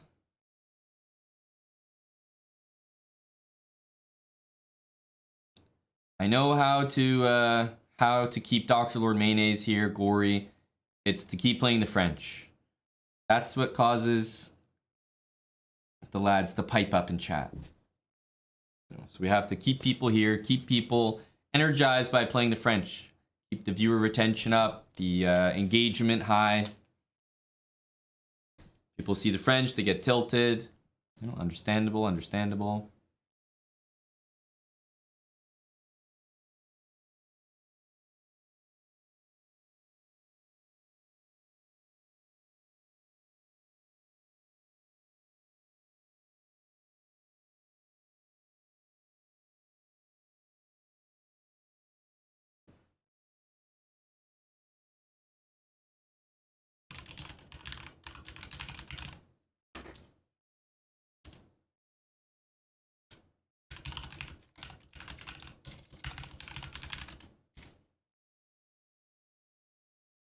Thank you, Moise, for reminding me.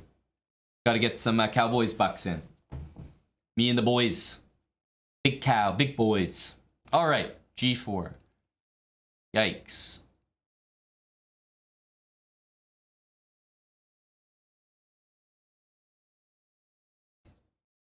All right, well, I'll really go for it here. Okay, first of all, this is not that scary. You're not even threatening to take, buddy.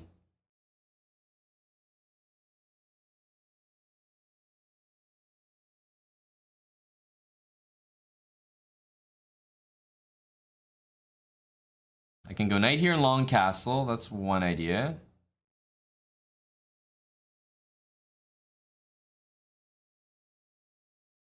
G6, there's H6, so I'm a little concerned about doing that. I think I might just play the calm, cool, collected Rook H7. Calm, cool, collected. Knight here, Rook H6.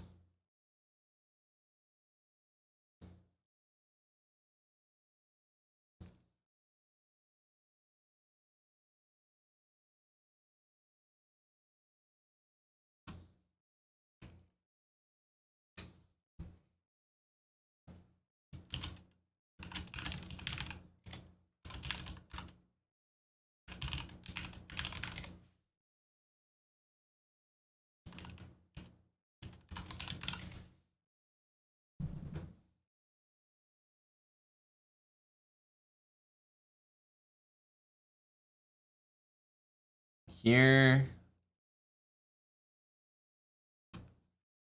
I have an knight d8 move. I also need to move my king. Give me a second, guys. Give me a second. King b7 incoming. Knight a5. I'm about to say hello here.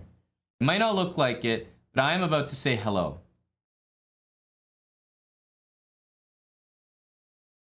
I'm about to say hello to the position.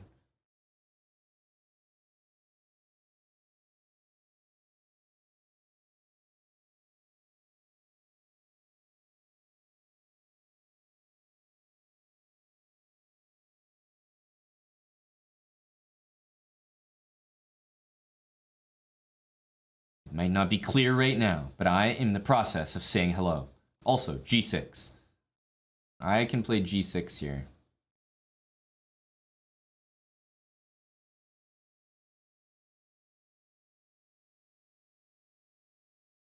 Queen here, I'm gonna go f5 on your ass. Bow. I'm gonna bring my knight in. I'm going, wait, f6 maybe, not f5. f6.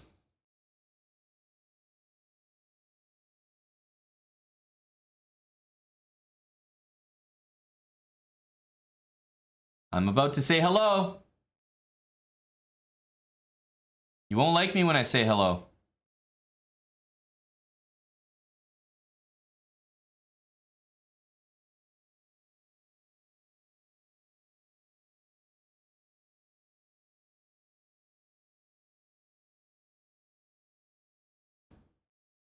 You won't like me when I say hi. Tickle the pickle? Nope, I'm here, buddy. I'm saying hello.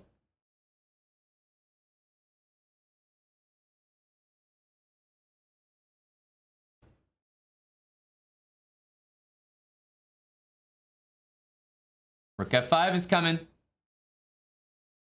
Yep.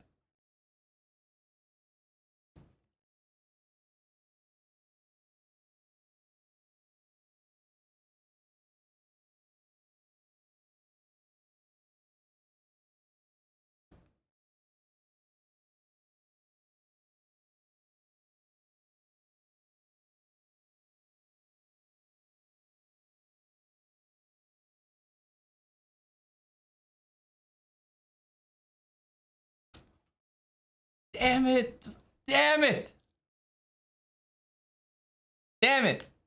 I needed that. I needed that. Oh my goodness. Position was looking so good. How do we not win that? Man, I played insane and then I played like my opponent.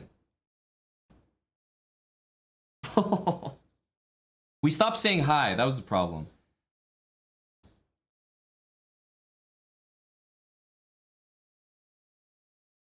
I should have kept saying hi.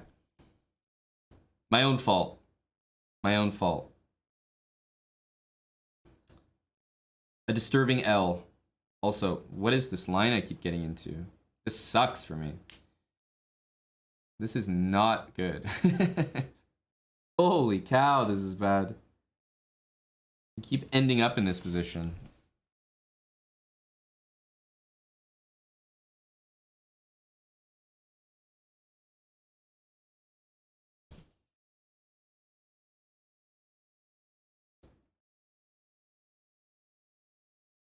Oh, that was disappointing. To use a word, let's go with disappointing.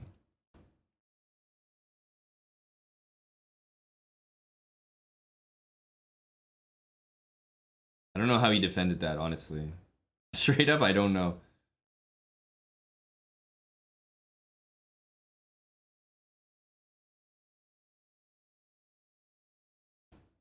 He wants to go queen b7. Yeah, because he's hitting that pawn on b2. He might have to go here.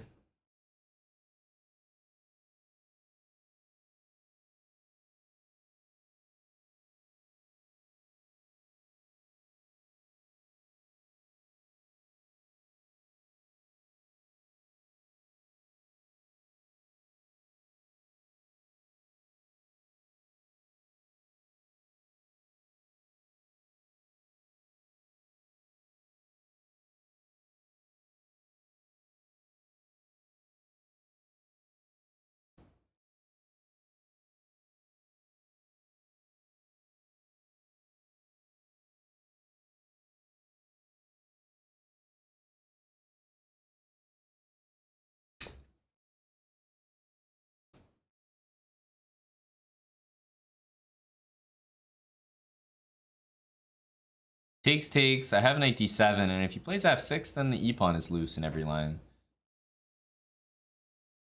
I'm not convinced by Buddy.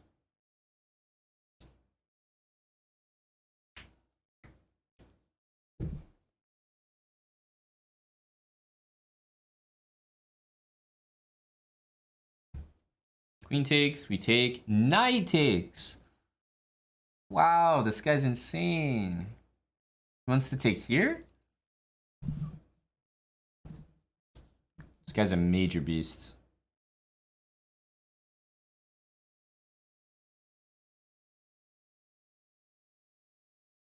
He has rook c8, rook b3, and he wants to just hang on.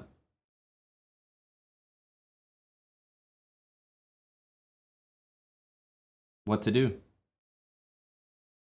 I thought for sure no way you can play this.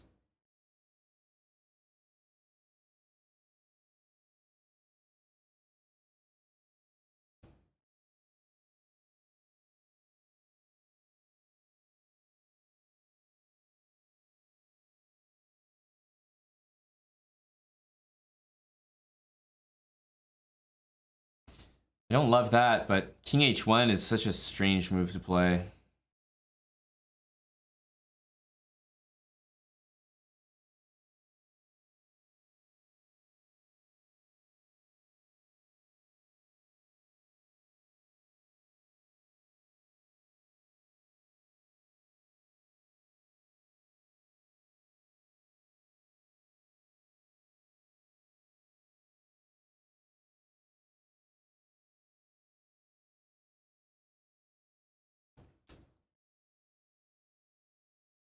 It's just going here. Ugh.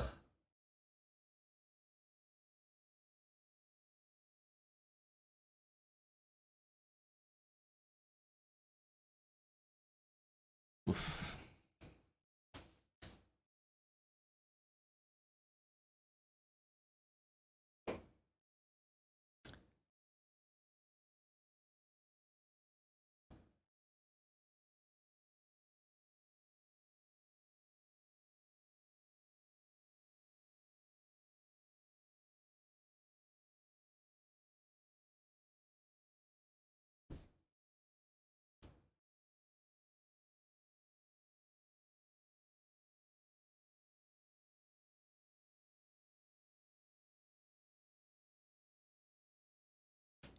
It's like playing total BS here.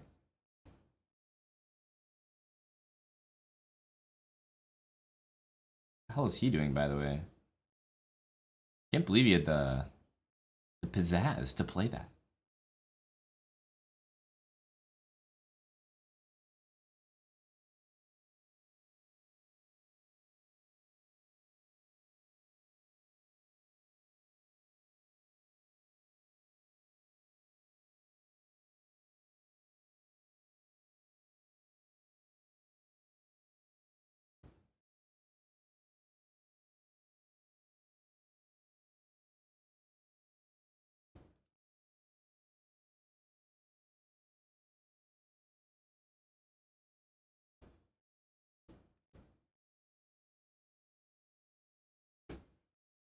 Big win from a very lost position.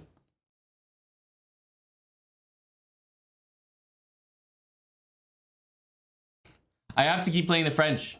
The viewer retention right now, the engagement's at an all-time high. There's no doubt that it's correlated here. KC New York, 51 months. A tier 2, thank you KC New York.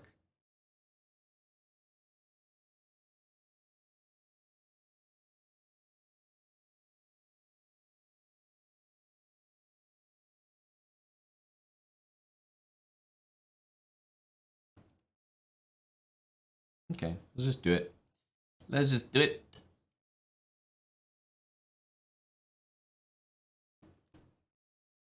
You guys telling me you don't like this position? You saying you don't think this position is good? What are you guys talking about? This is a great position. One of the best French positions I've ever had.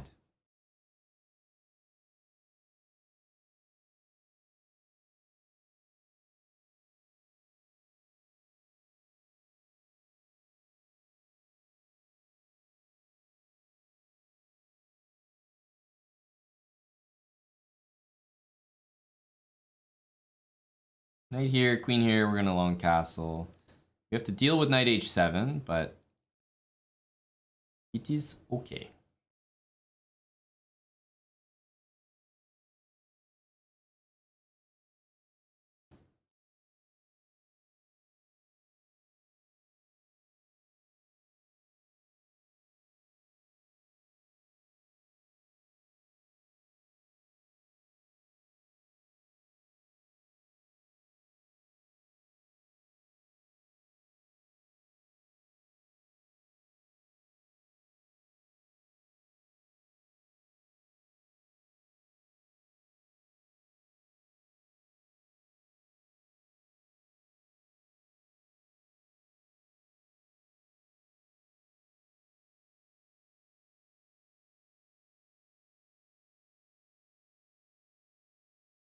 Ooh, this pawn is loose. I forgot about that. I'm more concerned about this pawn than this exchange. Hmm.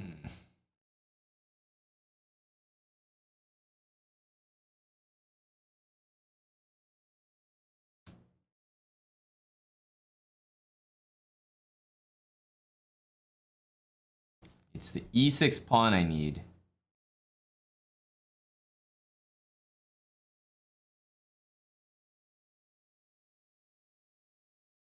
I don't think I can save it.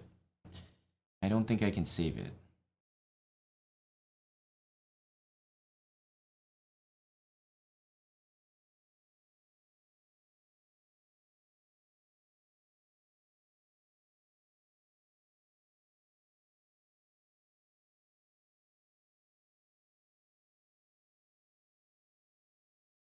Wow, he didn't take it? It's unbelievable.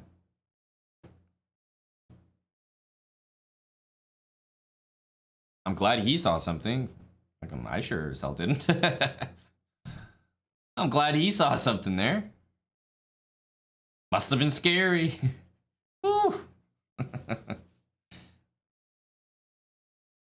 There's no way you let me keep my queen here. What is he thinking about? There's no way you let me play this move. Yeah. Knight here. How do I fight here? How do I struggle?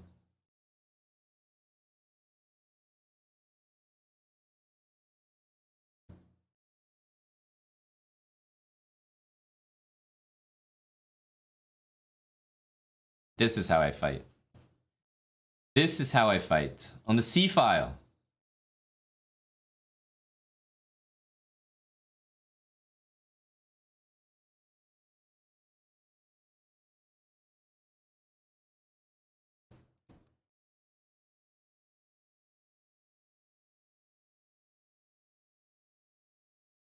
It's still such difficult work. Definitely playing from behind here, but...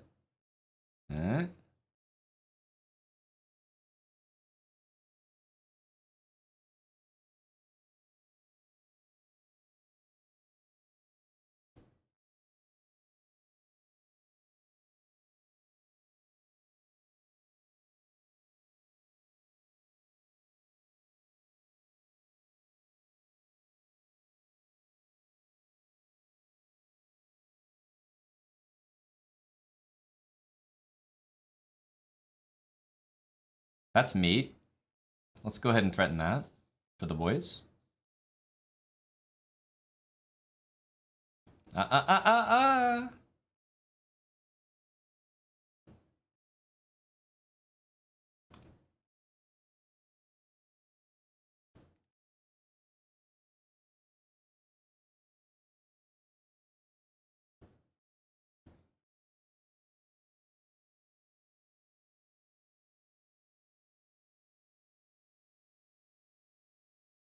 Should be flagging here.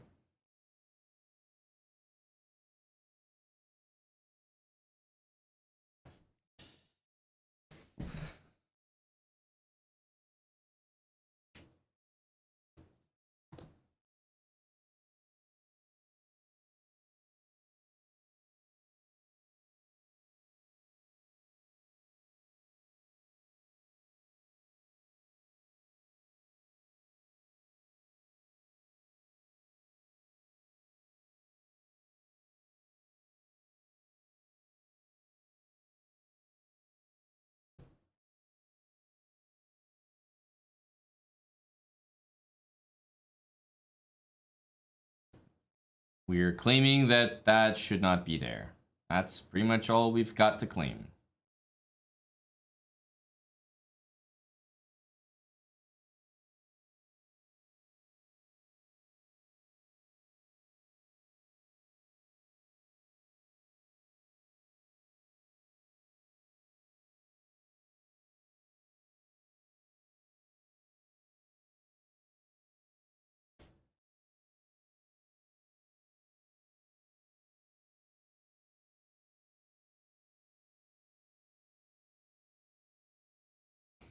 Whoa.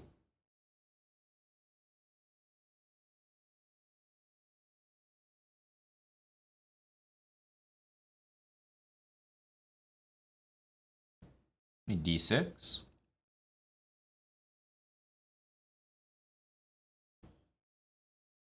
Just realized knight b5 might be the move, but takes, knight f5.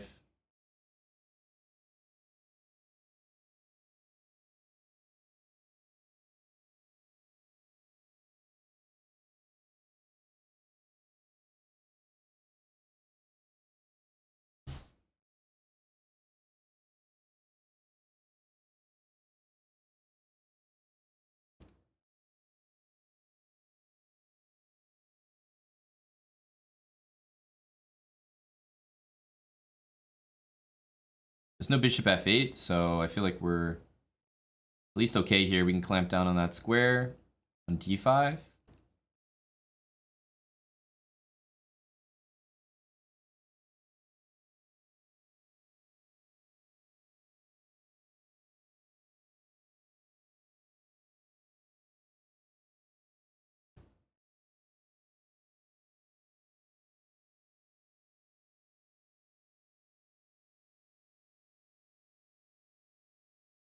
I think this is a very good opposite bishop position.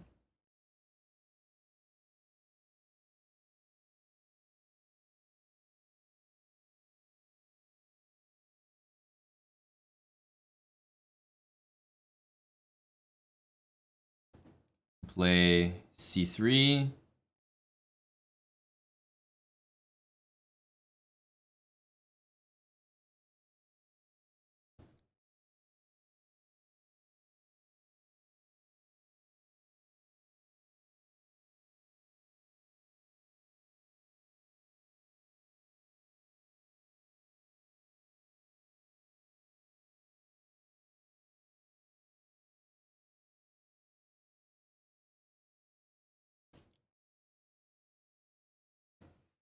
Just be able to pivot. The rook on d5 is like not that great anymore without the ability to pressure d6. For the French, yeah, 928. Thank you for the $50. I knew the French was a good idea. Jason, thanks for the frickin' support for the French. Now I'm now, guys, I was right. So I should keep playing the French. Let's play g3. We're gonna put all our pawns like this. And I'm liking what I'm seeing. That's a target. That is maybe a target. This is when you play for a very solid position. Maybe try to get a flag going. Okay, that admittedly is annoying. So let's now put this here.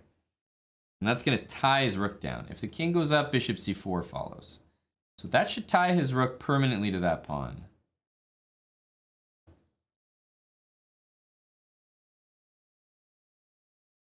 Not sure I'm a fan of that move. There we go. I was worried maybe he'd do that with bishop takes b2. Okay.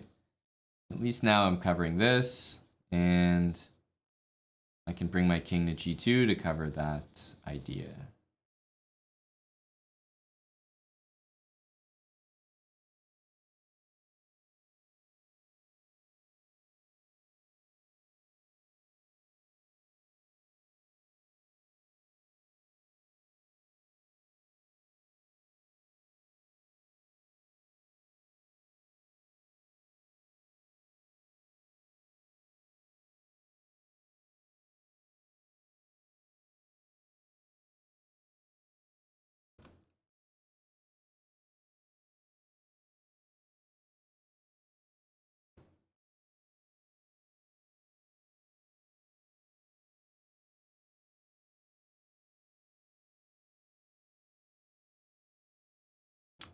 getting a bit outplayed here.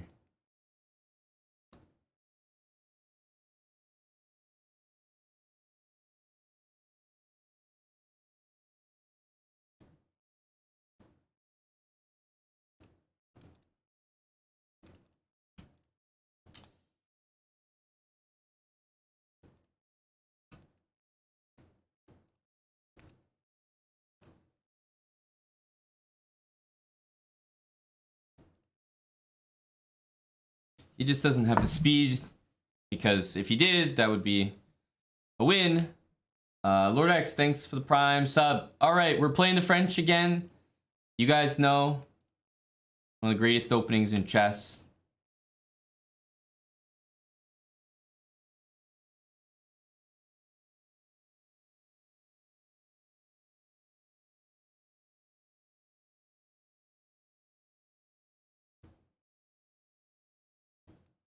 Wow, he's really sending for the sends.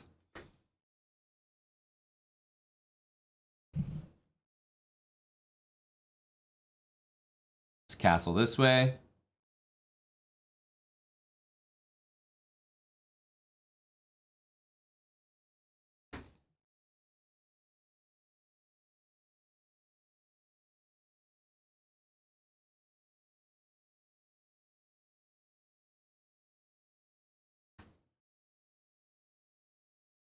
Okay, knight c4.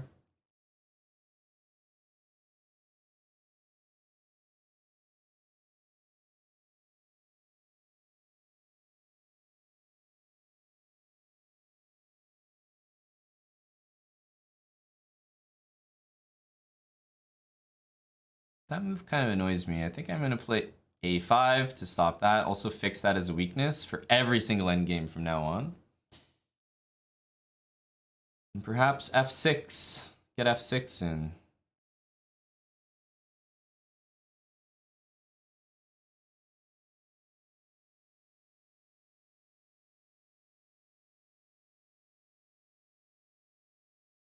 f6 really looking like the move.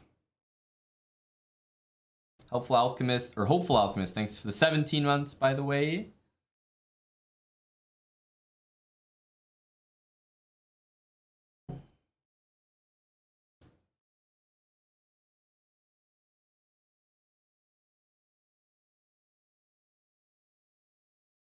Queen d7 to hit that pawn as soon as he moves the rook over, I think is annoying. Now if I take, I think he wants to take that way.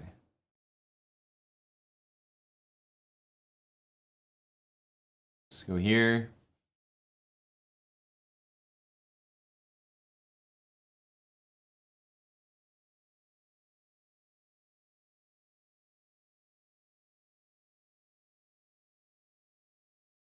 And he's getting his knight to a good square. I know I can win the pawn, but that doesn't feel great.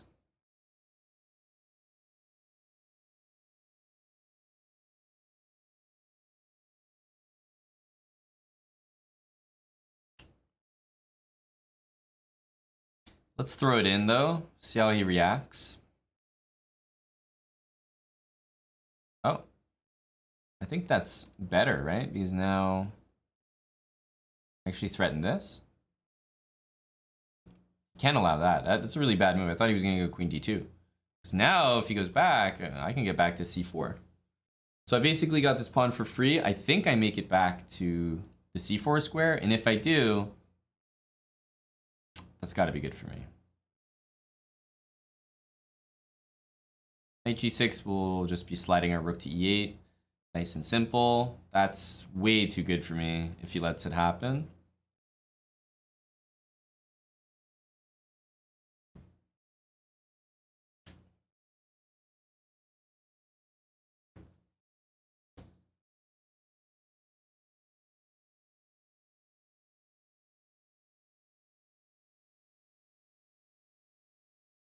Queen c6 probably is going to go here. Here he has rook takes a5, but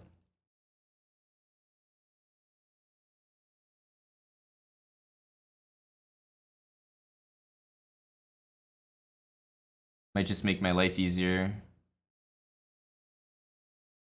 Because this move looks annoying. I'm gonna go here, lose this pawn, go rook a8, trade rooks. Make things nice and easy.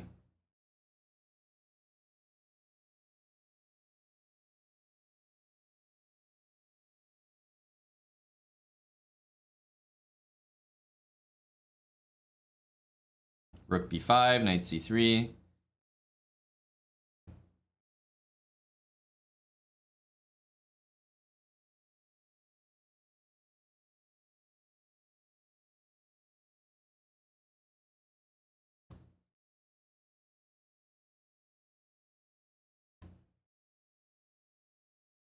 Queen out to c6 or a4.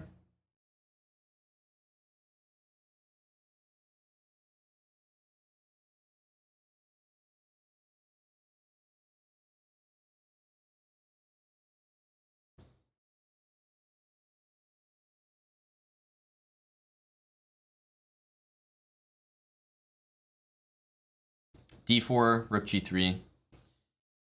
Everything hanging.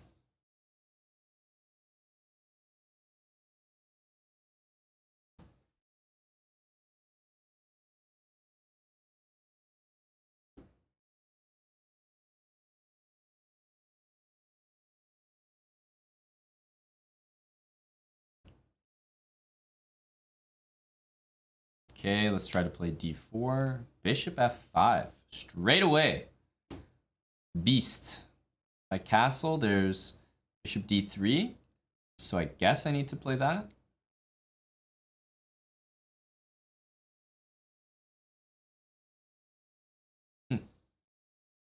Yeah, I guess so.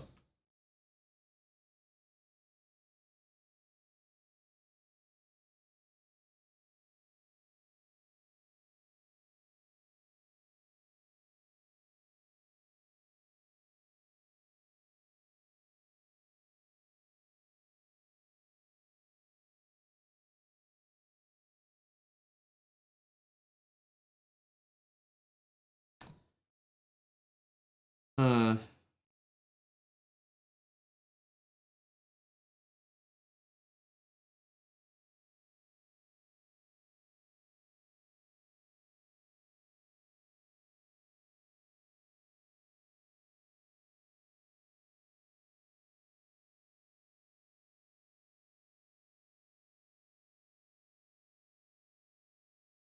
I hate these positions in blitz because I'd rather be the guy playing black because the margin of error is a lot higher. You can kind of not necessarily play the best moves and still get a fine position.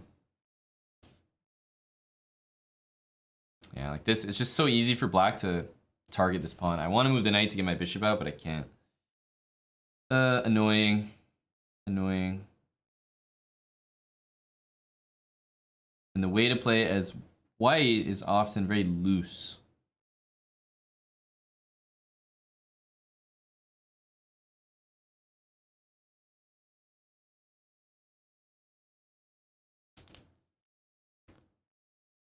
Loosey-goosey.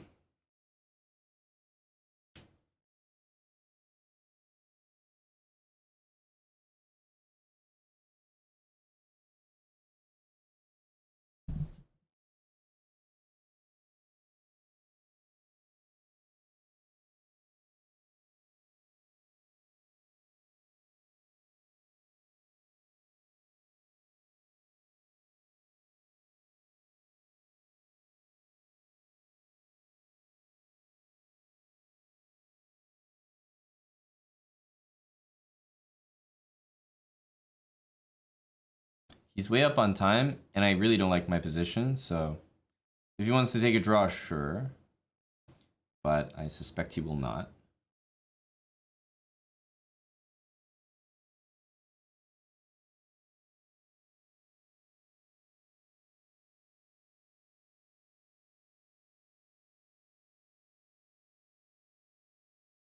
He wants to target that pawn.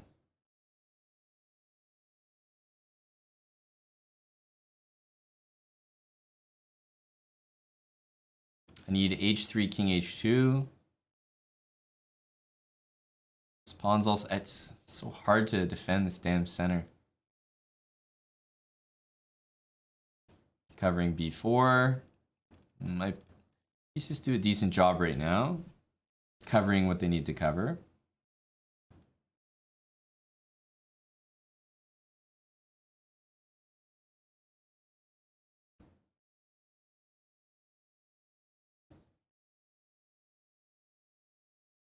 Pawn on d6, believe it or not, is doing the Lord's work right now.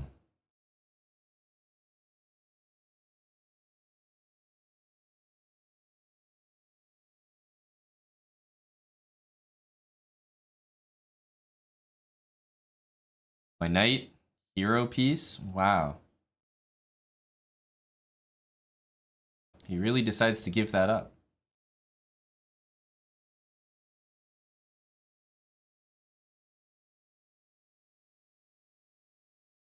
Knight c5. Nope.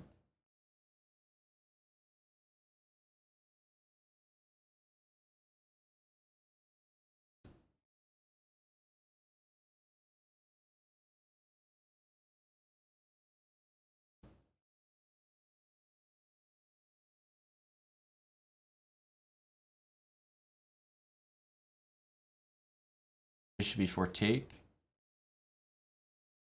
I'm gonna play king here. That pin is really important. It just helps me navigate this time scramble. Rook e5 next.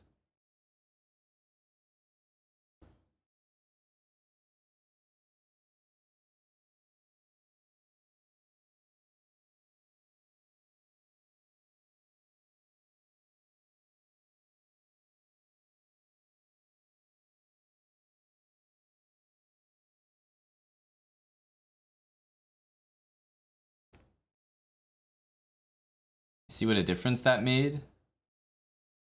Just to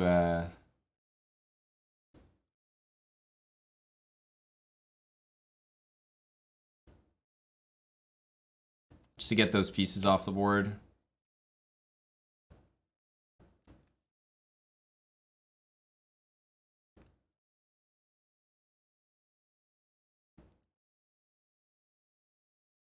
Not the cleanest conversion, but got her done. Okay, we got him play. Okay, step one, guys. We got him playing a different French line. He is playing a different French line. I repeat, a different French line.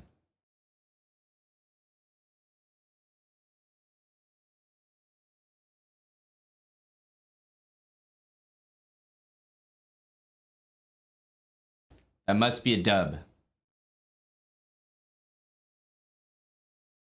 That means a lot. You know, he respects the French now.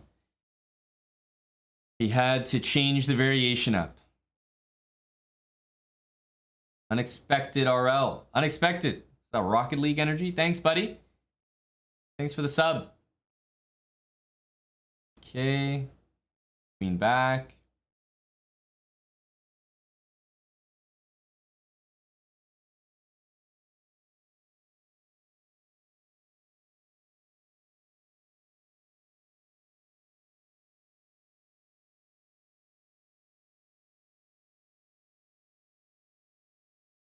I don't know. Do I hate my position? Not really.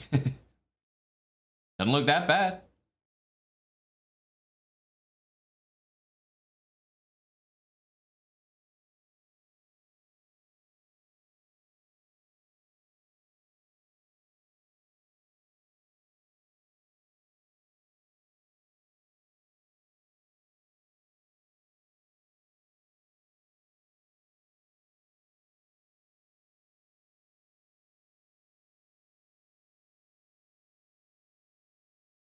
I was always planning to go here, so no worries, brah. Takes, maybe I throw in queen e5 check. Also, if you castle rook g8, you gotta... Okay. Throw in this one. Heh heh heh heh.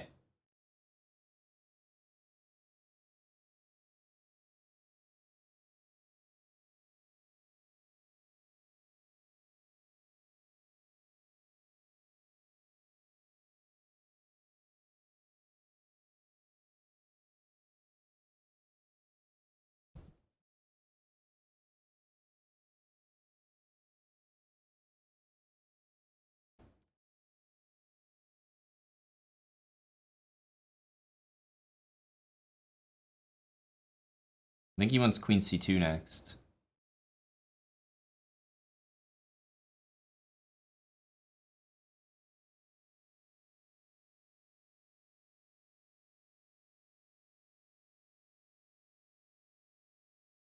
If queen c2, we can take and go a4. That's something. That's not how he wants those pawns to be fixed. You know, I could just go a4 now. If he takes, no. Let's go here. Rook g6. He's definitely going there. No doubt about it.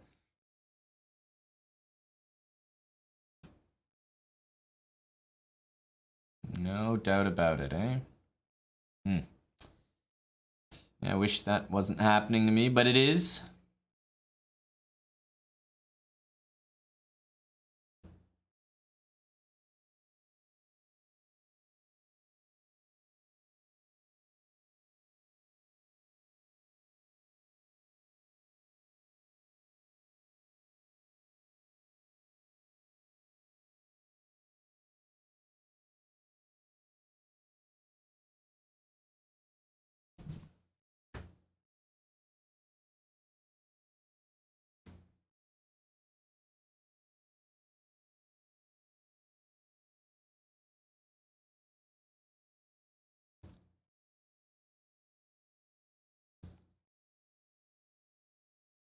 Ugh. Position went from so good earlier to so bad now.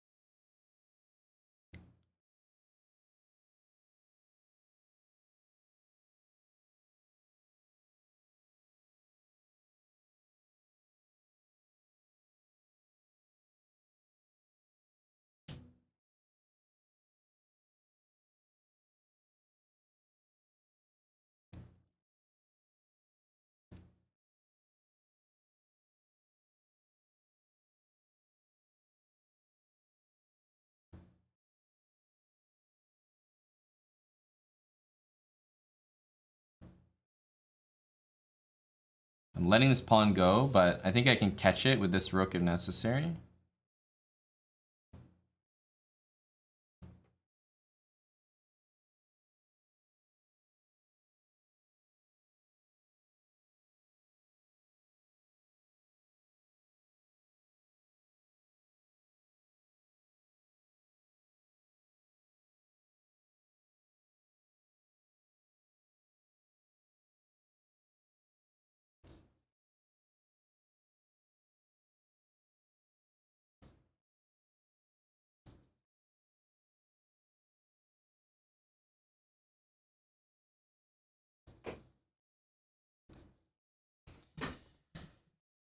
Jeez.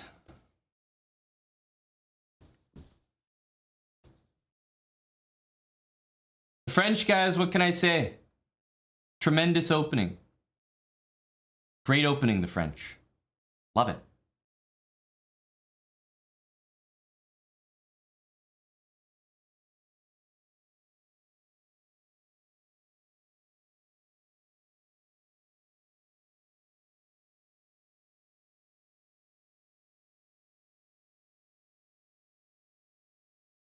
Thank you very much, Ben, for the raid. You witnessed me at my best there, Ben. Welcome, everyone. Oof. Here, but then it's gonna be tough to castle.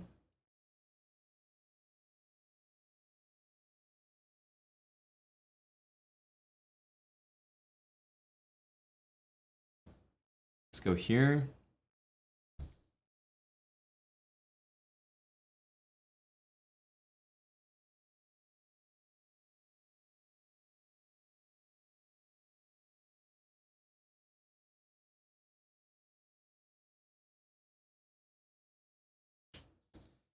Welcome everyone. I am playing some Blitz, trying to get that rating up.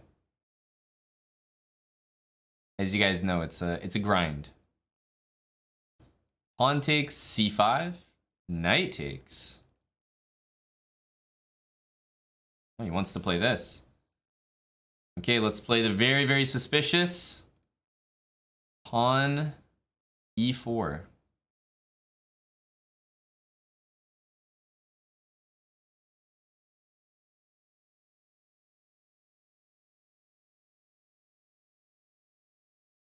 Knight d4, knight d5, bishop takes. Ugh.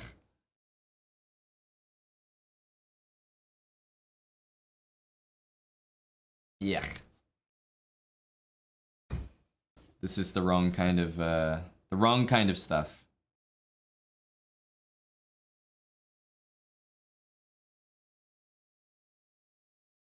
It's a really bad position, isn't it? Okay, a4. Trying to stop him from playing any break, because as soon as he gets a pawn break, like, his position is just going to be better. Suspicious because of that differential. 100% correct. e4, you know, permanently opens that bishop, and I have to deal with that for the rest of the game. You know, I was wondering if you would get tempted by this. It looks pretty damn good. As I said, if it opens up, it doesn't look good for me, so... I mean, that's one way to open it up.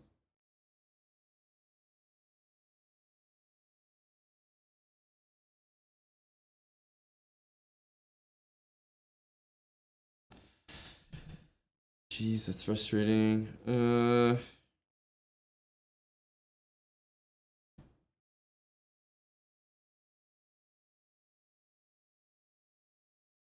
Yes, we're allowing this, but what can you do?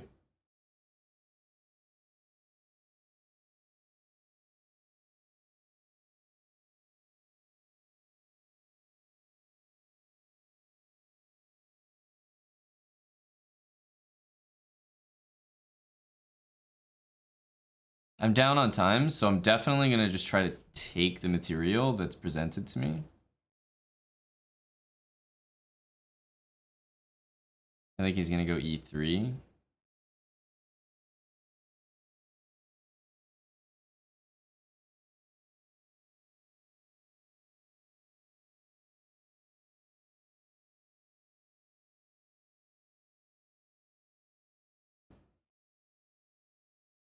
The fuck is he doing?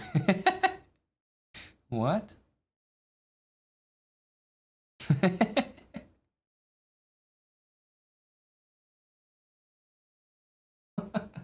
What? I mean, hey, he might still win this game, but what in the fuck is going on here? Why does he want to be down 20 pawns? I also have this move.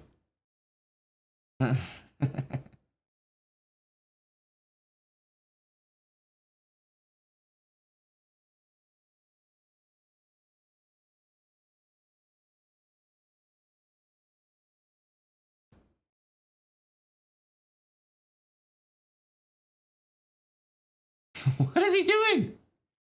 Is this the worst conversion the world has ever seen?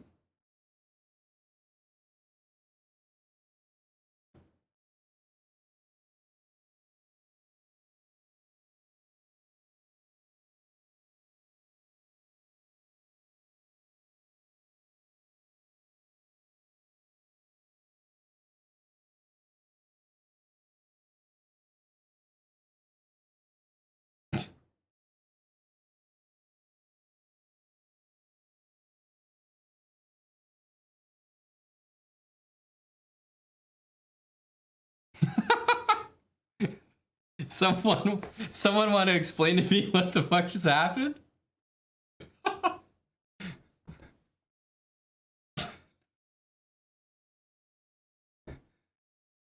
What?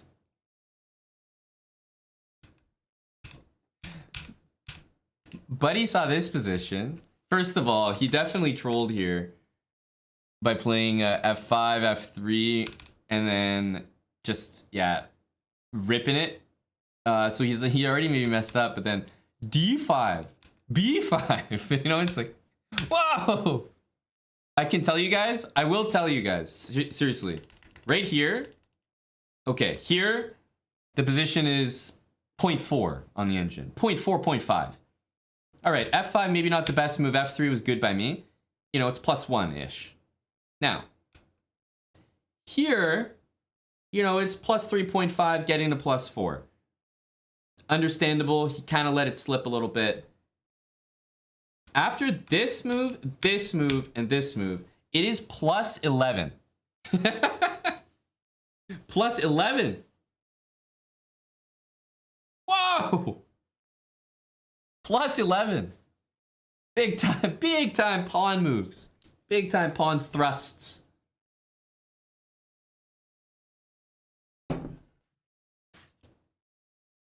Hold up. Wait.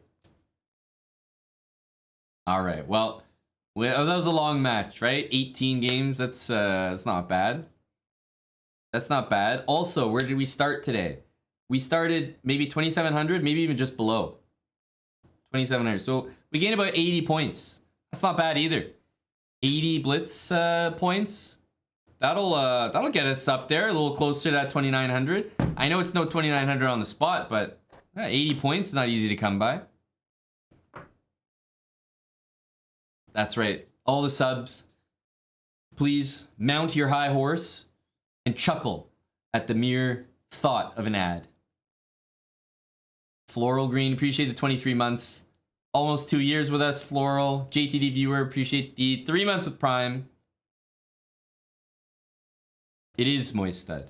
It is. Go Leafs.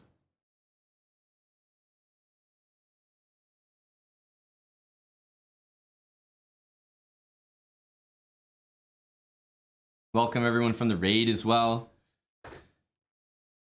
Still going strong, Zerg, but I think I might be rapping right now because, hey, we had a good session. What was it, like 4 or 5 hours of blitz? I gained 80 points. I'm not going to push my luck.